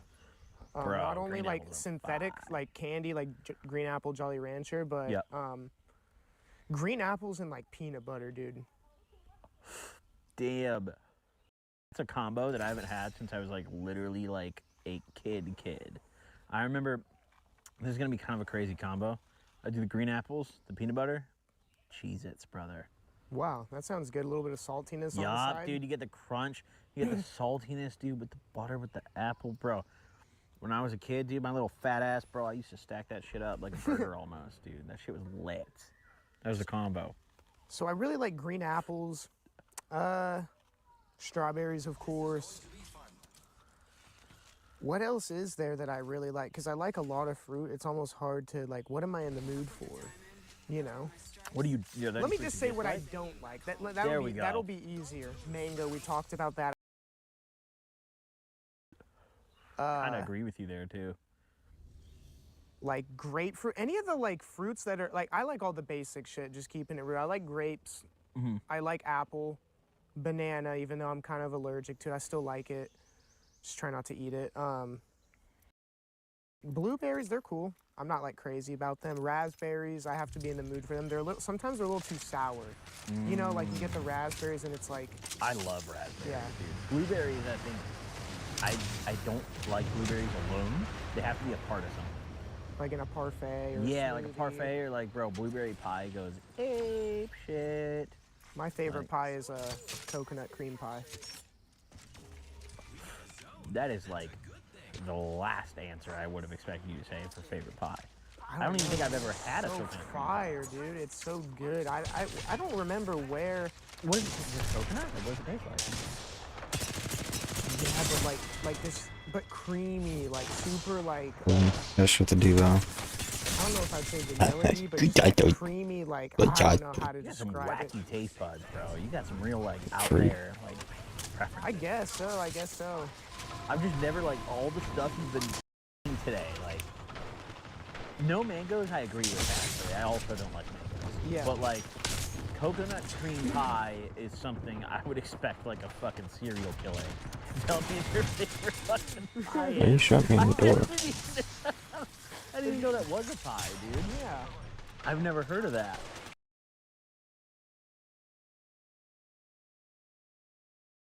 At like a nice restaurant, like especially like a nice classic American diner, they got some good coconut cream pie. Yeah. You know? Dude, that shit is so good. It's just, I'm not even that big of a pie person, you know? Like, Thanksgiving comes around, like, yeah, I'll eat a little bit of pumpkin pie, of course, but I need some, like, Cool Whip on it. And yeah. But, yeah. Dude, Thanksgiving's got to be my favorite holiday, bro. Really? I adore Thanksgiving. My mom pops off every year, dude. What's your favorite? Oh, you might give me some shit, but... No. Right now, dude. While we're Your food preferences are so wild, there's nothing you can say that could surprise me. Okay. Nothing. You already threw me a wild curveball with the burger. I'll just say what I like and what I don't like. Like my my ideal Thanksgiving plate. I love my mom and dad, but they couldn't cook turkey the proper way. Okay. It was always dry as hell, so I thought I didn't like turkey. Dad's had a thing. Sure. You know, I went to my friend's house one Definitely time. 108. He did this, like, he wove bacon and, like, basted it with so much. Dude, it was the best turkey I've ever fucking had. Like, oh my God, turkey's so good. Bacon weave on the turkey? Like, they wove the turkey over it and then, like, cooked it like that in the oven.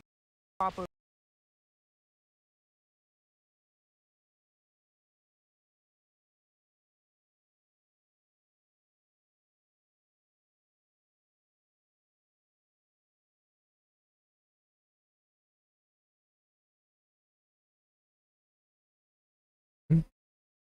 This is so fucking good. This is so fucking good.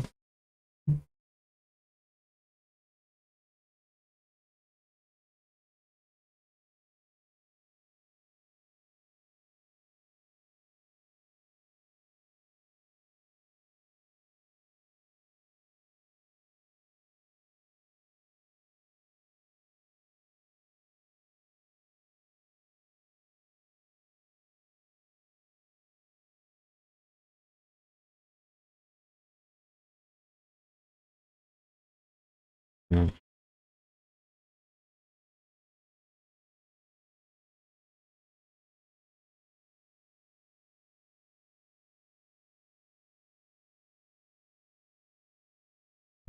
Good job.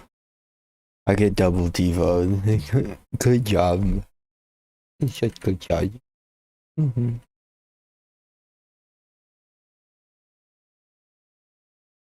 Jesus Christ. Good activities.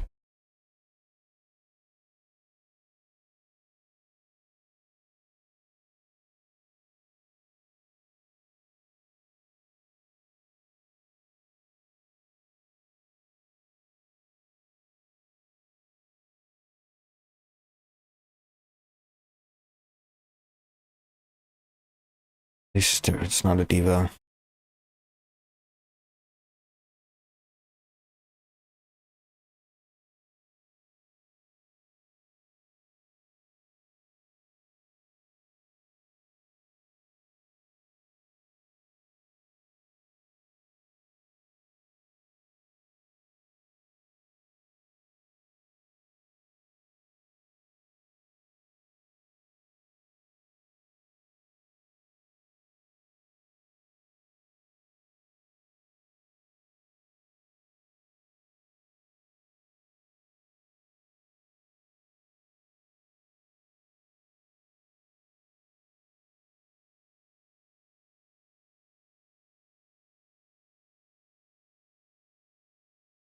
Has made good meals for me multiple times. Yeah. You know? And like, in my they didn't age eat out group, as much, I think, in their generation. It was more of a, like, luxurious or, like, an occasion thing. Nowadays, people, I think, are so busy, multiple jobs. I don't got fucking time to come home and cook and then clean dishes. There's also so much more fast food around. I think that has to do with it, personally. And then back then, like, it was just a thing to do. People cooked at home, you know? yeah, I guess, I mean, dude, imagine internet. How do you pass time? I think that it was perfectly fine back at the time because that's all you knew. You didn't, you couldn't, nowadays everyone's addicted to the internet. I'm not saying, I am too. Just I'm addicted as fuck. It's bad. to the phones, everything, you know? But you have to imagine, it's like, let's say something else comes out in the future and people are going to look back on us and say, well, how did you guys live without it? Well, we didn't know. We're just living with what we have, you know? So I think back then, like, to pass time, I think things were a lot more authentic and organic, you know? Yeah. I've seen some, like, I have VHS footage from, you know, when I was a really little kid and stuff from my parents' film before I was born at, like, family, friends, and gathering and events, and, like, no cell phones. I hate to sound all boomer, but everyone interacting, it looked really different. And, like, I'd wish, like, as much technology. I just wish we still like. There definitely is a level of You like know. awkwardness to everything now because everyone's so glued to their phones. Yeah. You know. And internet culture kind of bleeds into real life, and people. It's weird, they, man. Like, you know, people can act a certain way by how the internet raised them, because now you have, you know, people are. I would say our. There definitely is a level of like awkwardness to everything now because everyone's so glued to their phones. Yeah. You know. And internet culture. Our age, you know, we saw both of it. We did. We didn't grow up with like. I remember when the iPhone came out. Yeah, exactly. We remember. You were in middle school when Instagram came out, right? Around Around I remember that time, 'cause we're my the same first age, social so if I media remember app right. was I think it was Snapchat, bro. My first was Snapchat because I had a little girlfriend in 7th grade that I was trying to talk to on there. Yeah. And like then Instagram and Twitter popped up at the same time. Good job, And I had a dude. Facebook. I made that shit in elementary It's school. so good, Yeah, dude. Facebook was, there was MySpace before it, but the rule in my family was no cell phone until middle school, which I think is valid, and also no social media until middle school. But by the time I got into 6th grade, Facebook was like, I think it wasn't outdated, but Instagram was the new cool thing. For sure. So I didn't even make a Facebook. I still don't even have a Facebook to this day. I made an Instagram account, and that's what I had. Still completely different. It was like, look at my Starbucks, you know, or look at what I'm eating today, or out chilling with the dog. And now think of what Instagram is: stories, reels. It's everything. It's the one-stop shop. So we're at a unique perspective where we really watched, you know. Yeah. We didn't have no technology. We definitely had technology. We watched it like really fucking change. It exploded. It changed so much. So I think that when I was talking about I'm an outdoors guy, but I was inside playing video games. I had my Game Boy, but I was also out. There was no like. My parents never had to tell me to go outside. That was never a thing. Mine If anything, did. they'd have to tell me to come back inside. That, you know, like, hey, it's too late. Come back inside. You know. But I still like. I played video games. You know. So. But that's just kind of how it was for me growing up. Yeah, kids don't go outside now, bro, and like it's interesting. I remember. Do you remember what your first phone was? Yes. I couldn't sit here and like remember exactly, but I know. My first smartphone, I remember vividly. Me too. HTC Android from Cricket. Nice. That's all we could afford, you know. I remember a lot of the other kids were getting the iPhones, and we weren't broke by any means, but iPhones were, I think, more of a luxurious thing at that time. You kinda had to have Absolutely. It was around like iPhone 5 is when they got normal. when everyone kind of started having them, but that's when I was so fucking stoked with my little HTC Cricket. Like, oh my goodness, it has apps. I can touch the screen. I know, it has apps, and I can take pictures. And I can play games, and it has a touch screen. Because I had, you say the first phone, it was not a flip, but the slide. It was just like the vertical slide one. And then my next phone after that was the one, I think it slid forward, and then it also went horizontal. Like where you had the keypad. And then after that is when I got the Cricket, whatever, had that for a while. And then I finally got an iPhone. And I think my first iPhone, I think I had to have been a sophomore or a junior in high school. Junior, maybe probably sophomore. Damn. Somewhere around there. I remember I got mine in 8th grade.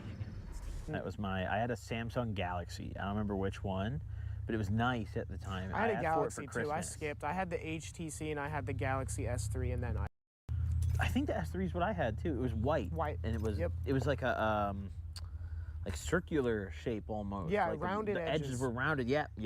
Yup, for I had sure. that same exact phone, and I was at the point where I remember I was team Android. There was like, there was that big. People were beefing about it on Instagram, I remember, dude. and I like the Android because I could customize it. Now iPhones are fucking superior. I don't care what anyone says. You can do all the things Androids can do, the customization, but like at that point, Android did have a lot of features that you really couldn't do with iPhone. You know, iPhone was very closed source. I don't know if that's the right, like, I think so. I think that's the right word for it. Yeah, you can't modify iOS in like any way. Like it just is what it is. Jack shit you could do to it, and then if you do, then you jailbreak your phone. That's a whole warranty issue, and then they obviously don't want you to do that. To be fair, Apple doesn't honor their warranties for shit anyways, dude. You go to the Apple store, they'll try anything to pull out of their ass to say like the damage is your fault, you know? Have you ever had to take your iPhone back to an Apple store to like file a claim? Never. I've always just like I use a phone until it's done, and then I buy the new one. But yeah, no, I've never had that experience, honestly. It's brutal.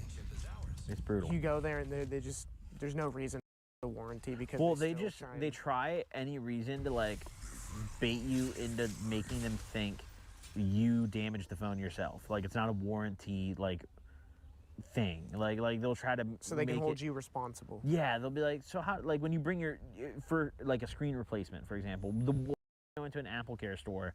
I remember I went to an Apple store because I had the Apple Care plan because my screen had broken.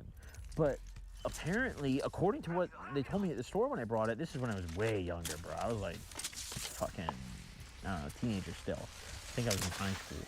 And I brought my iPhone into the Apple store and like they asked me all these questions about like got broken and shit. And they were like, oh yeah, like if you broke it yourself, like, you know, we can like help you find a new phone and stuff. And I'm like, they're just I don't want a new phone, bro. Like, I want, like, a new screen. And they're like, well, how'd you break your screen? And, like, I explained to them, I dropped it. So, like, it was my fault, you know? But the thing you signed states, like, if it's your fault, then... Bro, they basically just kept, like, redirecting me to sell me a new phone. And I was like, I didn't have any money at that point, you know? I had, like, $40 in my account. So I'm like, damn, bro. I just left, dude. I remember I got high, dude. But... yeah,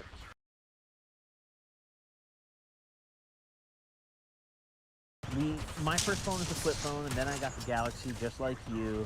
And like, these kids nowadays, I still remember going outside. Like, I remember going to my friend's house and walking down the street unsupervised and knocking on the door. Knocking on the door, yeah. Can, you know, so-and-so come out to play? Yeah, yeah.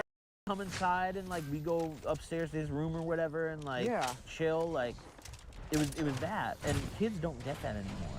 Like I don't see kids playing outside. These kids, like, from the moment they're like fucking conscious almost, have an iPad. Yeah, and it's tough because, you know, I'm not a parent, but I think it's easy like pacify. It's like auto. Yeah, you got a big ass thing on your ass. What is that?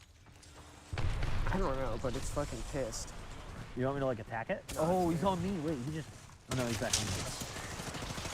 What do we do? Wait till it just fucks off. It'll pop. What if he never fucks off? Then I'll just sit here. He's done. What kind of bug is that? Either like a huge fat horsefly. I didn't get to see it. I could just kind of like hear it. It just sounds like it. I don't know what horsefly is. They're like, take a housefly and just like 4 times, 3 times bigger. They're just huge. Maybe not 3. Maybe that's an exaggeration, but they're just way bigger of a normal housefly. They can bite you, but they normally won't. They're annoying as fuck. Like, I don't know if that's what that is. That was maybe like a small hornet or something like that. I don't know. That guy was on ass, dude. But yeah. Was on fucking ass. So, we kind of talked earlier how, like, you're not psychedelics anymore at all, yeah? I haven't in a while. Like, I feel like it would be really cool to definitely do it at my property now. Are you, like, thinking about getting back into it sometime soon? Giving it another go? Yeah. Like, it's been a while since I haven't done it in a while, so I think it would be cool to trip and just, you know, see what happens. It's been a little while, so. Do you kind of, like, go through phases with your psychedelics where sometimes you're, like, really into them and then you don't? I think so. I think when I first really got into mushrooms, and I finally, because the first time I took them, it's really funny, when you were saying bad trips, I've never had a bad trip, but the first time I took them, I didn't have a good time. But I won't consider it a bad trip. So the first time I took it, I just kind of got sick and nauseous and didn't really, like, feel that good. I remember I was tripping, but all I could do was lay there. I remember I was just laying on the grass in my backyard, just like waiting for it to pass over because I didn't like how it was making me feel. Yeah. But oh yeah, you were saying like how sometimes I go off on these tangents, but you were saying. I mean, dude, this is a podcast. This is a perfect place to go off on a tangent. Right. If I ever get into it, so once I really had a good experience with mushrooms, and this is what everyone's talking about. That's when I really started doing a lot of it, and once I learned how to enjoy it, and once I just had a good trip, because it was like the first time wasn't too good, second time wasn't that good, third time Shot behind me, I had but an amazing time. we're all good. And during that period of time, I'd say it was 2017 all the way up into 2020 is when I used mushrooms the most. From 2017 to 2020, maybe a little bit of 2021. But those were the years where I did DMT, and it was every other month for me, or maybe a month, and a lot of it was for kind of how I explained earlier. You know, I'd be taking it by myself, but dude, don't get me wrong, I've had plenty of fun times with I'm me the and thing the about. homies. We rented an Airbnb one time. I can't move, but they can. Lake Arrowhead, California. It's where they And I'm got getting Arrowhead damaged. water. We were that, but it's kind of shitty water, honestly. yeah, right. But we were there for like some weed event or something. We got an Airbnb up in the mountains, and that was probably one of the funnest mushroom trips I've had with friends. Like I just remember being up in the mountains and like just all of my good friends in an Airbnb. Yeah. We're all on a nice property, and it was just really fun. Like just laughing and good times and just conversating, and so I love mushrooms. I think they're definitely they are my favorite psychedelic. Would you say that was like your favorite shroom trip you've had? Yeah, there was one shroom trip I took that was so enjoyable by myself one time. I've had plenty of them where I really enjoyed, where I would just sit in my room and watch like a TV show that I really enjoyed. Like one time I got really into That 70s Show. Ooh, that's a banger. And that was really fun to watch on mushrooms. I would in the room. So either way, we're talking about, you asked me, one of my favorite trips. So I would definitely say yes, that one time in the mountains, but there was one time where I was in my room and I was taking mushrooms. Maybe it was That 70s Show. I can't remember which show I was watching. I just remember that was a show I did in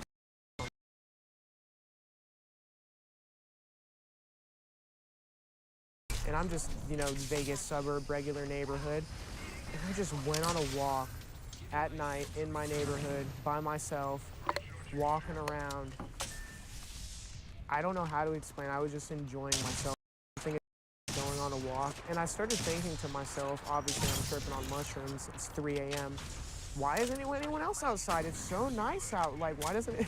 But it's 3 a.m. Obviously everyone's inside sleeping. But I just remember thinking, dang, why don't people go outside and walk around more? This is The vibes were flowing at 3 a.m. Yeah, I was just walking around the nice neighborhood, and I'm just like walking around like, this is really nice. And it's something as simple as that. Like that's one of the mushroom trips I really fucking enjoyed, along with the one with my friends. And I think that's one of the kind of beautiful things about psychedelics is it makes you appreciate like the stupid little shit.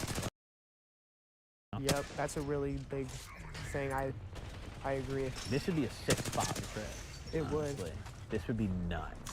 Fun story. My girlfriend ate mushrooms here last time, and some weird ass dude pulled up on a fucking four-wheeler.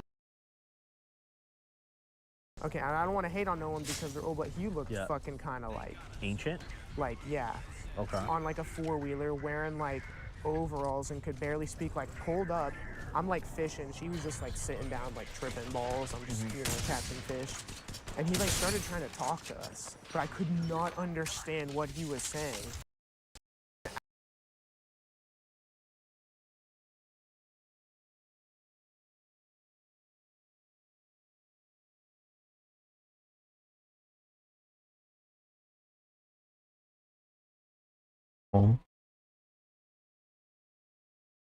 One of them are 95.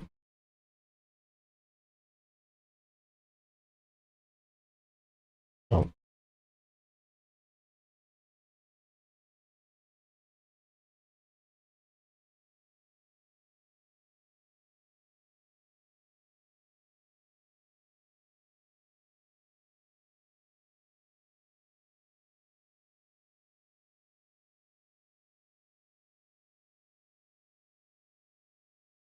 Shut up.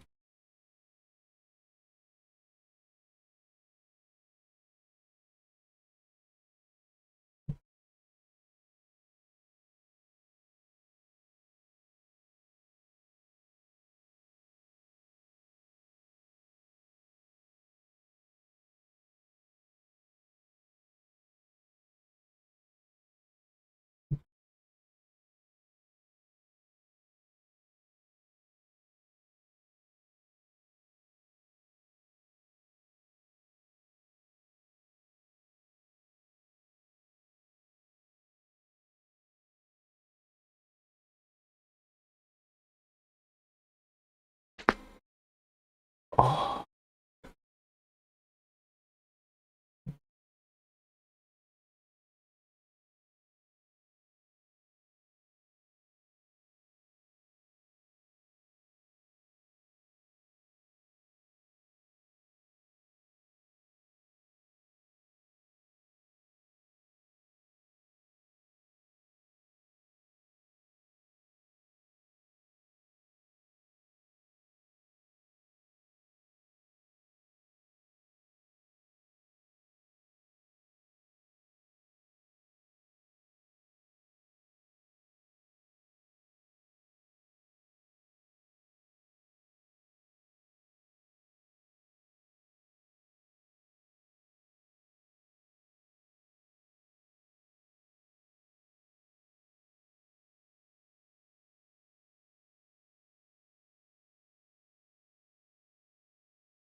Bugs love my blood.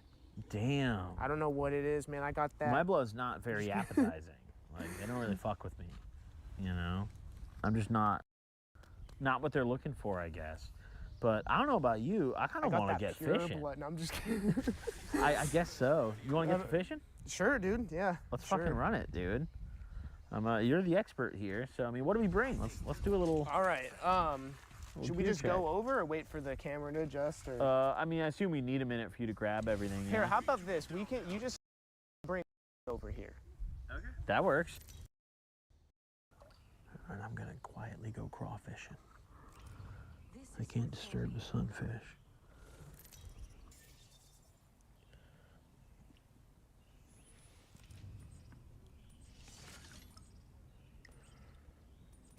No, that's fuck all. I think they took the fucking. No, there's. No way. There's still. Like a little.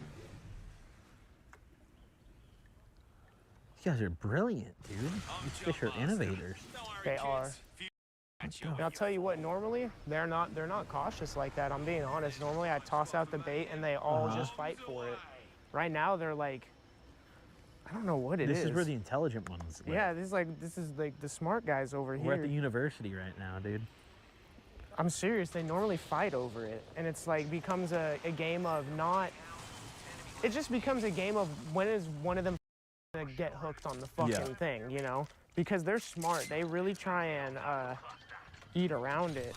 So that's why I try and maneuver it on the hook in a way to where it's like they kind of have to bite onto it. Mm-hmm. Like, this is actually a way better. The one I just put on was a super, like, scrawny, wimpy ass. That's a juicy. Dude, if I was a one right fish, here. I'm eating that worm for sure. Yeah. I just I would dropped fight this one to in the front of his death for that face. one. Oh, it scared him. Come back, guys. There's a worm right there. Don't make me cast it over you and put it in front of your face. Oh, wait, Nice. there's one trying to get it, and I just... Oh, yeah. That's right there. Oh, He's there you feeding. go. There you Dude, go. he's like a crackhead. I put him back. Oh my God, he found a crackhead. Oh, they're coming back. They're all coming. This is like 6 feet in front of me, too. This is crazy. Yeah, this is really close to us. Oh, there he is. Want to go for it? Is he like nibbling? No. I don't know what he's doing. He's just mugging it. You're a fucking pussy. You know that fish? Does insulting them work? No. Like, will they get pissed and, like, bite it? They actually... I want to see him crash out. I want to see him be like, I'm not a pussy. Oh, one of them's going for it. There's a lot of them over here.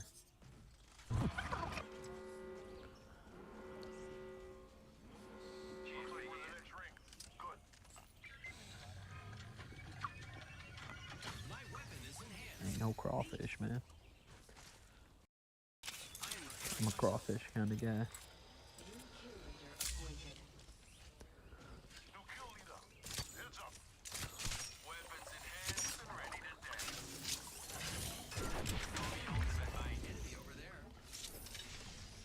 Dude, these guys don't give a fuck.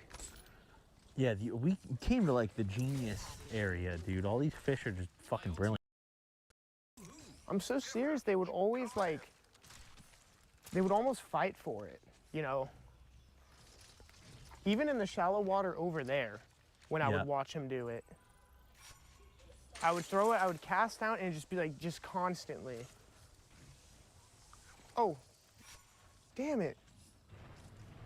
Oh, I froze in my place for a second there. Here, fishy, fishy, fishy. Come on. Maybe cut around some of the like dead parts. Yeah, because I feel like this is adding up. I feel bad because... I mean, dude, this is how we planned it to begin with. It's fishing, you know? And I'm constantly catching fucking fish, you know? It's just... I bite because I'm watching. We got like a 2-hour and 20-minute interview in the intro. I don't think anyone's gonna care if we cut around fishing. Yeah. Look at the worm. Oh my god. They're feasting on it. It's mangled. It's a mangled worm. They're going for it. I just can't hook them. I might even go put on a smaller hook. I think that's... We can run a smaller hook on this, and then if we're going over there, there's big fish. We got 2 poles. I can run like my soft lure on there and try and catch big fish as well. A little bit of both.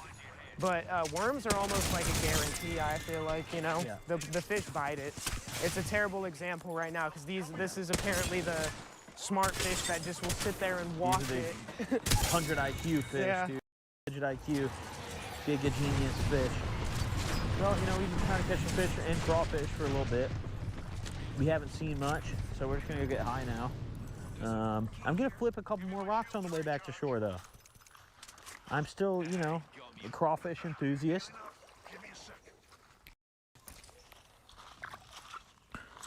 Damn it! There's no fucking crawfish.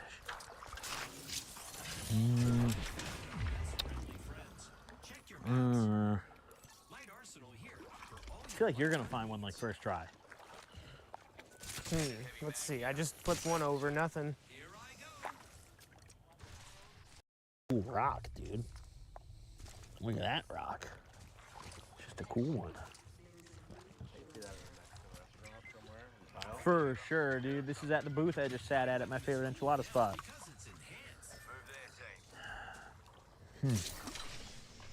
Ooh. Oh, that's a crawfish mansion. You see one? No, but like this rock. This is a crawfish mansion. Surely. A fish just came out from under it. Sometimes there's baby catfish. Yeah, a fish just came out from under it and swam away really fast. It looked bigger than those other tiny ones that are swimming around. Probably a baby catfish. Damn, that's sick. Are there catfish like in this water? Oh, I've caught, not at this creek. I have at a little small one. Dude, you know what I think it's called holing, but have you seen the videos where there's people that go underwater and they come out with a fucking catfish like in their arm? Dude, I could never do that shit. That shit is crazy. Yeah. They kind of take a lot of skill too. I know, you have to like go in the mud and like, I don't know how they do shit. Yeah. Oh, crawfish. Crawfish. Damn, we really just lucked out on that first one. We did. There was this one, there's another creek I used to go to, and there was an area where there's so many crawfish, just big rocks. Where you would flip, you would see a crawfish. And I'd sometimes there's another dead fish right here, I think. Oh no! Another dead guy. There's another dead one. Oh. Tadpole. There it is. Damn, I'm really immersed in the nature right now, dude. This is hype. Oh wait, no, never mind. Oh, shit. Oh, wow. Should I slowly approach them? I'm going to do it anyways. What do you see? Look at all these fish. Oh, yeah. They're taunting us, dude. They're like, yo, we're smarter than that. I feel like looking at that on mushrooms would be so trippy. The like. Yeah, the like the glimmer of them. Yeah.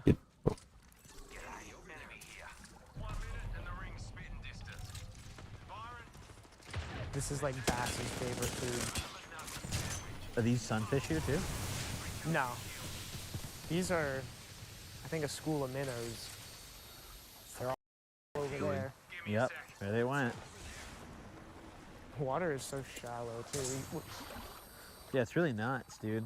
You could just like, everything blends in so well. Or dude. shooting through the Like, wall. You have to like get used to it. What? Like when I first looked in the water here, I didn't see anything. And then like my eyes got like acclimated to it. Now I see all the fish.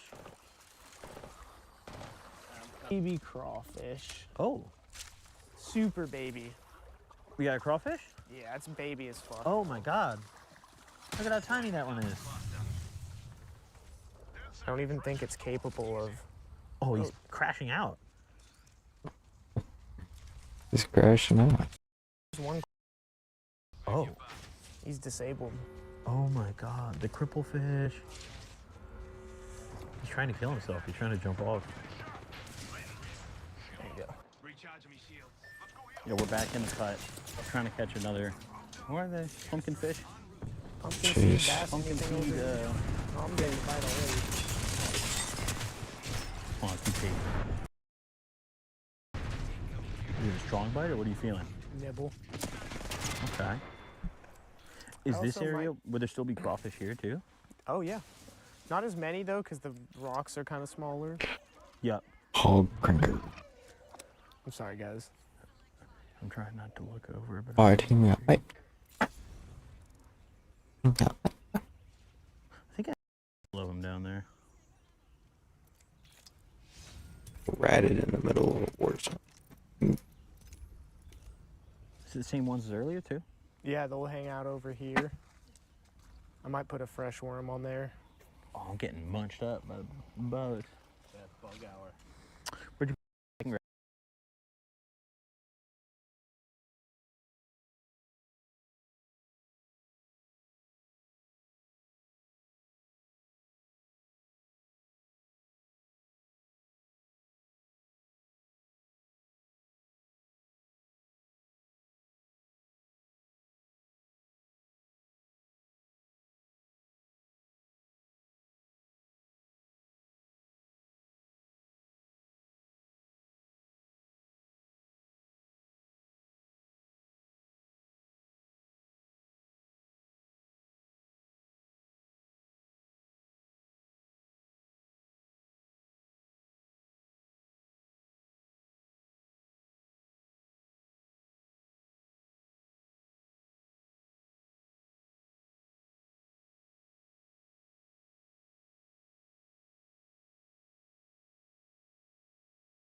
How much is it on there though?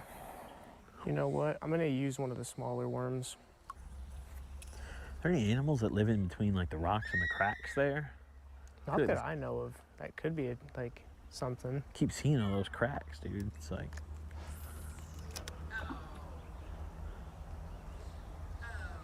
All right, one last time. I'm gonna put a fat worm over there, put it over there, and if we don't get that, It's the fattest worm you got. Yeah, if we don't get that. The juiciest worm you got, brother. What the hell was that? Y'all see that? Something splashed in the water.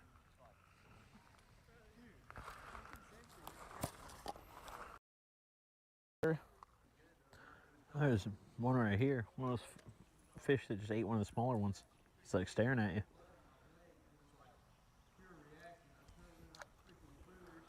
Oh, he went right for it. He went right. He's on it. He's too small. But yeah, I see that. Yeah, that's funny. He went straight He said, let me get for that. it. Oh, too big. Oh, shit. Too far. All right, I'll do one more cast. Let's do it. I wish we could have got something, but that's just sometimes how it is fishing. Hey, you we know? got the content. Yeah. You know? We got the meat and bones of it. Fish is secondary. Yeah. I mean, dude, we had that one hooked on and it got off the fucking hook. Yeah, listen, it's been like 5-6 hours at 6 o'clock right now. We tried to lock in. It was a little tough. You know, the fish were kind of tricky today, wouldn't you We say? had two on there, and honestly, I started reeling it in a little slower because I wanted to get the camera going, but then it escaped. It's okay, though. It's all right, though, because, I mean, I think it's about time you head back to your crib and peep the chicken coop, eh? Yeah, yeah. Let's see what's cracking. I'll catch you guys there. Listen up, y'all. We had to take a little drive back, you know, a little cruise. Obviously, I didn't drive, dude. I drank bush ice, so I'm a good person. I don't drunk drive.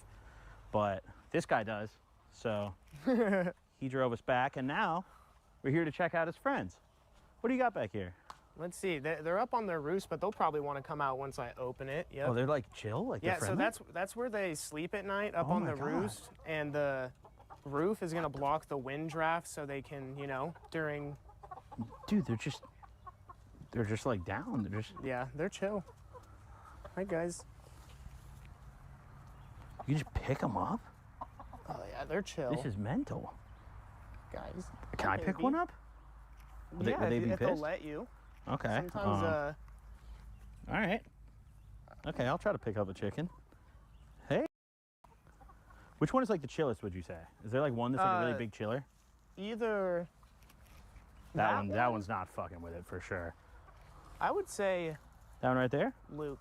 How do you pick up a chicken? Like, what is the proper, like grip on a chicken? I'm not an expert at it, but I kind of just like, they might be, I don't know, you kind of have to like sneak up or like give them. I'm not good at being sneaky. Here, let me see. They like these, Here, buddy. Come here. Do they eat treats? Like, do you like have a treat for them? I actually do.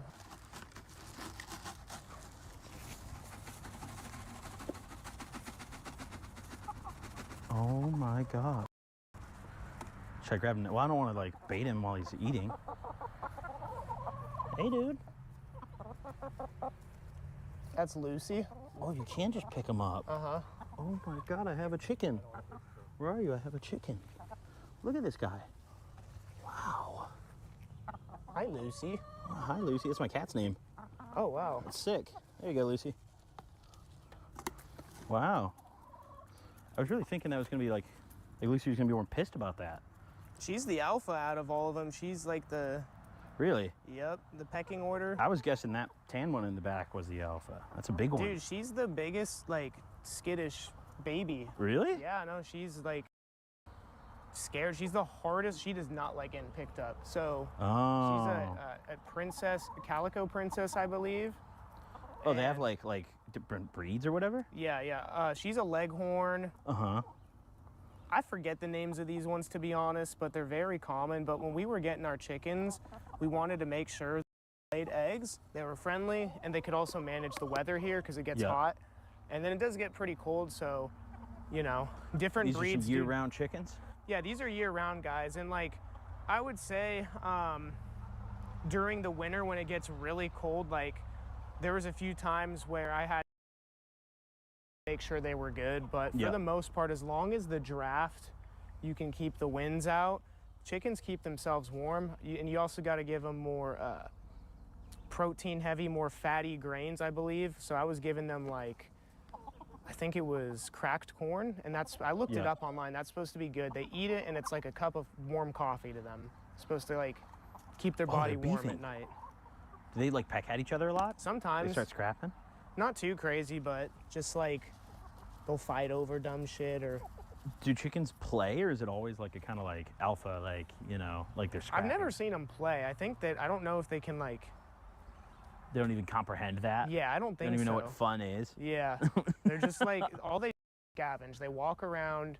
What a life, dude. And they just eat grub off the ground and... Yeah, and then hang out in their coop. You just eat scraps and just shit out babies, you know? That's a life right there. Yep. I'm gonna get my bush ice before the bugs do. Chickens like beer? No. They're chill around the dog. You think too. you're ever gonna like hatch more chickens? Like you're gonna try to like incubate the eggs? Maybe if I like ever up the scale, had like a full homestead, but just for right now, like I said, we already get too many eggs. Yeah. With just 4. So how many do these lay, like on average, every like week? Or however Well, 4 a day. A day? Or 1 each. Day. 1 each, so 4 total a day. So each, yeah. Bro, that's so There's nice. actually probably some eggs in here. Yeah, Really? they lay eggs in that bucket right here. If you want to come over here. Yeah. So this is the feed. They actually look like they're really low. I'm gonna have to fill this up. There's their water, and they lay eggs. They don't care as long as you give them a little enclosure. Whoops. So Lucy, the white chicken, drops the white eggs. Then you got the brown eggs, which come from the other 2. Oh wow.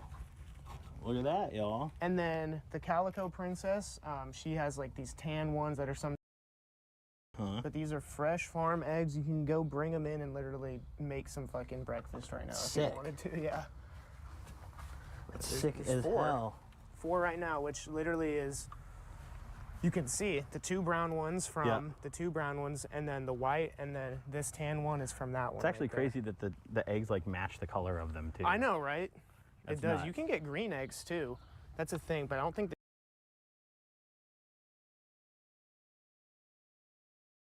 Do you even know or no? Blue? You can get like spotted green ones. Like, dude, it gets crazy. What? Yeah. There's heady eggs, dude? There are. There's heady eggs out there. Dude, what's the headiest? Like, what is the... Probably like one of the ones that are like blue or green, I would imagine. But it's not like, maybe I'm talking out of my ass. I don't know. I mean, I've never seen a blue these or ones, green egg. just these, they're just natural looking. They look good. Yeah. Just look ready for some scrambled eggs for A sure. little bit of poop on them, but you know. That's great, dude. That's just... Yeah. You like poop with your... Delicious, dude. They're ready to cook. We don't need to rinse them. Yep, no rinse. Damn, I like your setup. Yeah, thanks. This is sick. Are you ever going to add any other animals, or is it mainly... For this house, no, just chickens, but maybe when I get a bigger property or just move more into that lifestyle. But for now, I think like chickens, and then over here I can actually show you we have the, there's not much in here, but we have a little greenhouse. And it's just like vegetables and stuff. Ooh, get a weed plant and going. Once they get big enough, you can see the seedlings in there. Once it gets big enough, we'll bring them over to the garden, which is in the front. But we got banana pepper, cayenne pepper, tomatoes growing right now. And then we have like cucumbers in the front that are already in there. But sick. I'm honestly super like noob when it comes to gardening, so I don't know much about it. A lot of I mean, you're doing it. A lot of it's the lady, you know? Hell yeah. So, you're learning though. Yeah. It's a learning experience. I don't know any of this. But yeah, this is... How often do you let the chickens just like wander around? I try to as much as I can. Ever since that hawk came and tried to attack one of them, I'm like more like wary about letting them hang out here by themselves. I will a lot of the times, but usually I'll try and be out here when they are, and then bring them in, because the aerial predators out here, especially during the winter, all the leaves fall down, so it's more bare. They can see easier. Sometimes the tree. So. Yeah, right now they're probably decently safe, but. They are, and you know, those bird's eye view, they can see real easily, and if they get one chicken successfully, they'll know where to come back. It won't ever stop. I've seen some people where they'll actually get, there's chickens that are black because... because they can't see them? No, the hawks hate crows. So the hawks will sometimes mistake the chickens as crows. If you can befriend crows, I've heard this, I might be talking out of my ass, but if you can like get crows to like live in your backyard, give them peanuts or whatever, it can be a really good deterrent to keeping hawks away. Wait, so what color eggs do black chickens lay? Regular. Oh. No black eggs. I was about to say, dude, all these other ones color match, man. Yeah.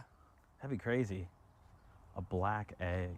But yeah, the chickens, they, like you can tell it's a chicken once you come up close, but it just looks like a black bird almost. Do you have names for the chickens? Yeah, so there's Lucy, of course, but who are the other ones? Lucy. Ladybird is the one right there that's kind of tan. That like lighter one? Yeah, the lighter one. So that's Ladybird, Luke, Lily, Lucy, all L's. Nice. So Luke, it's a guy's name. They're all hens, obviously, but you know my friend Luke. He's like, name one after me, and I was like, okay. Let's go. So we'll name it Luke, and it just matched because they're all L. Has Luke ever met Luke? I don't think so, no. Oh, what? Him before Luke? Yeah, Luke needs to come out here sometime. That's they're not fighting right, over dude. something. I don't know what it is. I noticed them like digging a lot. Like, what are they doing? They're scavenging. They're digging their feet around, looking for bugs, looking for anything that they can just like find on the ground. They're scavengers. That's how they eat, besides the feed, you know. Damn, they live a good life out here, dude. Yeah, they're I'd rather be doing that, honestly. I know. You see some of those like videos of the chickens in those factories, and it's like, fuck, dude. Like, Well, they're all just like shitting on each other. yeah, they can't even walk, and they're all given steroids and shit, so they grow like, you know. But these aren't meat birds, you know. So these aren't like, even if you wanted to, these aren't the kind of chickens. I think you get specific ones, but these are mainly like, you could, but I think like if you have a meat bird, you're getting a specific breed and you're keeping them in a specific area. Like a lot of farms, they'll have their meat birds and then they'll have their like hens that, you know, lay eggs and whatnot. Just they're egg chickens, I'll say. Laying chickens. But fire. Yeah. But then you got to end up like killing them and fucking doing that whole process. And I mean, it's the circle of life. I feel like I'll end up having to do it. One day, dude. Yeah, one day. Gonna have to execute them. Yeah, I've watched videos, dude. One time I was on mushrooms and I was just videos. Because I started thinking about my life and I was like, if I really want to do this hemp, let me see what it looks like. So I literally was watching like the process, like how to process a chicken. I was just tripping nuts watching it. Not because like, oh, I want to see this chicken get executed, because I'm tripping balls and curious and thinking about my life in the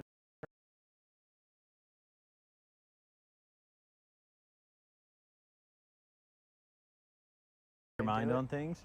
I wouldn't say, no. It's just like a process, I guess, that happens, and if I want to do it, it's what I got to do. But yeah, they had like the thing where it defeathers it, and they, you know, process. Yeah. Sick. Yeah, it's been a little while since I've seen the video. Fuck yeah. Well, let's go check out the inside of your crib too, eh? Yeah, cool. I want to see the rest of the crib. Get a little house tour, dude. MTV Cribs, or what do we call this? No, this isn't MTV. We can't. We're gonna get copyrighted. I don't know. GTV houses, dude. GTV homes. Come to my virtual crib. Dude.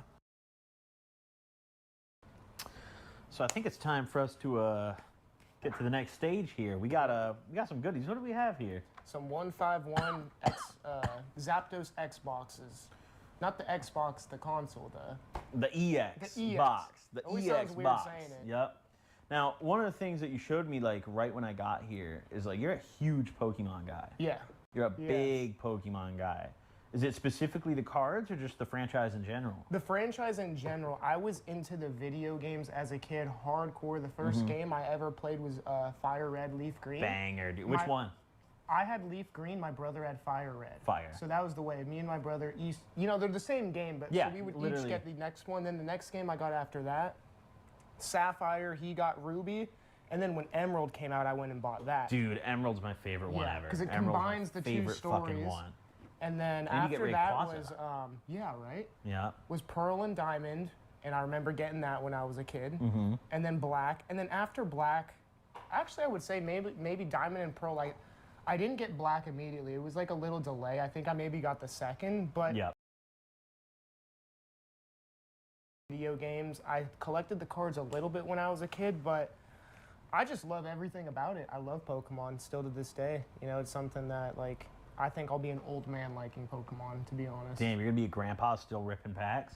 Maybe not, but I think I'll still like... Pass it down to the grandkids. Yeah, exactly. You know? Some of the Fuck sealed yeah. collection. Well, let's rip... Also, like, indulging in Pokemon cards, but, like, you have a much, much bigger collection than me. Your shit is impressive. Yeah, it's pretty crazy. I also, don't get offended, but I open these like a barbarian, dude. Oh, no, it's okay. Okay. Oh, I got myself real good on. You know, I feel like it's kind of lame that they just like put a normal Zapdos in here. Like, Not a full art? Yeah, not even a full art. Or like, it should be like, I don't know, man. Yeah, Something a little spicier if you're gonna sell. And also, like, who is this for? Like, what do you do with the big? So I have a binder that you have to get a special binder.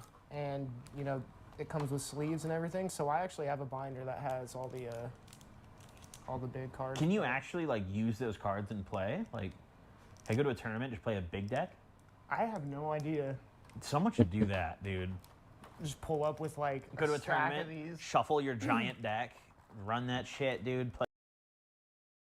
But we got it. Yeah, this is a good set to open for sure. I mean, it's my favorite modern set, I would say. 151? 151 for sure. Dude, the one that just came out is pretty good, though. Destined Rivals. Destined Rivals, That's yeah. some heat, man. It is. Listen, for all you guys that aren't watching right now, or all you guys watching that aren't Pokemon enjoyers at this point still, but all you guys watching who aren't Pokemon enjoyers, it's a tough time for us right now. Those of us who are Pokemon enjoyers. This is like, you got to really go hard to get this stuff in your hands for retail price, you know? It's bad, dude. Yeah. We got these, well, my girlfriend, she went in, we know the restock in our local area, and it's a lot easier out here because it's not a big town, but yeah, like that helps a lot being able to go with the restock times, because if you don't, everything is gone. Let's get it cracking, dude. Let's rip a pack. Good. Should we go 1 for 1? Sure. All right, let's do it. 1 for 1 meaning you go and then I go, and then We could, I mean, either way, same time. Let's do Okay, it. shit. Let's go same time, dude. Pack type of Yeah, let's do that. Let's have a pack battle right now. All right. I don't know the card trick. What do you like? Do you do that or not? I just do the one, boom, like that. So you don't okay. have to do it. Here's a code, everybody. I just throw those. Take a look. There's gonna be one guy out there whose like night's gonna be made off the code, dude. Yeah. He's gonna be like, I holy have like fuck. a stack, dude. So you just bring one card to the front? Yeah, for this set it's 1 card. Okay. And then. Yeah. Oh, I got a hollow energy. Oh, nice. Look at that. We both got fire. Nice. All right, so we have some fire pulls coming. All right. Maybe that's a good sign. Let's see. I got a Paras. Okay. Let me see if I can do this backwards. Yeah, I'm kind of like looking down upon my card so everyone can see. So I'm gonna do it like this. I got a Meow. Ooh, I like this. Yep. Okay. Nice. Execute. Yup. I think I'm one behind you. Hold on, let me catch up. Krabby. Okay, and then you're putting down, that's your 4th card after the energy, right? Yeah.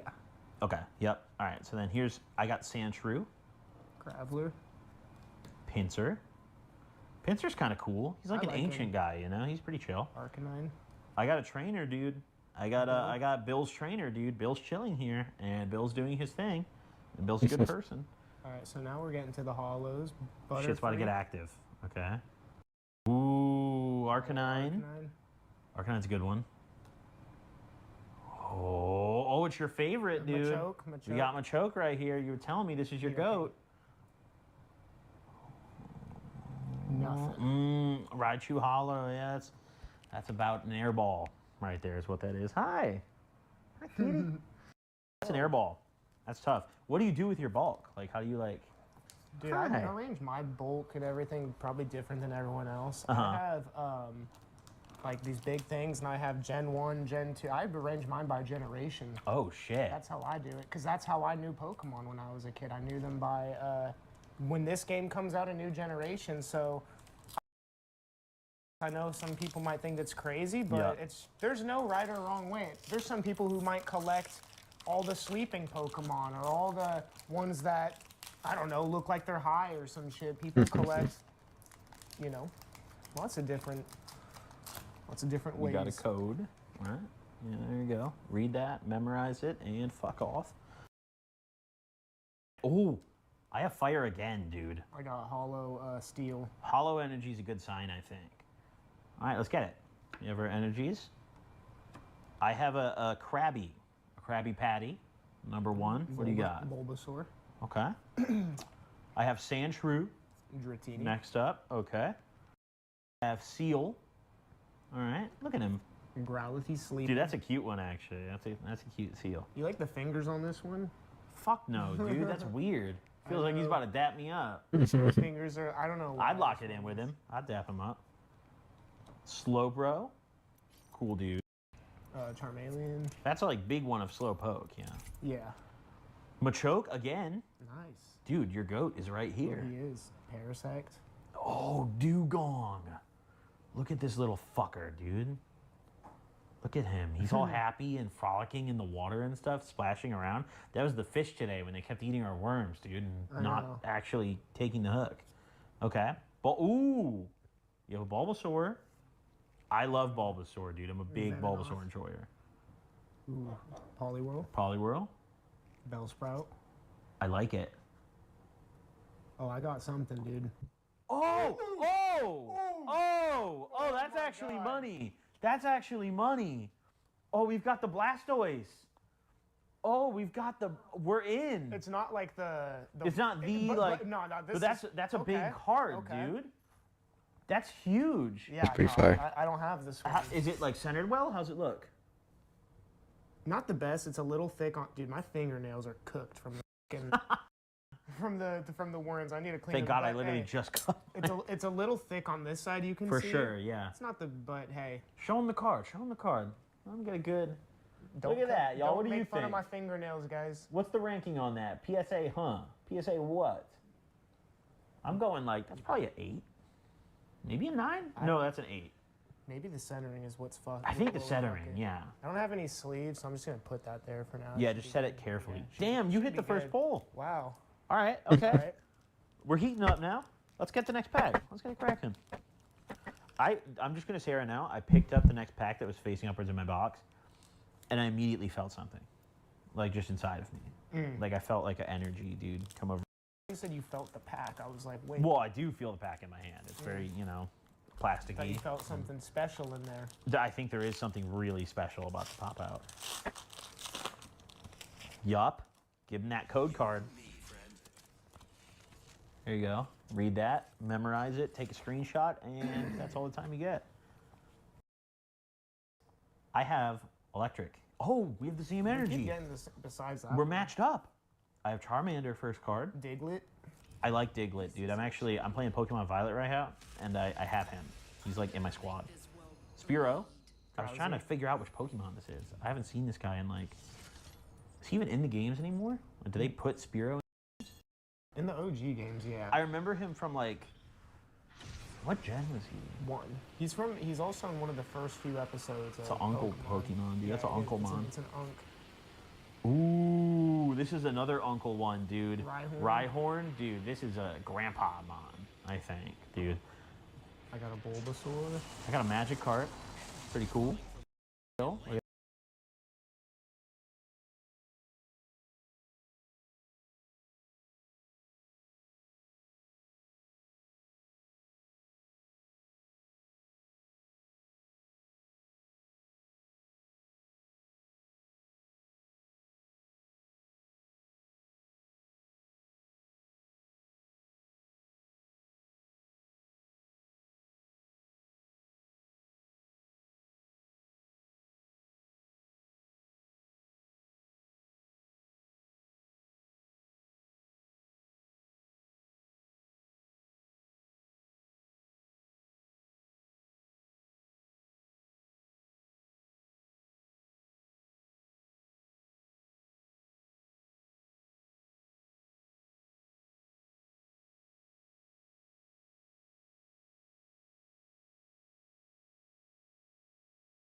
Hello? Is it there? Oh, yeah.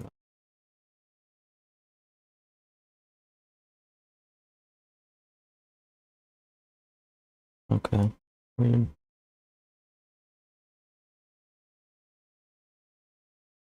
Oh, you just can't. What? What is happening?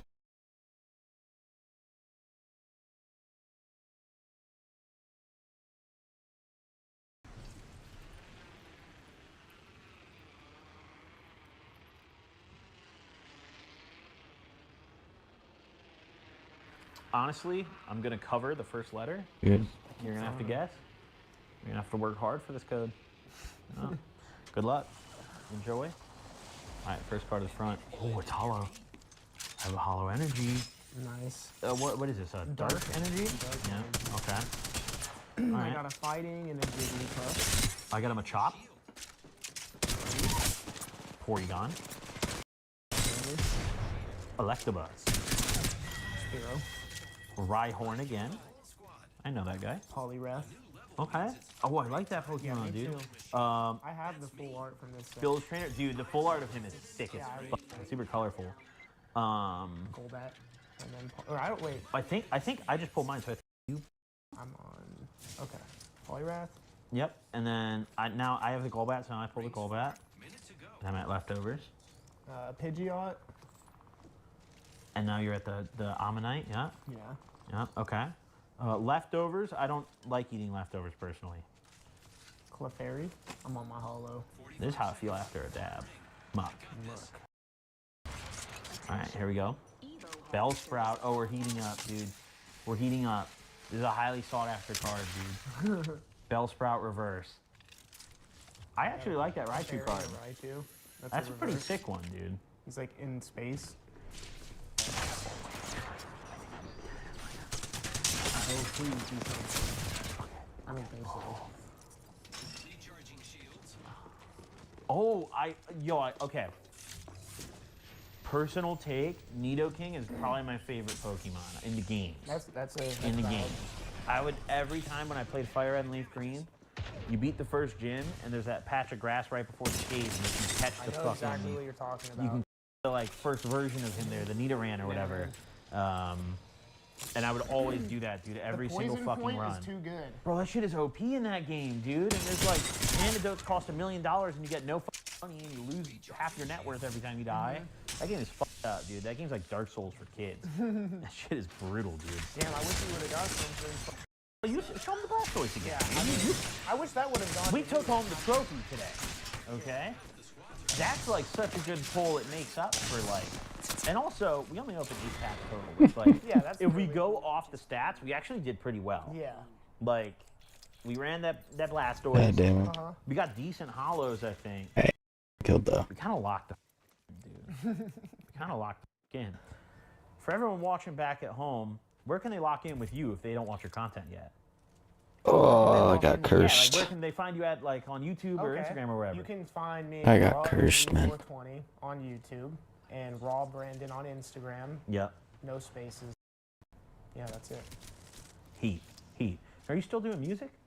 Yeah, I just haven't done it in a really long time. Honestly, dude, I have some stuff that I recorded a long time ago, and I need to bring it to the person that does the mix and mastering and get that shit done. But I've been Fucking trolled trying to punch him back. I've been putting it off. I've been prioritizing a lot of just like YouTube, but it's just like whenever I like spend like the few days to like really put it all together, then yeah, it's just something I haven't like been prioritizing as much as I used to. You know, I used to do it a lot more, but not as much. But. Hell yeah. Well, I gotta say, bro. I mean, before we wrap this up, I just want to say this has been a banger, dude. I'm not gonna lie. We've done a good amount of episodes on this show. This I think we've done so far. Would you agree, Chris? Absolutely. This has been a fucking banger, dude. So, I mean, for real, thank you for pulling up. Yep, thank you for coming on, dude. Definitely think we're gonna have to pull back up for another episode in the future, for sure. You're welcome anytime, and I'd love to come out to LA as well. That would be lit. We'll arrange that. We'll figure that out for sure. Ladies and gentlemen watching at home, go tap in with Raw OG on all the platforms that he just mentioned. And if you weren't listening, figure it the comment, okay? The pinned comment.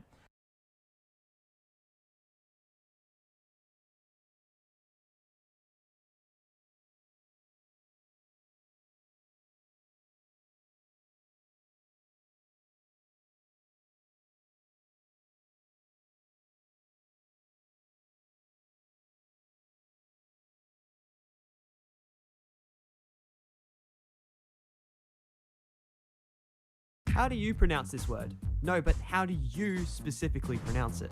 If you've watched even a handful of ARK-related videos here on YouTube, you may have noticed people pronounce it differently. It's either chittin or chitin. Unironically, how I first noticed this was when my friend and I pronounced it differently in the same conversation. What's the best way to get chittin or keratin, you reckon? Mantis. If you go to the volcano island, you get a ton of cotton easier. So let's see who had it right. Chitin. The English language is a lie. How do you pronounce this word? No, but how do you specifically pronounce it?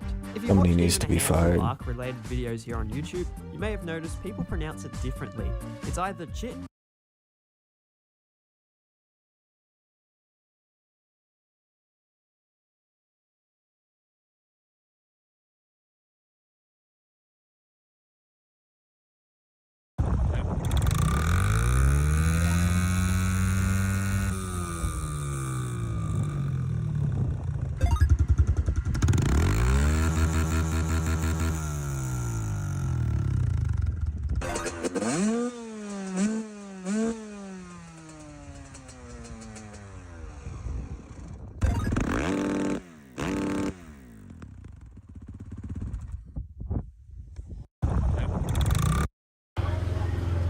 What's up, bro?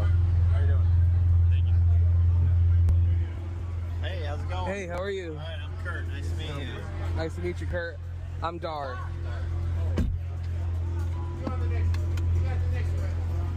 All right, you ready? Yeah, go the fastest you can ever go. I want to drive, but they said I can't, so I was like, you know what? Efficient, not speed, efficiency. Efficiency, yeah. Be the most efficient, and then you will be fast.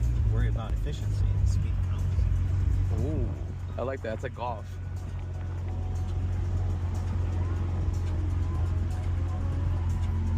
You do this all day? All day long. That's pretty badass, bro. Yeah, what do you do? Content. Content? Yeah, marketing, content. Cool. Here we go. All right, let's do it.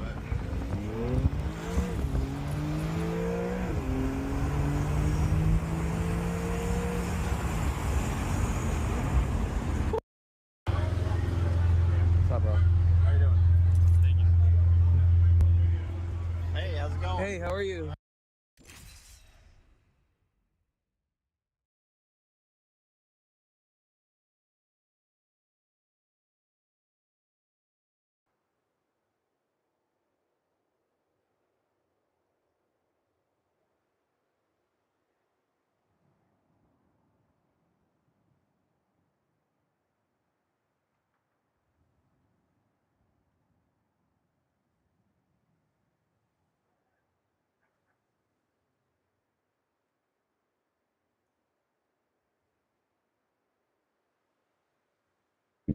Got into a gun run game with 5 seconds left. 3, 4, 5.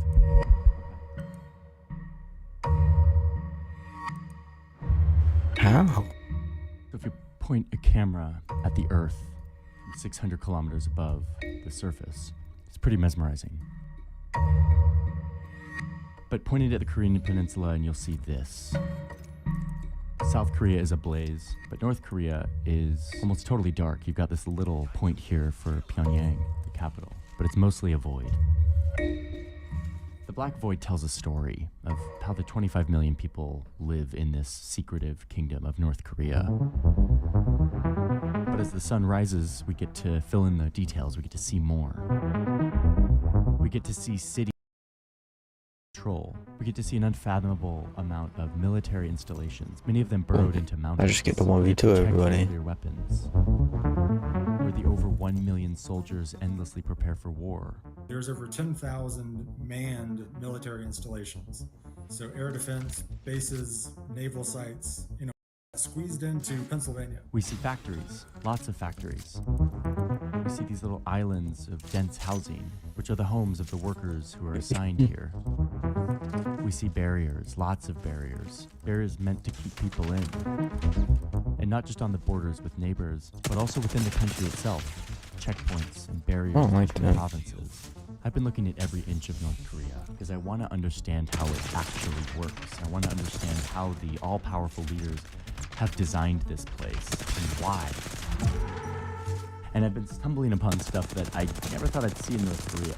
ski resort, an international children's camp, lots and lots of water slides, markets where people buy and sell things, schools and fields, fruit factories, coal shipments, limestone mines, burial grounds, prison camps in the cities and the mountains. Lots of strange-looking buildings, stadiums and tracks, sports fields, empty roads and empty squares, Christian churches, a turtle-shaped building, apartment blocks where rich people live. I mean, you stumble upon some pretty wild stuff when you just scour every inch of the satellite map. I've also been talking to experts who spend their time looking at the map of North Korea, analyzing it day by day for decades. The data this, and honestly, I'm starting to see North Korea in a totally different way. I think I'm exposed to a very specific version of this country. And that doesn't mean it's an inaccurate version, but it's just one version. So I want to show you a deeper version. Now, the map can't tell us everything, but I'm seeing how it can fill in the blanks. 600 damage on that team, bro.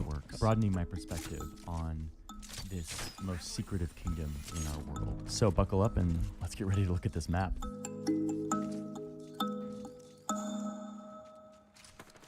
I mean, this whole country is under one giant surveillance. And I guess while we're talking about surveillance, let's talk about the sponsor of today's video, which has a lot to do with surveillance, because all of us are actually surveilled, whether we like it or not. I guess if we're on the internet, which you're on the internet right now, so you're being surveilled. A very lucrative industry in today's world is that of being a data broker. People collect information about where you live, what you do on the internet, how old you are, what your birthday is, a million different things. And then they buy and sell that information on an open market secretly. You don't know what's happening. They sell this stuff to advertisers, insurers, even those sketchy people search sites. And even though this sounds sketchy, it's all information very legal. But you know what else is legal? Asking these data brokers to take your name off of their lists so that you don't get junk mail and robocalls and text messages and have your insurance premiums jacked up. So Incogni is the sponsor of today's video, and that is their entire business.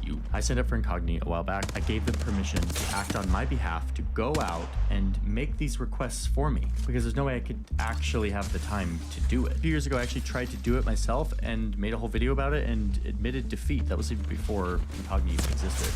But now Incogni exists, and so I use them. I'm logging into Incogni to show you. Boom. So check this out. They've given me this dashboard. So I just get to sit back and watch. Since I started in March 2023, they have sent out 779 requests to get me off these data broker lists. And of those, 643 have been successful. 643, that's a lot. I mean, you can even see the actual companies that they are requesting to get your name taken off of. There's a lot of them. This has been a very successful thing for me, and that's why I'm a big fan of it, Incogni, and why I love that they come sponsor videos. Incogni just launched this, the unlimited plan, where you can get removed from any site, data broker or not. So if you want to get in on this, you can use the link in my description, get a big discount. It's incogni.com/JohnnyHarris. If you use that link, you support this channel. Like, it's a good thing for me if you do that, and then you also get 60% off this plan. Oh, and I think you have to use the code Harris at checkout. Don't forget to do that. It may auto-populate, but it may not. Use the link incogni.com/JohnnyHarris. Thank you, Incogni, for sponsoring today's video and being a longtime partner of the channel. And with that, let's dive back in to the map. I mean, first things first, North Korea is a beautiful country. North Korea is usually viewed as, this small state of the place, but it's actually really beautiful. Lots of mountains and hills and rare animals and everything. It's home to this huge mountain range. Among these rugged mountains, you've got this volcano, Mount Pektu. It's kind of a sacred spot for North Koreans. It's where their legends say their great leader Kim Jong-il was born. Incidentally, it's right on this border, actually. Half of Mount Pektu is on the Chinese side. China, North Korea. North Korea can get really cold and snowy. Home to between 20 and 30 million people, about half as many as live in South Korea. And it was the war in the 1950s that created... Hellstar is not what it used to be, bro. And in the process turned what is now North Korea into dust. Today, North Korea is built around a few major cities. Here's the 10 most populous. Some have ports, some are up on the border with China, and then there's this river city of Pyongyang. This is the capital.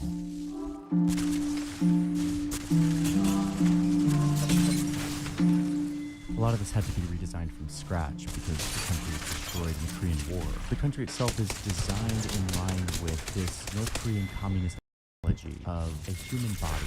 The great leader is the brain, and then the members of his single-party government. That wasn't pointed at his head. That connects his will to the masses. The masses are the bones and the muscle, the ones who carry out the work of building this country. The country is supposed to act as one, serving the will of the brain, the great leader. And what I'm seeing is that this kind of body configuration allows them to do some pretty unique things.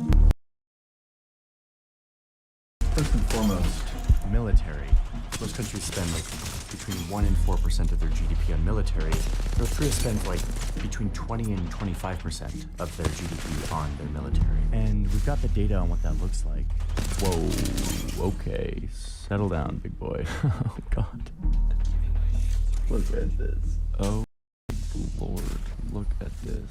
I don't think I've ever seen so many yellow push pins in my life. It kind of reminds me of that map of like saunas in Finland. Places like a fortress. You can see that a lot of this is concentrated down here on their southern border. This is the DMZ. It's actually a 4-kilometer thick border. And technically within this 4 kilometers, there's supposed to be no military stuff. That is, if you don't count the thousands of landmines that are there left over from the Korean War and that North Korea continues to plant. But in terms of weapons, most of it is right here on the border of the DMZ, where North Korea has 900 artillery guns that are aimed right at Seoul, South Korea. In the event of a conflict, these guns could fire 10,000 rounds a minute at South Korea, which would make good on their promise to turn South Korea into a sea of fire, which they often make towards their southerly neighbor. Now, reminder, it's not just North Korea. If we were mapping American or South Korean military assets, you'd see a lot of those too on the southern side, down here. But we are looking at North Korea right now. Good shot. You got underground bunkers, missile launch sites, nuclear reactors, airstrips, naval bases. So you've got the thousands of landmines, and of course this little pavilion where soldiers from both sides stand meters apart. This is where the countries have their diplomatic talks.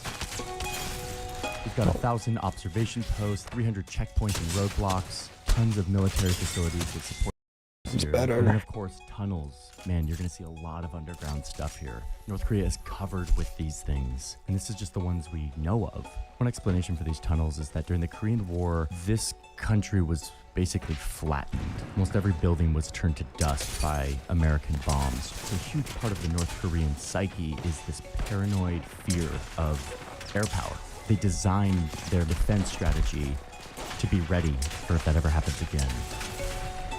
They have a lot of these fortified bases and tunnels. Some of them are for weapons storage, and some of them are for invasion. Like down here on the DMZ, they secretly dug a bunch of tunnels that are kilometers long that go under the DMZ. This would allow them to move troops into South Korea very quickly. I actually went into one of these tunnels that had been discovered by South Korea. But these tunnels also have another purpose. And in fact, the military itself, a big portion of it, is dedicated to protecting one family.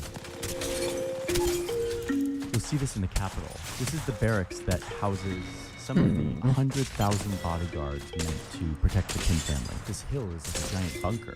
It's home to a bunch of military installations, some of them deep underground, a lot of them connected through tunnels. And this is one of the many escape plans that the Kim family has in case of an attack. They can escape on an armored train or in one of the helicopters that is stored inside of this hill. There's rumors that there is another huge tunnel system on the northern border that would allow the Kims to sneak into China if they needed to. Just the amount of effort put into the security of the Kims themselves versus helping out your average person. I don't think people really realize the amount of security infrastructure that they have. But it's not all underground. The country is littered with 1,500 guns and missiles that are meant for shooting down aircraft. A third of those, by the way, are concentrated around Pyongyang, the capital. Like, look at this one.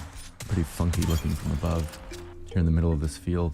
You've got the Air Force. The Air Force is one of their larger military branches. And then you've got their Navy, which has a bunch of submarines. A lot of them not totally operable, experts think. But in a recent video we made on submarines, we calculated at least 36 operable submarines hanging out in bases like this.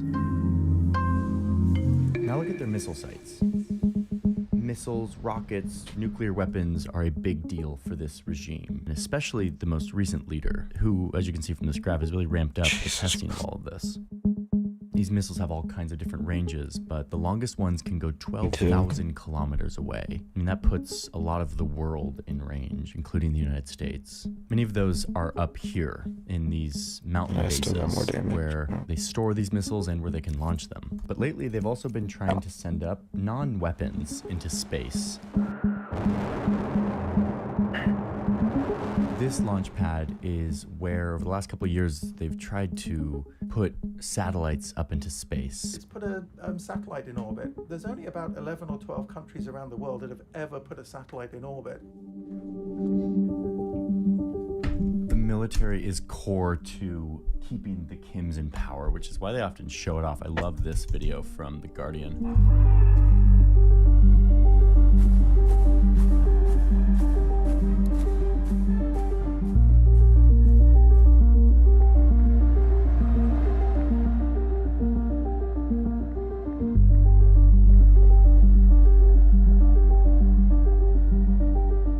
They know when one of these things is going to happen because there's like a replica of the Kim Il-sung Square, the big central square, where all of these soldiers get together and practice. And so whenever they see activity in that practice square, they know that they're getting ready for one of these. So the military is a very important part of keeping the Kims in power. It's used as propaganda, it's used as actual defense.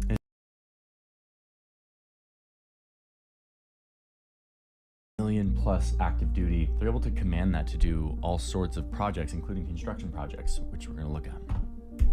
One thing you'll see a lot of in North Korea is fences, and not to necessarily keep people from coming in, but more so to keep people from going out.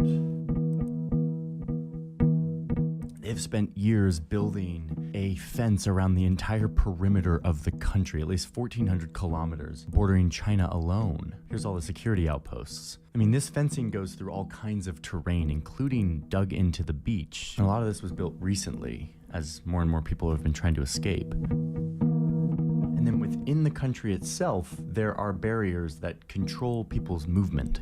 The country has checkpoints at the province borders to make sure people aren't moving around without permission. So yeah, a lot of people can't get out of North Korea, but some can. In fact, there's a whole network of IT professionals, North Korean engineers, who interview for Western tech jobs, get hired, and then pass money and information back to the North Korean regime, all without their employer knowing it. Okay, I'm about to try to conduct a job interview for the first time in my life. I reached out to David Wensky, a senior software engineer, and he responded to me 3 hours after I reached out, but I'm not actually hiring anybody. And I don't think David Wensky is actually who he says he is. This is a big rabbit hole that is very juicy, and my colleague Christoph went down that rabbit hole in a new video that's live right now over on his channel. His show is called Tunnel Vision. It is very good, and this story about IT espionage and money funneling back to North Korea is incredibly wild, how deep Christoph was able to get. So you should go check that out. The link is in the description. Okay, so a lot of this stuff probably isn't that surprising to you. This is the kind of stuff we see on the news, the stuff that gets covered a lot, the military, the missiles, the control. But now I want to get to the part of this country that really led me to this video in the first place, which is the stuff that we don't see very often, to try to expand my understanding of what it is like to live in North Korea. What is life like in these cities, out here in the rural areas? How do they make stuff? Where do they get their food? Entertainment, community. Turns out that between defector testimony, state news, and the satellite map, you can actually learn a lot about this stuff. A lot of North Korea's cities were designed from scratch after the city was turned into rubble because of the Korean War. And because of that, they have very unique design that is meant to fulfill a certain objective that is in line with North Korean ideals of controlling people, unifying people, and continuously celebrating their leaders and the struggle of their continuous revolution. So, many of us have seen the capital, we'll get to that, but I want to look at these other cities. A lot of North Korean cities are built around a big central square, like this. A lot of them have these circles that look like they're hand-drawn. The square is kind of the middle of the city. And then you have these massive boulevards that kind of frame out the city. Now you'll quickly notice in a lot of these cities that these boulevards are pretty. The square is kind of the middle of the city. Empty. You see a lot more buses than you see private cars. Oh, and you see a mosque every once in a while. I've tried to get to the bottom of what the deal is with these mosques. North Korea has a couple of these churches or mosques that are mostly there for optics, from what I can tell. More on that in a little bit. So yeah, you've got these empty boulevards, lots of empty squares that lead to these kind of grand spaces. Now, these spaces are often punctuated with some kind of monument. Here's one. Here we go, Central Square.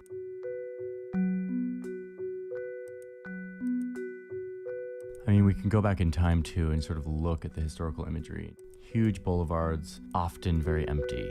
Oh, boom, look, someone's visiting. So when you see people, you often see them in huge groups like this. At least that's what I've noticed from above. When there's people, there's a lot of them and they're all very close. But oftentimes this stuff is empty. Oh, look, here's a bunch of people lined up in near perfect geometry on this square.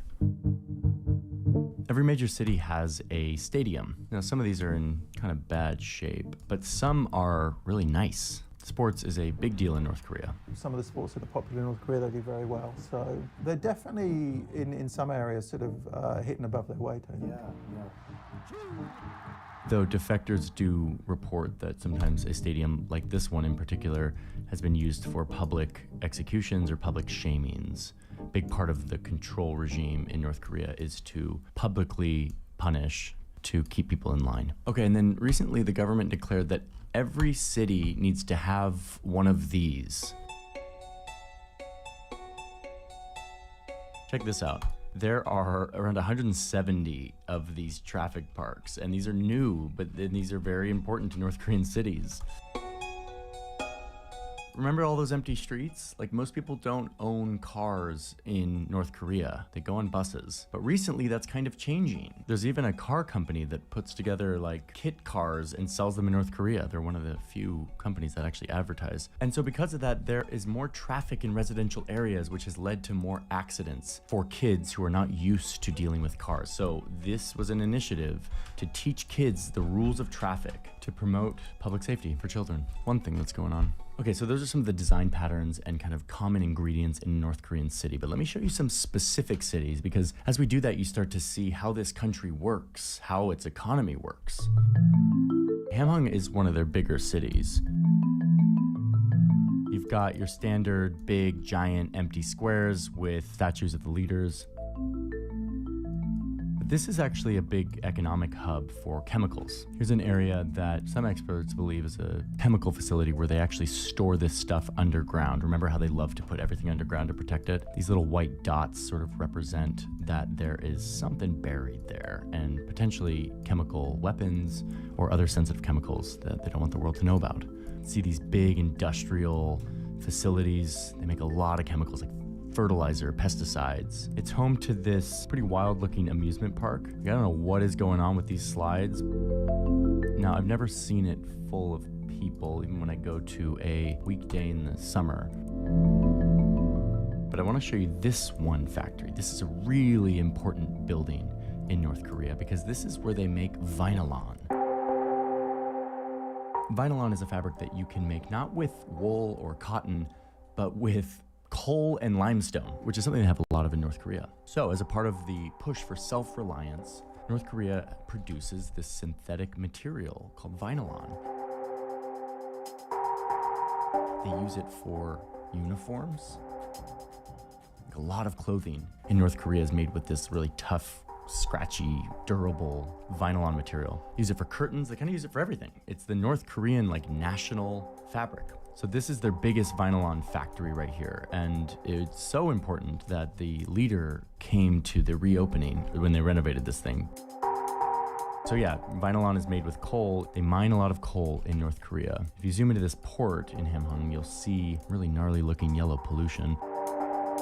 But you'll also see ships with coal aboard. You'll see all this coal getting ready to be shipped out, basically all of it going to China and potentially violating sanctions, but that's not what we're looking into right now. Let's go to another city, but this one is interesting. It's up north, right in the shadow of Mount Pektu. This is a nice looking city. It's home to this ice rink. It's got a ski hill up here. There's of course the required children's traffic park. This was a big construction project for Kim Il-sung, and it's meant to show the world that North Korea is open for tourism, especially here in the shadow of their holy mountain. And look, this thing went up really fast. There's evidence that to make this thing go so fast, they used this youth construction brigade, which is a bunch of young people who do construction labor for like 10 to 12 hours a day as a way to like show their loyalty to the party and potentially move up in the ranks to move out of like their social class, which is something we'll talk about in a little bit. This district was pretty much empty before it started, and in the space of within a couple of years or even a year, all of this construction standards, but they do build.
Build very fast. But yeah, when you control every human in the country, you can build this stuff really quick. Now, whether or not this is good quality stuff is another question. Like I've seen videos of some of these houses in the mountains that like have ice on the inside of the window. So we're not sure if this is, you know, good construction, but boy, they're building stuff fast.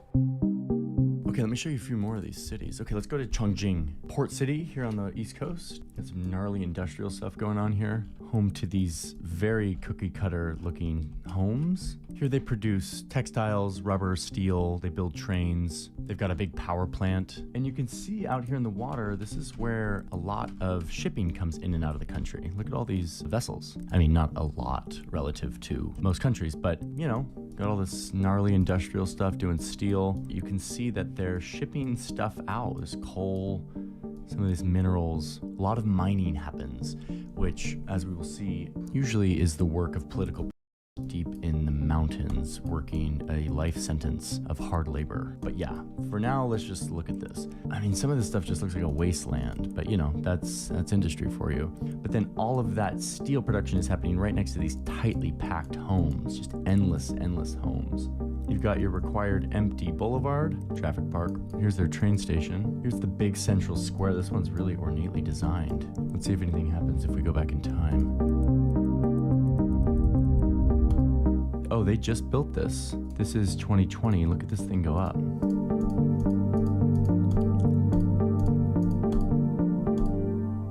Looks nice. Statues of the two leaders, sports stadium. And if you look at these big blue roofs, you will see something that you wouldn't expect to see in North Korea.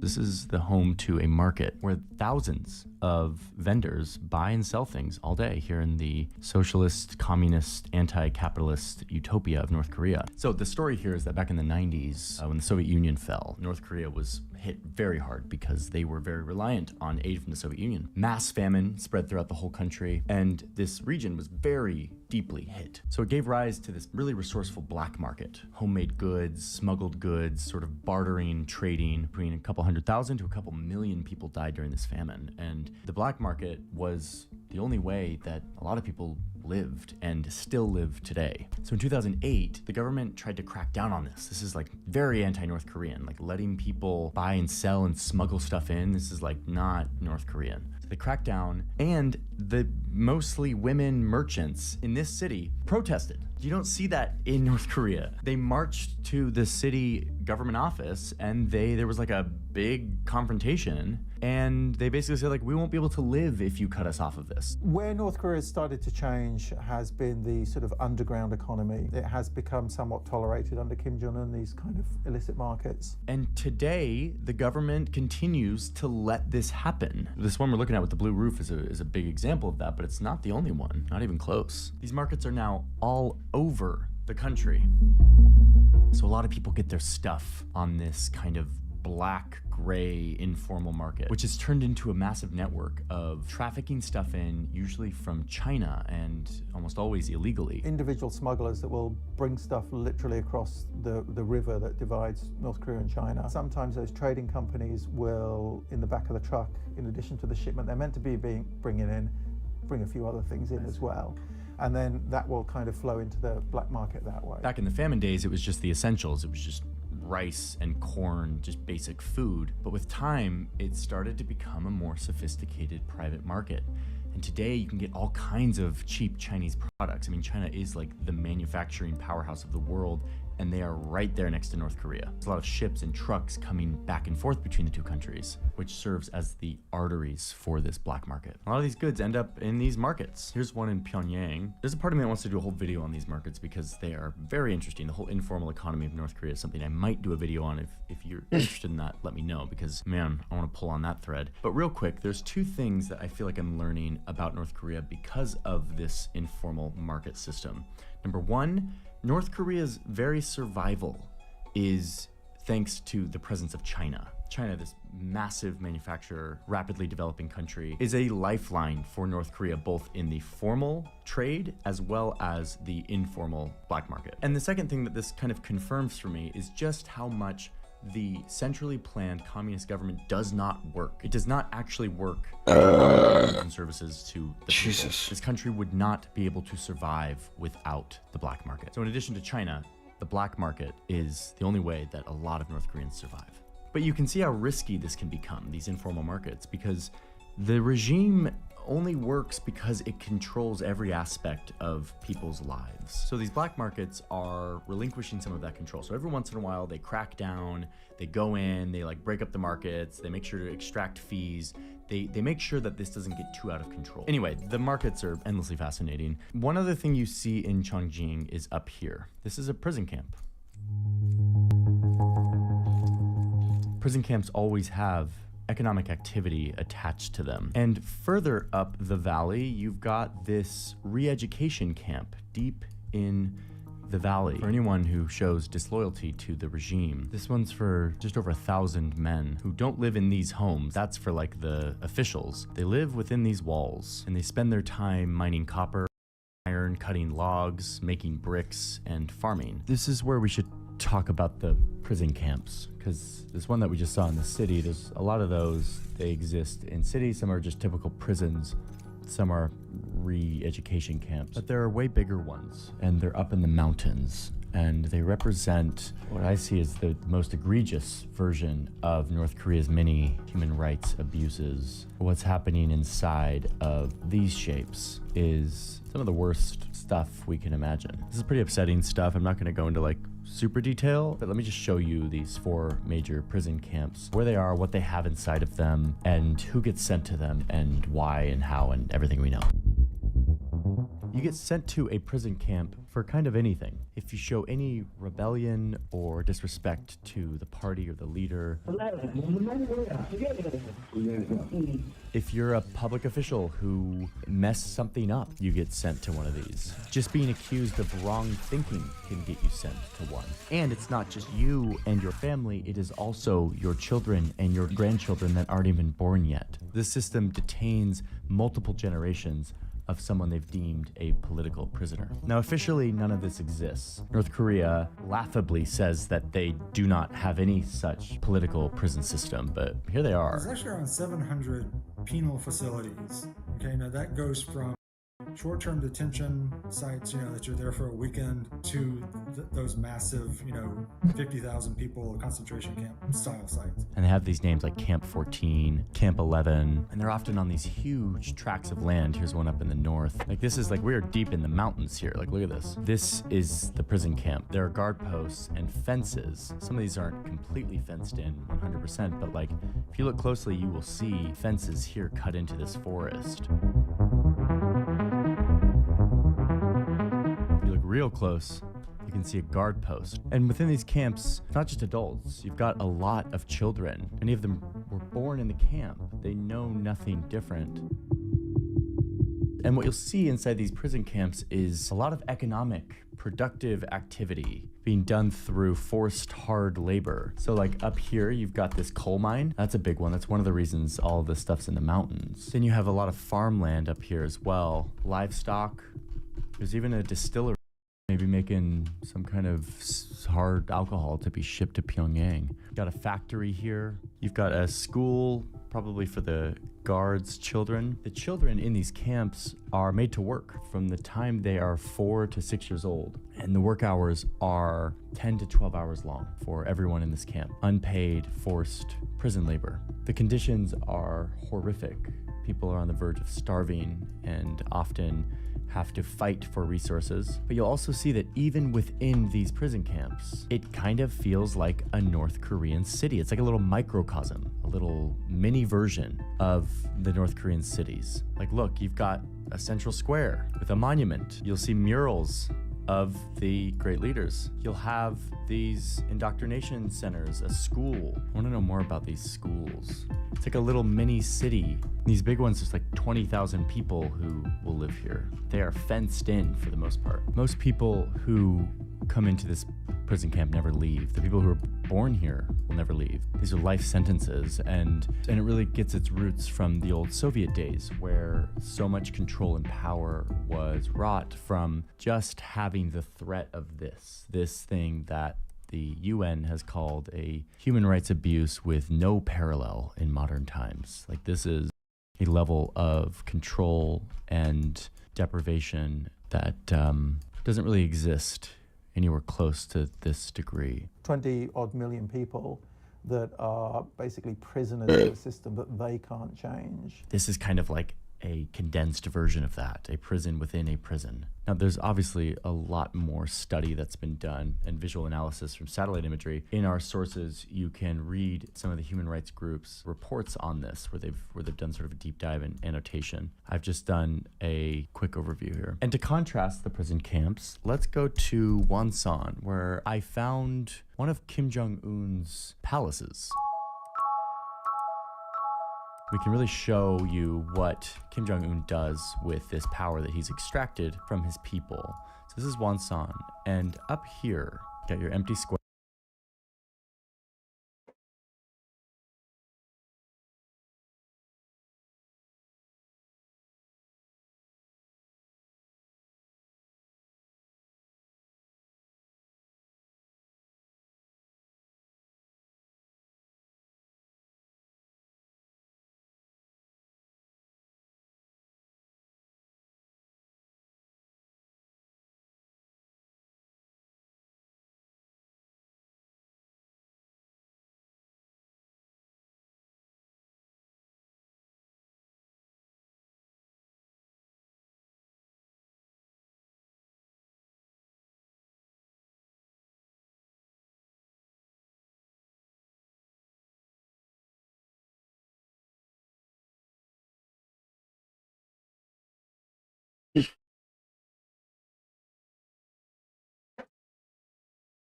Square with the circles, you got a port. Then up here, you've got this international children's camp where kids from all around the world come to partake in North Korean fun and sport every year. And then right here is the Kim family compound. Look at this, right on the beach. It's got this private beach with all kinds of security barriers. It's got all of these massive structures, big yard, a shooting range, and right here next to it, of course, a railroad just in case the guy has to scurry away in case of an invasion or something. So he's always got an escape plan. So while the 100,000 North Koreans are imprisoned up in the mountains, Kim Jong-un has his residence here on the beach. You know, I've known this, I've known that North Korea is crazy, but to see the prison camps and then to see this is just, it's fairly sickening to me.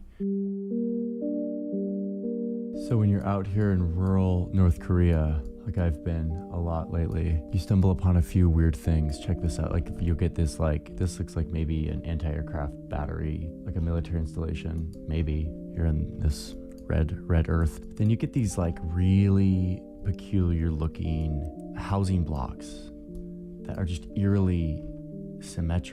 They're kind of everywhere out in the rural area, and they are often built next to a farm. I've never seen villages like this anywhere in the world from the sky. They're just so clearly, deeply planned. But what I'm learning is that this is how a lot of stuff gets made in rural North Korea, a lot of the farming. Like, look at this. See all these houses? All of these houses, which look identical to each other, they're all a part of this factory. This is a factory that makes, let's find out.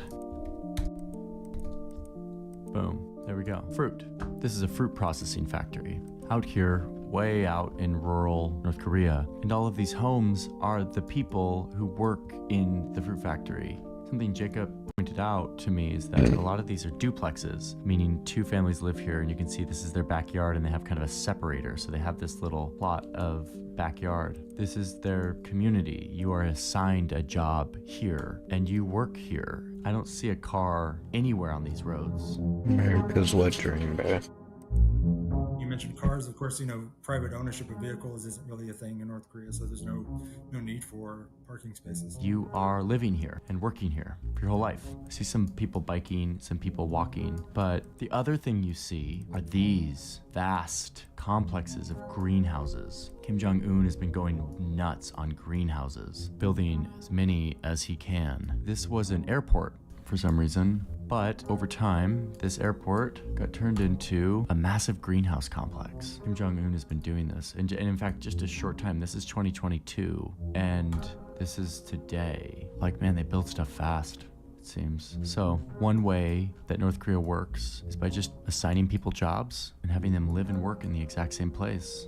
But man, I get really mesmerized out here in rural North Korea looking at the configuration of the housing. Okay, but we have to talk about the capital. I know everyone's wanting, like, the capital, it's the most interesting. I've been holding off because I feel like the capital gets so much coverage, and I'm interested in, like, these rural, like, backwaters. But let's talk about the capital.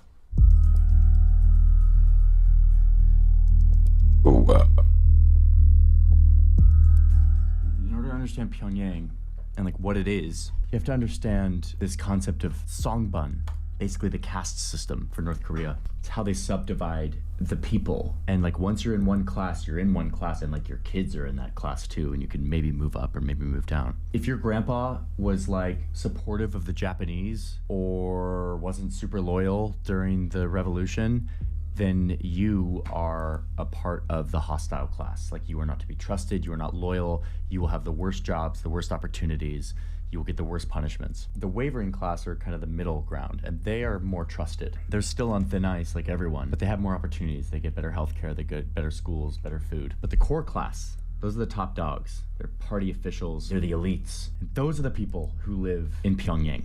They live in a completely different world than the rest of the country. The capital, which is a pretty wild looking place. Here on Google Earth, they've put these little 3D renderings of like the big super wild hotel at the center of town that actually looks really awesome and cool and wild, but it's totally empty. At least that's what the reports say. It's just a big piece of propaganda. Part of it is that with these buildings, because electricity is so flaky in North Korea, you actually don't want like a high-rise like penthouse, because if you're like at the 30th floor and the power goes out, you're walking 30 floors of steps. So the most desirable apartments, according to Martin, the expert interviewed, are the ones on the bottom floors. Okay, so Pyongyang has big old stadium, monuments, big grand boulevards, lots of buses. So much transportation happens on buses in North Korea. And as you're rolling around here, you see a lot of like pretty peculiar architecture. A throwback to Soviet era when cities were laid out on a template and you had brutalist architecture and everything, and just rows of apartments and no real like suburban landscape. A lot of these theme parks are empty parking lots all the time. It is like, you know, just a snapshot in time. So we don't actually know, but I've never seen anyone in these. Although, check out this promo video from this water park.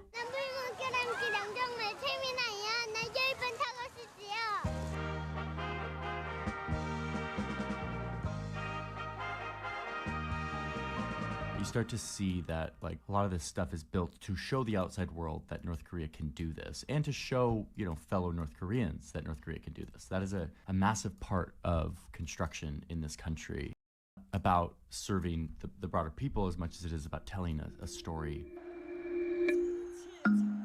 So many sports, like sports are a big part of North Korean culture. Kim Jong-un's got his little signature buildings here. Every leader has a different style, and Kim Jong-un is just doing it with these curvy apartment buildings. One thing you see here is churches. There's a bunch of random churches in Pyongyang. One of them is this Eastern Orthodox church, which North Korea built for their good friend Russia. Here's Vladimir Putin in this Eastern Orthodox church. Oh, but here's a Protestant one. Founder of the country Kim Il-sung had a mother who was a Protestant.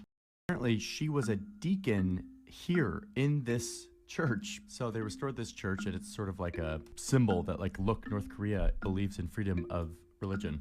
But they, to be clear, do not. Religion is not widely practiced in North Korea for obvious reasons. Now, what I love about Pyongyang is it takes the whole like big boulevard, grand streets that are empty to a whole new level. I mean, look at this. Here's where the great leader used to live. This was their palace. And coming off it is this big, grand square, empty.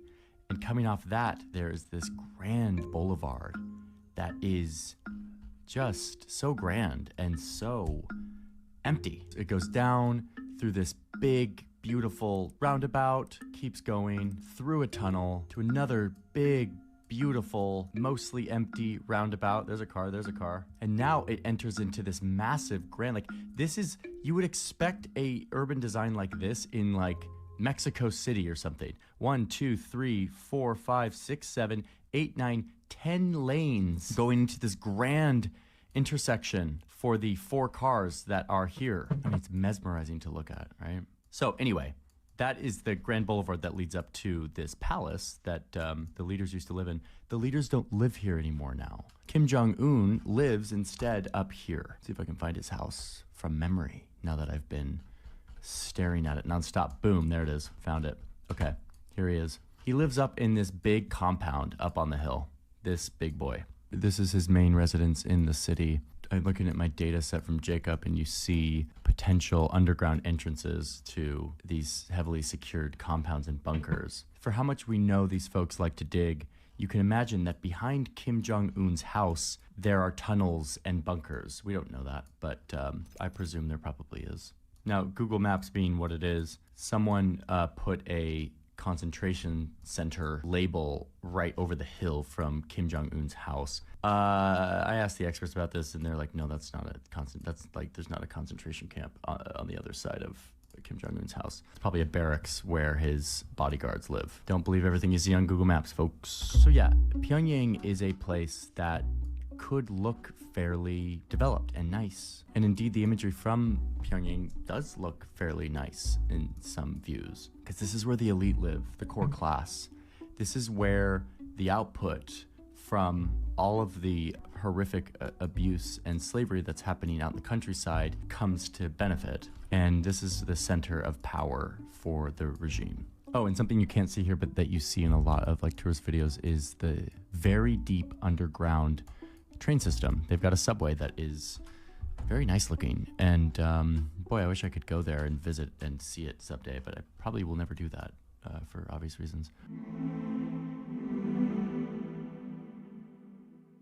Okay, I want to finish this video talking about the thing we can't really see on this map, which is the people. They are regular people like you and I, and they have dreams and ambitions. They just want to have some food and enjoy themselves and go out with friends and just kind of have a happy life. Despite all the horrors of this place, there are wholesome, meaningful traditions and rituals that still endure. The Lunar New Year, or the Harvest Festival, brings people together to celebrate. The extreme poverty limits their feasts, but they often consist of homemade alcohol, simple rice cakes, and something poverty and totalitarianism can't totally take away, which is community, the nourishment of relationships. As we've seen, most people can't really move around in the country, so they stay in one place, which defectors have reported leads to a sense of intimacy and connection with the community they live next to. They lean on each other, they survive because of each other, they celebrate together, and they seem to find meaning despite all the limitations and all of the control. One defector went so far as to say, "Everything was suffocating and pitiful in North Korea, but it is a country that I have many positive memories from. So if someone asks me, what is North Korea like? I say, North Korea is a nice place with plenty of love." And that's, I think, one of the things that's often forgotten when we look at North Korea in the traditional media, because people having a happy life is not newsworthy, but a military parade or a nuclear test or a missile launch or something is newsworthy. Yeah. So just leaving you with a reminder that there's more to this country than the horrible realities that we've seen here or that we often see on the news. If you want to take a look on this angle of the country, there's a book. Something was actually happening.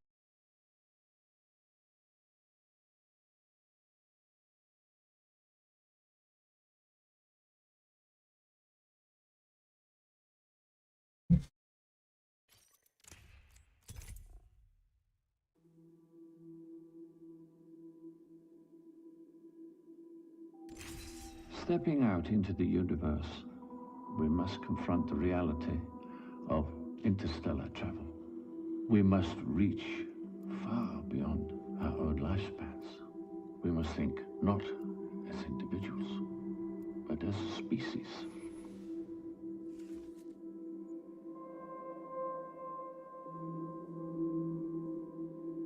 J.R.R. Tolkien, author of the Lord of the Rings saga, developed arguably the richest example of world building in human literature. In his tales, the elves are the firstborn upon Middle-earth, blessed with sagacity, guile, and skill in many forms. The elves love their Middle-earth, but something gnaws at them. Over countless centuries, they feel a growing urge, a so-called sea longing. The ocean calls to them. And no matter how hard they try, it's always there, compelling them to leave Middle-earth, and that their fate lies across the distant horizon, to another world, a land of bliss and majesty. I think that the same is true for us, that we too are compelled to look out to distant shores, that we too feel a sea longing, an urge to visit other worlds, to run our fingers through the sand of alien beaches. Look, at the end of the day, humanity has two choices, two distinct fates that lie ahead of us. Choice one, the earth is our cradle and it's our tomb. Our story ends here, just how it began. Should other civilizations be out there amongst the stars, then they never end up noticing us, and quite frankly, we may as well have not even existed as long as the galaxy was concerned. We killed each other? There's choice Oh, two. no. Maybe, just maybe, we choose to leave. Humanity spreads across the dazzling sky, discovering countless globes, expanding our knowledge to unimaginable extent, perhaps even representing the spark which awoke the cosmos. The journey from here could be beyond anyone's wildest imagination. This world was never enough for you, was it? Well, because heading out there like Right. I was born to do. Sliver of hell. Mankind was born on Earth. It's never meant to die here. Now, I can't speak for you or for anyone else, but for me, the choice has always been clear. Ever since I was a boy, I have felt that sea longing. I have spent countless hours looking up at the night sky and dreaming of ways to reach those stars. As a child, I'd fantasized that the Starship Enterprise would sweep across the sky, beam me up from my backyard, and let me share upon their trek across the stars. But as that fantasy subsided and I grew older, I became fascinated by the real-world prospect of warp drives and wormholes. Maybe we could invent the dream out of pure force of will. Encouragingly, in 1996, NASA founded the Breakthrough Propulsion Physics Project to investigate these radical ideas, and when I learned about that, it gave me profound hope. For someone else was out there who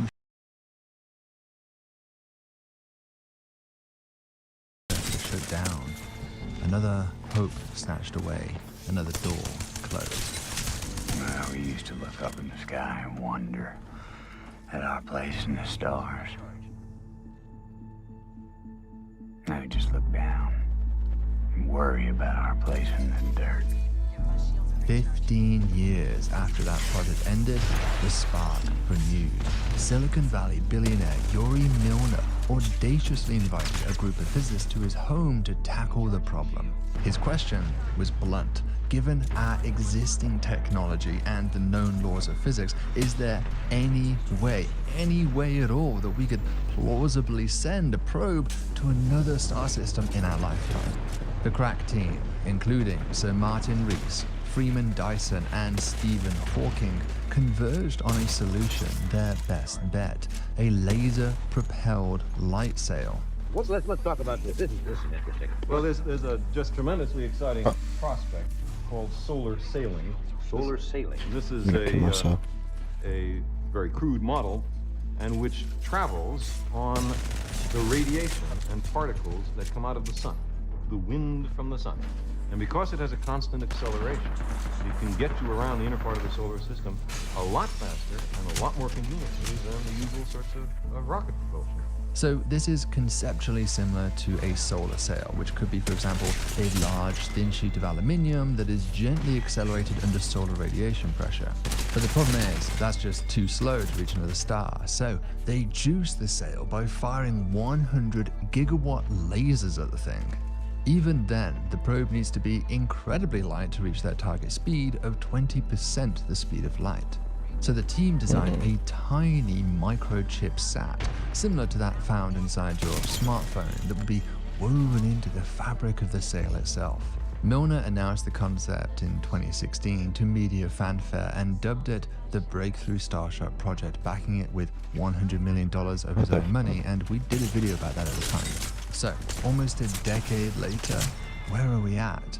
Well, the project was inspirational, but in many ways it was also aspirational, because the truth is that a slew of engineering problems make such a vision impractical, and many now doubt they will ever come to pass. So, one of my favorite You got to science see me the whole communicators, the time. wonderful person Anton Pedrov, has a great video summing us up. I'm going to direct you to that to learn all about it.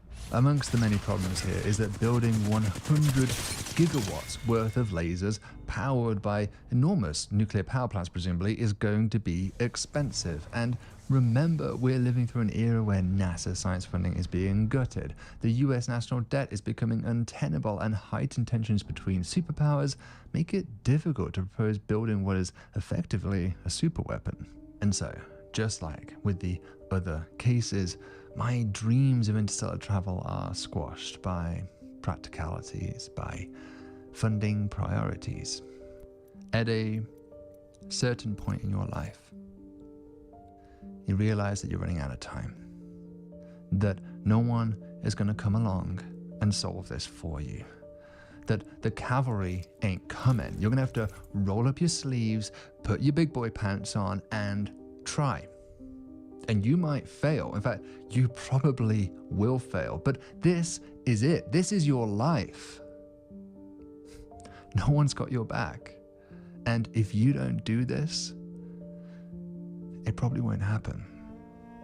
And look, let's be real here. I'm no genius. I'm not Sir Martin Rees. I'm not Stephen Hawking. And hell, I certainly wasn't invited to Milner's crack team of brilliant physicists. But look, at the end of the day, I just simply don't have time to wait for the next Einstein to solve this for me. And to be clear, I do not expect that my ideas are going to solve interstellar flight. I'm not that arrogant, but maybe it might flesh out some of the possibilities. Maybe it might add another option to the menu, and perhaps it might even inspire some of you watching this right now to try as well. So here is my attempt. How's your mathematics? Not good enough for the physicist he wants to be. Algebra's like sheet music. The important thing isn't can you read music, it's can you hear it. Can you hear the music, Robert? Yes, I can. Starshot is a great solution if you have a bottomless pit of money. You know, personally, the whole Starshot concept reminded me a lot of the solar lens telescope concept. Fly a spacecraft out to about 1,000 AU from the sun, so that's about 25 times further out than Pluto, and light from distant stars will gravitationally lens around the sun to a focus. This has long been recognized as representing essentially the ultimate telescope imaginable. Such a device would effectively be a sun-sized telescope, capable of imaging surface features on nearby exoplanets. But the problem is again cost. Yes, this is a great solution, but 1,000 AU is extremely inaccessible. It's not just a question of getting there, but also stopping in the correct orbit, having a large enough antenna to beam the data back to Earth, having a sufficiently large power system that can last for probably decades, maybe even a century to power that thing, and all of this operating for probably, again, like a century for this to financially make sense. So in 2019, I suggested a cheaper knockoff version. Forget the sun, use the Earth. Now yes, the Earth doesn't have enough gravity for this lensing, so instead, let's use its atmosphere, refractive lensing. Dubbed the Terrascope, the capabilities are far more modest than a solar lens, but still provide amplifications of over 22,000 for a 1 meter sized telescope. So that effectively turns your 1 meter sized space telescope into a 150 meter sized one. And there's no need to fly to 1,000 AU here. This is all possible in Earth orbit. And so maybe that's my expertise, to think of cheaper, scaled down versions of our mega engineering dreams. And so when it started to become clear that Breakthrough Starshot was running into obstacles, I started to wonder, could there be a cheaper way of going interstellar? And yes, maybe we won't reach 20% the speed of light anymore, but maybe there's a way. Maybe there's a way to twist the concept into something more feasible, yet still useful.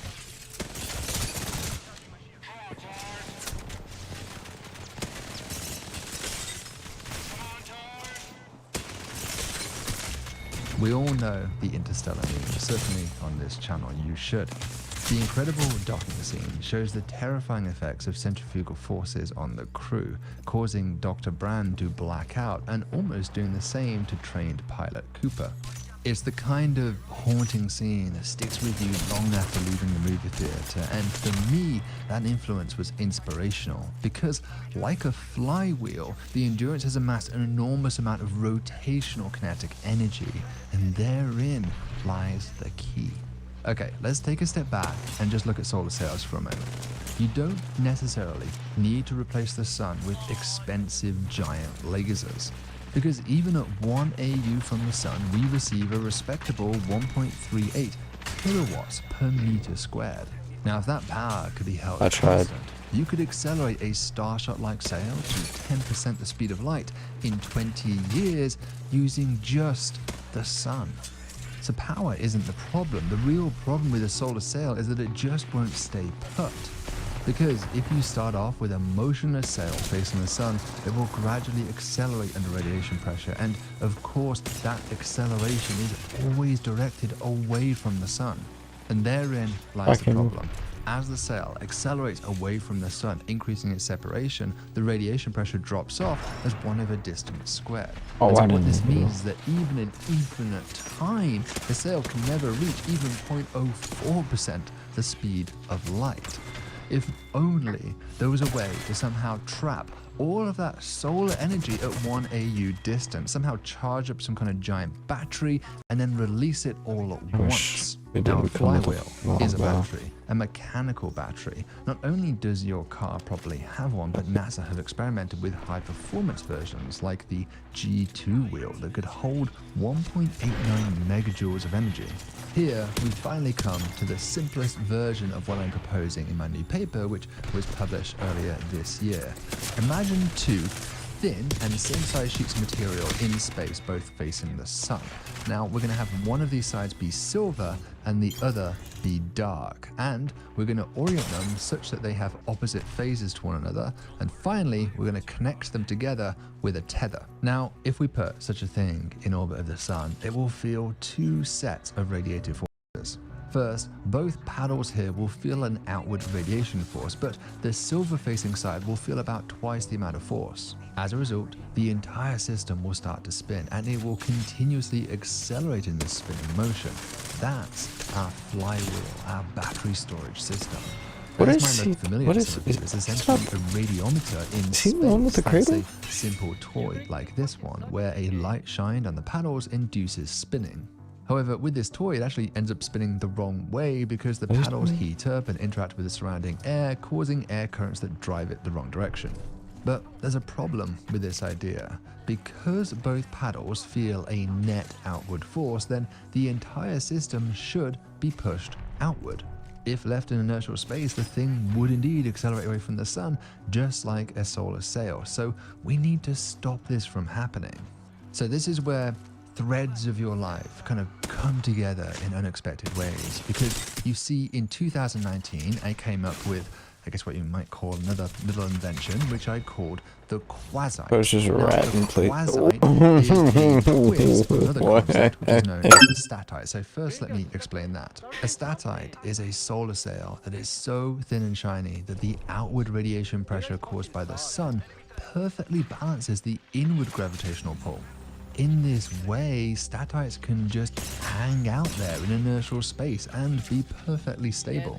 Now, of course, planets are also stable around the sun, but for a very different reason. Orbits. You see, a planet is in fact always falling towards the sun, but it just so happens that its tangential velocity is sufficient to maintain the same altitude around the sun at all times. That is an orbit, or really in that case, a circular orbit. By the way, if you are digging this new cool t-shirt I'm wearing, this is a newly commissioned piece that we've had made for us, so please do check that out using the store. That's the shelf down below, so you can grab it for yourself. Okay, so a quasite actually blends these two stability methods together. It is thin and shiny, but not enough to resist the sun's gravity completely. It's not a statite. As a result, it needs a modest amount of tangential velocity in order to resist infall. In this way, quasites are again stable, but they seem to orbit the sun at an eerily slow speed, slower than Kepler's orbiting rate. Now, when I first came up with this concept, it really wasn't obvious what this thing would be used for, but hey, I didn't really care. I just enjoyed the math of it. But 6 years later, quasites come in and save the day, because now our giant spinning system becomes a quasite. Yes, it feels an outward radiation force, but that doesn't exceed gravity, so the thing remains stable as long as we nudge it with the appropriate tangential velocity. In other words, we put it into a quasite orbit. So, how does this spinning mess end up giving us interstellar travel, you might wonder? Well, the final piece of the puzzle is to metaphorically nip into British Starship's labs and steal their concept of the microchip sat and simply stick it onto the end.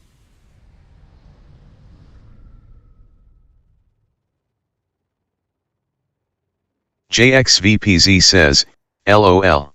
That was loud. Still yapping?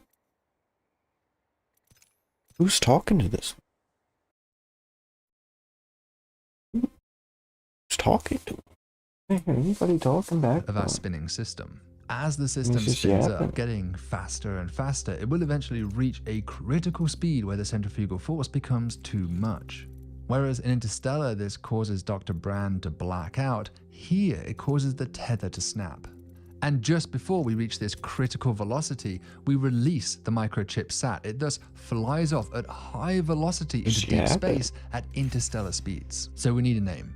Now, I'll confess, I spent way too long thinking about this, thinking about names like the solar catapult or the slingshot or something, but as I'll argue later, this thing could be used for much more than just interstellar travel, so those names felt a little bit too constraining. Now, given the inspiration of this thing behind Interstellar, there was one name that stuck out in my mind.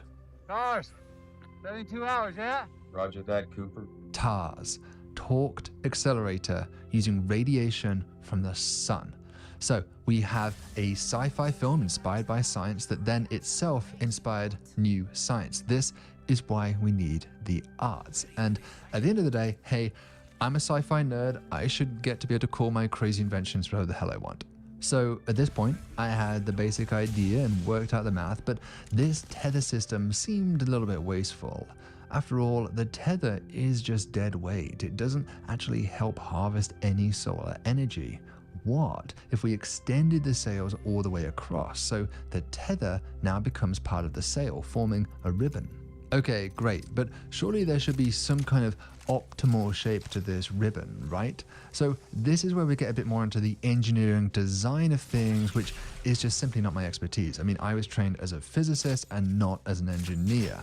So fortunately, thanks to the support of many of you who support my research team, I was able to hire an engineer to help with this, Catherine Lampo. She's a brilliant undergraduate working at Columbia University, and I was able to recruit her onto this project thanks to your donation. So that's why there's no sponsor on this video. It's because you guys made this happen. Together, Catherine and I played around with different designs and eventually converged on squishing our ribbon at the ends and stretching it out in the middle. This helps because the tension felt is greatest in the center, so here you want plenty of material to hold the thing together. The tension drops off towards the end so we can get away with less material there. In practice, we segmented the ribbon into finite chunks and balanced the forces at each intersection point, iteratively solving for the final shape.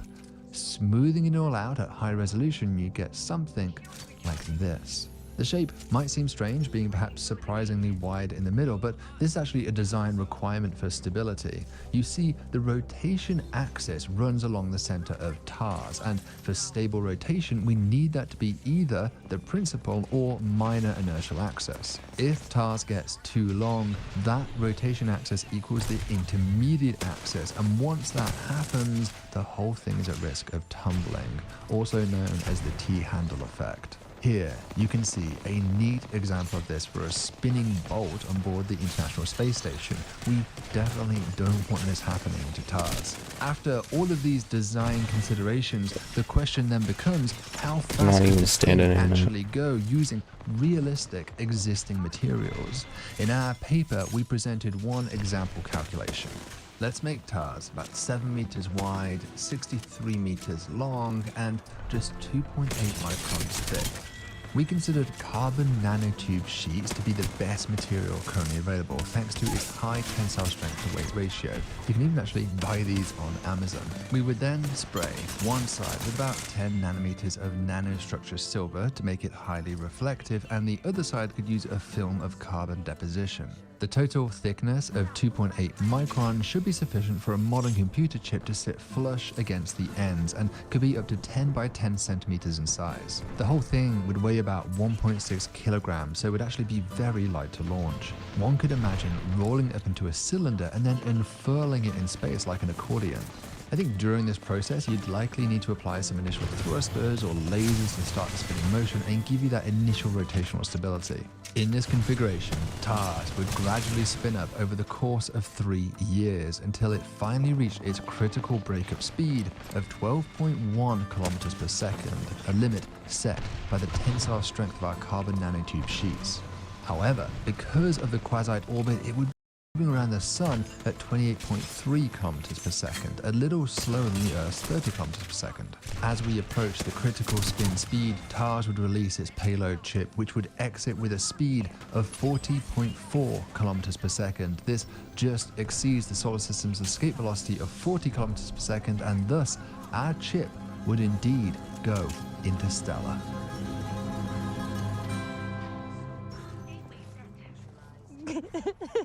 Okay. And for our next trick. So, in a few years, using only energy from the sun, no lasers involved, and existing materials, TARS could be a plausible launch system for low-cost, small interstellar probes. And really, there's no reason to launch just one probe. We explore in the paper the idea of sequentially launching multiple probes, and that would form a daisy chain of probes through space towards your destination, providing a relay network for data transmission. Now, I promised you a concept for interstellar travel, and whilst I did deliver you that, you might reasonably feel a little bit shortchanged here, because at the end of the day, these speeds are still way slower than the speed of light. I mean, we're talking more like the speeds of the Voyager 1 and 2 probes, but at way less cost. Now, I think personally that is still very valuable. We should probably think of interstellar travel as a multi-generational activity. However, I am also impatient, just like you. So let's ask the question, is there any way that we can take this concept and somehow speed it up even more? There's a few tricks we could try and play. For example, kicking TARS into an eccentric orbit and then releasing it at perihelion allows us to exploit the so-called Oberth effect for reduced charge times and higher terminal velocities. A more obvious change is for our material scientists to finally crack the manufacture of large sheets of high-grade graphene, which is many times stronger than carbon nanotube sheets. A third option is to steal some velocity from Jupiter or Saturn on the way out, just like the Voyager probes did using gravity assists. That might boost you another 10 kilometers per second or so. Oh, I didn't have them both reloaded. Payload doesn't necessarily stop accelerating. It can be a solar sail and so steal a bit more speed on its way out too. So altogether, these tricks definitely do help. They will improve our final terminal velocity, but they are still a far cry from the kind of relativistic speeds that we would really want to be reaching. So I guess that's it then. I guess that is as far as we can push this TARS system. Oh, but there is just one more trick, one more strategy that maybe might just work. You know, the Earth's equator is spinning at about 0.5 kilometer per second. That's pretty fast, but people don't just fly off into space. Why? Because of gravity. There's a restoring force opposing the centrifugal force. What if we could play blocked me there. TARS? Consider electrically charging one side of TARS positive and the other side negative. Now, you'd have to insulate the center, of course, but if this worked, the charges would create an electrical force resisting the centrifugal force.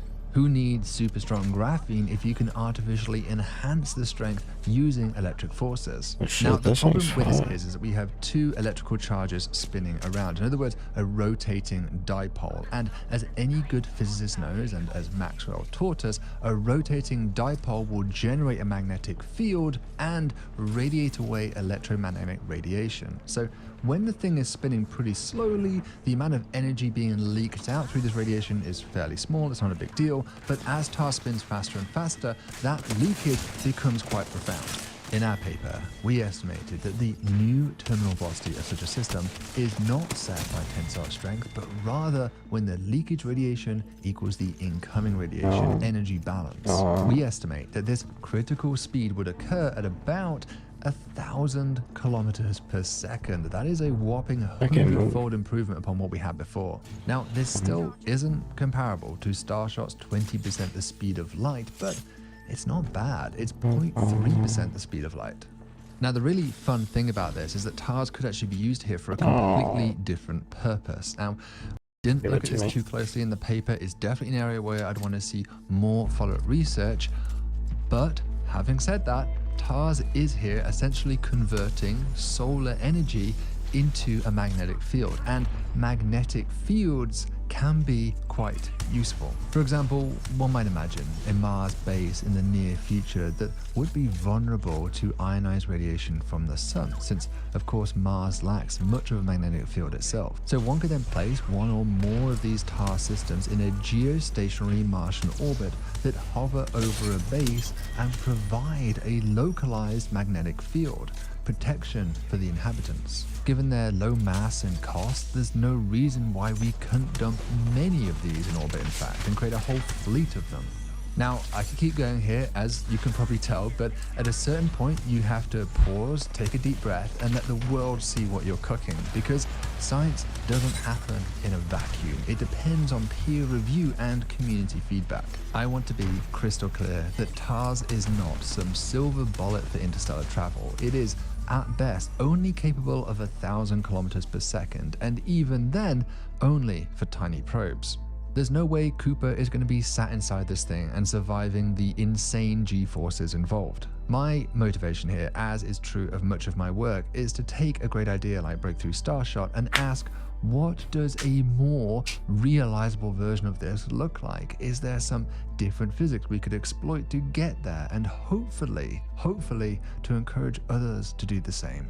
This work was supported by many of you, our Cool Worlds donors, not just in terms of the research itself, such as hiring Catherine to help with those engineering calculations, but also in terms of hiring a team at Caltech to produce many of the spacecraft animations that you've been enjoying throughout this video. So a huge thank you to everyone who made this possible. And if you are watching this and want to support what we are doing here, then you can use the link down below to become a Cool Worlds donor, just like many of our awesome fans out there.